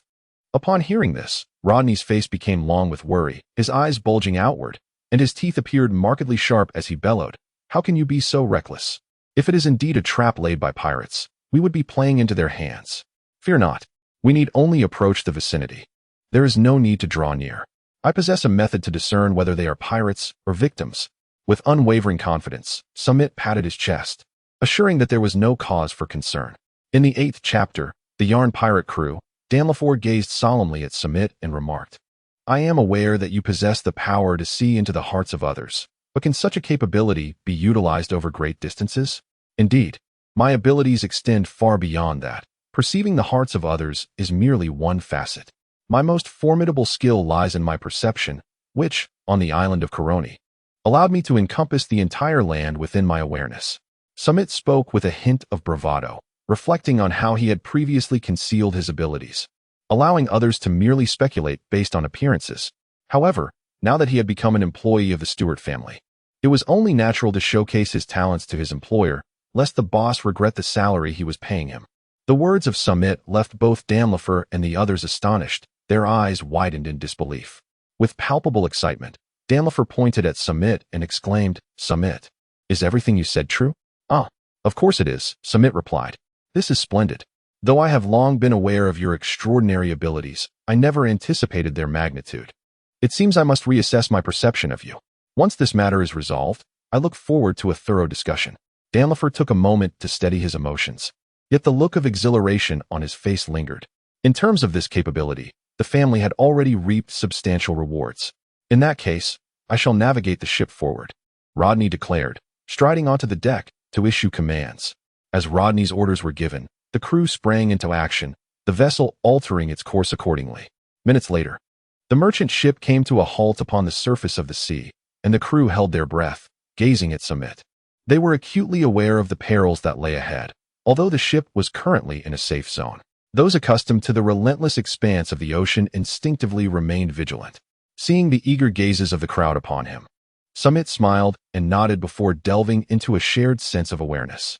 A few nautical miles away from the merchant vessel's bow, a dilapidated ship lay anchored upon the sea's surface. On board, a dozen or so individuals clad in sailor attire leaned wearily against the railing, their cracked lips and vacant eyes betraying an overwhelming sense of fatigue as they gazed skyward. Upon the deck, a similarly listless telephone bug incessantly emitted signals of distress. Indeed, they were castaways, and I could perceive the profound despair that resided within their hearts. Samit pondered for a moment before turning to Rodney. Rodney, deep in thought, inquired, "What type of vessel does the opposing side possess? How many survivors are there?" Samit pondered for a moment and recalled. The vessel in question is a merchant ship adorned with a half-figure statue of a goddess at its bow, manned by 16 crew members. I did not observe anyone resembling a captain among them, and their ship has sustained numerous cannon strikes, bearing multiple signs of battle. It is reasonable to conclude that they have encountered pirates. Is that so? If that is the case, there is no justification for us to refrain from offering assistance. Rodney replied in a grave tone. With a decisive wave of his hand, he commanded the crew to prepare for rescue, setting sail eastward. The sailors were filled with excitement. After all, the prospect of saving a life invigorated their spirits.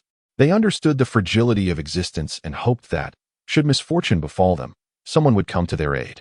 However, the pirates' exploitation of the goodwill of others for plunder had rendered the act of rescue perilously costly. Consequently, when faced with distressed individuals, people often prioritized the associated risks before considering assistance. As the crew exerted themselves, the beleaguered merchant ship emerged into view. The sight of those in distress spurred them on, as they feared that any delay might preclude their chance to save lives. Yet, as they drew nearer, Samit furrowed his brow, sensing an unsettling aura. With this thought, he reopened his senses and realized that the crew aboard the stricken ship displayed expressions of panic upon seeing their would-be rescuers. Some attempted to rise, striving to communicate, but their frail bodies hindered their efforts. Clearly, Rodney and the others also perceived the anomaly, their brows knitting in concern as they contemplated the situation. "Something is amiss. Halt immediately," Samit exclaimed. Upon hearing this, Rodney promptly commanded the ship to stop, but inertia carried them forward for a brief distance. "What is happening?" Rodney inquired urgently. Samit's expression turned grave as he raised his hand, pointing towards the beleaguered merchant vessel, and intoned solemnly, "It is pirates. They have raided a merchant ship, rendering it incapacitated and using it as bait to lure rescuers." "What should we do?" Danlifer asked, a hint of panic in his voice. Despite his astuteness and proficiency in the etiquette of commercial aristocracy, he found himself at a loss in this unfamiliar situation. At that moment, the pirate ship came into view, inciting a wave of alarm among the onlookers. Rodney cast a glance at the swiftly approaching vessel, calculating the distance and speed, and resignedly stated, "We must engage in battle." "Is that so? How splendid!" Samit exclaimed, his demeanor shifting to one of exhilaration, exuding an aura of bloodlust. Having been reprimanded by Danlifer throughout their journey, he had been harboring a pent-up frustration. Danlifer regarded Samit's current state with a mix of astonishment and concern, finding it difficult to reconcile this fierce individual with the compliant child he had previously scolded. Meanwhile, Rodney furrowed his brow. Having traversed the seas and frequently interfaced with pirates, he had never encountered one with a presence akin to Samit's. What horrors had this child witnessed to evoke such a palpable scent of blood? Though his knowledge of Samit was limited, he was aware that the boy was merely 10 years old and had spent his life on a remote island. Whispers had circulated recently about Samit vanquishing pirates with bounties in the millions, but prior to that, he had been an ordinary child. From where, then, did this formidable aura emanate? Rodney pondered these questions until he found no answers, yet the urgency of the situation left no room for further contemplation. Since Samit was on their side, he decided not to dwell on it and inquired, "Do you have confidence in dealing with them?" "Leave it to me," Samit replied with unwavering assurance, checking his equipment, a pair of pistols and a katana. He patted his clothing and leaped onto the ship's railing, gazing ahead. "There. Two crimson threads shot forth from the pirate ship, swiftly arcing through the air to ensnare the edge of the merchant vessel. Samit pulled the thread and discovered that it was indeed the wool used for knitting sweaters, yet it was more resilient than steel. It appeared that there was a devil fruit user across from him. If a confrontation were to erupt on the merchant ship, it could endanger many lives. In light of this, Samit followed the thread with his gaze, a smile gracing his face as he leapt onto the silk line, swiftly making his way towards the pirate ship. The pirates across the way also spotted Samit, among them a tall, slender man clad in a vibrantly colored short-sleeved shirt and long trousers, adorned with a towering hat that reached a meter high, his upper lip sporting two thin mustaches. Upon witnessing Samit dashing along the line, the man involuntarily broke into a moonwalk, exclaiming in a sing-song manner, "To encounter us, the yarn pirate crew. And yet dare to take the initiative, young lad. One cannot help but admire your courage." Chapter 9. Displaying skills, huh? Yarn pirate crew? What an absurd name. Are you lot attempting to make me laugh to death? As Samit stumbled, he nearly fell into the sea. The tall, slender man, incensed by the insult, bellowed, "Dare to look down upon our yarn pirate crew? Let us show you our might. Fire! Fire! Open fire!" At his command, the band of pirates raised their weapons and unleashed a barrage of gunfire. Bang! Bang! Bang! The sound of gunshots echoed as countless bullets whizzed toward Samit, leaving no space above or below for evasion. The crew aboard the merchant ship shouted in alarm, urging caution. Yet, Samit merely smiled lightly, sinking his feet into the ground. Harnessing the elasticity of the yarn, he leaped into the sky, performing 2 flips before drawing his twin pistols, aiming down at the pirates with unerring precision. The gunfire erupted incessantly, the flames at the muzzles unyielding, as bullets rained down upon the pirate crew like a tempest. The tall man's face registered shock, and he shouted, "Enlarged knit bulletproof vest."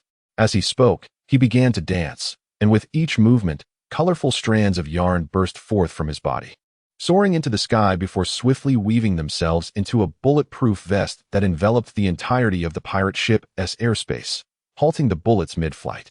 Captain Sogo, exuding an air of authority, commanded, "Get him. Take him down." His crew, witnessing their captain's formidable presence, rallied with shouts of encouragement. Feeling buoyed by his men's praises, Captain Sogo pointed towards the descending Samit, and the bulletproof vest swiftly encased him in its protective embrace. Quite the impressive ability. Samit let out a chilling smile, his right hand resting upon the hilt of his knife. Just as the bulletproof vest was about to envelop him, he unsheathed the blade in his grasp. The onlookers witnessed a glint of cold light as the vest was effortlessly sliced in two. "Impossible. That material is akin to steel wire," Sageo exclaimed incredulously, his voice echoing. Bang! As Samit descended onto the vessel, he heard Soga's shouts, which elicited a disdainful expression upon his face. Coldly, he retorted, "You are but a frog at the bottom of a well. There are those in this world who can cleave both sky and sea, let alone your yarn, which is akin to the hardness of steel. Although its linear form grants it a degree of elasticity, rendering its severance slightly more challenging, it pales in comparison to the difficulty of slicing through iron. Such a notion is absurd. There cannot possibly exist such a being in this world. You think to intimidate me with mere words? Think again. Prepare to receive my challenge." Piercing cage. Captain Soga bellowed, gesturing towards Samit with outstretched hands. The enormous bulletproof vest, split in two, disassembled into fine threads that surged toward him from all directions. Indeed, dealing with those endowed with abilities is quite troublesome. Samit murmured softly, attuning himself to the environment. Fully aware of every incoming assault, he wielded his long blade with fervor, deftly severing the threads that sought to ensnare him. The pirates outside could only behold the glimmering silver, reminiscent of twinkling stars, as vibrant strands of battle fell around Samit, painting the scene with a cascade of colorful ribbons. Clatter! Captain Sageo's teeth nearly ground together in fury as he bellowed, "Threadball, war chariot." The scattered threads swiftly coalesced around him, entwining to form a sphere 3 meters in diameter. With a forceful descent, the sphere compressed its base before launching upward towards Samit. In midair, the sphere morphed continuously.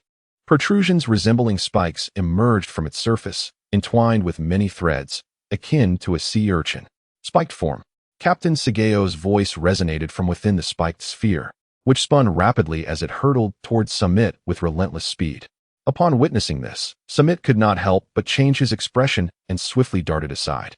With a thunderous crash, the rapidly spinning needle ball struck the deck, shattering the wooden planks above and plunging into the lower level. Samit gazed intently at the opening, fully attuned to the situation below. Upon observing the unfolding events, his expression morphed into one of peculiar astonishment. The needle-like sphere, after plummeting into the lower level, collided haphazardly, ultimately breaching the hull and plunging into the depths of the sea. Samit, are you truly not here to jest? In such a state, can you not perceive the situation outside? Unable to contain his sarcasm, Samit exclaimed, "What a farce! How dare you belittle the captain? This is a new strategy conceived by him just yesterday, one that will surely leave you in utter disarray." A pirate roared, with the others echoing his sentiment. Samit smirked at the thought of a strategy conceived merely yesterday. He suddenly found this band of pirates rather endearing, almost reluctant to act against them. However, recalling the plight of the crew on the merchant ship that had been attacked and rendered immobile, he swiftly cast aside such thoughts. Suddenly, a splash erupted from the distant sea as a spiked orb whirled forth at high speed, hurtling directly towards Samit. Samit gently leapt aside, departing from his original position. Bang! Perhaps due to the difficulty of gaining leverage in the water, the force exerted this time was insufficient, causing the needle to pierce the spherical object, which became lodged on the deck, unable to extricate itself for quite some time. Observing this, the sphere gradually ceased its rotation, and the yarn unraveled slowly, revealing Captain Sageo within.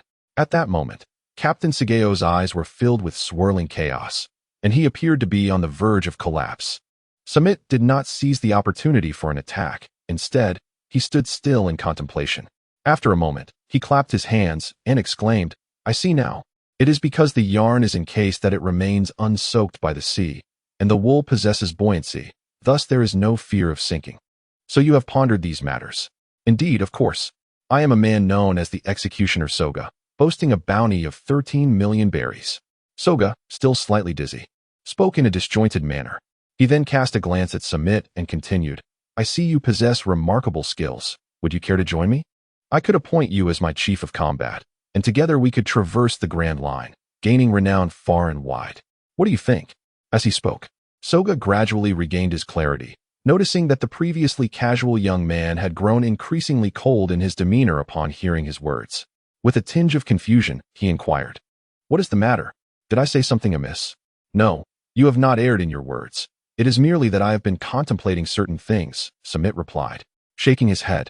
He recalled the words of the red-haired pirate, who had declared that all pirates were evil. Although he had come to understand this perspective, he had been misled by the seemingly whimsical behavior of the yarn pirates, mistaking them for endearing characters, until Soga revealed his fearsome moniker. In that moment, he clearly recognized his mistake. This man must frequently employ his abilities to ensnare and execute others. The thought of enduring the agonizing wait for death to arrive was harrowing. Samit's pupils constricted, a glimmer of cold light flashing through them. Chapter 10. The battle concludes. "Is that so? It seems you have declined my proposal." Captain Sogo's gaze gradually turned icy, as countless threads of various hues emanated from his body, writhing around him like tentacles. With his eyes half closed and his center of gravity lowered, Samit sprinted forward, his hand resting on the hilt of his sword, clearly intending to draw it for a strike. Such a conspicuous movement did not escape Captain Sageo's notice. He let out a thunderous shout, "Hands of the Udon thief."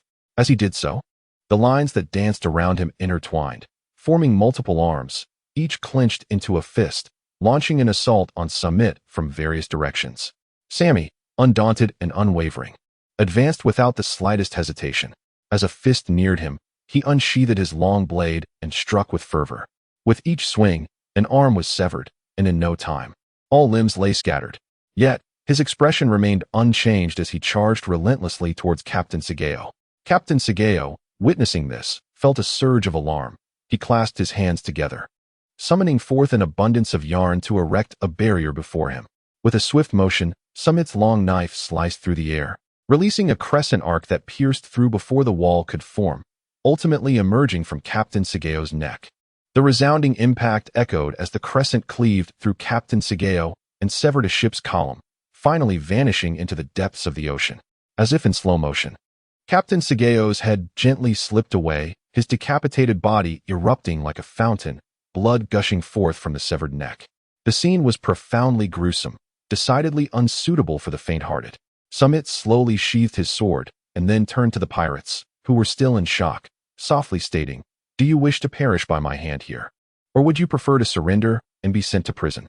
"Damn it, this fellow has slain Captain Sogo," exclaimed a tall pirate, lifting a massive hammer high above his head, preparing to bring it crashing down upon Samit.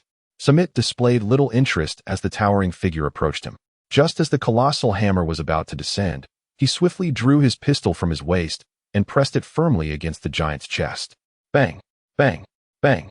Accompanied by the sound of gunfire, blossoms of crimson erupted from the giant's torso, causing his imposing form to stagger backward. "Why you?" the giant stammered, pointing a trembling finger at Samit, as the heavy hammer slipped from his grasp, crashing onto the deck and creating a substantial dent before he himself collapsed. "Is there anyone left to avenge your leader? Come at me." Samit seemed to have engaged in a trivial act, blowing the smoke from the muzzle of his weapon before sheathing it at his waist and casting his gaze upon the group of pirates. The pirates exchanged glances, and after a moment of silent communication, they discarded their weapons. "We surrender." After a while, Rodney returned to the ship, having rescued the unfortunate victims of the pirate attack, and proceeded to commandeer the merchant vessel to apprehend the pirates. Observing the wreckage strewn about and the damaged pirate ship, Danelfor exhaled softly, now possessing a more tangible understanding of Samit's combat prowess. Such strength, he mused, was likely comparable to that of the official members of the Rose Knights, which explained their success in repelling a notorious pirate with a bounty exceeding 100 million. Were Samit to be aware of this thought, he would surely scoff. Captain Closhy's capabilities were scarcely worth 30 million berries, and he might not even stand a chance against a novice like Luffy. As for that Martina, she posed a more formidable threat. Yet, her power was sufficient to utterly overwhelm Samit in the present, rendering him incapable of any resistance and leaving him with no choice but to flee. "You have performed admirably, Samit. Word of your solo eradication of the Yarn pirate crew will undoubtedly elevate your reputation, bringing glory to your family as well. Lord Earl will surely hold you in even higher esteem," Danelfor commended Samit. "Ah, I see," Samit replied nonchalantly, seemingly indifferent to the praise. Danelfor shook his head. Samit's demeanor stood in stark contrast to the rigid comportment of the nobility. However, he dared not chastise him as he had previously, for the strength and potential Samit demonstrated warranted respectful treatment from any family. In the future, his family might even find themselves reliant on Samit's favor. At that moment, Rodney approached to report, "All prisoners have been secured, and we are ready to set sail." Additionally, the pirate ship has sustained a significant breach in its hull, and due to the size of the opening, it cannot be repaired. The seawater has already begun to flood it. It will sink before long. Then let us depart. Indeed, the group nodded and returned to their merchant vessel, which once again set course for Ga City. On board, Samit encountered the unfortunate souls, who hailed from a merchant ship of the Gobia Kingdom. They had been beset by the Yarn pirate crew, and after a fierce struggle, their captain was hanged, leaving the rest wounded and, in despair, surrendering. To their dismay, the pirates had kept them starved for an entire day before masquerading as distressed victims to lure passing ships. Prior to Samit's arrival, 3 vessels had already met their demise at the hands of these pirates. Does this mean these pirates are quite wealthy? Samit pondered, a realization dawning upon him. The others shared this thought, their gazes shifting toward the group of pirates bound at the corner of the ship. "What do you intend to do?" The pirates looked on in terror at the assembly of seemingly malicious figures. "Humph." Samit rushed forward, seizing one pirate by the collar and threatening, "Speak. Where have you hidden the spoils of your plunder?" I don't know. We are merely foot soldiers. The captain would never divulge the location of the treasure to us." "Humph. Still trying to evade the truth?" Observing the shifty glint in the pirate's eyes, Samit instinctively sensed the dishonesty. He hoisted the pirate up and dangled him over the ship's edge, threatening, "Will you speak? If not, I shall feed you to the fish. Do not feign ignorance. With so many merchant ships, it's implausible that you only seized cash every time. There must be unsold goods among your hull, surely. One person could not transport everything. Wait, I'll talk. Just put me down." The pirate, realizing the futility of his silence, hastily capitulated. Upon hearing this, Samit hurled him back onto the deck. Cough, cough, cough. The pirate rubbed his chest, coughed a few times, and then looked at Samit, saying, "The treasure we plundered is hidden on a deserted island, one that does not appear on any public maps. Only the nautical chart drawn by our navigator can lead you to that island. Is that so? Then where is the chart created by your navigator? Or who is that navigator? Samit inquired, casting his gaze towards the corner where the pirates stood. As Samit looked over, the group of pirates parted, leaving behind a disheveled man with a messy hairstyle. Upon realizing he had been sold out, the man erupted, "You lot are utterly lacking in loyalty. Is this what you call brotherhood?" Chapter 11. In fighting you must be that navigator. Take us to the treasure location, or draw me the chart. Samit coldly commanded as he approached the pirate. The pirate glared indignantly at the traitorous comrades, his gaze firming with resolve. He met Samit's eyes fearlessly and stated, "I can lead you to the treasure, but I have one condition. You must let me go." Uffed. Rodney scoffed. "What right do you have to bargain with us? Either take us to the treasure, or I'll send you to feed the fish right now. Choose wisely. Then just kill me." The pirate retorted defiantly. "Since I became a pirate, I knew this day would come. I am prepared. Do not think you can intimidate me with torture, for I will lead you to a place filled with death traps." "You?" Rodney sputtered in disbelief. "Oh, suddenly feeling brave, are we? It seems you found your resolve. What is your name?" Samit inquired with a hint of curiosity. "Wharton. My name is Wharton," the pirate declared proudly. One of the crew members recognized Wharton and exclaimed, "This is the navigator of the Yarn pirate crew, Wharton. Bounty, 9 million berry. Is that so? I accept your condition. Lead us to the treasure location. Do not even think of taking us to a place rife with traps, for I will be watching you closely," Samit said, a sinister smile gracing his face, his dark eyes suddenly turning blood red. Wharton felt a chill as he gazed into those crimson eyes, as if his very soul was being laid bare. He swallowed nervously and stammered, "Why yes, I understand." "Hey, who gave you the authority to make decisions?" Rodney interjected sharply. "Samit, this is not your domain to command." At that moment, Rodney asserted, "Indeed, he is the captain of this ship. All matters aboard should be dictated by him. Even the noble Danlifer can only offer suggestions while on board." However, it is worth noting that Rodney was merely an outsider employed by the family, a partner in cooperation. And as long as it did not pertain to the merchant ship's fate, most decisions remained in Danlifer's hands. Samit furrowed his brow, his expression somewhat aloof. He had come to the Stewart household in search of a promising future, not to become a mere servant. Anyone could easily take advantage of him, and his standing within the Stewart family was now in jeopardy. Just as he was about to voice his thoughts, Danlifer approached, placing a hand in front of Rodney and calmly stating, "It matters not. These pirates are, after all, Samit's captives, so he may do as he pleases." Danlifer's words alleviated the tension in Samit's demeanor. He glanced at Danlifer, pondering whether his intervention stemmed from a desire to defend Samit or a need to uphold his own authority. However, Rodney appeared unyielding, shoving Danlifer aside with a cold retort. "Indeed, these pirates are your captives, and you have the right to deal with them as you see fit. But I am the captain, and I dictate all matters aboard this vessel. If you wish to release him, that is acceptable. However, I must insist that you and your men disembark. I cannot afford the crime of releasing a wanted criminal." "Silence. This ship belongs to the Shining Gold Trading Company. You are merely an employee of the company, and I can dismiss you at any moment. How dare you question my authority?" Danlifer's face flushed with rage as he stomped his cane. Rodney smirked coldly. "Is that so? If that is the case, I resign. Brothers, lay down your tools. We shall no longer work." The crew, upon hearing this, dropped their tasks, casting derisive glances at Danlifer, eager to witness his humiliation. Seeing this, Rodney chuckled. "Well then, we are no longer in the employ of the company. You may take the ship and leave. You lot." "Very well," Danlifer sputtered, struggling to maintain his composure. After a brief moment to gather himself, he continued, "Rodney, you have collaborated with the company for over a decade, demonstrating great stability and loyalty. What has caused you to change so drastically? Is it for that elusive pirate treasure?" Danlifer was an astute individual, having lived many years. He could not be oblivious to the fact that Rodney's shift in demeanor was driven by something deeper. In the maritime profession, employers could terminate employees at any time, whereas employees had to communicate their intent to resign a month in advance. Otherwise, should an employee abandon ship without warning, threatening the employer, it would render the employer perpetually vulnerable.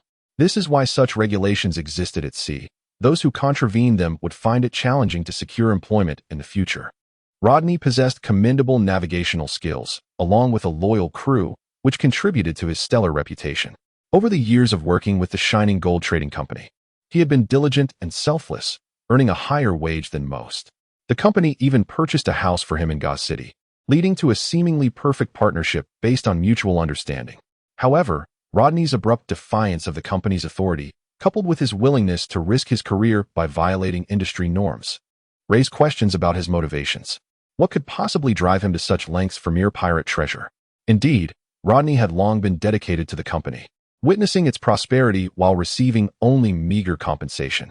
Despite his tireless efforts, the rewards reaped by others felt unjust. Those blinded by self-interest often fail to recognize the sacrifices made by others, the bountiful resources expended by the trading company, and the inherent risks of investment could not possibly yield the same income as that of a mere skilled laborer. In summary, Rodney felt a profound sense of unfairness. For years, he had dreamed of commandeering the trading company's ships and cargo to forge his own path to wealth. Yet the formidable presence of the Shining Gold Trading Company thwarted his ambitions, as any such endeavor would surely incite official pursuit. Now, presented with an opportunity to acquire substantial funds without legal repercussions, the prospect of uncovering the pirate treasure ignited his aspirations. With that fortune, he could purchase his own ships and goods, aspiring to become a significant player like the Shining Gold Trading Company, thus attaining wealth, power, and status. Determined by these thoughts, Rodney resolved to pursue his plan, even if it meant severing ties with his longtime employer. Yet, he had clearly underestimated Doflamingo and overlooked Samit's presence. Since you have chosen to resign, I shall not impede your departure. However, this means that you will no longer have any affiliation with the Shining Gold Trading Company, and thus, there is no need for the ship to carry you. You must disembark. Chapter 13. The Assassination of Rodney. Everyone, gather in the cabin. Sammy's heart was heavy with sorrow. Moments ago, these individuals had been companions, joyfully supporting one another. Yet, in the blink of an eye, they transformed into adversaries, exhibiting a brazen disregard for the bonds they once shared. The abruptness of this shift left Sammy questioning the authenticity of their true selves. Clatter of footsteps echoed as Rodney approached, his expression grim. Sammy had just cast aside their camaraderie to charge at his subordinates, and Rodney could hardly turn a blind eye to the unfolding chaos. During the scuffle, he had landed 2 strikes upon Sammy, yet the latter remained unfazed, the blows striking his arm and back with no visible effect. Reflecting on how Sammy had withstood a close-range gunshot without a hint of distress, Rodney came to a stark realization. His attacks might be incapable of breaching Sammy's defenses.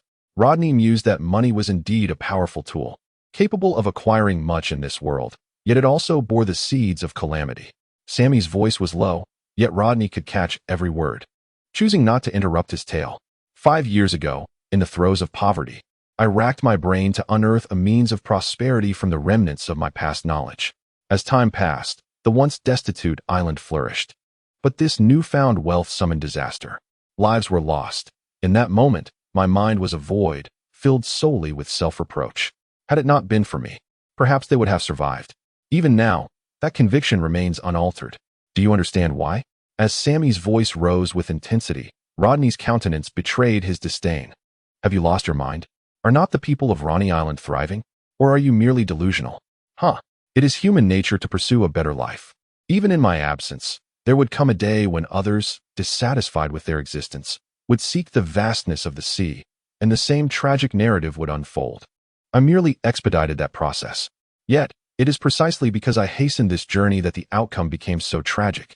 Had I not intervened, they would have grown stronger in their pursuit of dreams. Even if turmoil arose in the future, it would not have been so devastating. You are no different, Rodney. Do you comprehend this? Samit disregarded Rodney, engrossed in his own thoughts. As his fervor escalated, he bellowed with fervent intensity. It appears you have lost your mind. How pitiable. Allow me to bring an end to your wretched existence. All of his subordinates had perished, leaving him utterly alone. Now, his only path to survival lay in slaying Samit and his companions aboard the ship, subsequently rallying the remaining pirates to forge a new crew to plunder the seas. Samit chuckled coldly, his gaze towards Rodney imbued with a sense of pity, a look that ignited a fierce ire within Rodney. With a thunderous shout, he brandished his sailor's knife and charged at Samit. Samit cast a glance at him, a subtle smirk gracing his lips. An aura of bloodlust enveloped him as he let out a thunderous roar, boldly advancing towards Rodney. Whoosh, whoosh, whoosh. Samit allowed Rodney's sailor knife to strike against him, wielding his long blade relentlessly, even as it grazed his neck, leaving behind a mere superficial wound. This reckless disregard for his own safety momentarily subdued Rodney. With a keen eye, Rodney evaded Samit's long knife, utilizing the momentum to retreat and create distance between them. Observing the seemingly frenzied Samit, Rodney felt a twinge of frustration. Despite possessing superior strength and experience, he found himself the one being overpowered, solely due to Samit's impenetrable physique. Samit gave him no chance to catch his breath. Just as he steadied himself, he charged forward once more, continuing his reckless assault. Rodney, unable to strike back or retreat, found himself backed against the edge of the ship. With no escape in sight, Samit grinned widely, his long blade forcefully cleaving downward. With a nimble leap, Rodney evaded the strike by landing lightly on the ship's railing, using the momentum of Samit's sword lodged in the railing to kick him away. Seizing the opportunity, he swiftly severed the rope securing the small boat, which then plummeted to the surface of the sea. Rodney cast a resentful glance back at Samit before decisively leaping onto the small vessel and steering it away.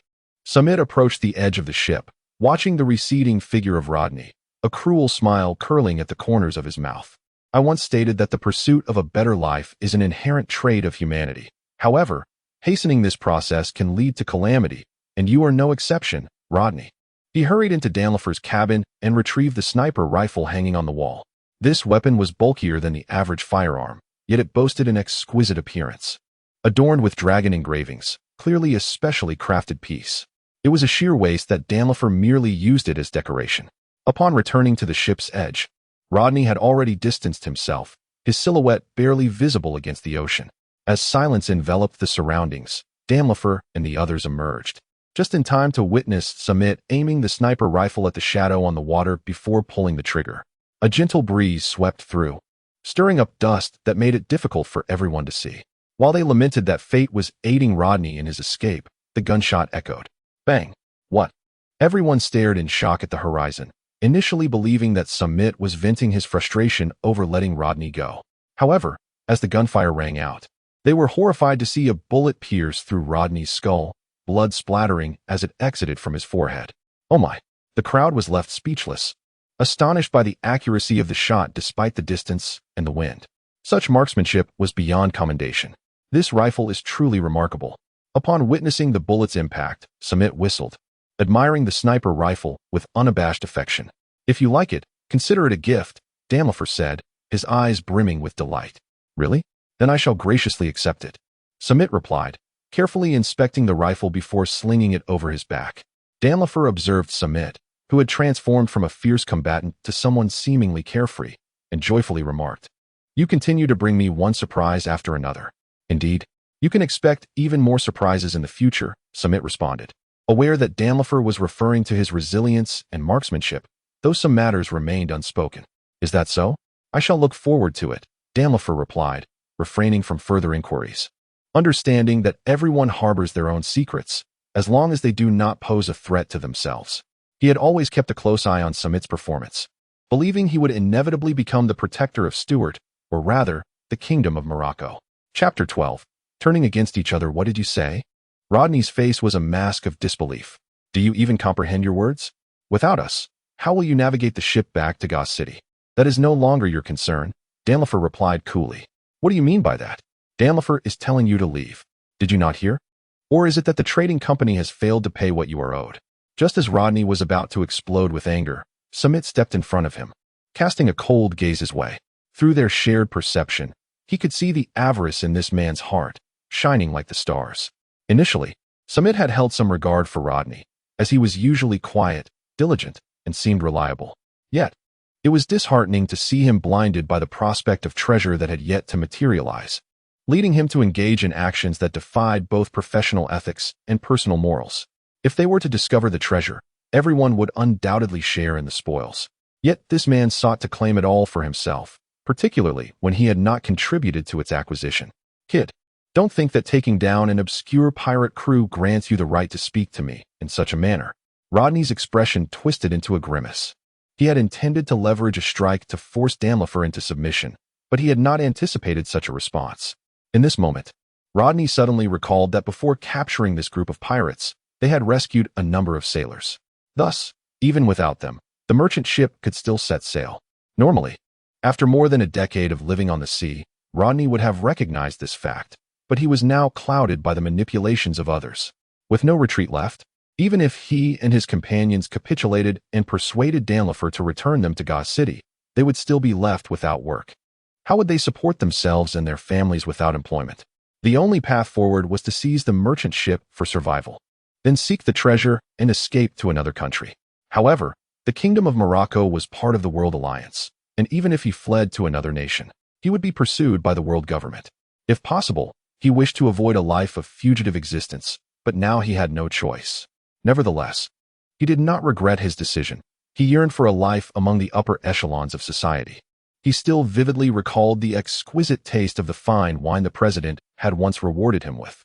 Earning a living solely from sailing would require years of toil, without sustenance to afford such luxuries. With this thought in mind, he felt a pang of jealousy towards Samit. Why should this kid earn the president's favor, prompting Danlifer to extend an invitation?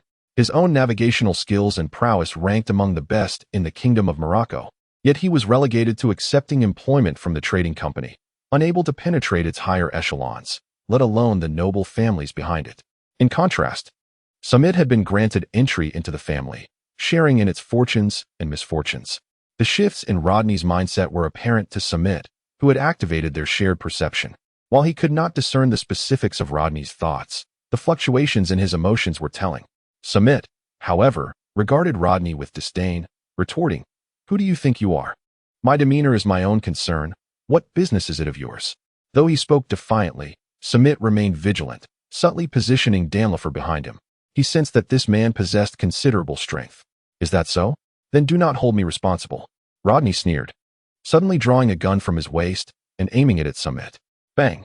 The bullet spiraled towards Samit's forehead. The suddenness of the event, coupled with the short distance, left Samit with no time to react before the bullet struck him. Samit! Danlifer rushed forward in alarm upon hearing the gunfire. Yet, a smile graced Samit's face as he slowly lowered his head, the bullet falling harmlessly away, leaving him unscathed. "Since you have taken action, it signifies your resolve to engage in battle with me," Samit said, his brow furrowing as a sense of foreboding washed over him. Rodney discarded his pistol and drew a sailor's knife, charging at Samit. Bang! Samit retaliated with his knife, and as their blades clashed, a subtle wave of air surged forth from the point of contact, sending those standing nearby flying far away. The force exerted by the knife thrust Samit backward, causing him to stagger until he reached the edge of the ship, where he halted by bracing his calf against the railing. Samit lifted his gaze towards the wall of the boathouse, where Danlifer had been thrown, and bellowed at Watton, urging him to tend to Danlifer. Understood. Watton nodded. Uncertain whether Rodney would spare him, he decided to heed Samit's command and hurriedly rushed to assist Danlifer. "Watton, let us go." On the other side, witnessing the internal discord between Rodney and Samit, the bound pirates began to jeer. Watton's expression darkened as he shouted, "You scoundrels! The moment you betrayed me, I ceased to be your ally." With that, he took Danlifer into the house. Seeing this, Rodney yelled at the sailors who stood idly by, "What are you waiting for? Go and capture that old fool." Oh no! The sailors snapped back to reality, seizing their cutlasses and preparing to storm the house. A rotund sailor led the charge, but was promptly hurled back out, crashing into a throng of his comrades. Emerging from the boathouse was a robust figure, though pale of face and somewhat unsteady on his feet. His name was Calvo, the leader among the recently rescued. Behind him, the other survivors began to file out of the building, still frail but with resolute expressions. Calvo, with a determined countenance, solemnly declared, "We shall not allow you to pass here and harm our saviors." "What are you doing, you scoundrel? Was it not us who saved you?" one sailor retorted in frustration.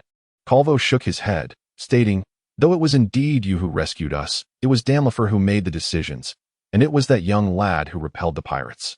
As seamen, to betray one's employer is an act that I find reprehensible." "Then perish," shouted the sailors, their faces contorted with rage as they charged at the survivors. As the sailors had asserted, despite having just received water and sustenance, the recently rescued were still severely weakened from their ordeal. The sailors descended upon them like wolves among sheep, inflicting brutal attacks without hesitation. With no avenue for retreat, each assailant became increasingly savage. bloodshed only fueling their cruelty as they inflicted numerous wounds upon their adversaries, yet refrained from delivering a fatal blow. Just as their rampage escalated, a shadow flitted past, accompanied by a flash of silver that struck like lightning. The figure of Samit appeared on the other side, while the sailors stood frozen in their actions. With a series of swift cuts, wounds manifested upon the sailors' bodies, each collapsing with expressions of disbelief. Chapter 14. The structure of the world. What should we do with these fellows? Samit inquired, gesturing towards the corpses on the deck. Danliver glanced over casually and replied, "Stack the bodies, place them in a small boat, and then incinerate them." "I see," Samit mused, tilting his head. It seemed there was no other option. The group worked together to lower a small boat, piling the bodies within, drenched in oil. As the boat drifted away, Danliver personally tossed a torch onto it. Watching the small vessel engulfed in flames, a hint of sorrow crept onto Samit's face. After spending so many days together, he had developed a fondness for these boisterous men. Yet, the allure of wealth had transformed them into fiends, akin to demons from the depths of hell. Perceiving Samit's thoughts, Danliver spoke softly, "Do not feel sorrow. Their true nature has always been this way. The line between merchants and pirates is often blurred at sea. When encountering weaker merchant ships, they will easily assume the role of pirates." "What? Is that even possible?" Samit exclaimed, eyes wide with incredulity. "If the Navy discovered such actions, wouldn't it lead to dire consequences?"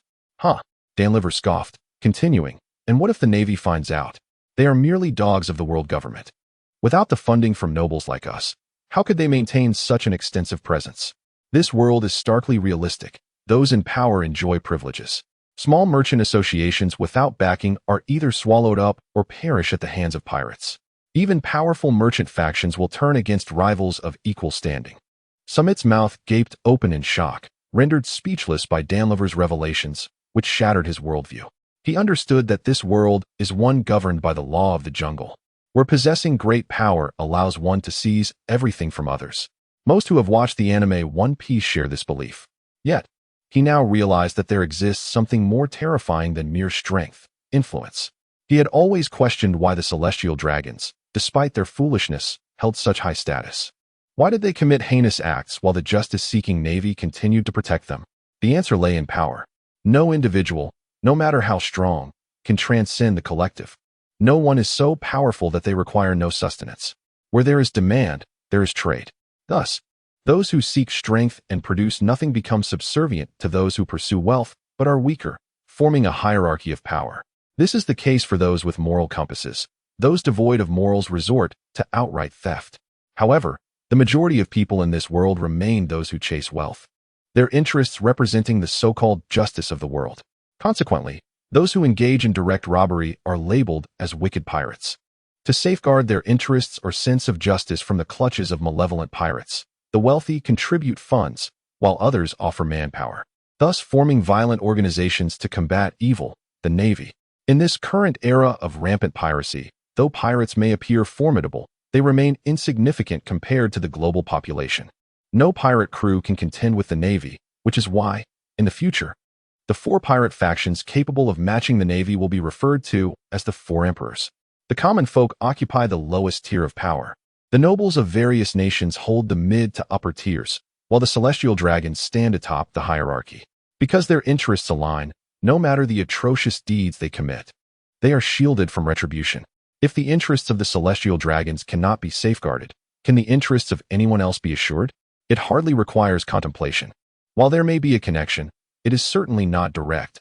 This is merely the plight of the subjugated under feudal rulers. Samit, educated in modernity in his past life, understood this all too well. He also knew that in the future, a man named Dragon would emerge, proclaiming that the interests of the celestial dragons do not represent the interests of the common people, and that to attain more, one must strive for it themselves. Samit did not harbor the desire to lead the common folk in overthrowing their rulers to seize greater power. Instead, he resolved to become part of the ruling class. Samit, you are still young. There is much in this world you remain unaware of, and you have much yet to learn. Do not be like those commoners who, even when sold, assist others in counting their coins, Danliver advised earnestly. As twilight descended, the sight of the sun sinking into the sea was breathtaking. Yet no one possessed the heart to appreciate it. After 2 consecutive battles, Samit felt profoundly fatigued, particularly after confronting Rodney, during which he had fully released his mental pressure, leaving him utterly drained. As for the other crew members, they had previously endured a pirate attack, suffering from a prolonged lack of food and drink. Although they had consumed some provisions after being rescued, their strength had not been restored, and engaging in further conflict only exacerbated their injuries. Given these circumstances, Danlifer did not hasten to order the ship to sail. He first reported the events aboard to the master via the snail phone. Following the master's directives, he hired the rescued crew members. Regrettably, the navigator among them had perished at the hands of the pirates, leaving Danlifer no choice but to employ the former pirate, Watson, under the condition that he assist in clearing his name. Having experienced the perils of a pirate's life, Watson understood the risks involved. Had it not been for the lucrative rewards, he would not have pursued such a path. Now that the shining gold merchants were willing to employ him and help absolve him of his crimes, he naturally would not refuse.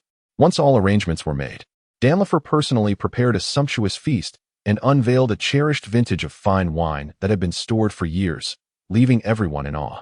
For a man of the sea, injuries were inconsequential. As long as there was wine, all was well. The exquisite wine, crafted 30 years ago in the culinary city of Puki, was now unattainable even with wealth.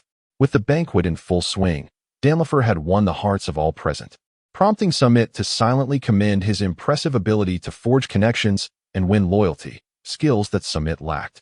If he could not master this art, he would never ascend to leadership. After the festivities, everyone hurried to their quarters for rest, and Samit did not enter the instance world for training. As he prepared for sleep, he felt a nagging sensation that he had forgotten something, yet despite ruminating, he could not recall it. Never mind. If I cannot remember, it must not be of great importance. Thus, everyone succumbed to a deep slumber. On the deck, a group of pirates were bound to the mast, shivering in the cold wind. One of them sneezed and shouted, "You bastards! Even as prisoners, can't you provide us with some food and shelter? What kind of treatment is this?" His voice echoed loudly, yet no one heard it. The crew was simply too exhausted, and even Danlifer, who could have heard, paid no heed. Chapter 15. The treasure hunt with a night of silence behind them. Everyone awoke feeling refreshed and invigorated. Samit stretched lazily at the bow of the ship, finally noticing a group of despondent pirates in the corner. "What's the matter with you all? Starving? Please, give us something to eat. We're dying here," one pirate said, trembling as he extended his hand. "Oh, I see. I'll get you something to eat right away," Samit replied, rushing towards the kitchen. On his way, Vardon intercepted him. "Don't be fooled by them, Samit. These rascals could go 3 days without food and be just fine. Just give them some water." "Isn't that a bit cruel?" Samit asked, puzzled. Observing Samit's Navi expression, Vardon's lips twitched as he thought. "Didn't you find it cruel when you killed someone yesterday?" However, he kept his thoughts to himself and approached one of the pirates, delivering a sharp slap to his face. Instantly, the lethargic pirate perked up and shouted, "Vardon, you bastard! What do you think you're doing?" Vardon ignored the pirate and turned to Samit, saying, "You see? This group is merely feigning misery in hopes of escaping, especially someone inexperienced like you, who is most easily deceived." "Oh, I understand now." Realizing he had been tricked, Samit angrily confronted each pirate, delivering punches and kicks in turn. The pirates wailed and pleaded for mercy, but Samit paid them no heed.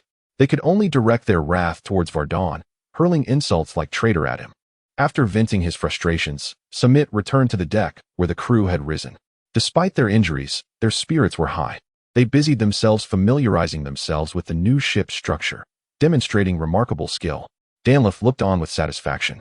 These seasoned sailors required no further instruction as they adeptly took command of the vessel. Once preparations were complete, Danlifer approached Vardon and said, "Now, lead us to the treasure location." Vardon nodded, producing a sea chart he had drawn the night before. After aligning it with the sun using a compass, he pointed southeast and shouted, "Set sail at a bearing of 46 degrees southeast." With the sails billowing in the wind, the merchant ship swiftly navigated towards the treasure site. Samit stood at the bow, gazing longingly into the distance. The quest for treasure. This was his first experience of a scenario that had only existed in novels and television. He felt a surge of anticipation for the treasure they were about to uncover. As they approached the treasure site, Vardon spoke up, "Now, let me share some details about the area." His serious demeanor prompted Samit and Danlifer to adopt a similar gravity. "The island is quite small. with a total area of about 10,000 square meters. The plundered treasures are stored in a cave on the island. Vardon paused and continued, "There are no traps, but it is guarded by a crew led by the second-in-command of the Yarn pirate crew, Sochi." "Is Sochi related to Sageo?" Samit inquired curiously. "If he is left to guard the treasure, they must be brothers," Danlif replied nonchalantly. Vardon glanced at Danlif and nodded. "Indeed, Sochi is Sageo's younger brother, with a bounty of 11 million berries. He possesses the powers of the knitting fruit." "Knitting fruit? Does he have any special abilities?" Samit questioned, concerned as he might have to confront this individual.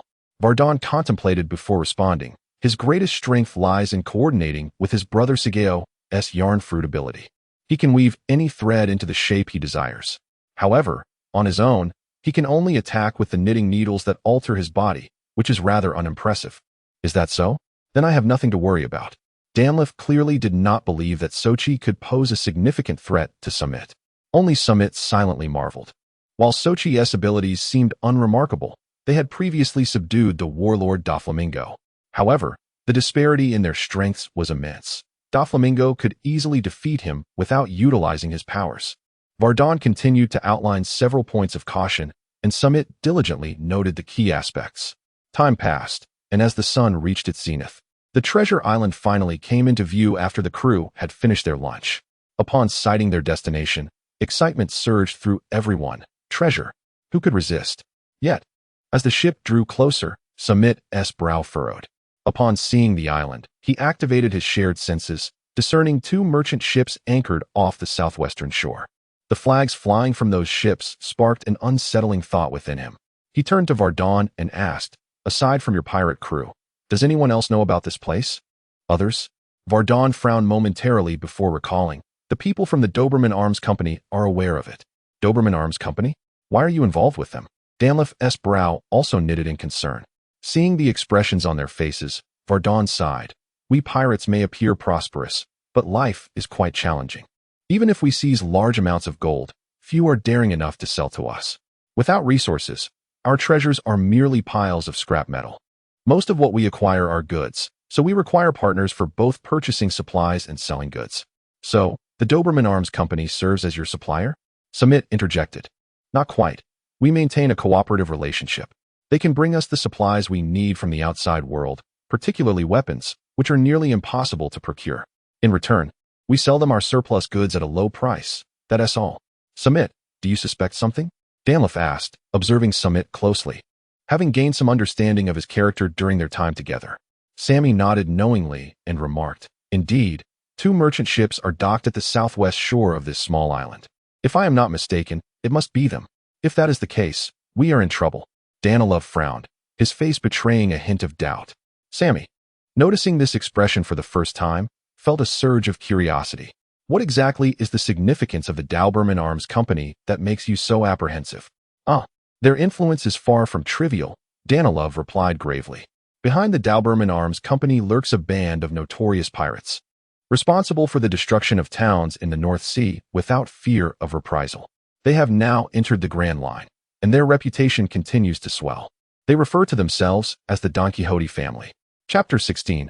Annihilation. Don Quixote. Sammy mused, his thoughts drifting to Doflamingo. He had just recalled the man, only to find himself entangled with his formidable influence. He strained to remember Doflamingo's life story. Born a celestial dragon, he possessed privileges from birth. However, his father, believing that celestial dragons were no different from ordinary people, renounced their status and moved away from Mary Geos.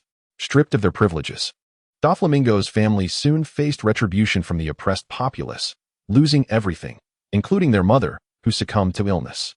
Had he not awakened his conqueror's hockey during this tumultuous period, they would have perished in that calamity.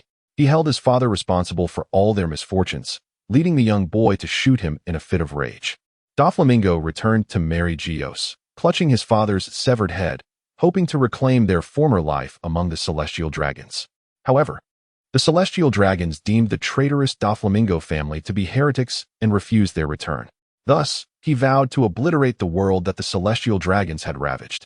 Subsequently, he ventured to the North Sea, gathering a following and seizing resources meant for the celestial dragons, coercing the navy into accepting him as one of the 7 warlords. He later returned to the New World, toppling the Don Quixote family's rule over Dressrosa and declaring himself the new king. He further allied with both the underworld and the elite, engaging in arms smuggling and slave trading, becoming the most formidable force in the underground realm. Doflamingo's life resembled that of a protagonist in a novel, navigating through challenges with ease, born a celestial dragon, endowed with conqueror's haki, and receiving the loyalty of his subordinates, all while being presented with a devil fruit. He epitomized the archetype of a powerful pirate. What shall we do? Sammy turned to Danilov. After a moment of hesitation, Danilov gritted his teeth and declared, "We must eliminate them. If we wait until they leave the island, they will abscond with all the valuable items. Very well, allow me to go alone. Should I fail, they will remain oblivious to the fact that it was the Stewart family who struck." "Are you certain you can manage alone?" Danilov asked, his concern evident. After all, the Doberman Arms Company was backed by the infamous Tenyasha. "Rest assured, I have sensed the situation, and it appears there are no formidable foes above," Sammy replied nonchalantly, exuding confidence. "Since you are so assured, then go forth. Should you require anything, do not hesitate to ask. Just a small boat and that sniper rifle with ample ammunition will suffice," Sammy stipulated. He had only recently acquired the sniper rifle and discovered that its ammunition was specially crafted, distinct from standard rounds. These bullets, featuring a steel core and a pointed tip larger than a thumb, promised exceptional penetration and range when paired with the custom sniper rifle. Sammy was confident that, with enough ammunition, he could eliminate everyone on the island before they even had a chance to retaliate. However, upon hearing Sammy's request, Danilov's expression turned troubled. Embarrassed, he admitted, "All the ammunition is already loaded in the rifle.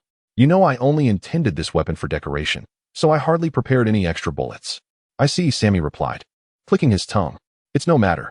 Though fewer bullets may pose a challenge, it should suffice to eliminate the more formidable opponents." Indeed, Danilov nodded in agreement and commanded his crew to lower a small boat. Samit inspected his equipment: 2 handguns, a sniper rifle with 7 bullets still in the chamber, and a katana. Everything seemed satisfactory. With a nod of approval, Samit bid farewell to Danilov, saying, "I shall take my leave now. Await my good news here." Samit swiftly leapt onto the small boat, activating his heightened senses as he rowed towards an uninhabited shore. Thanks to his enhanced perception, he remained undetected throughout the journey, and soon he arrived at the island. He meticulously surveyed the topography of the isle, which consisted of a modest earthen slope adorned with an abundance of trees, where a band of pirates resided in a cave situated on the incline. At that moment, a man bearing a striking resemblance to Sogo, both in appearance and attire, was engaged in discussion with a group of individuals outside the cave, accompanied by a few subordinates. The leader of this group was a suave gentleman clad in a suit and sunglasses, followed closely by a contingent of sailors. An agreement was swiftly reached between the two parties, prompting the sailors behind the suited man to rush into the cave to transport numerous crates of goods, while the pirates busied themselves with transferring the supplies they required from the merchant ship. Samit stood atop a grand tree, raising his sniper rifle to take aim at the dapper gentleman in a suit. He couldn't shake the feeling that this man looked familiar, yet he could not recall where he had encountered him before. Samit was aware that this individual might have made an appearance in the world of One Piece. However, upon reflecting on the Don Quixote family, he could not recall such a figure. Perhaps he was merely a minor character? Samit felt a twinge of uncertainty, yet he resolutely pulled the trigger. Bang! The tremendous recoil of the firearm caused the tree branch upon which Samit stood to bend backward momentarily, and the bullet, propelled by immense force, instantly created a gaping hole in the head of the suited man. Thud! The man fell without having a chance to react. "Lord Senor." The subordinates nearby rushed forward in concern, but alas, no matter how loudly they called, Senor could no longer respond. "Sochi, you scoundrel! How dare you engage in black ops against our Doberman company?" One of Senor's men stepped forward, aiming his weapon at Sochi, and the others followed suit, drawing their arms in response. Seeing their leader threatened, Sochi's subordinates were equally unwilling to back down, brandishing their weapons in retaliation. At that moment, Sochi wore an expression of sheer panic. The misapprehension that the Doberman Arms Company believed it was a case of black ops only heightened his distress, for he could not afford to provoke such a colossal entity. He hastily stepped forward, ready to offer an explanation, yet just then, gunfire erupted again, and a steel-core armor-piercing round obliterated his head. It was only as he lost consciousness that he recalled the presence of a sniper. Others, With both leaders eliminated, even the dimmest among them realized that a third party had intervened. They hurriedly rushed toward the direction of the gunfire, intent on locating the elusive sniper. Unfortunately, bereft of their two main combatants, they were no match for Samit. Samit made a grand entrance, leaving his sniper rifle perched on a tree while he drew forth two handguns. Confronted by two formidable factions, he unleashed a relentless barrage of firepower, wielding his pistols with deft precision. On the glimmering surface of the sea, aboard the merchant ship of the Golden Commerce Association, Danlifer and his companions were startled by two resounding gunshots, followed by a cacophony of gunfire interspersed with anguished cries. Before long, the tumult subsided. It was over. Who had triumphed? The anxious crowd awaited news with bated breath, when suddenly, a lookout on the watchtower exclaimed in delight, "Samit has emerged victorious. He is signaling to us from the island." Chapter 17, The Treasure. In the forest, the recent skirmish had frightened the wildlife into retreat, rendering the surroundings eerily silent. Samit wandered through the tranquil forest, shaking his head at the corpses strewn across the ground. The fate of these individuals was sealed the moment they chose to confront him fiercely rather than flee after their leader's demise. Approaching the body of Senor, he felt a pang of nostalgia. When his subordinates had called out the name, memories of this man flooded back to him. Senor, an officer of the Don Quixote family and a user of the swim fruit, was depicted in the original narrative as a corpulent man clad in a baby outfit, suckling a pacifier. Yet, beneath this facade lay a man of considerable responsibility. His son had passed away prematurely, and upon learning of his pirate identity, his wife had tragically ventured out into the storm, becoming a vegetable. It was only by chance that he donned his son's infant attire, bringing a smile to his ailing wife's face, leading him to perpetually wear the baby garb. The stark contrast between their appearances had initially rendered Samit unable to recognize him. It appeared that the current Don Quixote family had not yet attained the formidable influence portrayed in the original tale. Otherwise, Senor would not have ventured to this obscure corner of the East Blue to engage personally in dealings with the woolen pirates. Contemplating Senor's prowess sent a shiver down Samit's spine. Fortunately, he had opted for a covert assassination approach. Had he confronted Senor head-on, he might have found himself at the mercy of a far stronger opponent. In the original narrative, Senor met his match against Frankie, the shipwright of the Straw Hat Pirates. In that clash, both combatants, admiring each other's rugged styles, agreed to exchange blows without evasion. Such a confrontation revealed that even a battle of equals between Senor and the cyborg Frankie resulted in significant destruction, underscoring their formidable strengths, which far surpassed those of lesser foes like Sogo. Among the adversaries Samit had encountered, only Martina could be considered a comparable threat. Yet, facing Martina directly would result in overwhelming defeat. Fortunately, he was the one initiating the conflict. This distinction between being well prepared for battle and passively accepting it was crucial. Had he been adequately prepared in the Wilga scenario, eliminating Deluba would have been considerably simpler. At that moment, Danliff arrived with his men, observing Samit lost in thought by the body of a man in a suit. Curiosity piqued, he inquired, "Do you know him?" Danliff's words jolted Samit from his reverie, and he realized that the crew had gathered around him. He silently chided himself for being so careless, allowing so many to approach him unawares. If they had been enemies, it would have been disastrous. Despite these thoughts, he maintained an impassive demeanor, replying softly, "Ah, yes, I recognize him. This fellow is an officer of the Don Quixote family, named Senor. Is that so?" To be taken down with a single blow, he must not have been a significant figure, Danliff remarked nonchalantly, dismissing the matter before ordering the group to collect the spoils. The task of gathering loot was one that excited everyone, and they eagerly divided into two teams. One ventured into the cave in search of the pirates' treasure, while the other rushed to the shore to scour the de Berman Company's ship for spoils. Observing Danliff's attitude, Samit pursed his lips, pondering what expression he would wear if he knew that the bounty of over 100 million on Captain Closhy would be rendered impotent against Senor. However, he kept such musings to himself, aware that voicing them could be construed as boasting. As he watched the busy crew, he joined them in the pirates' cave, eager to discover the rumored treasures. However, he was soon disappointed. Instead of the gold and jewels frequently depicted in the original narrative, the cave contained mere cargo, silks, teas, ceramics, and numerous boxes of berries. Though the berries appeared plentiful, they amounted to only a few million, a paltry sum compared to the true worth of the goods surrounding them. Samit emerged from the cave, his disappointment palpable, having chosen to withdraw from assisting them with their tasks. Upon seeing Samit, Danlifer approached, his demeanor in stark contrast to Samit's disillusionment. With a rosy complexion and a broad smile that seemed to crinkle his face into a blossom of wrinkles. Danlifer exclaimed with joy, Samit, this time you have struck it rich. Samit appeared to lack interest, feeling somewhat lethargic. A great profit? How much can we earn? 10 billion, at least 10 billion berries, Danlifer exclaimed excitedly. Huh? Samit widened his eyes in disbelief and asked, did you say how much? 10 billion. Yes, 10 billion berries. Danlifer reiterated. This is impossible. Samit couldn't fathom it, questioning, even if these goods are valuable, we can't possibly earn that much. Danlifer replied with a grin. If we were conducting business as usual, that would be true. However, we haven't invested any capital in these items. Whatever we can sell them for is pure profit. Oh, I forgot. Samit smacked his forehead and soon became animated, grabbing what beside him. What?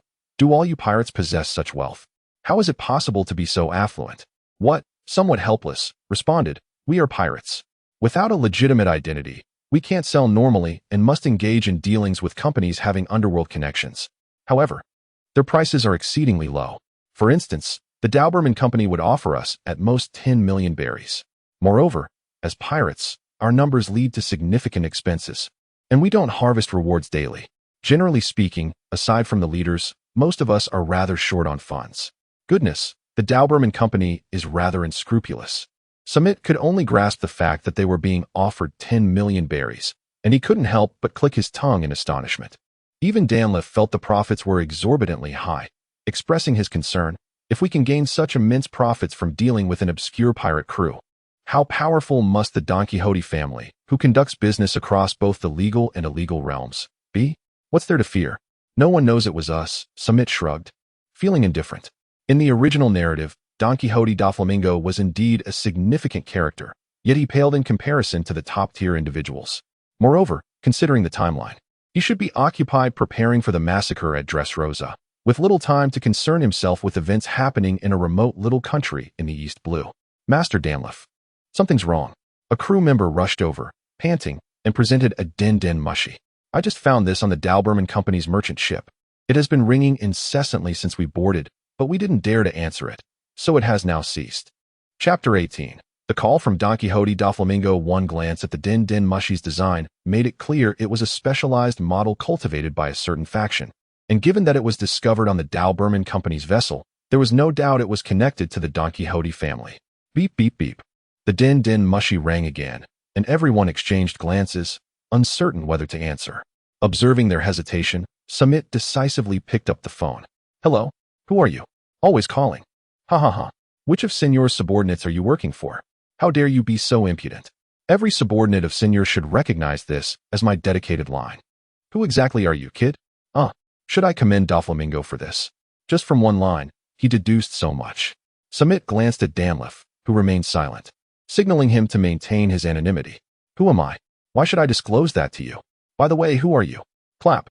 Seems like Senor is in trouble. How is he now? The voice on the other end was accompanied by the sound of objects shattering, indicating that Doflamingo was furious. Yet he was struggling to contain his rage. Samit smirked nonchalantly and uttered, he is dead. Bang. In the expansive living room of Dressrosa, Doflamingo, clad in a flamboyant pink feather coat, slammed his palm onto the table, the veins on his forehead protruding like enormous writhing worms. He inquired in a low voice. You killed him? I killed him. Very well, kid, have the audacity to reveal your name. Doflamingo displayed a smile that radiated pure fury. TCH. Samit scoffed. Do you take me for a fool? I am not your match at present, rest assured. As a warlord of the sea, you stand as an obstacle in my path, and I shall come for you eventually. Despite his words, Samit had no intention of confronting him. He merely aimed to mislead Doflamingo, diverting his investigation towards those rookie pirates. However, such deceitful talk failed to obscure Doflamingo's perception. He let out a sinister laugh, saying, Hee, coward. I never imagined that, say, or would perish at your hands. It matters not if you conceal your identity, say, or is currently in the East Blue, in the Kingdom of Morocco. The number of individuals capable of taking him down in such a place is few and far between. A simple inquiry would suffice, if all else fails. We shall obliterate the kingdom of Morocco, huh? Without affording Samit the opportunity for a retort, he abruptly severed the connection with the din mushy. Once the call ended, his laughter ceased abruptly, and his expression darkened ominously. Damn it! Bang! Doflamingo's hand, resting on the table, clenched tightly, shattering the furniture into splinters. Young master? Monet's subordinates, stationed outside, rushed in upon hearing the commotion, their eyes filled with concern for Doflamingo. Say, or has been eliminated. Doflamingo ran his fingers through his hair. Monet could only glimpse his expression through the gaps of his fingers, recognizing that he was suppressing his rage. However, she was equally astonished by his revelation. Could it truly be? Was there anyone in the East Blue who could rival him? Could it be that the red-haired pirates managed to defeat Say, or... No, judging by the voice. It sounded like a mere child. Doflamingo inhaled deeply and continued, "There is no time to dwell on that. Gather the officers from all regions and prepare to execute the plan. We must seize Dressrosa within this year." "Yes, young master." Monet exited to carry out the command.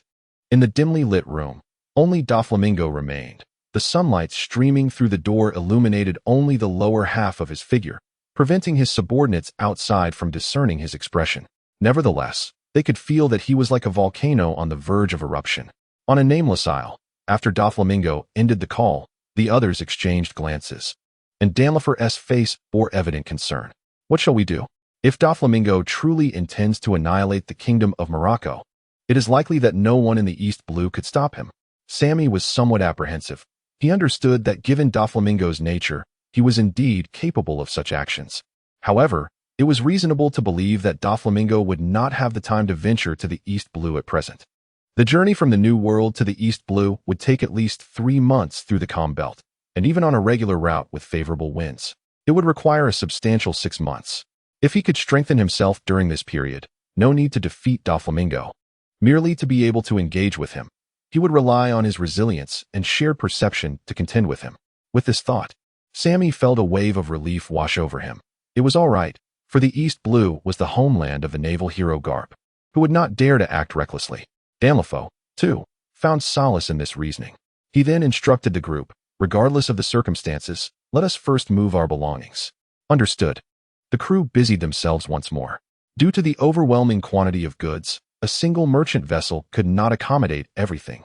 Thus, they had no choice but to bring in 2 ships from the Doberman Company.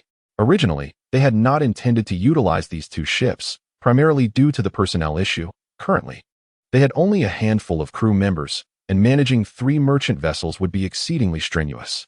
Furthermore, these 2 ships were conspicuous. If they returned directly, it would be evident what they had undertaken. Danlifo contacted the family head, requesting the trading company to dispatch a merchant vessel for support, agreeing to rendezvous in a specified maritime area. At that time, they could change their appearance and discard the Doberman Company's ships.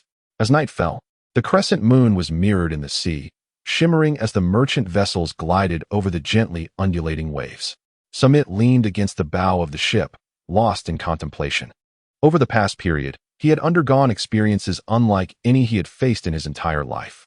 These events had catalyzed a transformation in his character and beliefs.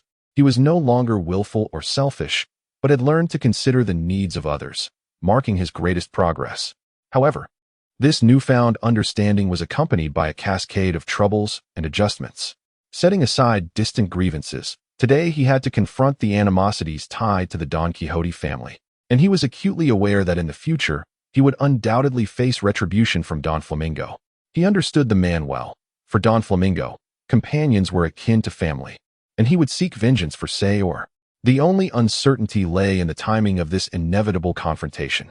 On a more immediate note, Samit was poised to enter the noble circles of the Kingdom of Morocco.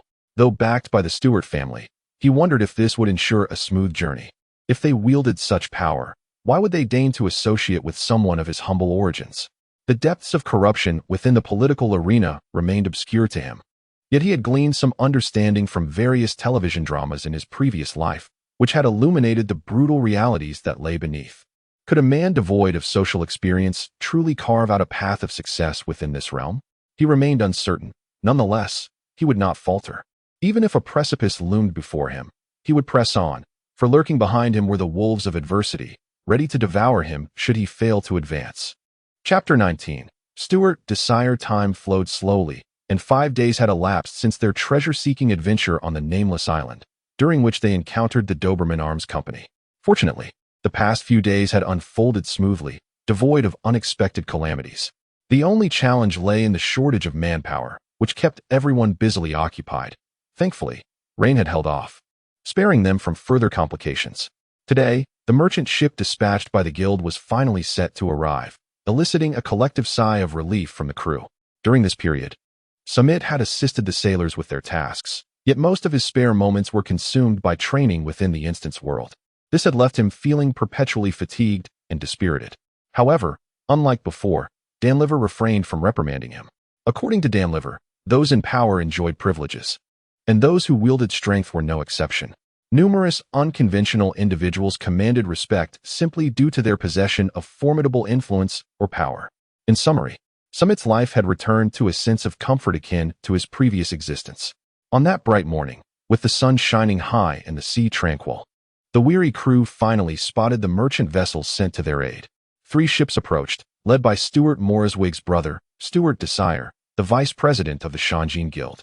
Desire was a man in his 40s, adorned with lustrous golden curls and a slightly portly figure.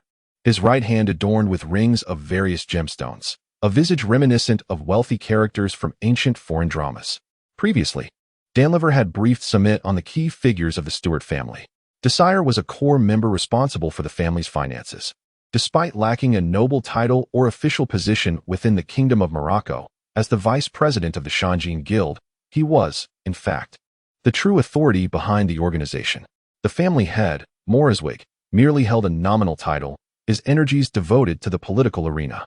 Moreover, Desire served as the vice president of the Moroccan Commercial Association and the secretary of the Eastern Sea Commercial Alliance, wielding considerable influence and commercial acumen. The family's stability was bolstered by his presence, allowing the head to focus on the intricacies of power dynamics within the nobility. As the two fleets converged, Desire's ship was soon bustling with activity as his crew unloaded the cargo from the Doberman Company's vessel and transferred it to their own. Desire then personally approached Samit's ship. Danliver promptly guided Samit forward for the introduction, albeit with a hint of trepidation as he exclaimed, "How could I presume to trouble Lord Desire with his personal presence? Such honors should be reserved for the servants." Desire laughed heartily, clapping Danliver on the shoulder. "Oh, Danliver, you are far too formal. I have been under your care since childhood, though you serve as the family steward. My brother and I have always regarded you as an uncle, and as a benefactor of the family. How could I neglect to pay my respects?" With a nervous bow, Danliver placed his hand over his heart. "I am overwhelmed, my lord."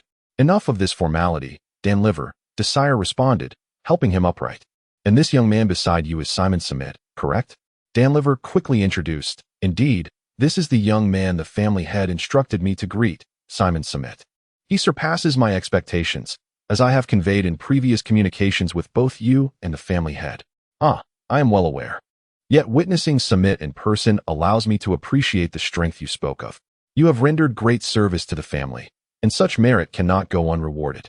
Bring forth that item," Desire commanded, and shortly thereafter, a long box was presented to them. Desire took the box and placed it before Samit. "Here you are, Samit. This is your due reward." Samit tilted his head to glance at Danliver. Only after receiving a nod of agreement from him did he take the box. Since the moment Dizia had boarded the ship, Samit had been observing him intently. Although this man lacked physical strength, he possessed an extraordinary charisma. He displayed a generous demeanor, showing great consideration for his subordinates, and was particularly lavish in rewarding those who had rendered him service. Therefore, Samit was eager to see what reward he would receive. The box was a palm's width and nearly 2 meters long. Upon opening it, he discovered a long sword inside, which, along with its sheath, measured close to 2 meters. With the hilt alone spanning 2 feet, Samit unsheathed the sword, a formidable aura of murderous intent enveloping him. Having engaged in countless battles within the realm of dungeons, he was well acquainted with such a presence, yet upon first encountering this particular malevolence, he felt a shiver run down his spine. This was no ordinary sword. It was a demonic blade, its straight, blood-red body adorned with intricate grooves, bending only slightly at the tip. "What is this?" he pondered, gazing quizzically at Dizia. "Ha ha ha, indeed. You have withstood the aura of this blade on your first encounter," Dizia exclaimed with evident delight, offering generous praise as he elaborated. This sword is a demonic blade, forged from the blood of countless victims, surpassing the infamous swords in quality, even if it lacks their renown. With the right master, its name shall undoubtedly become known to the world. Sammy stared meaningfully at Dizia, realizing that this man was not as magnanimous as he appeared. He harbored doubts about the information provided by Damlifer, thus wielding this sword as a means to test himself, perhaps also to intimidate. The aura of this demonic blade was unbearable for an average person. It was not merely a matter of strength, but rather one of experience. Without having endured extensive battles, one could never truly master this sword. Even now, Sammy could only withstand its murderous intent. However, he remained unfazed, for when others invest significant sums in you, it is only natural to demonstrate your potential. As a prominent figure in the East China Sea, it would be unreasonable not to possess a certain degree of cunning and strategy. Furthermore, he had developed a fondness for this sword. Although he had earned 10 billion belly from the recent event, all of it was claimed by his family, leaving him with merely a demonic blade. While it appeared that he had incurred a loss, in reality, it was a gain. In this incident, although it seemed that his success was solely his own, without the support of his family, he would have been unable to transport the goods, let alone sell them. Items such as tea and silk could not be stored indefinitely. In his possession, they were nothing more than worthless debris. Moreover, this sword was invaluable, should someone be willing to sell it. Chapter 20.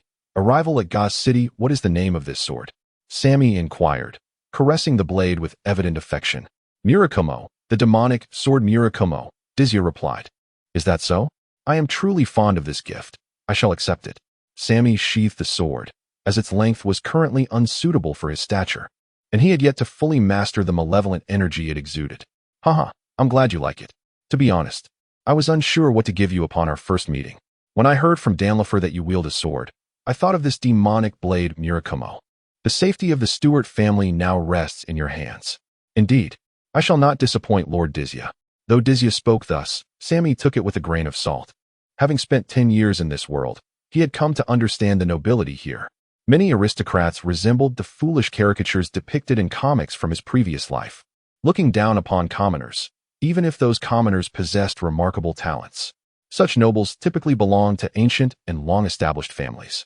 Another type was the new breed of aristocrats, who differed from their old-fashioned counterparts by valuing commoners, particularly those with unique skills. Due to their shorter lineage, these families did not boast as many members as the ancient clans, allowing them to utilize talent from various fields. For instance, the Stewart family, under the leadership of Mora Wyke, consisted of only 6 members, some of whom were idle. It was impossible for such a small group to uphold a grand family, so they too would recruit and empower members from outside their bloodline. Even so, no family would completely entrust their safety to an outsider. Following this, Dizia engaged Sammy in light conversation, demonstrating the Stewart family's concern and regard for him. This was a series of strategies to cultivate loyalty, and regardless of their sincerity, Sammy found it quite gratifying. As time passed during their idle chatter, the sailors busily attended to their tasks. When the sun reached its zenith and the temperature peaked, the cargo was finally unloaded. Dizia, accompanied by 4 merchant vessels of the Shining Gold Trading Company, set sail for home. The 2 ships belonging to the Doberman Arms Company were abandoned. Returning with them would be too conspicuous, blatantly revealing to Doflamingo that Say or had been eliminated by him. On the return journey, Dizia hosted a grand banquet, rewarding Sammy and the crew, sharing a plethora of optimistic visions for the future, instilling in everyone a sense of bright prospects. Subsequently, he distributed substantial bonuses, eliciting jubilant reactions from all who, under the influence of the festivities, pledged their unwavering loyalty to the Shining Gold Trading Company. Sammy was deeply impressed by this strategy. Having embarked on the Stewart family's journey, he mused that if the drivers were a group of novice women, they would inevitably crash. However, if they were seasoned veterans, the outcome would be entirely different, guiding him towards his destination. Once the banquet concluded, everyone retired to their quarters to rest. Sammy, however, found himself unable to sleep, as Dizia had painted for him a captivating vision of the future. Although he recognized this as a tactic by the Stewart family to secure his loyalty, he could not help but yearn for such aspirations. Wealth, status, power, and authority were desires that every man harbored, and Sammy was no exception. His prior lethargy had hindered his ambition, But the tumultuous times compelled him to seek these aspirations, gradually revealing the desires within him. The night passed in silence. The following morning, the cries of seagulls awakened Sammy. He stepped onto the deck, where the sailors were already hard at work, and Danlifer was in his quarters cataloging and numbering the cargo. Dizia remained indoors, perusing a large stack of documents, diligently correcting them. Individuals of his stature were invariably busy. Had this matter not involved the Don Quixote family, he would not have come personally. After wandering around, Sammy realized he was the only one idle. He considered training in the alternate world, but sleeping during the day would be detrimental. Thus, he commenced his first training session in reality. Having learned his swordsmanship from naval soldiers and through personal experience, without a mentor's guidance, his foundational techniques were somewhat unrefined. Initially, this did not seem significant. But as he grew stronger, he discovered how minor adjustments could greatly impact outcomes. For instance, during a strike, those with proper form could execute their cuts with ease, while those lacking refinement expended much greater effort for the same result. Though individual techniques might seem inconsequential, in the course of a battle, one often executed hundreds of strikes, leading to substantial energy expenditure over time, which could ultimately determine victory or defeat in evenly matched combat. With this newfound time, he endeavored to correct his improper movements and bad habits. Although Sammy had become accustomed to his previous combat style, making such improvements a gradual process. Samit was not in a hurry. After all, he was still young and had ample time ahead. Thus, time passed swiftly, and 3 days later, they finally arrived at their destination, the city of Gaz.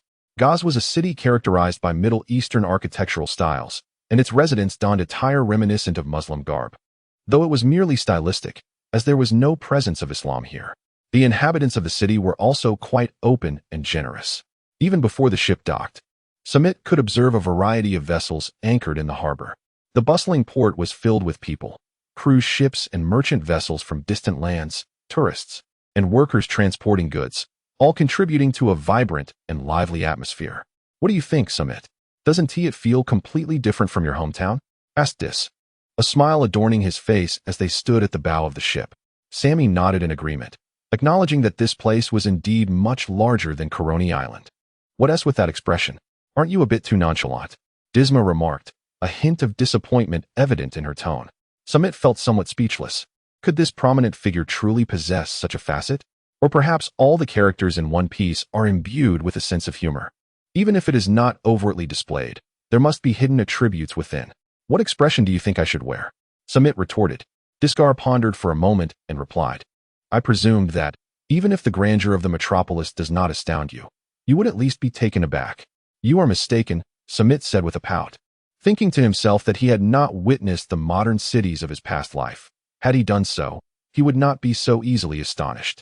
Although Gaz City is indeed a bustling metropolis, it still resembles a medieval town from his previous life. A stark contrast to those modern cities housing tens of millions of inhabitants. Chapter 21. Meeting AI Lee. As the two conversed, the fleet had already entered the harbor, revealing the significant status of the Shanjin Merchant Association within the kingdom, as the customs department had reserved docking spaces specifically for them. Discar led the way off the ship, followed closely by Danlif and Samit, with a carriage awaiting them at the shore. Just as Samit assumed that Discar would escort them to the Earl's residence. Discar conferred briefly with Danlif before turning and hastily boarding the carriage with 2 bodyguards, departing swiftly.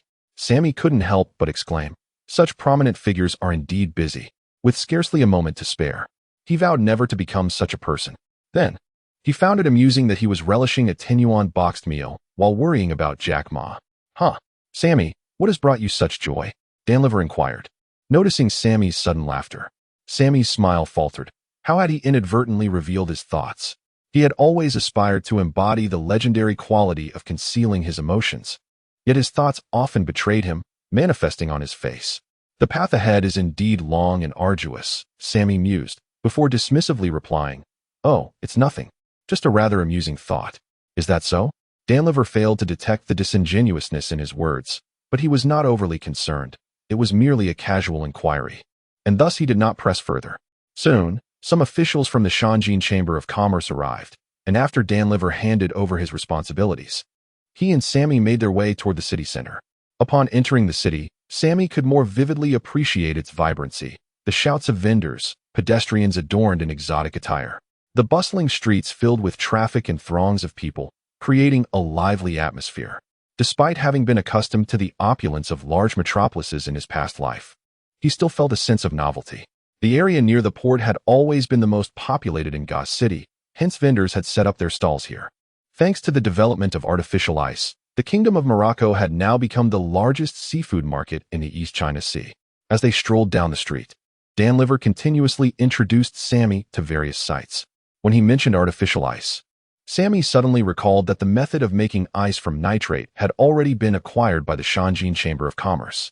The chamber had established a new company dedicated to selling seafood, ice, and beverages, having acquired the ice-making formula for a 20% stake.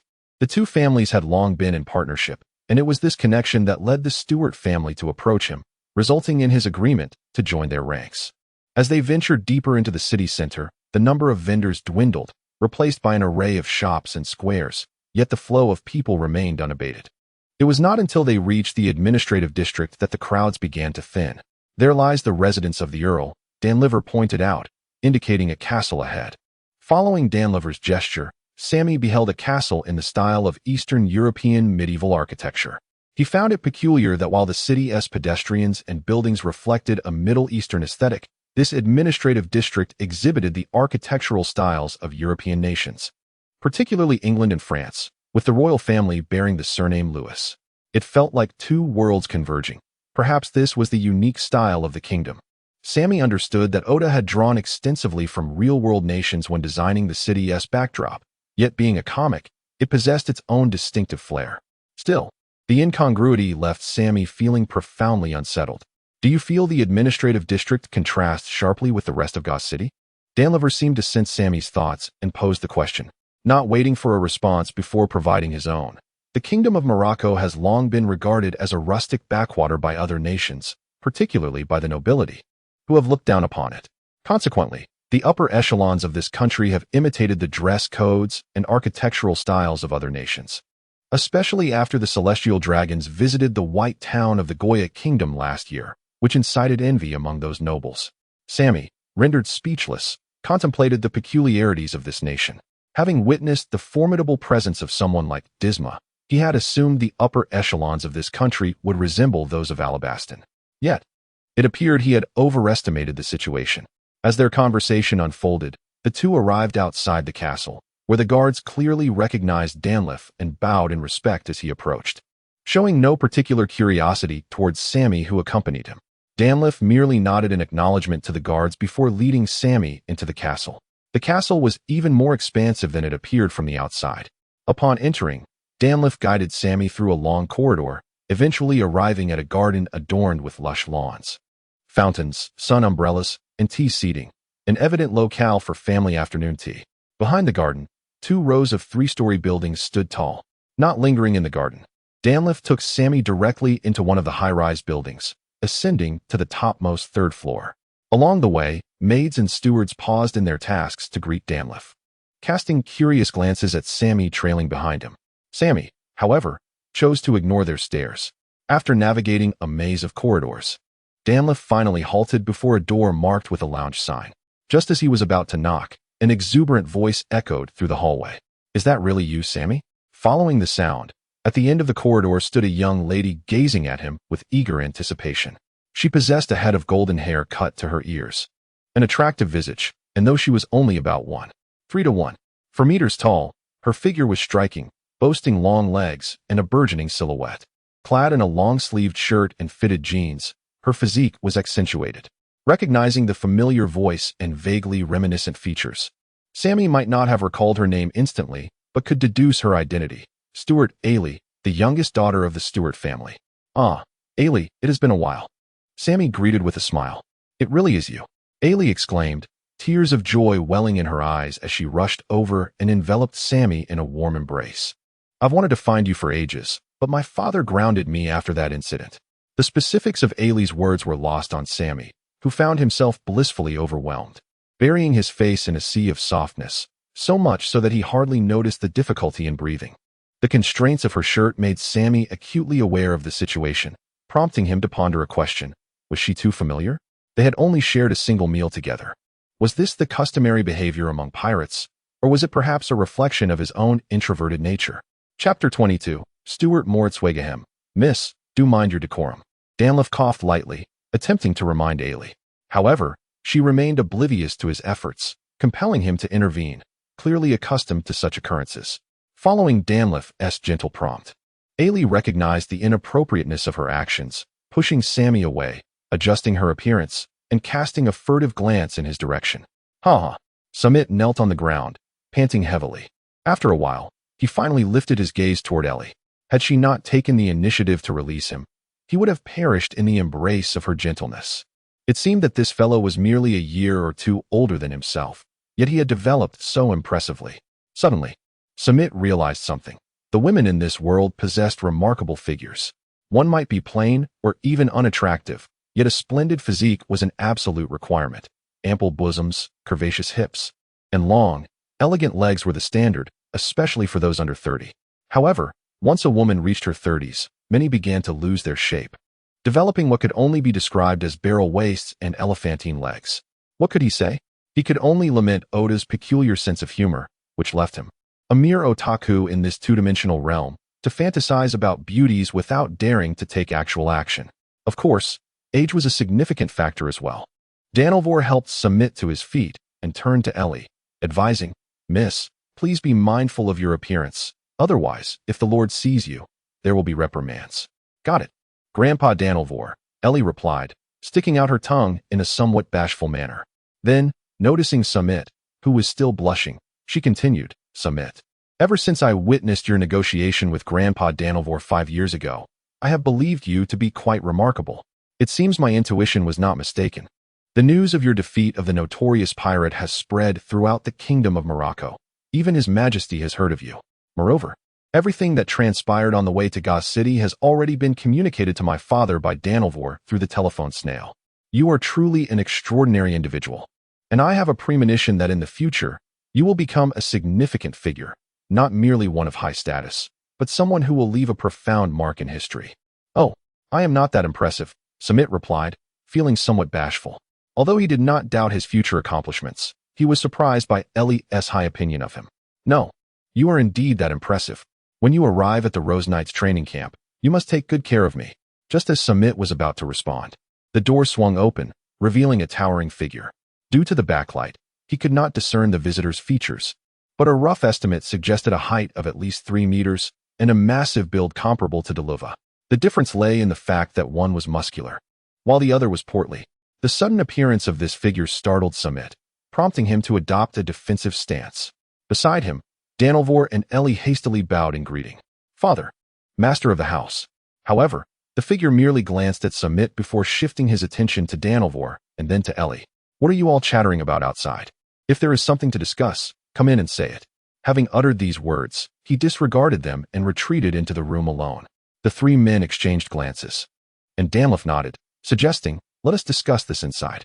He then led the way into the room, with Ailey following closely behind, and Samit promptly joined them. Previously, Samit had been unable to discern the interior due to the shadow cast by the Count, but upon entering, he immediately surveyed his surroundings. This was a study, approximately 100 square meters in size, adorned with an artistic chandelier hanging from the ceiling. Several bookshelves encircled the room, filled to the brim with a variety of books. At the far end, against the wall, stood an imposing desk, cluttered with writing materials and various documents, accompanied by a large chair positioned behind it. Lord Stuart Morovwike, a man of many titles, Count of the Kingdom, Minister of Justice, President of the Golden Commerce Association, and head of the Stuart family, sat confidently in that chair. Earlier, the backlighting had obscured his features, but now, bathed in light, Samit could clearly see him. This man bore the signature golden hair of the Stuart family. Despite his considerable bulk, he appeared neither corpulent nor unwieldy other than a slight beer belly. His broad face wore a solemn expression, exuding an aura of authority without the need for anger. As Samit scrutinized him, the Count reciprocated the examination. After a lengthy pause, he addressed Danliff, inquiring, This gentleman beside you is Samit, I presume? Indeed, my lord, Danliff replied candidly. Very well, the Count affirmed, nodding with satisfaction as he turned his gaze towards Samit. I have heard much about you from Danliff. and I trust he has informed you of my affairs as well. Therefore, I shall spare you the preliminaries. Let us proceed directly to the matter at hand. Yes, my lord, Samit acknowledged with a nod of agreement. Observing the Count's intent to discuss serious business, Danliff promptly requested to take his leave, to which the Count consented. After Danliff exited the room, the Count's attention returned to Samit. After a prolonged silence, he spoke in a voice imbued with authority. Samit, you possess an extraordinary gift and skills far beyond the ordinary. I, Stuart Morrowswig, on behalf of the Stuart family, extend a powerful invitation for you to join us. Will you pledge your loyalty to the House of Stuart? Samit cast a glance at the Earl, pondering to himself, was it not previously agreed upon? Why, then, this unnecessary inquiry? Despite his internal confusion, Samit did not hesitate and pledged to the Earl, as long as the House of Stuart does not betray me, I shall devote my loyalty to the Stuart family. Is that so? Then all is well. The Earl suddenly relaxed his tone, his previously rigid posture softening, the air of authority dissipating. He looked at Samit, who was taken aback by the sudden shift, and said, do not regard me with such astonishment. I, too, despise these tedious formalities. However, should I neglect them, those insufferable individuals would surely report me to His Majesty, accusing me of tarnishing the image of noble gentlemen. Ah, so that is the case. Yet, my lord, are you not also a noble? Why do you seem at odds with the other aristocrats? Samit inquired. The Earl chuckled heartily, exclaiming, indeed, every individual is unique. Even among nobles, ideologies and aspirations can vastly differ. Moreover, our House of Stuart has only ascended to nobility since my grandfather's generation. Chapter 23. The task, so that is how it is? The struggle for interests arising from the transition of old and new powers reveals that even those in high positions, like the Earl, do not lead lives as enviable as one might imagine. After some contemplation, Samit remarked, The Earl regarded Samit anew, somewhat surprised, and said, although such matters are known to anyone with even a modicum of awareness, your ability to grasp these nuances so swiftly, given your life experiences and character, is indeed unexpected. Samit awkwardly scratched his head. I cannot possibly disclose that such plots abound in novels and television dramas from my previous life. The Earl paid little heed, thinking the young man merely modest, and recalling that Danliff had reported the boy was quite shy. After a moment's reflection, he stood and declared, this room serves as my office at home, not an ideal setting for conversation. Follow me. Let us retire to the garden below for some tea and light refreshments while we talk. With that, he led the way out. Yea. Ailey flashed a smile at Samit, forming A with her hands, then skipped along behind him. The Earl suddenly turned back and shot her a sharp glance. Instantly, Ailey froze mid-skip. Ailey forced a laugh, straightened her posture, and walked out with poise. Sigh. The Earl sighed, addressing Samit. Forgive my unintentional display. Come, let us proceed. Samit touched his nose and followed suit. He felt no particular disdain about it. Although the Earl himself professed a dislike for the tedious formalities of the aristocracy, deep down, he yearned for the elegant, gentlemanly life akin to that of the ancient nobility. This desire compelled him to impose such strict standards upon his children. Upon arriving at the quaint little garden they had just passed, the Earl chose a seat near the fountain and beckoned everyone to sit. Soon, a maidservant arrived with red tea and delicacies. The Earl casually seized a pastry and devoured it rather unceremoniously, and Ellie followed suit. Samit was taken aback, wondering if this was how he was teaching his daughter. No wonder. Samit, you should partake as well, urged the Count upon noticing Samit's silence, advising him to quickly sip his red tea to relieve his choking. The dark streaks upon Samit's head have multiplied. How could he possibly be so uninhibited on his first visit? Furthermore, one ought to be mindful of their image in the presence of others. Samit, indulge yourself, urged Airy. Ah, understood, Samit replied, no longer feeling reserved. He seized a pastry and began to savor it. Indeed, the flavor was quite delightful. Ah, I am satiated, he declared. The Earl, having finished his last cup of red tea, leaned back against the chair, gently caressing his round belly. A glance at Airy revealed that she too was not in a much better state. One could say that like father, like daughter. After a moment, the Earl's expression turned serious, prompting Samit to adopt a more composed demeanor, while Airy sat upright, resembling a diligent student. With the refreshments consumed, it was time to broach the matter at hand. He looked at Samit and Airy, noting their attentive gazes, and nodded before continuing. To speak frankly, Samit, Given the abilities you have demonstrated, I could easily recommend you for a commendable position to His Majesty. However, due to certain personal reasons, I have refrained from doing so. I trust you do not harbor any resentment towards me." The Earl jested. "You jest, my lord. My future in the Kingdom of Morocco will undoubtedly depend on your guidance." He chuckled, acknowledging that while there are many powerful individuals in this world, most are relegated to piracy. The upper echelons of society are not so easily accessible. Without the Earl's endorsement, his prospects in the Kingdom of Morocco would be limited, and ascending to nobility would be nearly impossible. Samit understood well why the Earl valued him. The critical factors here were not merely his displayed strength and potential, but his youth. His innocence and unblemished family background made it feasible for a family to embrace him wholeheartedly, integrating him as one of their own. Of course, his demonstrated capabilities were also significant. No one would wish to incorporate a worthless outsider into their family. Thus, regardless of the position the Earl might assign him, as long as it did not solely serve to exploit him, he would gladly accept. The reply from Samit brought great satisfaction to the Count, who nodded and said, "Rest assured, as long as you perform your duties diligently, I shall not treat you unfairly. This, of course, I am fully aware of, otherwise I would not have accompanied Danlifer here." "Ha, indeed, indeed." The Count chuckled heartily, clearly pleased by Samit's words. "Samit, you must have met my daughter by now. She possesses an inherently restless spirit, curious about the unknown, much like a cat, an innate adventurer. However, born into a noble family. If I were to allow her to wander freely, our entire lineage would become a laughingstock among other aristocrats. Yet, her nature cannot be altered, so I have no choice but to send her to the Rose Knight training camp, hoping she may one day join the ranks of the Rose Knights. This way, she will have the opportunity to explore the outside world, satisfying her curiosity while preserving the dignity of our family." With a solemn expression, he fixed his gaze upon Samit and continued, "Now, the critical matter arises. Firstly, Ellie has a tendency to be overly familiar with everyone, often lacking decorum. For those with a generous heart, this is of little consequence. However, when she encounters those of a narrower disposition, it is easy for her to offend them. Over the years, she has certainly made her share of enemies."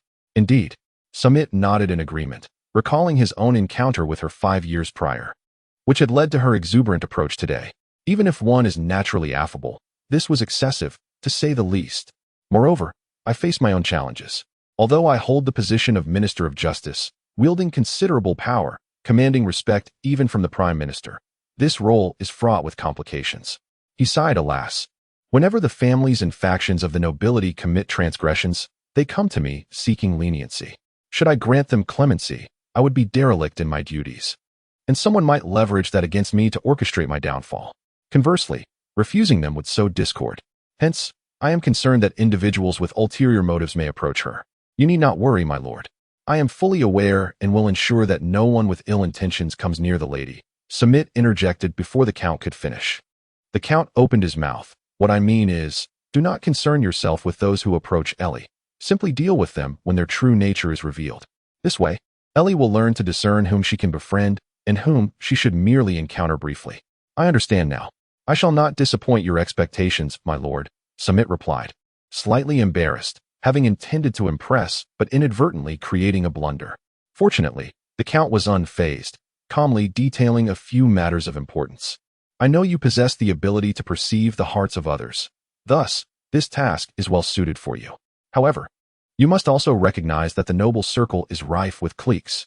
If someone attempts to cultivate your favor, simply decline without concern for their stature or the factions behind them, for the Stuart family is aligned with the royal court, and our allegiance lies solely with His Majesty.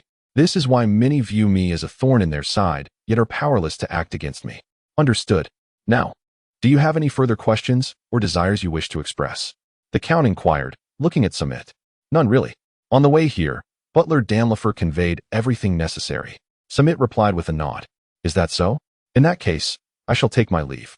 With that, the Count rose and addressed Ellie. "Ellie, please show Samit around and have someone prepare a room for him." "Yes, father," Ellie responded, rising as well. "Very well then." The Count cast a final glance at the two before departing alone. Once the Count's figure vanished down the corridor, Ellie released a breath of relief. "Phew, he's finally gone. Why do I feel like your father finds you quite troublesome?" Samit inquired curiously. Ellie shot him a glare and retorted, It's simply my nature, do you understand? One cannot easily change their inherent traits. Really? Is there such a nature in people? Samit's expression exaggerated, showcasing his newfound understanding. Ellie's brow furrowed in mock ferocity. You, my friend, have not changed one bit in your ability to provoke annoyance. Is that so? Well, that is indeed commendable, haha. Samit laughed heartily, tilting his head back. Ellie, in a fit of exasperation, puffed her cheeks, glaring at him. Just as she was about to express her irritation, she remembered something. Glancing back towards where her father had departed, upon realizing he had not returned, she breathed a sigh of relief, her anger dissipating. She shot Samit a look and huffed. Humph, I shan't stoop to your level. Indeed, young lady. Your grace is boundless. I am utterly humbled, Samit responded, acknowledging her dignity. Aware that their playful banter from 5 years ago would likely become a rarity in light of their new circumstances. Humph, you are wise to recognize this. Come, I shall show you your room and help you familiarize yourself with the Count's residence. After all, this will be your home from now on. It would be quite embarrassing to get lost here. With a haughty snort, Ellie led Samit through the estate, showcasing its grandeur. Samit touched his nose and muttered, "Just how many attributes do you possess? Your personality shifts so rapidly. Why are you standing there in a daze? Hurry up." After taking a few steps, he noticed that Samit was still lost in thought, prompting Ellie to call out a gentle reminder.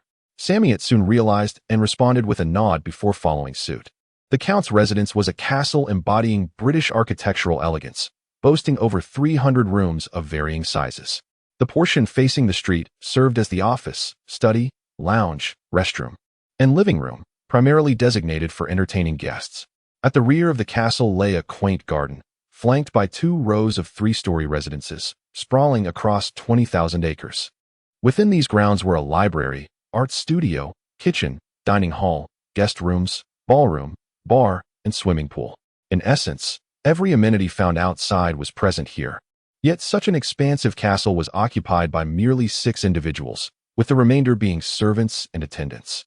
As Ailey led the way, she provided a tour of the estate, while Samit, trailing behind, could not help but marvel at the grandeur of the residence.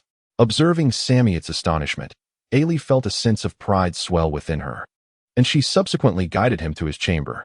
This room, an impressive 200 square meters, was adorned with opulent decor, featuring a grand bed, wardrobe, bathroom, and study desk, all meticulously arranged. Most notably, it boasted a refrigerator and television. Goodness! Samit was genuinely taken aback. He understood that the world of One Piece possessed advanced technology, with some innovations surpassing the standards of his previous Earth by centuries. However, due to the overall industrial level, such technologies remained largely unutilized. The refrigerator, while rare, was still attainable for those with wealth, commonly found in affluent households. In contrast, the television represented a different caliber of technology, one that could not be manufactured given the current industrial capabilities of this world. It could only be custom-made in laboratories. Yet, which laboratory would undertake the task of producing televisions? Thus, generally, only the elite possess such devices. It was not surprising that the Count owned a television. What astonished Samit was the fact that the Count had provided one for him as well. This indicated that the Count's influence in the Kingdom of Morocco was indeed formidable. Sammy felt an overwhelming wave of happiness and decided that following the esteemed Count was indeed a splendid choice. "Hey, why do you suddenly seem so blissful?" Ellie questioned, puzzled by the rapid shift in his demeanor. "What do you know? Do you have any idea how a recluse endures 10 long years without a computer, comic books, or video games? Though I still lack a computer, having a television is a blessing," Sammy exclaimed, displaying an exuberance that bordered on the dangerous. Ellie discreetly edged away, cautiously replying, "While I find some of your words perplexing, I sense it might be prudent for you to temper your enthusiasm." "Why?" Sammy asked, his brow furrowed in confusion. Ellie, observing Sammy's expression, paused before continuing. "Do you truly believe that my father did not expedite your appointment to the royal palace merely to ensure my well-being at the Rose Knight training camp? Is there not a deeper significance?" Sammy understood that officials often spoke in riddles, yet he could not decipher the underlying meaning. Ellie shook her head. "My father's words bear no hidden meaning. Rather, there are matters you are unaware of. In truth, you have already been informally designated as the kingdom's foremost knight by His Majesty." "What? The kingdom's foremost knight?" Sammy echoed, bewildered. He had no acquaintance with the current king of Morocco, and his family shared no notable history with the royal lineage. How could Louis XIV appoint a stranger as the kingdom's foremost knight? This is a long tale, one that harkens back to my grandfather, Ellie mused, tilting her head as she recollected. My grandfather was a soldier in the kingdom when King Louis XII reigned. During a royal procession, a group of pirates attempted to kidnap His Majesty for ransom. It was my grandfather who saved him, and thus the Stuart family entered the ranks of nobility. Following that incident, the king, no longer trusting in his defenses, established the Rose Knight Order. Originally, Louis XII intended to gather the 10 strongest warriors to serve as the royal shield, but the lucrative rewards attracted many nobles, leading to the current situation where all 10 knights hail from noble families. If those knights had sufficient strength to protect the royal family, it would be acceptable, but most have merely exploited loopholes in the rules to attain their positions. Aside from the 6th and 9th knights, the rest are inept. But isn't one required to defeat the previous knight to become a Rose Knight? If they are inept, how can they retain their positions? Sammy pondered. Ellie scoffed. Every system has its flaws. They can simply buy their victories. The titles and lands of the Rose Knights are not hereditary, and the remuneration is modest. While such rewards may seem trivial to commoners, they hold significant value for nobles, who can easily transform titles and lands into hereditary assets as long as their family maintains a presence in those positions. Is that truly the case? Sammy exclaimed, astonished. How do they exploit these loopholes? It's quite simple. They use wealth. They lavish gifts or the favored possessions of the knights to ensure their family members win their matches. While many knights resist monetary temptations, how many can withstand the allure of their cherished items? Even if some remain steadfast, those nobles can hire others to challenge them, ensuring that their kin emerge victorious. If there are no locals capable of defeating them, they can recruit from other nations. For those in power, changing nationalities is a trivial matter. This is utterly shameless. Sammy struggled to find words, settling for shameless. He was aware of the sordid dealings among the elite, yet he had not anticipated such blatant manipulation. Indeed, Ellie remarked, glancing at Sammy, this situation has persisted for some time. King Louis XIV has long sought to eradicate this corruption. However, the united strength of the noble families has forced even the royal family to tread carefully. After discussions between the king and my father, they decided to adhere to the rules and confront the established game set by the nobles with the strongest forces. At this juncture, news of your triumph over the pirates spread across the kingdom of Morocco. Upon investigating your lineage, His Majesty resolved to nurture you as the kingdom's foremost knight.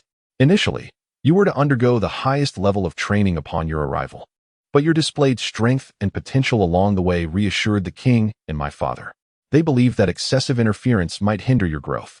Thus, you will not be monitored regarding your training in the future. Your presence at the training camp to care for me is merely a guise to prevent other nobles from noticing you. You have 5 years until I graduate from the training camp, and at that time, you shall challenge the kingdom's foremost knight. You will face the entire ancient noble faction of the realm. Should you falter, those individuals will tear you apart. Should you succeed, you will become the strongest in the kingdom and the king's personal guard, paving the way for a bright future. I see, Sammy said, shaking his head in self-deprecation. I thought the world was vast, yet here I am, singled out by the count. Are you upset? Ellie asked, concern etched on her face as she defended her father. Before she could finish, Sammy interrupted, I am not angry. This world has never offered love without reason. Though I may not be particularly clever, I grasp certain truths. To gain, one must first give. Sammy clenched his fists, gazing upwards as if he could see the future through the ceiling. 5 years. That is sufficient. By then, I shall undoubtedly be a force to be reckoned with. Is that so? Your confidence reassures me, Ellie replied, her smile brightening as she saw Sammy's newfound assurance. By the way, since there is nothing pressing at the moment, shall I show you around the city? Yes. Samit lowered his head in contemplation for a moment, realizing that indeed there was little to occupy his time, and he nodded in agreement. The city of Gaz is vast, encompassing administrative districts, commercial streets, industrial zones, aquaculture areas, agricultural regions, docks, and ports, all equipped with a myriad of facilities. With a permanent population exceeding 600,000, the city also welcomes a transient populace of over 100,000 daily, comprising businessmen, tourists, and various others merely passing through for supplies. Ailey led Samit on a leisurely exploration, eventually arriving at the commercial street. At that moment, Each of them held an ice cream cone, savoring its sweetness while occasionally glancing around. So what do you think, Samit? I bet you've never visited such a large city before, Ailey exclaimed, taking a lick of her ice cream with a sense of pride. Samit cast a quiet glance around the expansive shops and softly remarked, since arriving in this world, I have indeed never visited such a grand place. Is that so? Then today, I shall take you on an enjoyable tour, replied Ailey, blissfully unaware of the deeper meaning behind Samit's words. Observing her cheerful demeanor, Samit inwardly scoffed. You simply wish to wander about, don't you? By the way, Samit, please don't overthink what happened today at the mansion when I leaped onto you. It's merely that I have an innate admiration for formidable individuals. Ailey suddenly appeared a bit bashful. Overthink? What do you mean? Samit inquired, his curiosity piqued.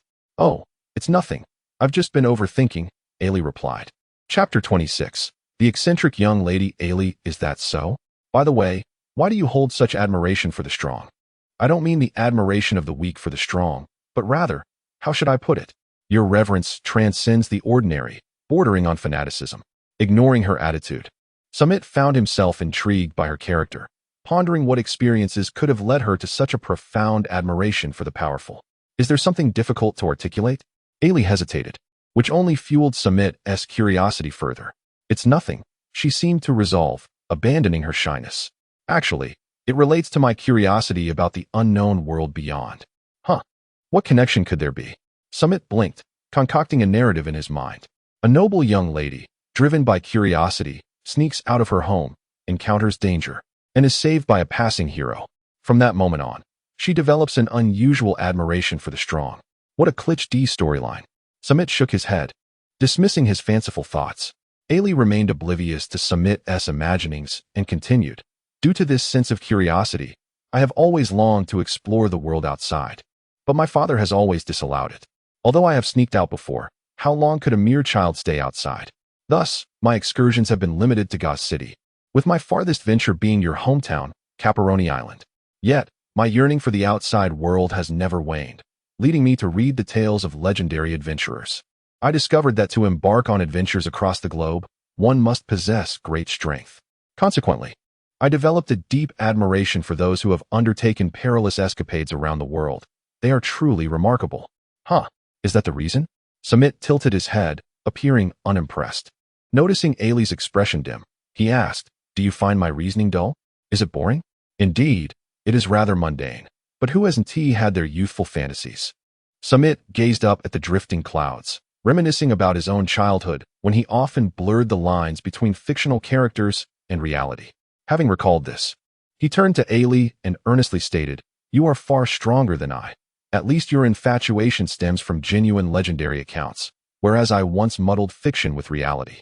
Oh, Ailey paused, then joyfully exclaimed, Samit, can you truly relate to my feelings? Ah, I can empathize. How wonderful it is to finally find someone who understands me. In a moment of excitement, Ailey embraced Samit, who once again found himself enveloped in a tender yet overwhelming situation. Why must you leap every time you hug someone? Just as Samit felt he might suffocate, Ailey released him, her face alight with enthusiasm. Samit, your understanding of me must mean you've read many of those legendary accounts. No, I only read novels and comics. Novels and comics? What are those? Regardless, Samit, who is your favorite character? I particularly admire one Brown and Rolando. Ailey murmured to herself, her face glowing with delight as if lost in a reverie. Rolando? Samit furrowed his brow. This figure was well known in the world of One Piece.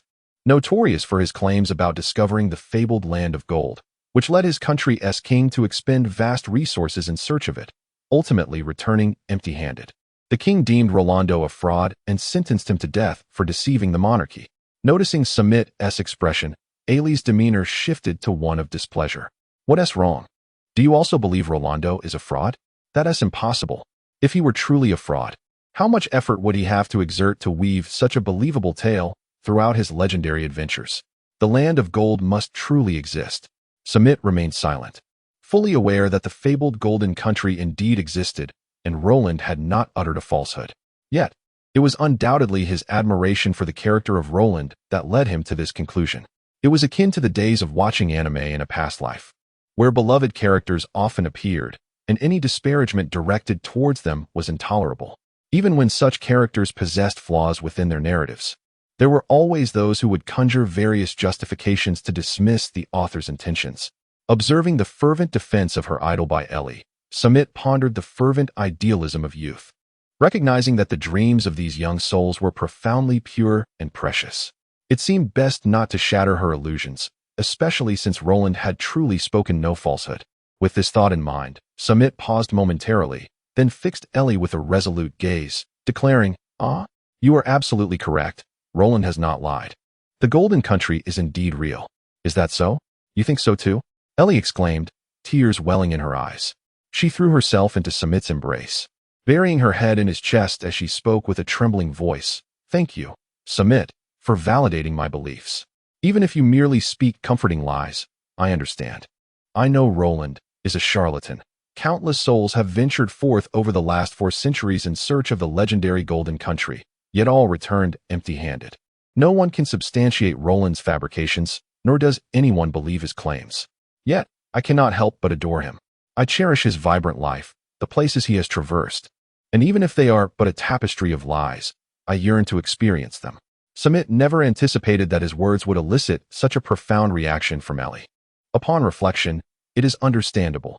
Over the years, countless individuals have embarked on voyages to validate that Roland did not speak falsely, seeking the fabled land of gold. Yet all have ultimately met with failure. This only serves to reinforce the notion that Roland is indeed the greatest deceiver in the world. The belief in Roland's deceit has become deeply ingrained in society. And for Ellie to assert that he has not lied in the face of such widespread conviction would surely invite scorn and ridicule from many. In such an environment, it is likely that even she has wavered in her resolve over time.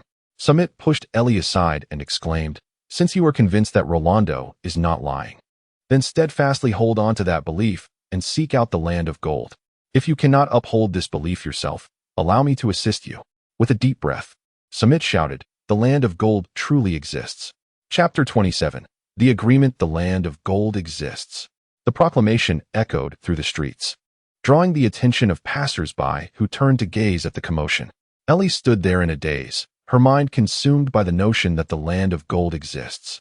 Thank you, Samit," she murmured as tears streamed down her cheeks, recalling the mockery she had endured over the years. Rolando? That notorious deceiver? Everyone knew that Rolando was the greatest trickster in the world, having deceived all. The land of gold? How could such a thing possibly exist? No. Rolando is not a liar. The land of gold is indeed real. Isolated from everyone, Ellie stood apart, arguing with herself, yet no one acknowledged her. It felt as if she existed in a different realm, one that intersected with another, yet remained separate. On one side were the bustling throngs of friends and family, while on the other stood her in solitary darkness. At that moment, someone emerged in her world and shouted, "The land of gold exists."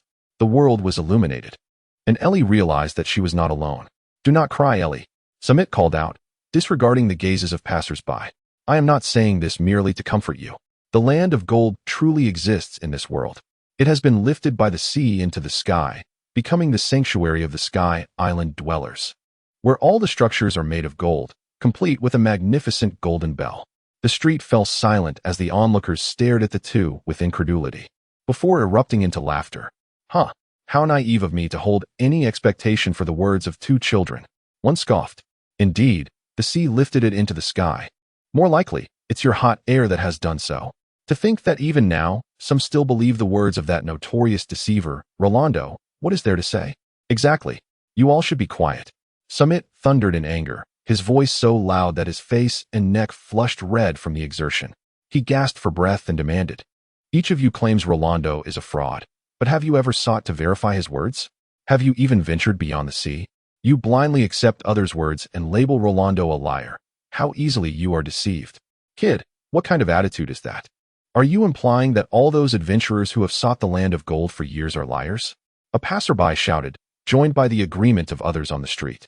Samit was on the verge of retaliating when a delicate little hand gently pressed against his lips. "Enough, Samit," a soft voice resonated, the gentlest he had ever heard from Ailey. Captivated by her tender gaze, he found himself inexplicably compelled to acquiesce to her words. "Pay no heed to those people. Their opinions are theirs to bear. What matters is our own belief. Now come with me." Ailey grasped Samit's hand, leading him away from that place rife with discord. Samit allowed Ailey to lead him as she ran, and though her small face bore no expression, he could sense her joy. After a while, Ailey guided Samit away from the city center to a small hill where a grand tree stood. Beneath its shade, the two of them could gaze upon the panoramic view of Gauze City. A gentle breeze caressed them, and Ailey, brushing her tousled hair aside, revealed a radiant smile. With earnest eyes, she looked at Samit and said, "Thank you, Samit. No one has ever acknowledged me like this." Observing Ailey's expression, Samit felt an inexplicable pang of empathy. Who hasn't he exhibited moments of youthful exuberance, even if one does not showcase such behavior outwardly? Can anyone claim they Haven T struck a scion pose in front of the mirror while bathing at home? Everyone has experienced innocence at some point. It's merely that few choose to flaunt it publicly, as the judgment of others can be unbearable. Why should youthful fantasies be met with disdain? Why should dreams be ridiculed? Ailey's situation, while unique, still aligned with the perception of others who viewed her merely as a whimsical, daydreaming girl, one who fantasizes about the character of Big Head's son. Samit closed his eyes, and a multitude of memories from his past life surged forth in his mind. After a moment, he opened his eyes, inhaled deeply, and then exhaled slowly. "I told you, Ailey, I do not speak these words to comfort you, nor do I share your views. I merely articulate a fact." "Oh, you truly are not saying this to comfort me?" Ailey asked, her eyes filled with anticipation. "Absolutely not. I emphasize with three no's that I am not here to console you." Samit shook his head lightly, his tone relaxed. "Is that so?" Ailey felt an inexplicable sense of disappointment. Her small face puffed up in irritation as she looked at Samit. "Samit, I dislike you." "Ah, why?" "There is no reason. I simply dislike you." "Huh. You truly are an unreasonable young lady. And what of it? My mother once said that being unreasonable is a privilege of women." Ailey beamed with pride. Observing her expression, Samit's lips twitched in response. "The evils of feminism. What did you say?" Ailey raised an eyebrow, leaning closer. Nothing at all." "Is that so?" Ailey scrutinized Samit's eyes, only releasing her gaze after a moment. "By the way, when you mentioned that the land of gold exists, you weren't just fabricating a lie to comfort me, were you?" "Of course not." Samit inwardly sighed in relief, then continued, "You are aware of the Grand Line, right? It is a realm filled with inexplicable weather phenomena, particularly at the island of Gaia, where updrafts frequently occur. After Roland revealed the existence of the land of gold to the world, it was swept away into the sky by these updrafts. Is such a thing truly possible?" Ailey exclaimed, then regarded Samit with a mixture of belief and skepticism, not appearing to be lying. "Do I seem like a person who would lie?" Samit retorted. "Besides, weren't you the one who steadfastly believed in the existence of the land of gold? Why the sudden doubts?" Samit felt a twinge of frustration. He had hesitated to share these thoughts for fear of shaking her long-held beliefs due to others' skepticism, yet now it seemed to backfire. It is precisely because something one has always believed in is confirmed that doubt arises. Ailey replied, as if it were self-evident. Then, shifting her tone, she addressed Samit. "Since you assert that the land of gold exists, you must accompany me to find it." "Oh my heavens!" Samit pressed his palm against his face, pondering how he had inadvertently revealed the existence of the Golden Land to her. Observing the eager expression on Elias's face, he took a deep breath, his demeanor turning solemn, and then earnestly declared, "In truth, everything I previously said was a deception." "Is that so?" "I don't care. Even if it was a lie, I still want you to accompany me. It's a promise." Chapter 28. Stuart Leonard, this so-called promise is merely your unilateral agreement, is it not? However, considering that this fellow's future has already been predetermined by the Count, arranging him into the Rose Knights, it seems he will have little time for adventures henceforth. Perhaps I should agree to him after all. Samit pondered for a moment, feigning restraint, before clearing his throat twice. "Well, since you have requested so earnestly, I shall reluctantly acquiesce." "Really? You are too kind to me, Samit."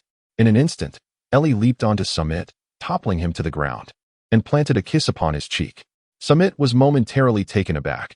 This was the first time a girl had kissed him, aside from family. The sensation was utterly delightful. "This is a token of gratitude. Do not misconstrue it."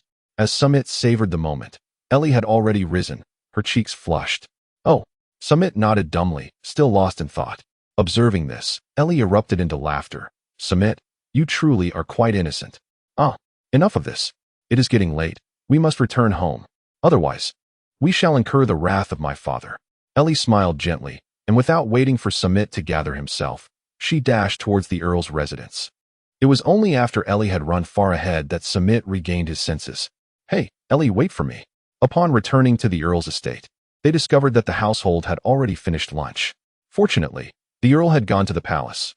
Otherwise, the two would have undoubtedly faced a reprimand. In the dining hall, Samit encountered Ellie's brother, a lad of 17 or 18, with slightly curled shoulder-length golden hair and a slender frame.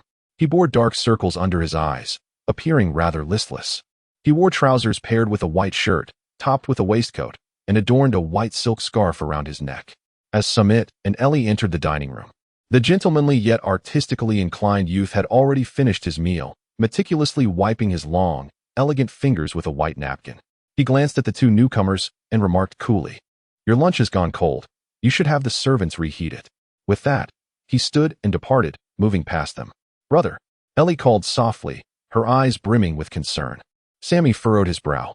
Danlifer had once told him that Ellie's brother, Stuart Leonard, was an artistic youth with a passion for painting, indifferent to everything else. Aside from essential tasks, he spent every moment in the studio, even neglecting sleep. However, upon meeting him in person, Sammy found him to be even more aloof than he had imagined.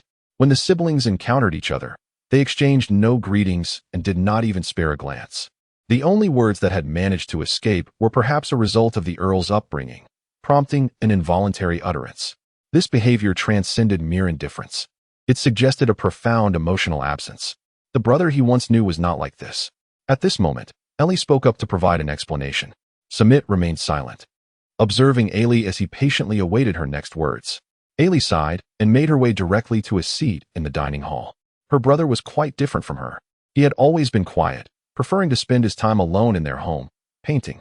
Yet, despite his reserved nature, he would accompany her when she invited him to play, choosing instead to stand aside, capturing their moments with his brush. As she reminisced, Ailey seemed lost in thought, while Samit quietly sat beside her, refraining from interrupting until the maid brought in the steaming dishes, rousing Ailey from her reverie. I'm sorry, I got distracted," Ailey said, her face flushed with embarrassment. "Not at all, let us eat first." Ailey fidgeted with her cutlery, devoid of appetite. Regarding her brother, their father had always cherished him and supported his artistic endeavors.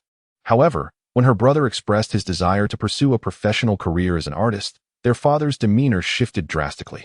This brought to mind that fateful night when she had unintentionally witnessed a scene in their father's office. On a stormy evening, her father's imposing figure sat in a chair against the window, while her young brother stood before him. "You tell me you wish to be a full-time artist? What will become of this family?" Their father's authoritative voice, tinged with anger, echoed throughout the room. She could see her brother's small frame quiver, yet despite his fear, the determination in his eyes was unmistakable. "Isn't there Edmund and Ailey? They can inherit the family headship in the future. Besides, you're still young. By the time you retire, your grandchildren will have grown up. You can pass it on to them." Her father chuckled, but it was a laugh devoid of joy, merely a manifestation of his ire. "Are you not aware of Edmund's character? Do you not understand your sister's disposition? As the heir of the Stuart family, do you wish to cast aside your responsibilities for future generations? Do you believe you can live up to the family's expectations?" Leonard's face turned pale as he heard the barrage of accusations. Yet, his resolute gaze remained intact. "For the sake of the family's expectations and everyone's needs, must I sacrifice my future for something I do not love? Why should I?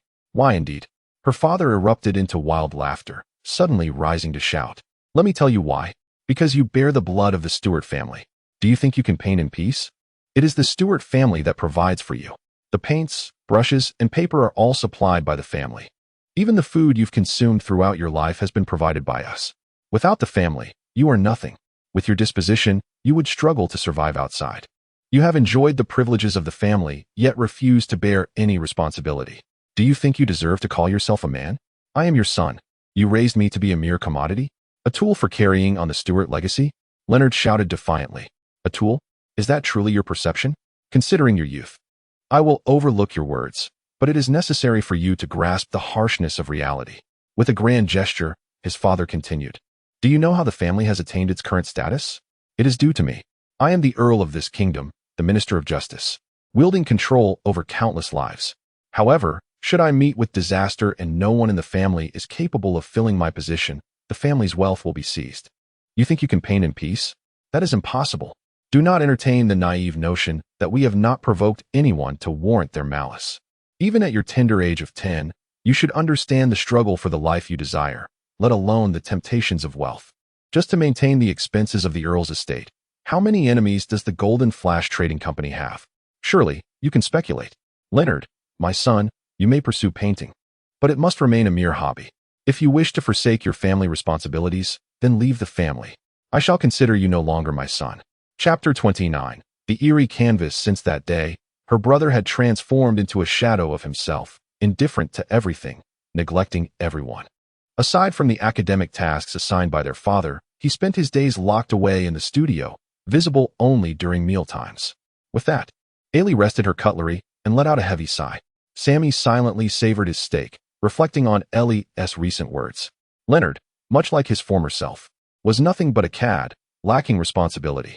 While he remained ensconced in his solitude, so too did Leonard, yet their pursuits diverged. One indulged in anime and video games, the other in artistry. Regardless, both had forsaken their duties. The Earl's teachings were notably stringent, preventing Leonard from fully retreating into his shell. However, he was fragile, and upon failing to achieve his goals, his heart lay shattered. Sammy glanced at the concerned Ellie, wishing to offer assistance, yet he was at a loss as to how. How he longed for Luffy's presence. That fellow possessed an unparalleled knack for rousing the despondent. Wait, rouse. Perhaps I should give it a try as well? Samit cast a furtive glance at Ellie and cautiously suggested, Ellie, let us visit your brother's studio. Perhaps there exists a way to restore him to his former self. A glimmer of hope sparked within Ellie as she exclaimed, Oh, do you truly believe there is a way to revert my brother to how he once was? She rose to her feet with exuberance. I cannot assure you of success, but we must certainly give it a try. Then what are we waiting for? Let us hasten, Ellie declared, seizing Samit by the hand and leading him outside. Samit gazed at the half-eaten steak, reaching out to grasp it, but failing miserably. Ultimately resigned to being pulled away by Ellie, she led him to a pair of double doors, where a sign reading no entry hung from the doorknob, prompting her to frown slightly before she boldly pushed the door open. Upon entering the room, a potent aroma of paper and ink enveloped them. And as they focused their attention, they beheld a vast, open space adorned with an array of large canvases exhibiting diverse styles, suspended from the walls and the ceiling. As Samit marveled at the artworks, his mouth agape in admiration, he couldn't help but exclaim, How remarkable! Although he lacked the knowledge to appreciate art fully, he found the pieces visually pleasing. As they wandered deeper into the room, admiring the paintings lining the walls, the themes of the artwork gradually grew more oppressive. Suddenly, their attention was captured by a series of A4-sized paintings hanging from above, predominantly depicting children at play, where he discerned Ellie's likeness. Despite the amateurish technique, Samit could sense the joy emanating from the artist's spirit. However, as they ventured further inside, the content of the paintings once again took a darker and more twisted turn. Does your brother usually paint such things? Samit inquired curiously. Ellie's eyes brimmed with concern. This was not the warmth that characterized her brother's previous works. These paintings must have emerged from a place of inner turmoil following that incident, reflecting a heart heavy with oppression. Sammy nodded, acknowledging the likelihood of the situation. It appeared that Leonard's condition was even more dire than initially presumed. The two continued their silent trek forward when, quite suddenly, Samit halted in his tracks. Furrowing his brow, he inhaled deeply, detecting a potent scent of blood. Could it be? How can I not smell it? Ailey inquired, astonished. Samit remained silent, directly entering a state of synesthesia. His eyes transformed into a deep crimson, and the entirety of the room, even the information from the Count's mansion, flooded into his mind. He directed his mental focus forward, where several enormous murals adorned the walls, their vastness nearly consuming the entire surface. Before the final mural lay a shadowy figure on the ground. It was Leonard, whom he had just encountered. Oh no! Samit gasped, rushing inside and inadvertently knocking down countless paintings along the way. What's wrong? Ellie shouted, noticing Samit's disregard for her concern and hastening to follow him. The two soon reached the end of the room. Brother! Ellie exclaimed in alarm, rushing forward to kneel beside Leonard, her expression a mixture of panic and confusion as she gazed at her brother sprawled on the floor. Quick, stop the bleeding, Samit urged, grasping Leonard's left hand, where a deep gash marred his wrist.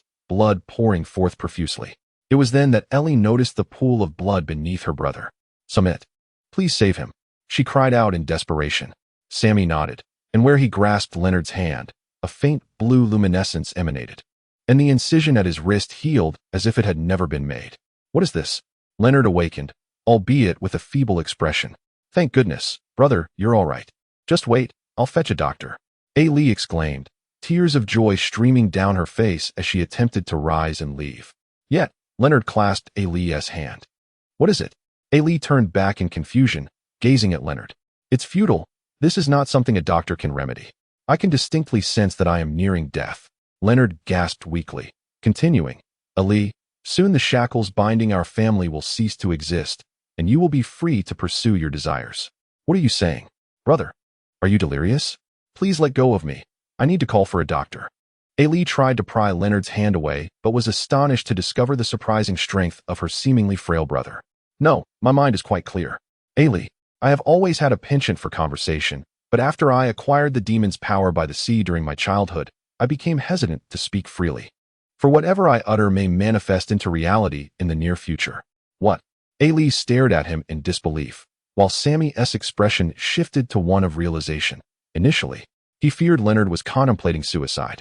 However, the energy expended in treating him was far beyond that of merely healing a minor wound. It was then that he sensed something was amiss. The wound was not self-inflicted. Yet, he had not anticipated it was a consequence of wielding the demon fruit's abilities. But what kind of power necessitates blood for activation? Is it the ability to make words come true, as Leonard suggested? Sammy pondered, following the trail of blood on the ground, which led to a palette of paint. What is this? Sammy's face paled as he hurried over and sniffed the paint. It indeed bore a metallic scent reminiscent of blood. Leonard had mixed his blood into the paint. Sammy then looked up at the mural on the wall, which depicted a breathtaking scene. A bustling metropolis engulfed in flames, once joyful citizens storming the streets and attacking government institutions, while petty criminals took advantage of the chaos. Pirate remnants could even be seen along the shore. The second painting displayed a grand estate engulfed in flames, with maids and stewards crying out in panic. Sammy caught sight of Danlife's corpse on a staircase, while Lee was seen weeping over a massive body. The third painting revealed the royal palace, where officials in various garbs lay scattered across the floor, their faces frozen in terror and rigidity, clearly deceased. In the royal garden, a tall man plunged a dagger into the heart of a crowned figure. At this sight, Sammy felt a jolt, for the man's visage bore an uncanny resemblance to his own, a towering figure of about 3 meters, with a well-proportioned physique, clad in a long-sleeved shirt and jeans, draped in an opulent white cloak. His eyes glinted crimson as he thrust the blade into the king's heart, a long segment of the weapon protruding from behind him. Nearby, a knight stood at the entrance, his expression one of horror. If this were not enough to convey a message, the dagger piercing the king's body unequivocally revealed its identity. It was the cursed blade, Murakumo, bestowed upon him by Dizia. Chapter 30. Aftermath. Haha. Later I discovered through my readings that this power is known as the devil fruit. However, the particular fruit I consumed seems beyond my complete control. Leonard chuckled bitterly, then continued, as long as I ascertain the occurrence of an event in my mind and express it in any form, that event shall inevitably transpire. Initially, I was unaware of this, leading to numerous calamities. Casey, Celine, and Sissa perished due to my careless words, and the collateral damage inflicted upon this city is incalculable. Thus, upon realizing the extent of my power, I ceased to speak lightly. But you know, it is quite unbearable for a person to suppress their thoughts. In severe cases, it may even lead to madness. Hence, I took to painting, wishing to express my sentiments through this medium. Completing a painting requires considerable time, affording me the opportunity to contemplate whether it might bring harm to others. Gradually, I grew fond of painting. Alas, this bliss was short-lived. When I turned 8, my father informed me that as the heir to the family, I could not indulge in painting indefinitely. I must learn how to strengthen the family. How could this be? Having consumed the judgment fruit, I am utterly incapable of becoming the next family head or leading our clan to greater strength. Thus, I broached the subject with my father, expressing my reluctance to be the heir. Yet, aside from me, there was no one else capable of inheriting the family. That rascal Edmund only knows how to frolic outside. And your adventurous spirit, dear sister, precludes you from performing such a role. If no one inherits the family, we shall all lose our protection, and ultimately, we shall all perish. I sought to overcome the challenges posed by the devil fruit's powers, but it was futile, as it determines outcomes based on one's subconscious. A moment's lapse could lead to calamity. As I matured, my father gradually entrusted me with more responsibilities. It began with merely approving documents. But soon I was to engage in negotiations with others. Once interactions commence, should I subconsciously determine an event and express it, the consequences are unpredictable. I have grown weary of such a family, of this nation. Let them all perish. Ha ha ha. Leonard laughed uproariously before gradually losing consciousness. This may have been the most joyful and frenzied laughter of his life. Brother, Ailey cried out, weeping over Leonard's lifeless body. The death of the Count's son was a significant event throughout the Kingdom of Morocco, with citizens discussing it in every alley and corner. Though they were led to believe that the young Count had succumbed to a mysterious illness. In the Count's estate, the Count and his wife oversaw Leonard's funeral. The Count's expression grave and devoid of emotion, while his wife appeared sorrowful, tears still glistening on her face.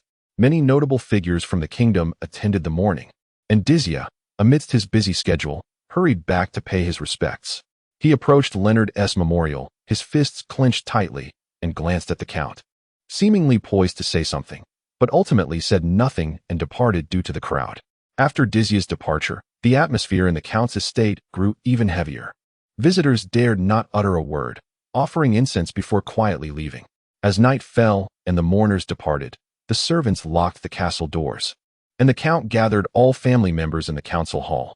Countess, Dizia, Ali, Edmund, Sammy, Danlife, and 3 other distant relatives. The Count surveyed the group, finally fixing his gaze on Sammy, speaking in a somber tone, "Ensure those paintings have been removed. Who else has seen them? They've all been burned. Only Ali. The Countess, and I have witnessed those paintings." Sammy stepped forward, bowing respectfully to the Count. The Count nodded. "Good. This matter is known only to the 3 of you.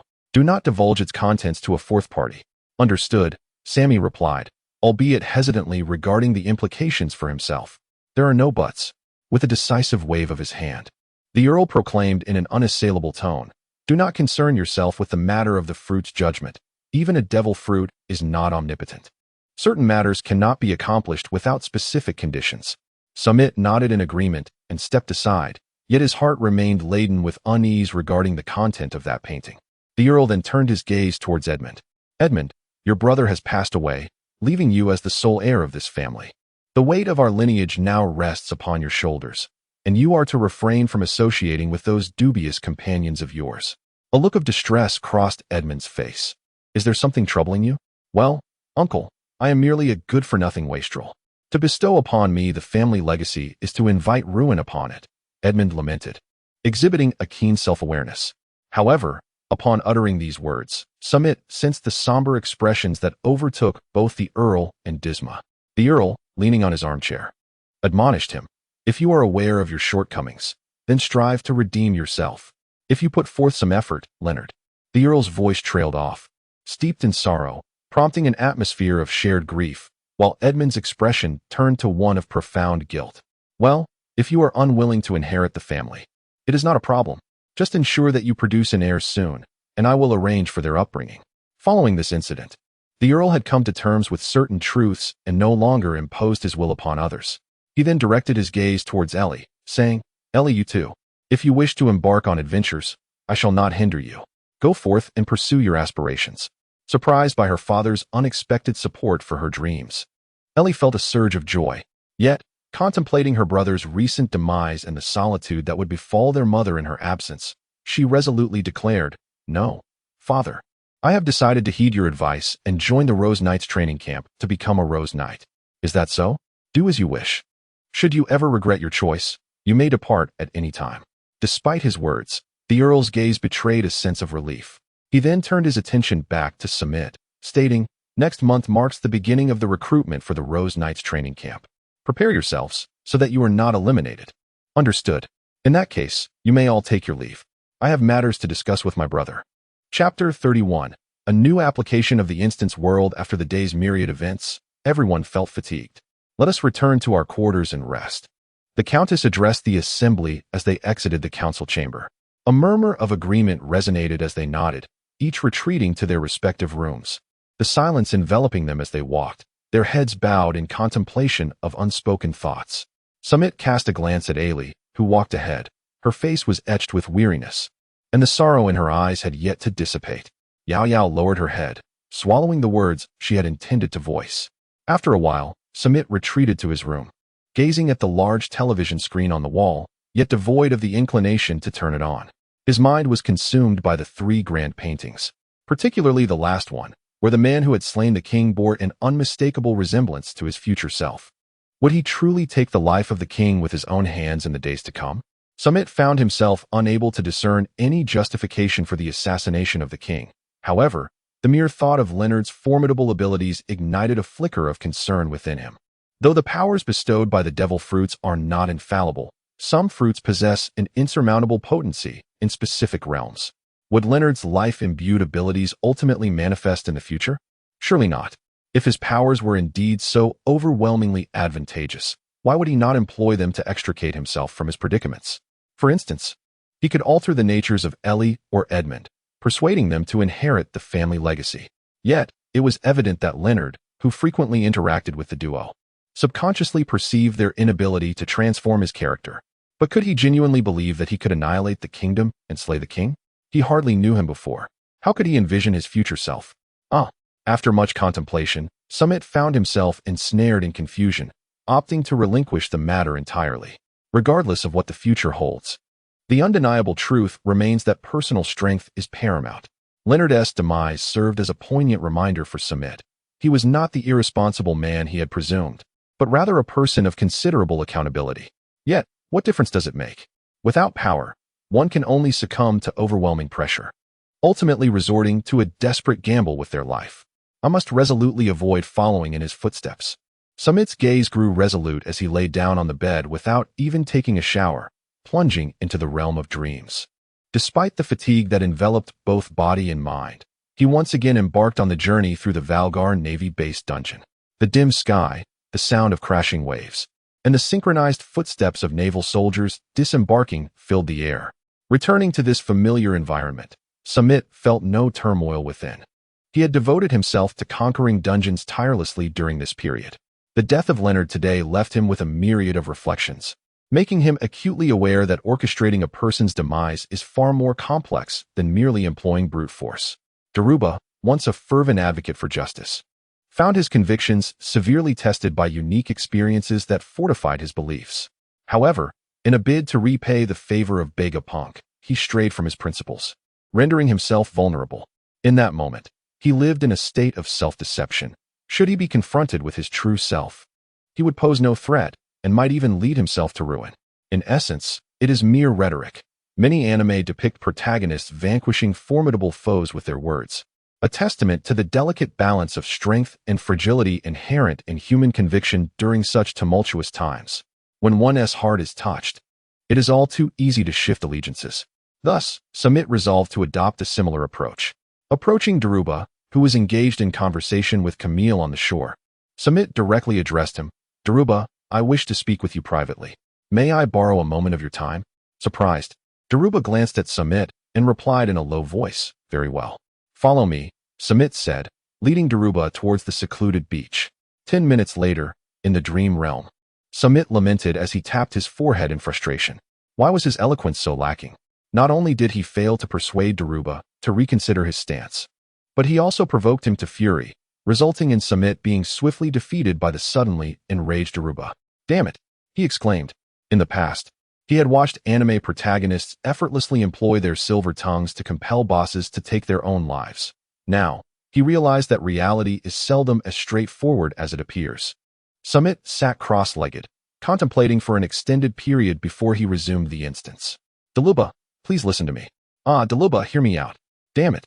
Will you just pay attention to what I'm saying? After enduring great trials and failing 12 times, Samit finally declared that Daluba had taken his own life.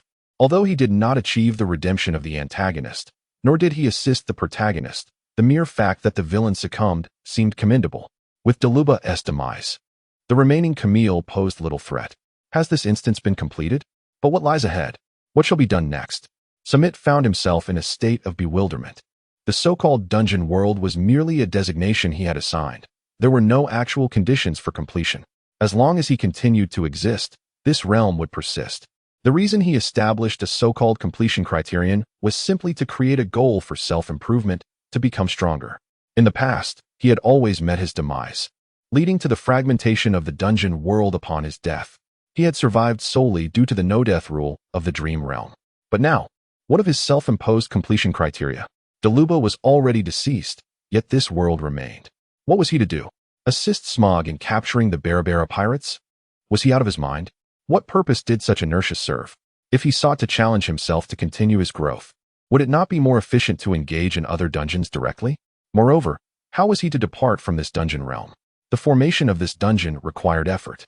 Yet once established, it required no further exertion on his part to sustain it, unless he were to perish, in which case it would vanish alongside him. However, herein lay the dilemma. The dungeon world existed in reality, and his corporeal form within it was undeniably real. Yet, he lacked the ability to traverse into the dream realm with his physical body, nor could he transition directly from the dungeon realm to the tangible world. Was he to slumber within the dungeon world, allowing his consciousness to return to the dream realm? This would leave his body in the dungeon in a state of repose, unattended, vulnerable to unforeseen mishaps. Though death in the dungeon held little consequence, it would lead to its disintegration, forcing him to start anew upon his next entry. Perhaps it was time to attempt the corporeal traversal into the dream realm. In Samit's mind lingered an intriguing notion. If within each replica world existed a corporeal form, and should he attain the ability to traverse the dream realm in physical form, he could deposit all his bodies into this dreamscape. Thus, even if he were to perish in the real world, as long as his consciousness endures, he could infinitely resurrect by borrowing another vessel. Furthermore, in this realm, every individual is permitted to consume but a single devil fruit. However, if he possessed countless bodies, each could partake of one, allowing him to adapt his abilities to varying environments. Chapter 32. Strong Caesar. Of course, this was merely a preliminary idea, fraught with numerous challenges for implementation. For instance, the bodies in the replica worlds are replicated based on templates from the real world. Notably, the corporeal form in the real world cannot consume a devil fruit. If it were to do so, the manifestations in the replica worlds would inherently embody the state of having consumed a devil fruit. Additionally, the development of abilities poses a significant issue. A devil fruit does not grant its full potential merely upon consumption. Continuous effort is required from the user to cultivate these powers. The more abilities one acquires, the greater the time needed for their development. Thus, one cannot indiscriminately consume fruits. Moreover, aside from the initial synchronization with the real world upon manifestation, the growth of the bodies in the replica worlds relies solely on personal cultivation. Therefore, to possess a multitude of formidable backup avatars demands considerable effort. It is conceivable to wait until the strength of the corporeal form in the real world reaches its zenith before manifesting the bodies in the replica worlds. Yet this would necessitate a lengthy wait. Each replica world mirrors the parallel universe of One Piece. Whatever exists in the real world is mirrored therein. Should one be able to physically traverse the dream realm, the items from these replica worlds could also be transported back to reality. What would it entail if two or more identical devil fruit abilities were to coexist? Surely, it would astonish everyone. However, contemplating these possibilities proved fruitless, for he lacked the capability to physically cross into the dream world. Ultimately, Samit opted for self-termination, returning to the dream realm, only to re-emerge in reality. With a deep breath, he arose from his bed. The day had already dawned bright. Having fallen asleep in his clothes the prior night, he felt somewhat uncomfortable. Nevertheless, his recent accomplishments in conquering the Vilga replica world and the subsequent idea of traversing the dream realm in physical form filled him with anticipation for the future. After attending to his morning routine in the bathroom and smoothing out his wrinkled attire, he felt satisfied as he nodded at his reflection in the mirror before stepping out of his room. In the corridor, several maids and attendants were diligently cleaning. Upon noticing Samit pass by, they paused to bow in respect. Although it was merely the second day of his arrival at the Count's estate, everyone present had already recognized him during yesterday's funeral, aware that he was an external member of the Stewart family. Samit was not haughty. He nodded in return to the subordinates who bowed before him. After traversing a lengthy corridor, he arrived at the dining hall, where only the Earl and Ellie were present. After acknowledging the two, Samit chose a seat at the lower end of the table. Shortly thereafter, a maid presented his breakfast, a sausage, 2 fried eggs, several slices of bread, and a glass of milk. Samit was unceremonious, nodding to the Earl before diving into his meal.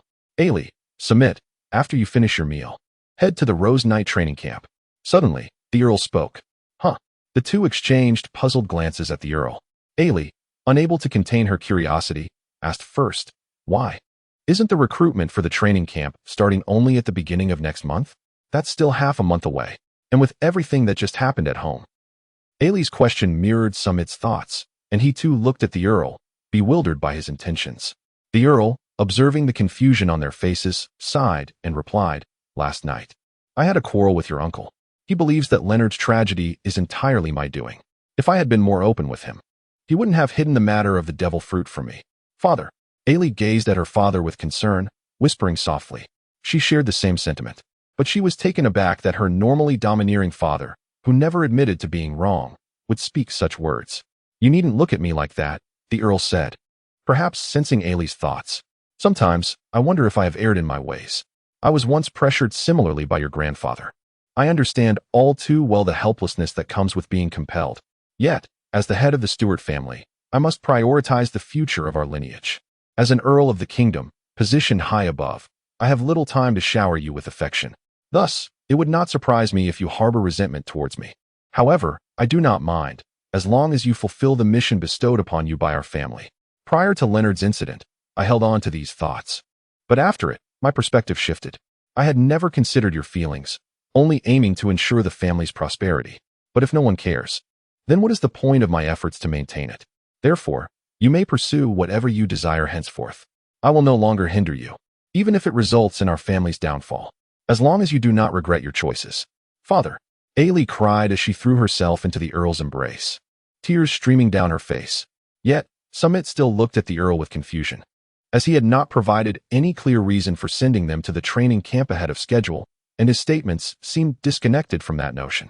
The Earl noticed Samit's expression and, after patting Ailey's shoulder, said, there is no particular reason for sending you to the training camp early, except that His Majesty has enrolled his youngest son there as well. His youngest son? The fourth prince? Ailey asked, perplexed. No, you know him too. The Earl waved his hand, signaling the servants to leave the dining room before continuing. It's Strong Caesar. Strong Caesar? That little brat? Ailey exclaimed, rising abruptly from her seat, her voice so loud that the Earl quickly covered her mouth. After gesturing for her to be quiet and ensuring she understood, he cautiously released his hand. Who is Strong Caesar? Samit looked utterly bewildered, having no idea who anyone was. Ailey glanced at her father, and upon receiving a nod from him, she explained slowly. Strong Caesar is the son of the court's chief pianist, Apollyon. However, no one has known who his father is until now. I never expected him to be His Majesty's. The rest of her sentence trailed off, but the implication was clear. Samit, however, remained puzzled. Is Apollyon single? If she is, why doesn't His Majesty marry her? Because she is a commoner. In a kingdom where the nobility aspires to the lifestyle of the celestial dragons, even a king would face considerable obstacles in marrying a common woman, especially with the concubines in the harem who would prefer not to have another rival. I see. So His Majesty cannot even marry the woman he loves. It seems the struggle between the royal family and the noble factions is quite severe. Chapter 33. Early enrollment indeed. Strong Caesar's father is His Majesty King Louis XIV. Due to his status, the king cannot often see Caesar. Hence, he wishes for Caesar to join the Rose Knight Order, allowing them to meet daily. I understand. But why do we have to go early, by half a month? Samit asked, still somewhat confused. The Earl chuckled. You don't think that simply having money allows entry into the Rose Knight training camp, do you? There is a selection process. However, as individuals recommended by the Earl's household, you naturally bypass that process. Caesar is different. Although his mother is the chief pianist, she lacks the privilege to exempt him from the selection criteria. If the king intervened, it would draw too much attention, so he must follow the normal procedure. Yet, His Majesty is somewhat worried about Caesar being alone. So he specifically asked me to arrange for 2 individuals to look after him, since you both were already set to attend the training camp. And Ailey is acquainted with Caesar. I thought of you too. I see. Now I understand. After resolving his doubts, Samit returned to his breakfast, while Ailey frowned.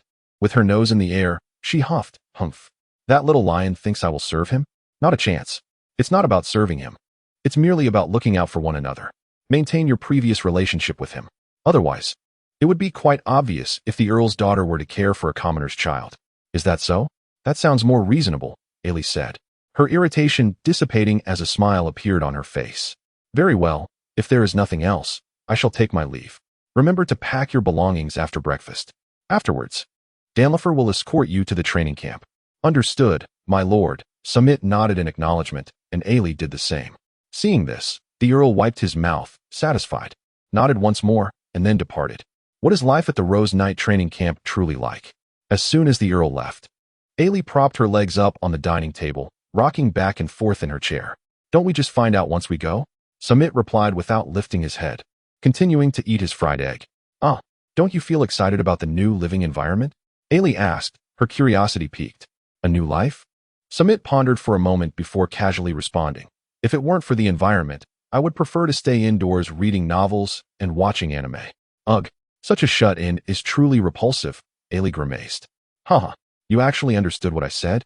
Also, how do you know the term shut-in? I don't know. It just came out instinctively after hearing you say it. Is that so? What a novel approach.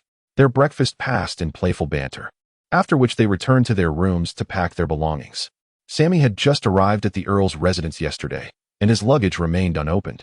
He returned to his room to grab a backpack filled with clothing, slung a specially designed sniper rifle across his back, and secured 2 handguns at his waist.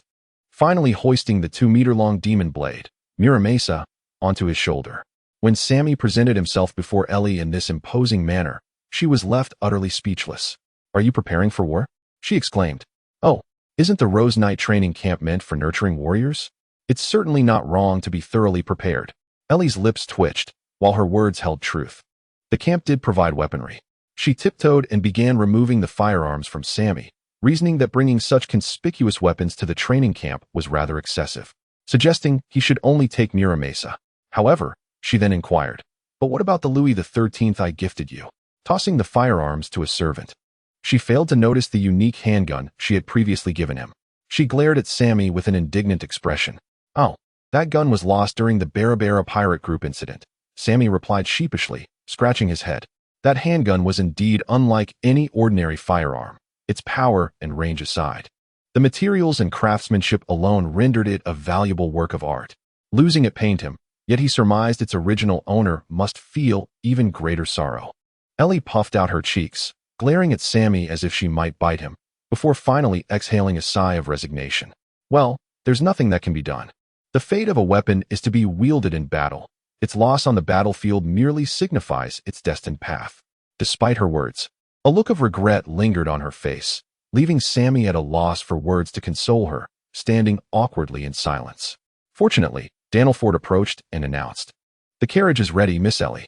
Young Master Sammy made a part now. "Oh, very well," Ellie responded, taking the lead as she stepped outside. Sammy felt somewhat embarrassed as he glanced at Danlifer, the butler. "Could you refrain from calling me young master? It feels rather awkward." Is there something amiss, young master?" Danlifer responded, his head bowed in a state of trepidation. "Samit," he replied, "it's just that I have always lived in a humble household, and being addressed as young master feels rather uncomfortable." I see." Danlifer raised himself, exhaling in relief. "I thought perhaps I had done something to displease you. You are now a member of the Stewart family, and I serve as the steward of this household. Thus, it is entirely appropriate for me to refer to you as young master. It is merely a title, so do not take it to heart. Is that so? Very well then." Unable to sway Danlifer, Samit acquiesced with a nod and then exited to board the carriage. Danlifer followed suit, taking the reins himself. Inside the carriage, Ailey inquired with curiosity, "What were you discussing with Grandfather Danlifer just now?" Samit curled his lips in disdain. "Are you a cat? So curious?" "It's nothing, merely some casual greetings." "I see." Ailey did not probe further, and instead began to engage him with questions about the scenes from their battles against pirates. Sammy, feeling helpless, altered the circumstances of that time, concealing certain unspeakable truths before sharing his narrative with her. Even in this edited version of the tale, it still elicited exclamations of delight from Ellie, who exclaimed with fervor that she would personally capture pirates in the future. Samit cast a furtive glance at her, silently contemplating that once she became an official member of the Rose Knights, it would be quite challenging for her to encounter pirates. For those audacious enough to ambush a royal vessel were indeed a rarity.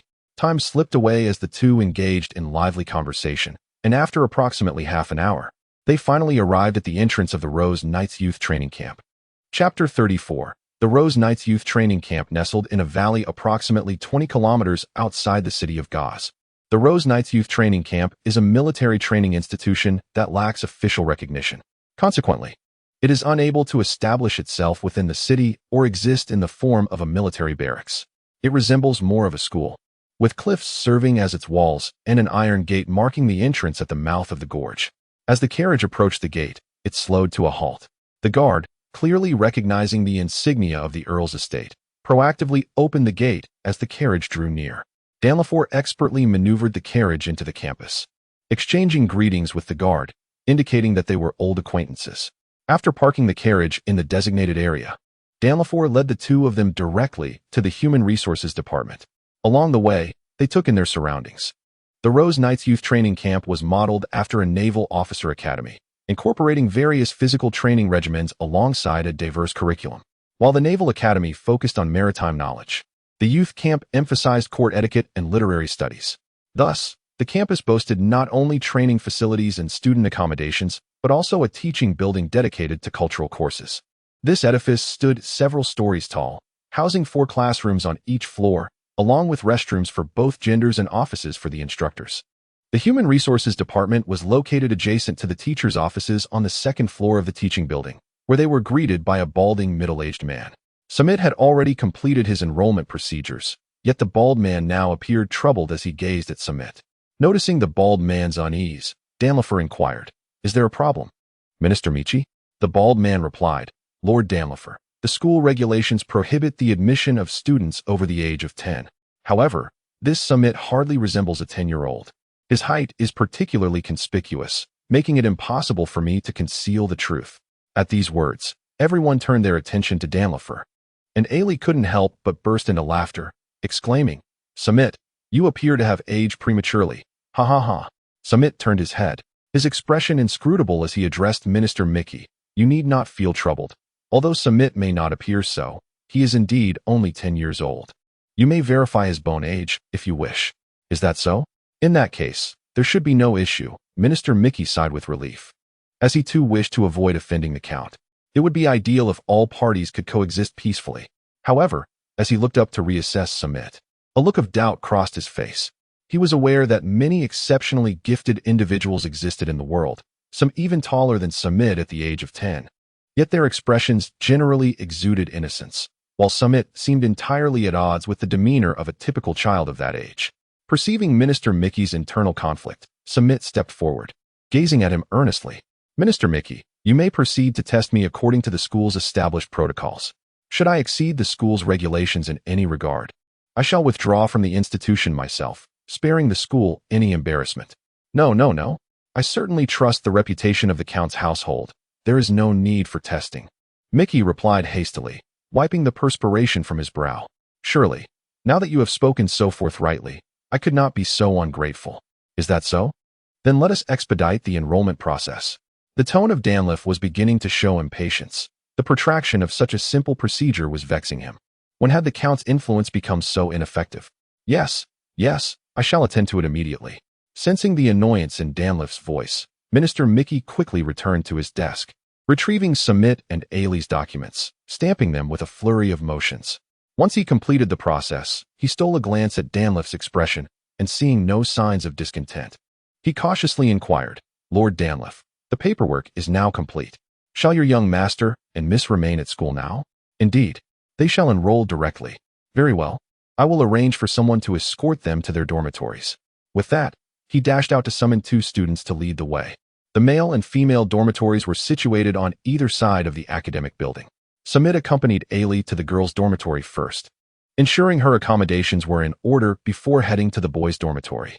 Although regulations typically prohibited the entry of students of the opposite gender into dormitories, the absence of classes at this time allowed for some leniency. The dormitories at the academy consisted of 50 square meter single rooms, each housing 1 occupant. Each floor was equipped with shared bathrooms and showers, which, considering it was a military academy, were quite commendable. After settling their luggage and accommodations, Samit and Ailey escorted Danlif to the entrance. Finally, Danlif offered his counsel.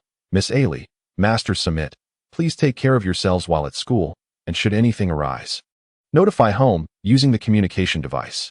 Rest assured, Lord Danlif, I shall take good care of myself, Ailey assured, patting her chest confidently. Indeed, Danlif, with me around, Ailey shall not suffer any injustices, Samit added, echoing his promise. Danlif chuckled softly, saying, I am not so much concerned about Miss Ailey facing injustice, but rather that she might find herself in trouble. Samit, you must keep a vigilant eye to prevent her from causing any disruptions. But what trouble could I possibly cause? The young girl pouted, visibly displeased. Fear not, Danlif. I will certainly watch over Ailey, Samit remarked, somewhat dismissively, pondering the minor mischief a mere 10-year-old might create. Danlif, clearly aware of Samit's thoughts, refrained from elaborating further, offering only a resigned smile. In any case, I will be relying on you both in the future. Understood. Ultimately, Danlif departed in his carriage, and the two began to explore the campus, familiarizing themselves with their surroundings. Although classes had yet to commence, prospective students had already arrived early to participate in the selection tests. The school selection process was quite straightforward. As long as one was under the age of 10 and in good health, they would likely be accepted, though financial considerations remained paramount. They observed students undergoing various assessments at the training grounds, which primarily consisted of long-distance running or jump rope exercises. Failure to meet the school's designated criteria before the start of term would result in rejection. Samit felt a sense of ennui. This level of challenge was utterly trivial for him. In contrast, Ellie was thoroughly engaged, occasionally waving her small hands to cheer for a student, causing the latter's cheeks to flush with embarrassment. Ah, how innocent she is. Samit shook his head with a sigh.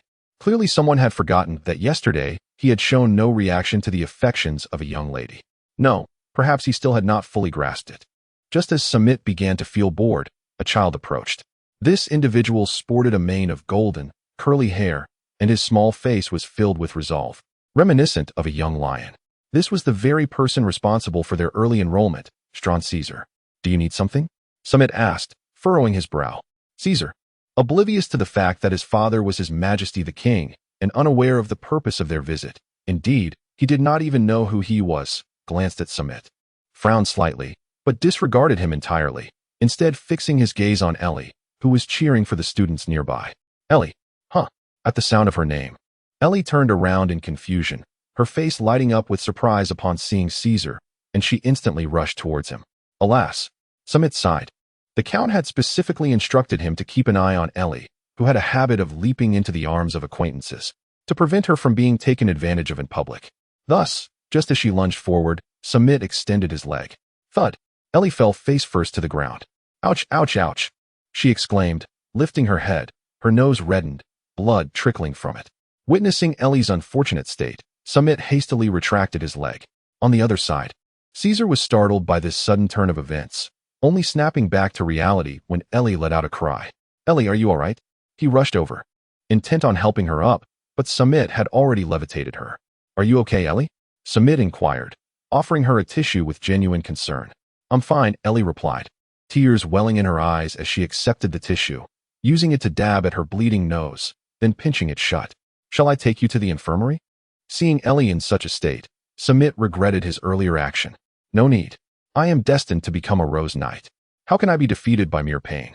Ellie proclaimed with determination, her resolve bolstered, though it would be better if she could clean her tears and snot. Observing her tenacity, Samit decided not to press the matter further. My apologies, Lion. Our long-awaited reunion has been marred by this embarrassing incident. Ellie chuckled, glancing at her own nose. However, Caesar's expression remained somber upon witnessing her demeanor, prompting Ellie to fall silent as well. Ellie, I've heard about Brother Leonard. I am sorry for the circumstances that led to our early enrollment. I could not make it. After a lengthy pause, Caesar's voice bore an apologetic tone. The two turned to him, noticing his lowered head and slightly trembling shoulders. With a gentle touch, Ellie placed her hand on Caesar's shoulder, causing him to lift his gaze, whereupon he met Ellie's cheerful visage. It's all right. That was my brother's choice. He must have endured much pain in the past, though his departure brings sorrow. I am also glad he has found relief from his suffering. Samit silently murmured Ellie's name, contemplating. Although you feign indifference, you must harbor a deep resentment towards yourself. Much like I did in the past, loathing my inability to assist my loved ones, merely watching helplessly as they perished. However, Ellie's expression caught Caesar off guard. Yet he could discern that her words lacked sincerity. He pondered further, but was interrupted by Ellie. She vigorously patted his shoulder several times. Adopting a rather old-fashioned tone, "There's no buts here. During my years of confinement, you've grown so tall.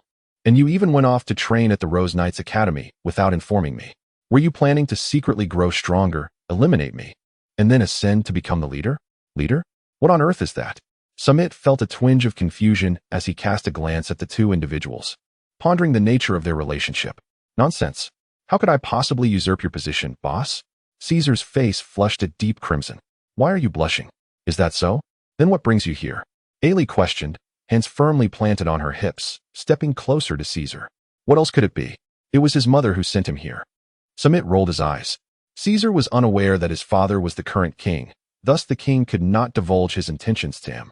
It fell to Caesar's mother to convey such matters. However, the unfolding events were somewhat different from what Samit had envisioned. Upon hearing Ellie's inquiry, Caesar clenched his fists and resolutely declared, "I aspire to become a noble. My mother, unmarried and bearing me, has endured the scorn of many. Therefore, I yearn to attain nobility. I do not wish for my mother to be looked down upon. By becoming a Knight of the Rose, I can secure a noble title. Thus, that is my path." Samit, lost in thought, pondered the remarkable spirit and filial piety displayed by this individual, which surely warranted the king's concern. While it is commonplace for a father to worry about his son, such sentiments do not typically extend to the royal family. The current king, aged 51, has 6 sons and 11 daughters, not to mention a multitude of grandchildren. With such a vast progeny, it is inevitable that he cannot attend to each one personally. Thus, the king's desire to keep Caesar close and to meet him signifies an extraordinary affection. Perhaps this individual is destined to ascend to the throne of this nation. For reasons unknown, such thoughts surfaced in Samit's mind. Alas, it seems that life is not easy for anyone. He wondered how his other companions fared. Upon hearing Caesar's words, Ellie felt a tinge of melancholy. "Do not fret. During your years of confinement, those rascals have been clamoring to usurp your leader's position. Moreover, they shall join us at school when it resumes. Is that so? They dare to covet my leader's position. It appears the time has come for them to witness the fruits of my training over the years," Ellie declared, her enthusiasm palpable as she eagerly rubbed her hands together. Samit had been listening intently to their conversation and finally comprehended the meaning behind Danilfer's words before his departure. It seemed that Ellie was quite the leader among children, and aside from Caesar, most of the others were offspring of noble families. Additionally, Ellie exhibited a propensity for violence, with a tendency to strike rather forcefully. Reflecting on this, Samit sighed, lamenting, "It appears that the days ahead will be fraught with troubles." Having reunited after a long separation, the two had much to discuss. Bored and restless, Samit leaned against a tree, observing the trainees as they undertook their assessments. As time passed, the sun dipped below the horizon, and the waning light of dusk cast a drowsy glow over the training grounds. Samit stood up and yawned, glancing around the training ground that had become eerily deserted. Meanwhile, Ellie and Caesar were still engrossed in their animated conversation, her occasional joyful leaps indicating her evident delight. Yet, one couldn't help but wonder how they had so much to discuss. Having missed lunch, Samit could no longer contain himself and approached the two. "Ellie, it's getting late. If we don't leave now, we might miss dinner as well." Ellie paused, momentarily taken aback, then surveyed her surroundings. The once bustling playground was now completely empty. "Oh no, we missed lunch. Time flies so quickly, little lion. Let's call it a day for now. We'll be in the same school from now on, so we can see each other often. How about we go eat together now?" After a moment of contemplation, she proposed to Caesar. "Sounds good." Caesar nodded in agreement. "Oh, it's not over yet," Samit exclaimed, tilting his head back and covering his face with his hands. "Samit, you should join us too." "Oh, I'm coming," he replied, shaking his head with a resigned sigh. Taking care of little ones was quite enough. Since school had yet to commence, there were minimal regulations for students. However, certain rules still prevailed, such as maintaining silence in the cafeteria. Thus, the trio quickly finished their dinner. "Ugh, the food at this school is truly unappetizing," Ellie complained as they bid farewell in front of the teaching building. Samit rolled his eyes and remarked, "Miss, do you believe we are attending a prestigious noble school? This is an institution for training warriors, not a place for leisure. Indeed, we are here to become Rose Knights. What is a little hardship?" Caesar concurred. "Honestly, you too. I never said I couldn't endure it. I was merely expressing my grievances." Ailey pouted, visibly irritated. All right. The day is waning. Let us return and rest." "Yes. Let us go back." The two glanced at the darkening sky, confirming it was indeed late. The trio then parted ways, each heading back to their respective dormitories. On the way back, Caesar looked at Samit, opening his mouth several times, yet no words emerged. Noticing his hesitation, Samit took the initiative to inquire. "Is there something on your mind?" "Ah, no, it's nothing." Discovered in his contemplation, Caesar instinctively wished to avoid burdening others. Yet the confusion within him prompted him to speak. "Mr. Samit, I have heard tales of your exploits. At merely 10 years of age, you repelled a notorious pirate. And Ailey also mentioned that you single-handedly defeated a pirate crew on your journey to the capital. You are not much older than I. Yet, no, I'm not doubting you. I merely wish to ask how one might become as strong as you." Perhaps feeling somewhat unfamiliar with Samit, Caesar exhibited signs of nervousness as he posed his question. Observing his demeanor, Samit found it amusing and began to ponder the inquiry presented. "Am I strong? Compared to figures like Whitebeard or Shanks, I am hardly better than an ant. Yet, at 10 years old, Ace and Sabo struggled against even a minor pirate crew. Thus, I am indeed strong." However, he recognized that his strength stemmed from the advantages bestowed upon him by his grandfather, existing independently from the power hierarchy of the Pirate King. It was clear that there could be no other like him in this world. How was he to convey this to Caesar? Should he tell him, "Young man, your lack of strength is simply due to insufficient investment"? Contemplating this, Samit shook his head and endeavored to recall the words of protagonists from fervent manga, then solemnly stated, "As long as you possess unwavering belief and relentless effort, you too can become as strong as I. But I have been striving tirelessly to grow stronger all along. Yet I still fall far short compared to you." Caesar's spirits dampened as he spoke. "Fear not," Samit comforted, emulating Ailey's gesture by patting him on the shoulder. "Your current lack of strength compared to mine merely indicates that you have yet to exert enough effort. You must trust in yourself, with additional perseverance. You will surely match my strength one day." "Yes." Caesar's demeanor instantly brightened with renewed vigor. Observing this transformation, Samit felt a swell of pride within. Indeed, such words were classic quotes from spirited manga protagonists, his banter reaching an EX level. After bidding farewell to Caesar at the dormitory entrance, Samit collapsed onto his bed, the delightful sensation rendering him devoid of motivation to move. It seems I could lie here until the end of time." Samit shouted loudly, yet he still sat up, retrieved a change of clothes from his luggage, and then proceeded to the bathroom. Perhaps considering the children of noble families, the dormitory was equipped with a bathroom, albeit small and featuring only a shower. After finishing his bath, Samit nestled into his blanket, allowing his consciousness to drift into the realm of dreams. He gazed at several luminous clusters in the sky and, after a moment of hesitation, ultimately chose the replica of the Vilgar naval base. His intention for entering this replica was to grow stronger, not to vanquish Daluba. Although his previous experience of compelling Daluba to take his own life through the power of language had contributed to his personal growth, it bore no enhancement to his strength. Hence, he resolved to confront Daluba directly with brute force. Even though the disparity in their powers was significant, he believed that he would inevitably grow stronger. If he failed once, he would try twice, and if he failed twice, he would attempt thrice. After all, the replica world resided within the dream realm, and even in death, he would be resurrected in the world of dreams. The reason Samit comprehended these matters was precisely due to the discourse he had just shared with Caesar. Indeed, the accomplishments Samit has achieved are largely attributable to the 3 golden fingers. However, without personal endeavor, even the most fortunate endowments would prove futile. It is reminiscent of his past. Had it not been for the assault of the Balabala pirate crew on Cabalone Island, he likely would have never ascended to greatness. Although his thoughts were commendable, the disparity in strength between Samit and Daluba was insurmountable, even if he were not to be vanquished instantly. Enduring more than a few exchanges under Daluba's prowess would be a formidable challenge. After experiencing several defeats, he felt a profound mental fatigue. Samit recognized that excess in any endeavor is counterproductive, and with no pressing matters compelling him, he decided to embrace a balance of work and rest.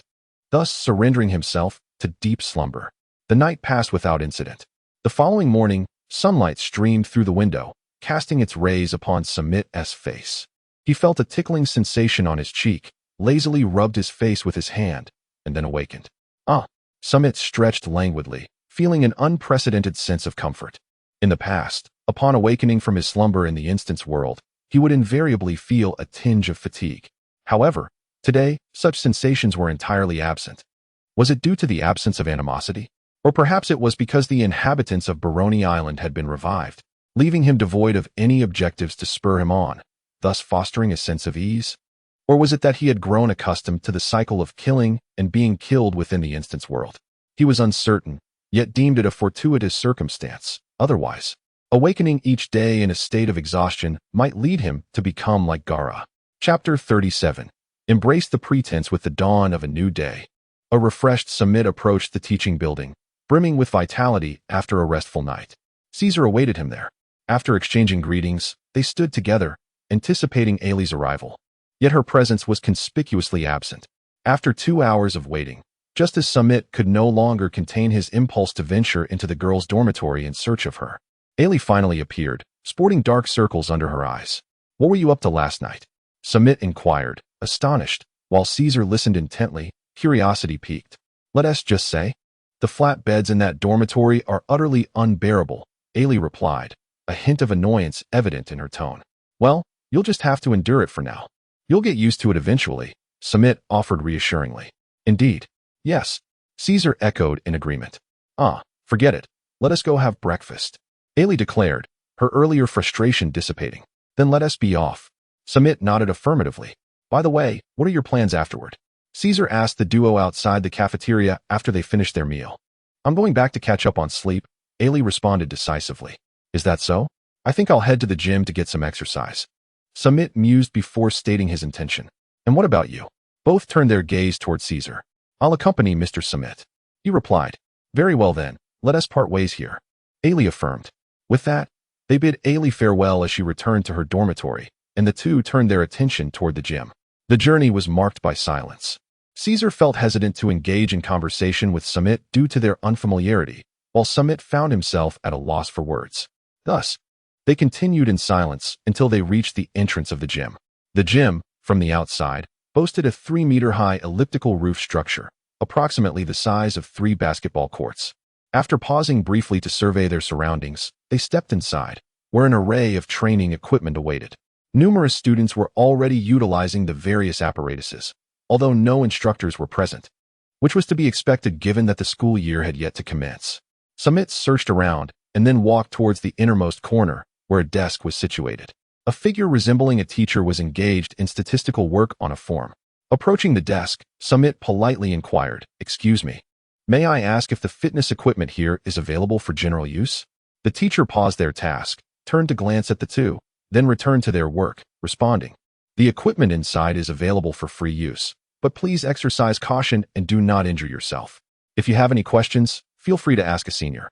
With a nod of understanding, Samit chose not to further disturb the teacher and led Kaiser towards the apparatus designed for arm strength training. This equipment resembled a door, with 2 pillars standing on either side.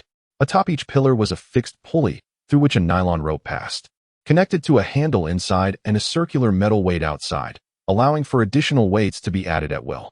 Samit stepped inside and grasped the handle, attempting to exert force. Furrowing his brow, he addressed Caesar, saying, "Caesar, please increase the weight." "Oh." Caesar hurriedly retrieved 2 metal discs inscribed with 100 GJ from a nearby cabinet and added them. Yet, Samit remained unsatisfied, exclaiming, "This is too light. I need it to weigh 1 ton, with 5 discs added on each side." "Ah."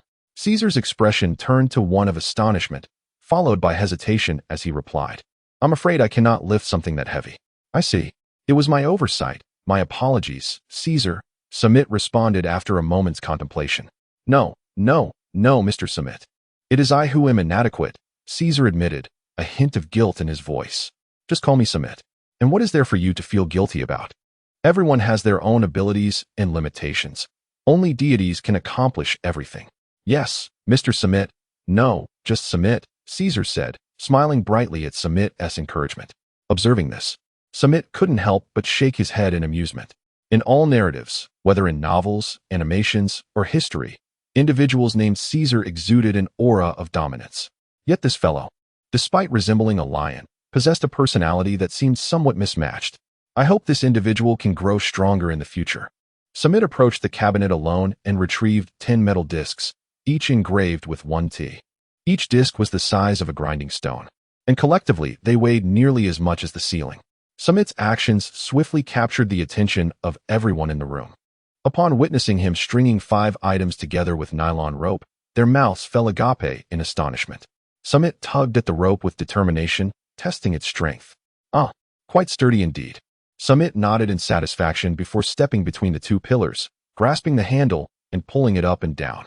10 metal discs, each the size of a grinding stone, moved in tandem with Samit's motions. It was truly a remarkable feat. What grade is that fellow in? He appears to be a freshman this year. Is that even possible? Does that imply he is merely 10 years old? Well, one can never be certain. The children of noble families often defy such norms. Just look at his physique. Does he resemble a 10-year-old?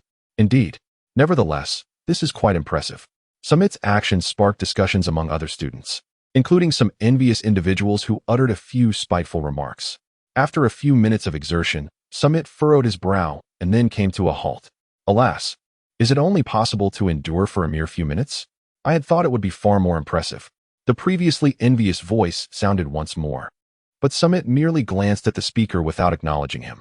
Ignoring the distraction, he unfastened his shirt buttons, cast his garment aside towards Caesar, and resumed his vigorous effort on the handle. Wow, such exquisite muscles, exclaimed a female student in admiration. Samit's physique is remarkably proportionate, although his muscles are well developed. They lack the exaggerated bulk characteristic of the gatekeepers depicted in certain comics. Consequently, his musculature exhibits a harmonious arrangement. Particularly after exertion, beads of sweat cascade down his pectorals, glistening under the lights, eliciting enthusiastic squeals from enamored onlookers. This only served to intensify the envy among the male spectators, who exchanged glances tinged with bitterness. A towering senior, compelled by rivalry, shed his shirt, revealing arms as slender as a woman's waist and muscles that bulged with intensity. He scoffed, declaring, "What are those muscles? This is true muscle, the mark of a real man. Why don't you try lifting 5 tons with one hand?" A female voice retorted with mockery. In that moment, the once proud display of muscularity from the brash contenders turned to stone as a gentle breeze swept through, shattering the illusion. Samit was not particularly remarkable, engrossed in his stretching exercises to strengthen his arms. At that moment, the teacher, who had been occupied with some statistics, was drawn to the scene before him. Chapter 38.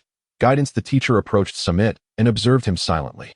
He noted the swiftness of Samit's stretching movements and the smoothness of his breathing, which caused a hint of concern to furrow his brow.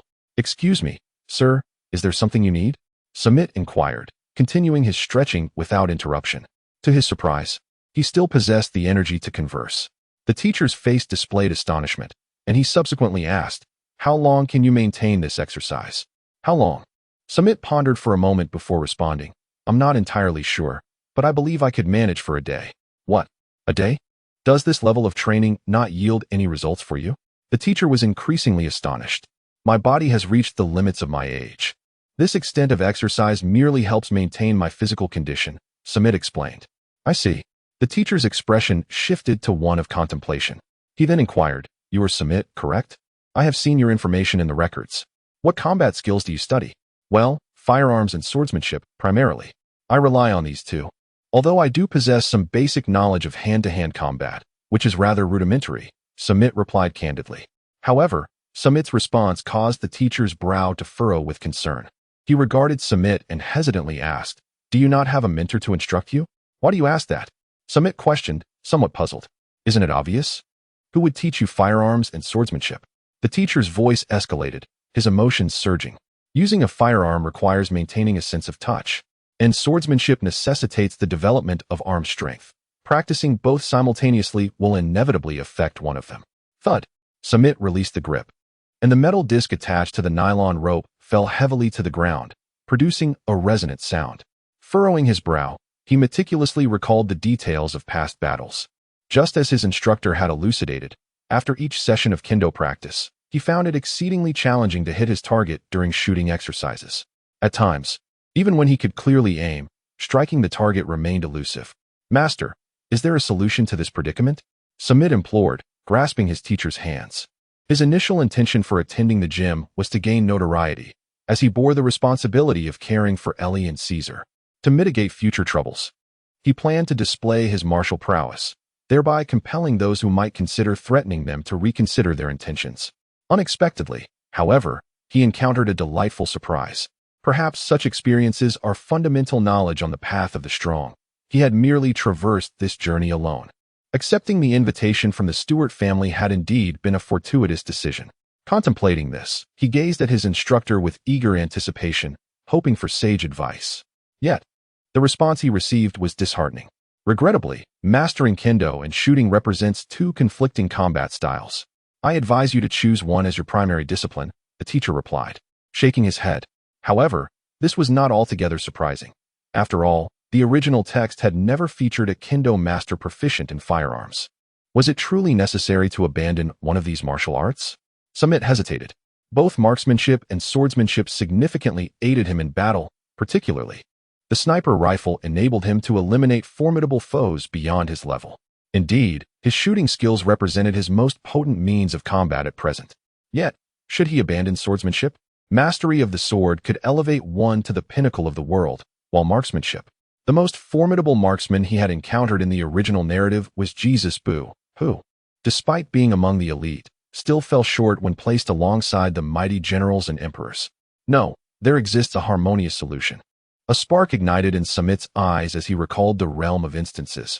He could simply employ a doppelganger within that world dedicated solely to mastering firearms. When the need for weaponry arose, he could seamlessly switch to that doppelganger. However, this necessitated that he attain the ability to traverse the dream world with his physical form. "Thank you for your guidance, esteemed teacher," Samit expressed with a bow of gratitude. Observing Samit's newfound clarity, the teacher smiled. "It is good that you understand. Many believe that possessing multiple combat styles grants them additional cards to play. Yet they fail to recognize that everyone has their strengths and weaknesses. Endeavoring to learn everything may result in mastering nothing, and even if one learns, they may not achieve proficiency." Samit's body trembled. Ever since he conceived the idea of utilizing clones from the alternate world, he had been fantasizing about devouring all the formidable devil fruits. However, the mastery of each fruit's abilities proved to be quite a challenge. Although he could leverage the temporal discrepancies between the dream realm and reality to gain additional time, the limitations of human energy and his finite lifespan loomed large. Now, he even entertained the notion of using a clone to learn marksmanship, and vaguely harbored the ambition to master every conceivable combat technique in existence. It was only when confronted with a harsh reality that he realized the naivety of such aspirations. "I understand, teacher. Yes. Should you have any uncertainties in the future, feel free to consult me. I shall be at the gym until the commencement of the school term." "Thank you, teacher." The teacher nodded in satisfaction, then turned to the onlookers, furrowing his brow as he exclaimed, "What are you staring at? If you aren't diligently training, what purpose does it serve to watch others?" At the teacher's admonition, the crowd promptly dispersed, each returning to their own pursuits.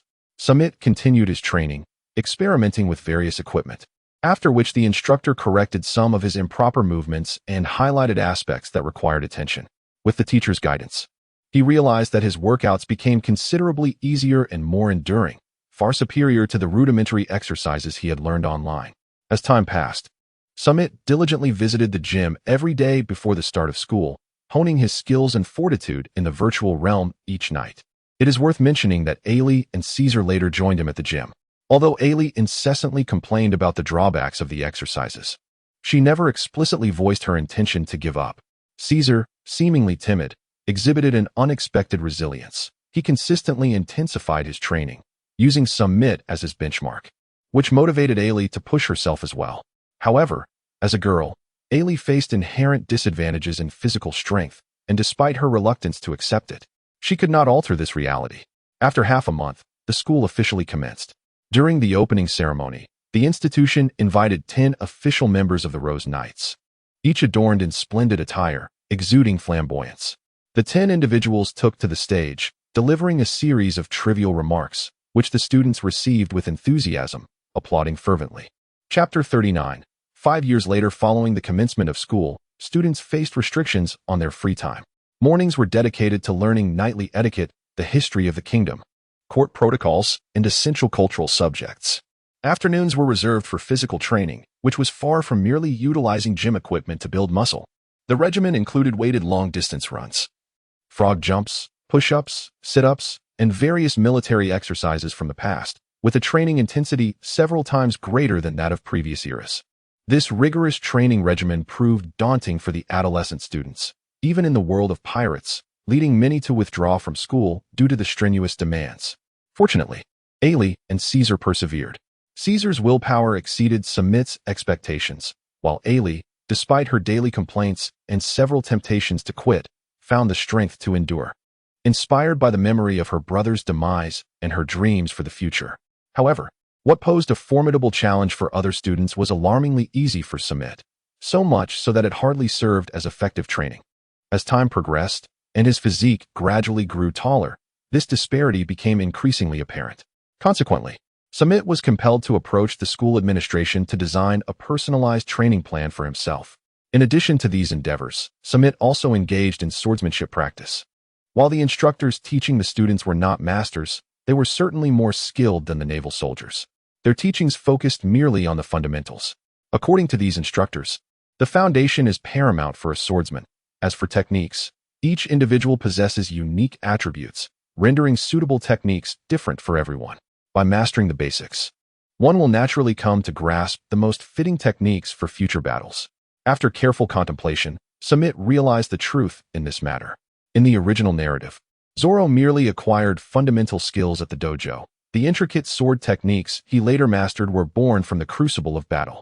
During his training with Dracul Mihawk, he engaged primarily in fierce duels against the guerrillas that had surreptitiously learned Mihawk's swordsmanship. With this understanding, Samit ceased to dwell on the limitations of his swordsmanship instructor, who had tirelessly wielded the sword for a decade to hone his foundational skills. As time progressed, Samit's prowess grew increasingly formidable. In a mere 6 months, he had surpassed the capabilities of anyone in the school who could instruct him, granting him the freedom to pursue his own activities beyond the morning academic classes. He was on the cusp of graduation, and with his current strength, the so-called first knight of the kingdom posed no challenge. However, he felt a sense of responsibility to care for Ailey and Caesar, compelling him to remain at the institution. With the towering presence of Samit as their benchmark, Ailey and Caesar trained relentlessly, exerting efforts multiple times greater than their peers in an attempt to catch up. Despite the constant elusiveness of Samit's figure, they persevered undeterred. Their training regimens were even more grueling than Samit's, rivaling the intensity of Zoro's own childhood training. Yet, their progress diverged significantly, while Caesar made gradual strides. Ailey struggled to match the physical capabilities typically associated with her male counterparts. Samantha contemplated having her learn marksmanship, yet she declined. Gazing at the two individuals ahead, Ellie gritted her teeth and desperately pursued them, but the gap continued to widen. Samit initially believed that Ailey would be left far behind, until 2 years later when Danlifer introduced a devil fruit that transformed this situation. Ever since the two entered the training camp, the esteemed Count had been keeping a watchful eye on them. He was particularly attentive to Ailey's progress, and thus sent his brother Disma to the auction house on Sabati Archipelago, where he spent a staggering 130 million berries to acquire this devil fruit, a zoan-type, the cat fruit. Consuming this fruit brought about a profound transformation in Ailey's physical prowess, with her various attributes soaring to unprecedented heights, surpassing even Caesar. Furthermore, her training thereafter never lagged behind. Samit could not help but marvel at the remarkable efficacy of this treasure, valued at 100 million berries yet rare in the market. However, the gap between them and Samit continued to widen, not only due to his access to a parallel world for honing his skills and willpower, but also because his reborn body possessed potential that eclipsed all others. The phoenix, the leader of all birds, endowed him with the ability of rebirth. 5 years later, in the parallel world of Zodia, amidst a blizzard on an icy expanse, a colossal figure stood resolute against the tempest, towering at 20 meters and clad in green armor. Before him stood a 3-meter-tall youth, bearing a 2-meter-long red demon blade upon his shoulder, exuding an aura of lethality as they faced each other from a distance. This individual was Samit, and with 5 years having passed in reality, along with the time spent in the parallel world, his true age had reached at least 25 years. At that moment, he stood at a height of 3 meters, his frame not overly imposing, dressed in a long-sleeved shirt and fitted jeans. Though his tousled hair was streaked with white. This was a consequence of the butterfly transformation technique he had employed 5 years prior, which altered the causal flow of history.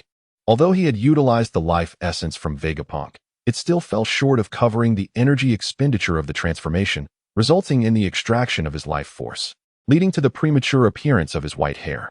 With a thunderous roar, the green giant charged towards Samit, each heavy footfall resonating with a deep thud that reverberated through the ground.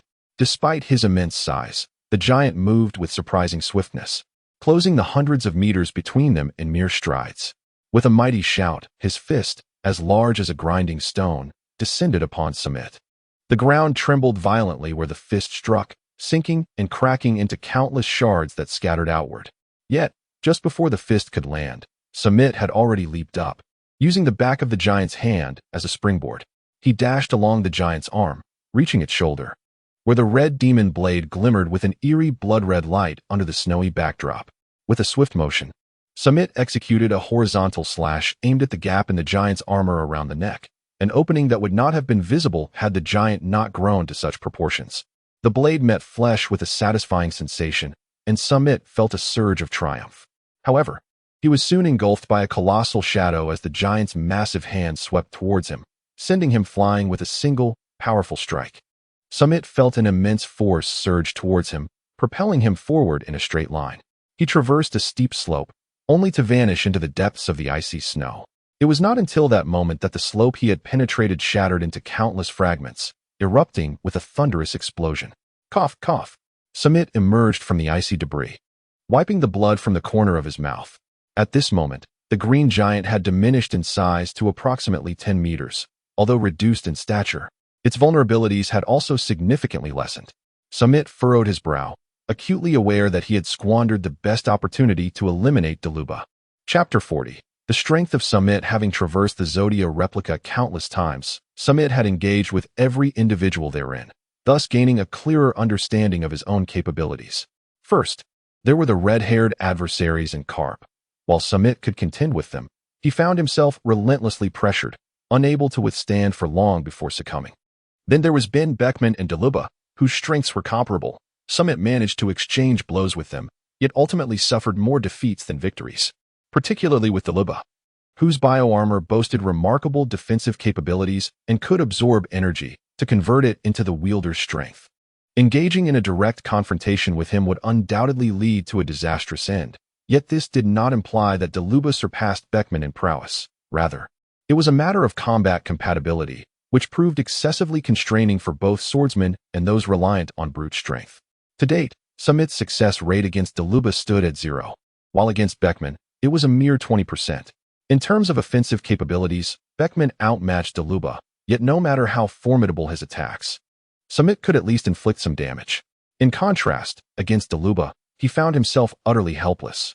As for Yasubu, Laki, and others, they were no match for Samit. In terms of raw power, their differences were negligible, but Samit's enhancements were considerable. His resilient physique rendered Yasubu powerless, especially since he could now incorporate the butterfly technique into his combat repertoire. Samit, you truly are astonishing. You've grown so much in just a few days, Daluba remarked coolly. Is that so? I think the one who has changed the most is you, Samit retorted with a smirk. Regardless, Samit, I do not wish to be your enemy. Step aside. Do you believe victory is assured? Indeed, Daluba replied, his expression impassive. With that, he leaned slightly forward, fingers planted on the ground, and propelled himself like a cannonball. Clang! The fist met the sword, and a powerful gust of wind surged outward, scattering the snowflakes that had yet to draw near. Bang! Samit, not possessing the sheer strength of a power-type fighter, found himself overpowered by the colossal force of Daluba, who sent him tumbling through the air. Thud, thud, thud. Daluba, merciless in his pursuit, closed the distance while Samit remained airborne, raising his hands high, preparing to deliver a crushing blow upon him. Damn it, do not underestimate me. Samit roared, a cascade of luminescence emanating from his being, as magnificent wings of glowing butterflies unfurled from his back. Simultaneously, his entire form became ethereal. With a resounding crash, his head hammered down through his corporeal body, striking the ground with such force that the earth cracked in concentric circles radiating several meters from the point of impact. Samit merely cast a glance at the state of the ground before propelling himself upward, using his arms as leverage, his form once again solidifying. With a fierce shout, he aimed his long blade at Daruba's neck, delivering a powerful strike.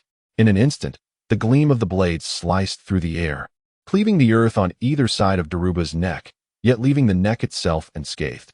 With a thunderous roar, Daruba swung his arm backward, summoning a tempestuous gust of wind that hurled Samit away with tremendous force.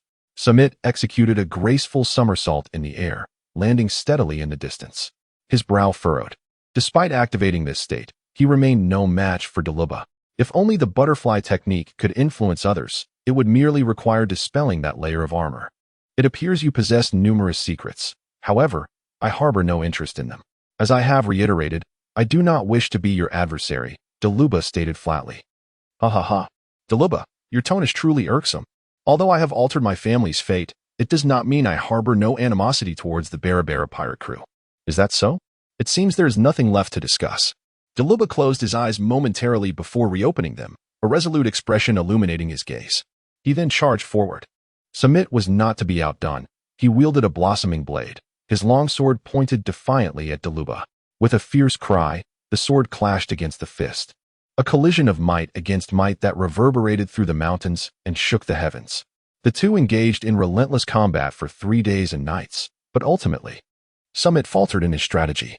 Faced with Daruba's overwhelming onslaught, he momentarily failed to evade and was struck, enduring a barrage of relentless attacks thereafter. In the end, he succumbed once more to the force of Daruba's fists. In the realm of dreams, the landscape was unlike any other. 3 radiant orbs had vanished, replaced by 3 grand doors leading to the instance of the Wilga naval base, surpassing even the infamous Ronnie Island, the Woolen pirate crew, and the challenges posed by Smoker along the way. In these worlds, Samit had resolved the immediate threats, allowing him to thrive freely within them. However, he found little time to linger idly in such realms. As soon as he had the opportunity to traverse physically, he departed the instance world, leaving his corporeal form behind in the dreamscape. Samit gazed at the several grand gates with a sigh, uncertain of how many times he had succumbed to Daruba's prowess. Yet, it was precisely this repeated defeat that deepened his admiration for the formidable red-haired adversary.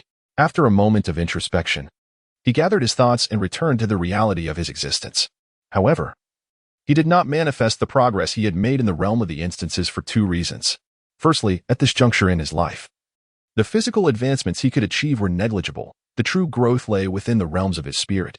Secondly, due to his physical condition, the 15-year-old Samit had already begun to show signs of white hair, a consequence of employing the butterfly transformation technique to alter history. Unlike Luffy, who had expended 20 years of his lifespan without any visible signs of wear, Samit's white hair signified a dwindling life expectancy. He realized he could not afford to squander his lifespan in the instance world. It was conceivable that he would need to seek out law for an immortality procedure. Once granted eternal life, he could freely wield the butterfly transformation technique without concern. However, he doubted whether he could trust himself to execute such a plan. It seemed likely he would first need to assist in resolving the situation with Doflamingo before any such possibilities could materialize. Yet, he felt no urgency in the matter. With 4 clones at his disposal, he mused that if his physical form in the real world were to reach its end, he could simply switch to another. Moreover, he anticipated encountering remarkable experiences that would allow him to unlock new instance worlds and thus gain additional clones. Nevertheless, time was of the essence. Otherwise, as the years passed, even if he managed to manifest a clone, it would not possess a lengthy lifespan. As he pondered this, thoughts of tomorrow's graduation ceremony surfaced. The Rose Knight training camp was a 5-year program, and in truth, Ailey Caesar had possessed the strength to challenge the official members of the Rose Knights 3 years prior. However, challenging the Rose Knights was not particularly daunting, as the current members were mostly ineffectual. The true challenge lay in securing one's position as a Rose Knight. For the noble class would not idly observe their interests being usurped. They would undoubtedly hire formidable opponents to reclaim their status. Thus, Samit had instructed both of them to remain at the academy for further training. Finally, the day of graduation had arrived. Tomorrow would see a grand ceremony attended by numerous noble dignitaries, with the 10 official members of the Rose Knights in attendance. The three, Samit, Ailey, and Caesar, prepared to confront the Rose Knight at the graduation ceremony the following day. Samit had already informed the esteemed Count to ensure they were ready. Chapter 41. The strength of Ailey and Caesar. The training ground, designated for students to engage in combat with one another, lay deserted, having been vacated after the examinations. At that moment, the gates of the arena swung open, and Ailey, Caesar, and Samit entered. "Now, may I inquire what brings you here?" Samit asked the two, unfazed, as they stepped into the arena. Early in the morning, having just emerged from the dungeon world, he was approached by them without any explanation, merely instructed to bring along Murakumo. Such an overt intent left little to the imagination, and he remained remarkably composed. Upon hearing Samit's inquiry, Ailey exchanged a delighted glance with Caesar before nodding. Ailey stepped forward and addressed Samit. "Samit, we wish to spar once more before graduation. We desire to ascertain just how great the disparity in our abilities truly is." "Ah, so it is that." Samit sighed, covering his face with his hand, a gesture of exasperation. Over the years, they had engaged in countless bouts, yet the gap in their strengths was so vast that he could scarcely muster his energy. However, he found it difficult to decline their request. Not only was he affiliated with the Stewart family, but the bond forged through their years at the academy rendered him reluctant to refuse, both personally and professionally. "Very well, let us engage in another bout then." Samit's voice carried a hint of helplessness, while Ailey and Caesar wore expressions of awkwardness. Regardless of their close relationship, they felt a tinge of embarrassment for continually burdening others.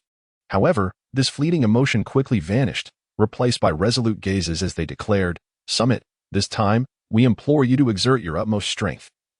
We wish to comprehend the extent of the gap between us." "Wait." Samit was momentarily taken aback, scrutinizing the earnestness in their eyes before questioning, "Are you serious?" "Indeed." They nodded in affirmation. "Very well. Since you have made your decision," Samit closed his eyes, inhaled deeply, and then exhaled slowly, reopening his eyes with a fierce intensity. "Prepare yourselves with the resolve to vanquish me, for otherwise, it is you who shall perish." As he spoke, an overwhelming aura of killing intent surged forth, distorting the air within the training arena. "Is this the extent of Samit's power?" Caesar remarked, squinting as he raised a hand defensively, astonished. "Indeed. Although we dared to hope for the best, this far exceeds our expectations," Ailey responded, her expression grave, observing the two still engaged in idle chatter. A faint smile graced Samit's lips. "Do you still have time to converse? If you do not strike soon, you shall forfeit your opportunity." Exchanging glances, Ailey and Caesar nodded in unison, resolutely affirming their intent. As they spoke, the aura surrounding them began to shift. First, Caesar, who had been the shortest among them, had grown to approximately 6 feet tall over the past 5 years. His golden hair cascaded down like a lion's mane, and as he drew the knight's sword from his waist, it resembled a beast revealing its fangs. Ailey's transformation was even more remarkable.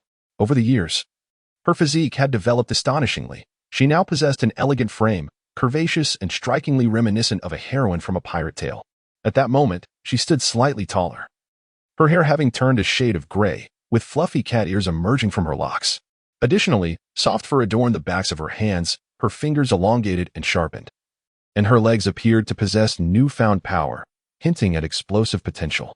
As Samit found himself ensnared by the piercing gaze of those vertical pupils, he experienced an unsettling sensation akin to being hunted by a wild beast. This was, in fact, the manifestation of Ailey's devil fruit powers, transforming her into a semi-beast state. Frankly speaking, Ailey had truly struck gold with this particular devil fruit.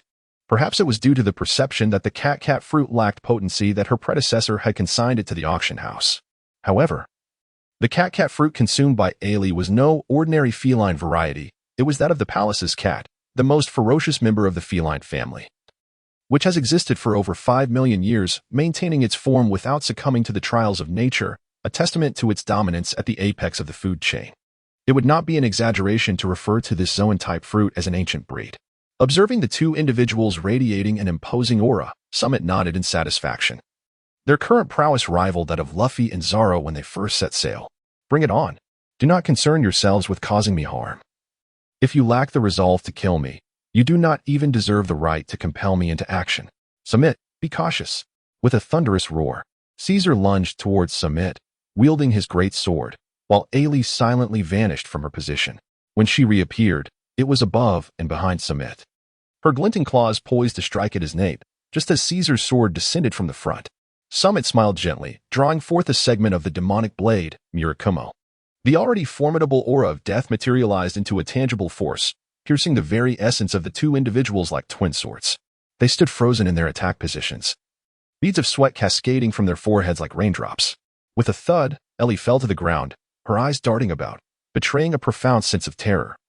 Mirroring the expression of Caesar beside her, Samit offered a gentle smile as he sheathed his long blade, retracting the aura of menace that had enveloped him. He then extended his hands, resting them upon their shoulders, and chuckled, "Are you both all right?" As if the world had been momentarily paused. The moment Samit placed his hands on their shoulders marked the resumption of reality. Both men gasped, clutching their chests and bending over as they struggled to catch their breath. It took quite some time for them to regain their composure. "Is this truly your strength, Samit?" "No, this cannot possibly be the entirety of your prowess. If you had unleashed your full power, we might have perished." Eri managed a wry smile, reflecting on the relentless training they had endured. Yet the chasm between their abilities seemed to widen. Kaiser fared little better, his countenance clouded with despair and frustration. As it appeared the blow to their spirits had been rather severe. Samit felt a stirring in his heart, and soon contemplated how to console them. "Caesar, I believe I once told you that each person has their strengths and weaknesses. Aside from combat, I possess no other skills." Indeed, after Samit's words, both individuals felt considerably better, though they remained reluctant to accept the truth. Even if you had invested all your talents into martial prowess, it would still be rather extreme. "Wouldn't it?" Ellie remarked with a wry smile. "Indeed. Without even lifting a finger, your mere presence made us feel as if we were on the brink of death." Caesar chimed in. "Haha, it is not as simple as you suggest. This technique derives from my use of Conqueror's Haki, the cursed blade Muramesa, and my own murderous intent. I have exerted my utmost effort." "Is that so? It feels as though you are quite at ease," they responded, half convinced. Cough, cough. "Really, why would I deceive you? However, your prowess has genuinely astonished me. At this rate, becoming a Rose Knight is a certainty." Chapter 42. The grand performance begins the following day, at 5 in the morning. The school's faculty organized the students into a queue to enter the auditorium. Today marked the graduation ceremony for Samit's cohort, and numerous noble figures were expected to attend. Therefore, the school had prepared meticulously to showcase its finest aspects before the nobility. However, the early arrival of the students proved futile. They had not even had breakfast and remained in the auditorium, waiting. It wasn't until after 10 o'clock that the nobles began to arrive in dribs and drabs. Although many attended, they were predominantly lesser nobles. The prominent figures were too preoccupied with their affairs to grace a private school's graduation ceremony. Once the school officials confirmed that no other nobility would be attending, they nodded and prepared to commence. "Count Morswager has arrived." Suddenly, the sound of greeting echoed from outside. The principal, already on stage and prepared to deliver a speech, was momentarily stunned, then elated. This was indeed a significant personage. The principal recalled that both the count's daughter and a member of an external family were graduating today, and he must have come for them. With this thought, the principal exited the auditorium, followed by a group of lesser nobles eager to welcome him. After a brief moment, Count Morswager's tall, portly figure entered, accompanied by a throng of sycophants. The count paid no mind to the flatterers behind him. Upon entering the auditorium, he cast a glance towards Samit and the others before making his way to the VIP seats. Surprisingly, he did not take the seat of honor, but rather opted for the third position. The nobles behind him were astonished, with the count being the highest-ranking noble present. Who would dare occupy the main seat? The principal, sporting a broad smile, approached respectfully, saying, "My lord count, please, take the esteemed seat." Count Morswager regarded him coolly and replied, "There are more significant figures yet to arrive, so I shall refrain from occupying it." "What? More distinguished guests are coming?" The lesser nobles gasped in disbelief. In the Kingdom of Morocco, the only individuals of greater stature than the count were the Prime Minister and His Majesty the King. And the count had left 2 seats at the head of the table unoccupied. Could it be that both the king and the Prime Minister were attending? This thought crossed everyone's mind, and the principal's face lit up with unrestrained joy. The Rose Knight training camp had long sought official recognition, and the attendance of the king and the Prime Minister at this graduation ceremony would signify their endorsement of the camp, the highest authority in the realm. As the crowd speculated, the sounds of greeting resounded once more. His Majesty the King has arrived. The Prime Minister is here. They truly had come. Everyone turned their gaze toward Count Morswager, who rose calmly and exited the auditorium. Shortly thereafter, the students beheld Count Morswager accompanying a splendidly dressed gentleman who appeared to be nearing 50, his dark hair flecked with gray yet his physique robust. Beside him walked a portly elderly woman, adorned in opulence, her right hand bedecked with several gemstone rings, exuding an air of affluence. Following these three were 10 imposing figures, the members of the Rose Knights. It was evident who the distinguished gentleman at the forefront was, King Louis XIV. Your Majesty, the nobles in the room immediately bowed in reverence. King XIV surveyed them briefly, dismissing the lesser nobility from his memory. He stated nonchalantly, no need for excessive courtesy. I have heard that this graduating class boasts several remarkable students, hence my visit to observe. Principal, feel free to continue the ceremony without concern for me. Of course. The principal, sweating profusely, responded. Despite King Louis XIV's words, he dared not disregard his presence. He cautiously returned to the podium to commence his prepared speech. King Louis XIV paid no heed to the crowd, taking his seat among Count Morswager and the elderly woman, while the 10 Rose Knights stood resolutely behind them. The remaining lesser nobles, witnessing the grandeur, refrained from approaching to take their seats. Count Morswager, is this indeed the school that produces exceptional warriors?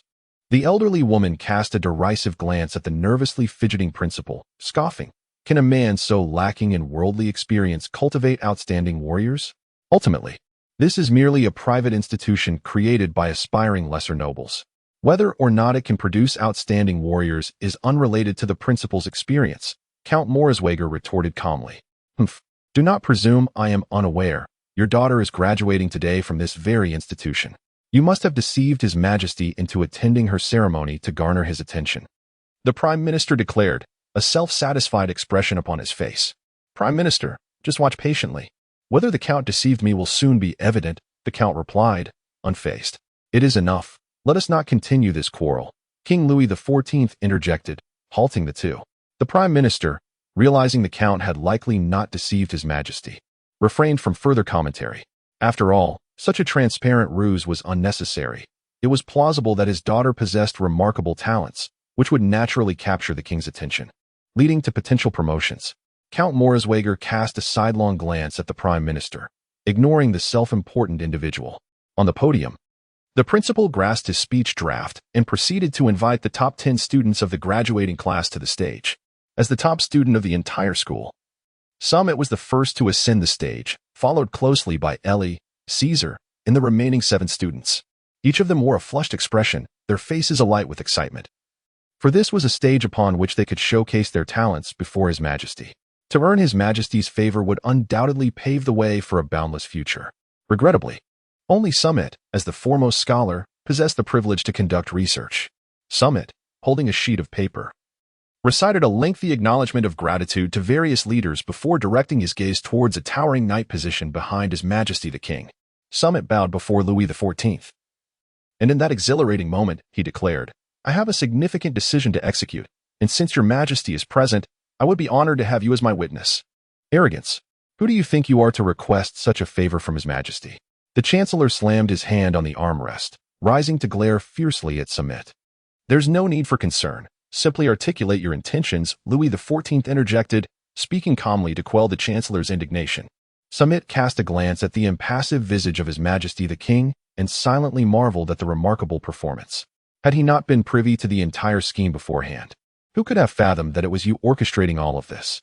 I wish to challenge the kingdom's foremost knight. Chapter 43. A tumultuous situation. His declaration sent ripples through the assembly.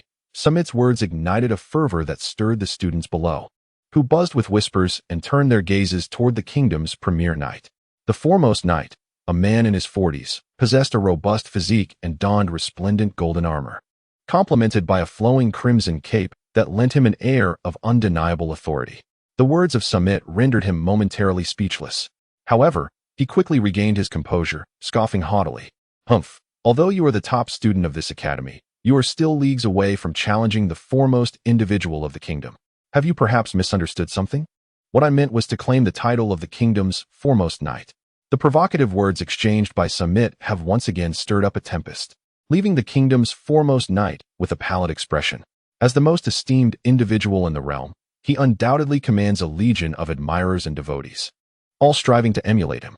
He had presumed that Samit was of a similar ilk, believing that the challenge posed was merely an attempt to gauge the disparity between them. To his astonishment, Samit sought the qualification of the Rose Knights, and shockingly chose him as the first opponent. Did he perceive himself as the weakest among the Rose Knights? Contemplating this, the knight's countenance grew even darker and more forbidding. Just as he placed a hand upon the hilt of his sword, prepared to step forward, the chancellor interjected with a solemn reprimand. Preposterous, she declared, her visage grave. The Rose Knights, being among the 10 most formidable in the kingdom, hold an esteemed status that cannot be challenged frivolously. Should you wish to contest for the position of a Rose Knight, you must submit a formal request to the appropriate authorities. The court will then arrange a fair arena for your duel, thus preserving the dignity of the Rose Knights. Samit cast a glance at the elderly woman, disregarding her presence, and directed a provocative gaze toward the kingdom's foremost knight, while inwardly he mused. This fellow must be suffering from hormonal imbalances. Provoked by Samit's insolence, the esteemed knight could hardly contain his irritation and strode forward. Finish. Are you truly going to stoop so low as to engage with an uncouth young brat? The chancellor admonished. Finish was indeed the name of the kingdom's top knight, and upon receiving the chancellor's reprimand, he hesitated momentarily, casting a glance at the chancellor. What is it? As the foremost individual in the kingdom, are you intimidated by me? Samit replied nonchalantly, feigning indifference, his expression utterly infuriating. Enraged, Finish shot a glare at the chancellor and declared, Grandmother, allow me to teach that arrogant lad a lesson. With that, he promptly turned and made his way toward the podium. Fool, the chancellor seethed inwardly, reflecting on the peculiarity of the king's unexpected presence at this wretched school's graduation ceremony. Upon learning that the daughter of his political rival, Moritzweig, was also a student here, the chancellor's realization dawned. This was merely that individual seeking a promising future for his daughter. Yet, when Samit issued the challenge to Finish, it became abundantly clear. This was not merely about securing a bright path for Moritzweig's daughter, but rather an affront aimed squarely at the noble class led by herself. As a distant member of the Stuart family, Samit's actions were undoubtedly influenced by Moritzweig, a staunch ally of the royal family. This grand spectacle was perhaps orchestrated by Louis XIV himself. Contemplating this, she cast a profound glance at His Majesty, observing his impassive demeanor, seemingly oblivious to the unfolding events. Her heart concluded that he was indeed the mastermind. Meanwhile, Finish ascended the podium, tilting his head to meet Samit's gaze. This feeling of looking up at another filled him with irritation, and combined with Samit's previous provocation, his anger had reached a boiling point. With a fierce countenance, he declared, Boy, I shall make you regret the decision you've made today. Pathetic, unable to discern the vast disparity between us, how tragic. Samit regarded him with a look of pity. How dare he look down upon me? Prepare yourself. Finish drew his knightly sword and charged at Samit. His robust physique, clad in resplendent armor, certainly projected an imposing presence, or so it appeared to the noble onlookers. Yet, Samit couldn't be bothered to cast even a fleeting glance at him. The oppressive aura of his haki emanated, and before Finish could close the distance, he collapsed to the ground. The audience in the hall stood in stunned silence, with the exception of Ailey and Caesar. Humph. Witnessing this, Samit displayed a look of disdain and turned to the king, saying, Your Majesty, according to the rules, having defeated the former Rose Knight, may I now inherit his title? Louis XIV was jolted back to reality by Samit's words. He scrutinized Samit carefully, then glanced at the fallen Finish, and a smile of delight spread across his face. Indeed, from this moment on, you shall be the kingdom's foremost knight. Your name is Samit, is it not? There is nothing of great value to reward you with at present, so I bestow upon you my cloak. Louis XIV laughed heartily as he approached the podium, loosening his cloak and draping it over Samit. To be honest, although he had orchestrated all of this, he had never seen Samit in person and had no inkling of his true strength. He had merely heard from Moritzweig of his prowess. Now, witnessing him incapacitate Finish with a mere glare was beyond words. Had he known of Samit's formidable abilities earlier, there would have been no need for elaborate plans. His sheer might would have sufficed to dominate effortlessly. However, as Samit donned the royal cloak, he felt an overwhelming shock. The image of a 3-meter-tall figure, with blood-red eyes, clad in a long-sleeved shirt and jeans, draped in a fur cloak, wielding the cursed blade Murakumo piercing the king's body, flashed vividly in his mind. His current attire bore an uncanny resemblance to the figure depicted in Leonard's painting from 5 years ago. How could this be? While one could reasonably expect his adult appearance to align, The uncanny similarity in attire was perplexing. Samit found himself in a state of confusion, pondering whether it was Leonard who encountered his future self, or if he was merely growing in accordance with Leonard's prophecy. If his future self were indeed to slay the king, what circumstances would lead to such a dire outcome? The notion that the king betrayed him lingered in Samit's mind, as he had long sought wealth and glory in the royal city, firmly believing he could never be the one to betray the kingdom. Yet, how could this be? Despite it being their first meeting, Samit had gleaned enough from the Stuart family to ascertain that Louis XIV was a shrewd and wise monarch. His unwavering dedication to the welfare of his subjects had made him a target of animosity among the nobles. Ellie, too, recalled the haunting painting, especially the one depicting a family torn apart by tragedy, standing at a distance with a worried expression. Chapter 44, Turbulent Times, Part 2. In the year 1516 of the C-Round calendar, the Kingdom of Morocco witnessed a series of significant events. First, the kingdom's foremost knight, Finish, met his demise at the hands of the mere 15-year-old Samit. Following this, the 7th and 8th knights were also vanquished by the youthful duo, Ellie and Caesar. After a fierce battle, intriguingly, all three were the top graduates of that year's Rose Knight training camp, which gained considerable notoriety. However, the tumult did not cease there. The former commander of the Royal Guard and the chief of the Gendarmerie, both dismissed for defying His Majesty, re-emerged and successfully defeated the kingdom's 2nd and 3rd knights. It became evident to all that the king was taking decisive action. The nobles, motivated by self-interest, had crossed the king's threshold of tolerance by meddling with his personal guard. In a moment of hesitation, the nobles were uncertain whether to attempt to reclaim the Rose Knight title, as doing so would put them directly at odds with His Majesty. As the nobles vacillated, all 10 members of the former Rose Knights were unceremoniously stripped of their titles. For the nobles, titles mattered little. What held true significance was the rank of Viscount and the accompanying lance. Therefore, they summoned a renowned swordsman from the North Sea, challenging Samit in accordance with the established rules. However, this illustrious swordsman was swiftly dispatched by Samit, leading the nobles to seek numerous challengers, all of whom met the same swift fate. In a fit of desperation, the nobles turned to a notorious pirate, infamous across the Western Sea and with a bounty of 89 million Bailey. They used their influence to whitewash the pirate's identity, arranging for him to obtain immigration papers. Yet, during the challenge, he was cleaved in two by Samit. Following this debacle, the pirate's true identity was uncovered, inciting the king's wrath and prompting him to order Count Moritzweg to conduct a thorough investigation. Ultimately, it was revealed that over 20 officials were implicated. Louis XIV, in a fit of rage, shattered items in the court and dismissed all implicated officials, stripping them of their titles, which plunged the royal city into chaos. In the palace gardens, Samit sat disconsolate on a tea chair beside a fountain, sipping red tea. Ellie sighed. Samit, are you still dwelling on that matter? How can I not? Just look at my attire. It mirrors that painting perfectly, Samit replied, tugging at his cloak. The day he ascended to the rank of the kingdom's foremost knight, he had hastily shed the cloak upon returning home. But the king insisted he wear it whenever entering the palace, as it was an honor bestowed by His Majesty. Ellie shared in his concern over the painting, though her outlook was markedly more optimistic. That painting doesn't dictate fate. Nothing has happened yet, has it? If you're truly worried about the painting's premonitions, why not leave your sword at home? Indeed, Samit exclaimed, his eyes brightening with excitement. Why I thought of that. You are overthinking it. Consider the king. He is astute and capable. What foolish act would compel you to turn against him? Ellie remarked with a hint of exasperation. True, I have been overly concerned, Samit conceded, nodding in agreement. In recent times, the events within the palace had been orchestrated entirely by the king.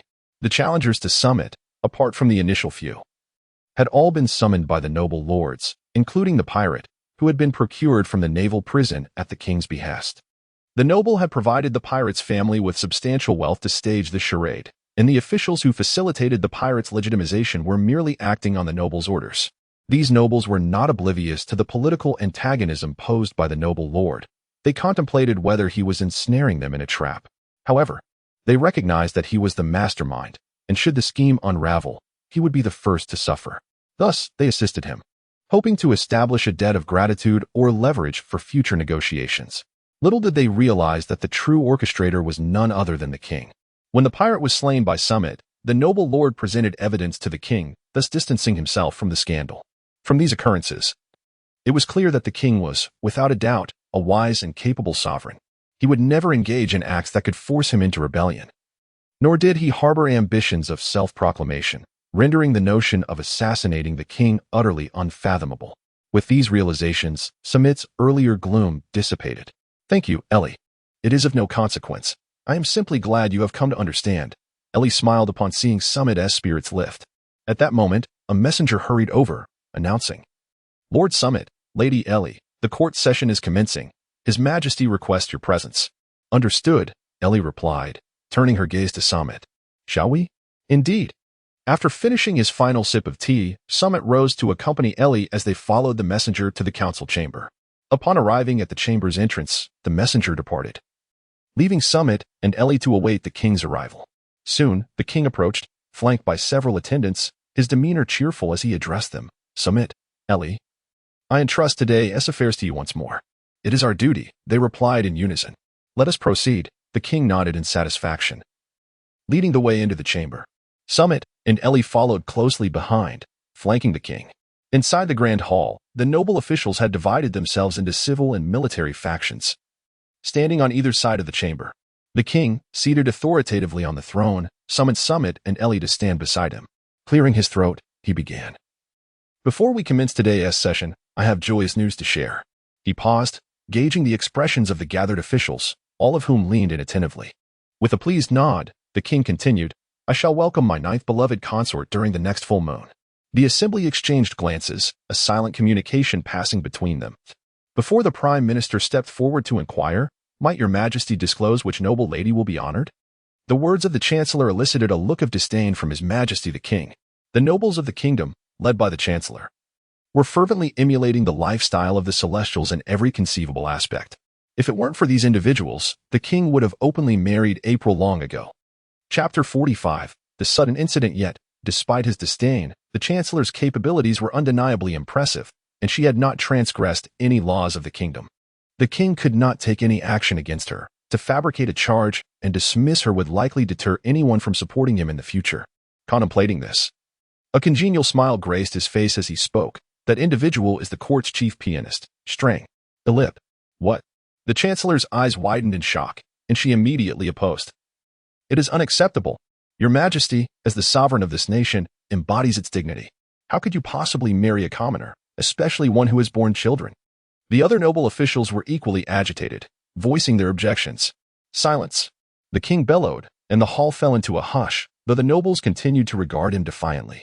Their reactions ignited the king's fury, and he thundered, "Chancellor, explain why marrying a commoner is disgraceful. Which law of the kingdom prohibits royal blood from mingling with that of commoners? Your majesty is of noble lineage. How could a common woman ever compare? Furthermore, should there be offspring who inherit the throne, wouldn't the royal bloodline be tainted with common blood? And what of Caesar, the eighth knight of the realm? How would your majesty interact with him?" Facing the king's inquiries, the chancellor remained unperturbed, standing resolutely against him. "Humph. Common blood, noble blood. Royal blood. Were you not commoners yourselves before? Our royal lineage also bears the blood of commoners. What truly distinguishes us?" The king, infuriated, turned his ire towards his ministers. Momentarily speechless, the chancellor struggled to find her words. The king continued, "Moreover, regarding Caesar, you need not worry. He is my son, the rightful child of April and me."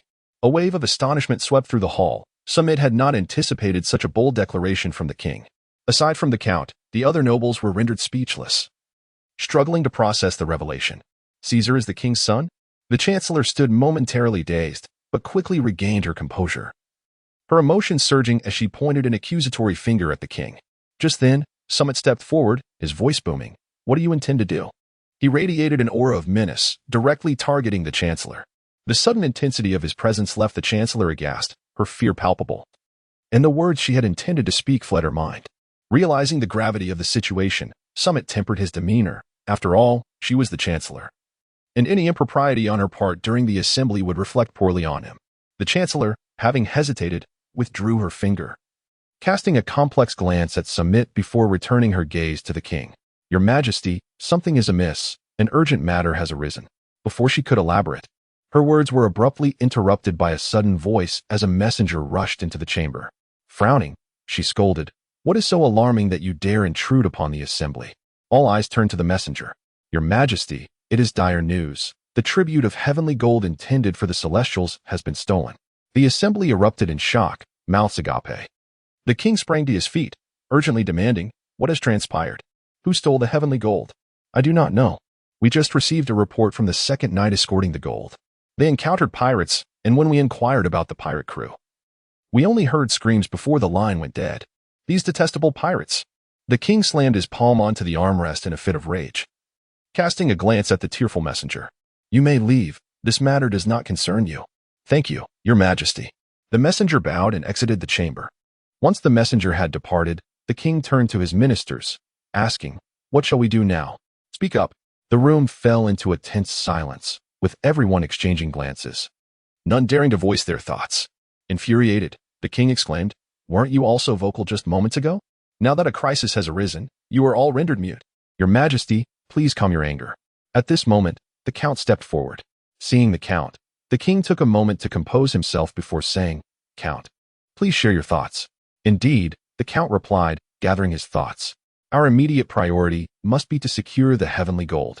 If we fail to deliver it, the Kingdom of Morocco will lose its standing as a member of the world government.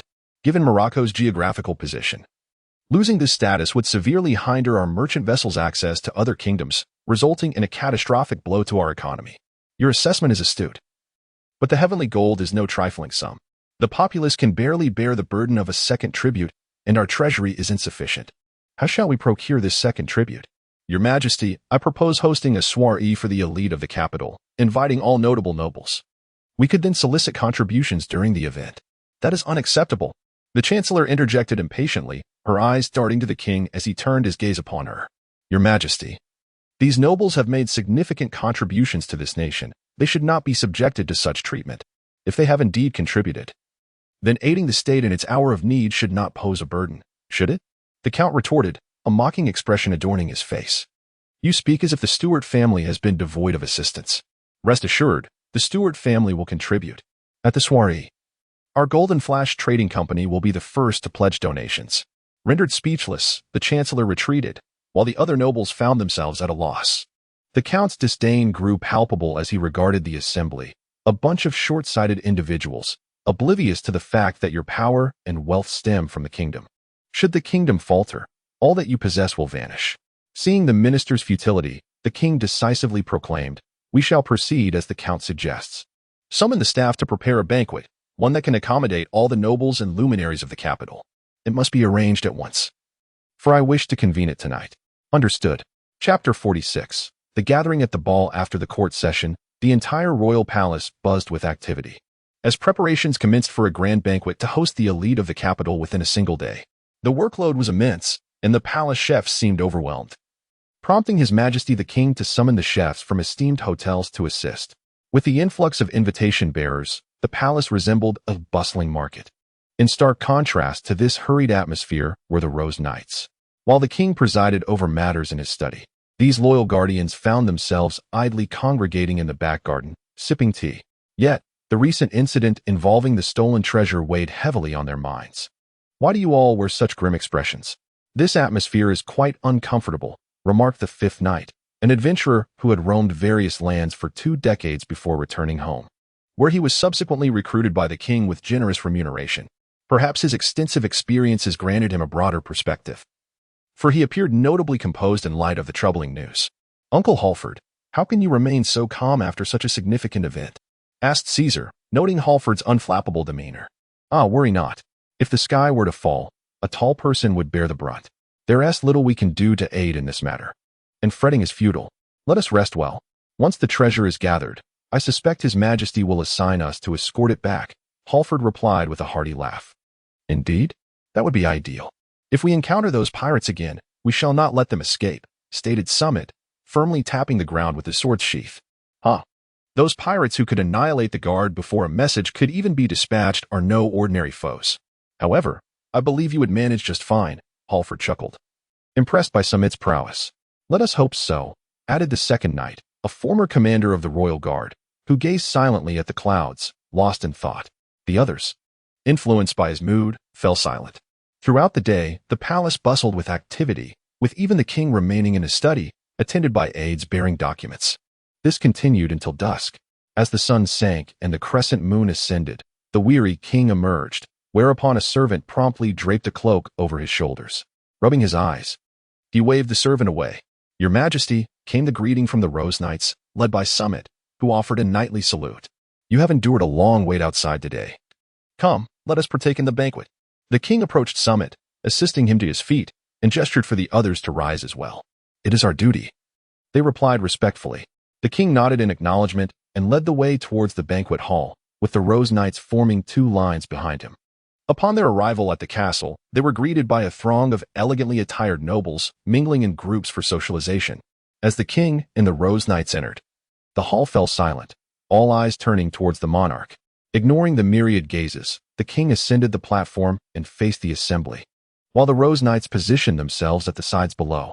Raising his hand to signal for silence, the king prompted the staff to cease the music, and the hall became so quiet that the sound of a pin dropping could be heard. Satisfied, the king spoke with solemnity. "Noble guests, I trust you have heard of the urgency with which we must commence this banquet. Indeed, the treasure destined for the world's nobility has been plundered by pirates, plunging our kingdom into crisis. I have gathered you here to seek your collective support in overcoming this dire situation and implore your generous contributions." His impassioned voice resonated, stirring the assembly. Yet, the nobles, astute as they were, exchanged glances, hesitant to respond. As time passed, the king's discomfort became palpable. Just as frustration began to surface, a count stepped forward. "We, the nobles, have long enjoyed His Majesty's favor, and in this time of national peril, we shall undoubtedly lend our aid. I count Moritz Wake. Pledge 10 billion burles to support the kingdom through this crisis." The count's declaration darkened the expressions of the other nobles, with one leading the charge. They felt compelled to contribute, lest they be perceived as lacking in generosity. Dressed in finery, how could they fail to offer even a modest sum? However, the true source of their dismay was the substantial donation of 10 billion burles. They could not afford to appear stingy in comparison. Truthfully, they had come prepared to donate. Yet they had not anticipated such a large sum from the count. Following his lead, albeit reluctantly, they began to announce their own contributions, each striving to match the count's generosity. As the nobles agreed to donate, a smile spread across the king's face. He estimated their pledges had already surpassed the amount of the stolen treasure. Once the last noble had declared their support, the king nodded with satisfaction and proclaimed, "I am profoundly grateful for your generosity in this time of national crisis. Your contributions shall be etched in my memory. So let us now celebrate the triumph of our kingdom." His words lifted the spirits of the once morose nobles. Having committed their funds, they now turned their thoughts to securing future rewards, and soon the hall resounded with their cheers, lavishing praise upon the king.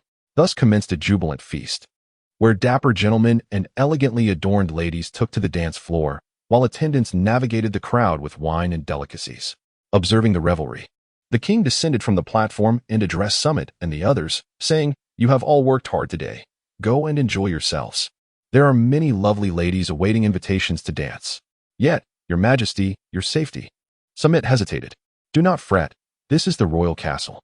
Heavily guarded from the outside, the king waved dismissively, encouraging them to indulge in the festivities. Sensing their lingering concerns, he placed a reassuring hand on Samit's shoulder, adding, "And remember, you are here. As long as you stand in this hall, no harm can befall me. So rest easy." The king has articulated his sentiments, and their hesitation reflects a lack of confidence. Consequently, they dispersed, merging into the crowd, whether intentionally or inadvertently, forming a circle around the king. They played and indulged in exquisite food and fine wine at a distance not far from him, subtly enveloping him at the center. The king, having noticed this, felt a sense of satisfaction with the current Rose Knight. Chapter 47. The arrival of Don Quixote as the foremost knight of the kingdom and a member of the count's household. Samit could be deemed remarkably youthful, drawing the attention of many. Ever since the king granted them the liberty to enjoy the ball, numerous women approached him with invitations to dance, all of which he declined. He found little enthusiasm for such crowded gatherings, and, lacking any skill in dancing, chose instead to occupy a sofa, savoring the delectable food and fine wine while observing the happenings near the king. It is often said that a person's character evolves with their experiences and surroundings. In the brief span of less than 3 months since graduating from school and assuming the role of a royal guard, Samit had undergone significant transformations in both thought and demeanor. Samit, with an unblemished background and having been nurtured by the king himself, enjoyed the monarch's unwavering trust. Consequently, The king confided in him regarding numerous matters. Over the past 3 months, the fierce struggles against the noble factions, fraught with intrigue and deception, sent shivers down Samit's spine. Thus, he developed a clearer awareness of the dangers lurking within the court, recognizing that at any moment, peril could arise to threaten his majesty. As previously mentioned, Samit's current position was solely a result of the king's patronage, instilling in him a profound sense of gratitude. Protecting the king's safety was inherently his duty, and he would not allow any harm to befall his majesty. The banquet continued until 11 o'clock in the evening, and as the crowd began to disperse, Samit and his companions felt a collective sigh of relief after escorting the king back to his chambers. "Let us each retire for the night," proposed Halford. Sammy nodded and said, "Let 2 people remain on duty while the others return to rest. We shall switch shifts in 4 hours." "Oh, come on. We are not usually required to stand watch." Halford grumbled, and the others expressed their discontent as well. Samite absorbed the expressions of those around him and sighed inwardly, saying, "I am aware that everyone is fatigued. However, I cannot shake the feeling that the incident involving the stolen heavenly gold is not merely a case of piracy. This may not be a simple act of robbery. Therefore, I urge everyone to endure a little longer, for I shall remain here to support you." The others, feeling somewhat helpless, replied, "Well, since you have said so, what more can we say? Let it be." Indeed, the theft of the heavenly gold, which was meant to be supplied to the celestial dragons, was exceedingly peculiar. While such heists had occurred in the past, they typically invited a rigorous investigation by the Marines and CP intelligence, with those who dared to steal the heavenly gold rarely surviving beyond 2 months. Gradually, the fear of targeting the heavenly gold began to take hold. "Very well," Samite nodded, subsequently assigning personnel to work in shifts. Once everything was arranged, he retired to his chamber to rest along with the others. 5,000 kilometers away, atop a high slope, 2 figures stood in the shadows.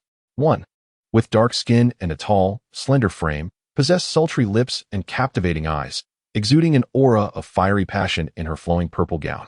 Beside her stood a man approximately 3 meters tall, adorned with short golden hair and draped in a pink feather coat, wearing sunglasses even in the dead of night. In the entirety of the One Piece world, there was no other figure quite like Don Quixote Doflamingo.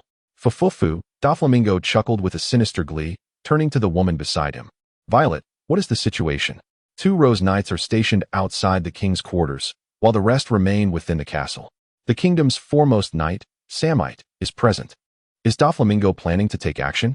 Violet inquired, her gaze fixed on him. Fufufu, who would have thought that within a mere 5 years, a mere child would grow to become such a formidable obstacle? "Tonight's operation is cancelled.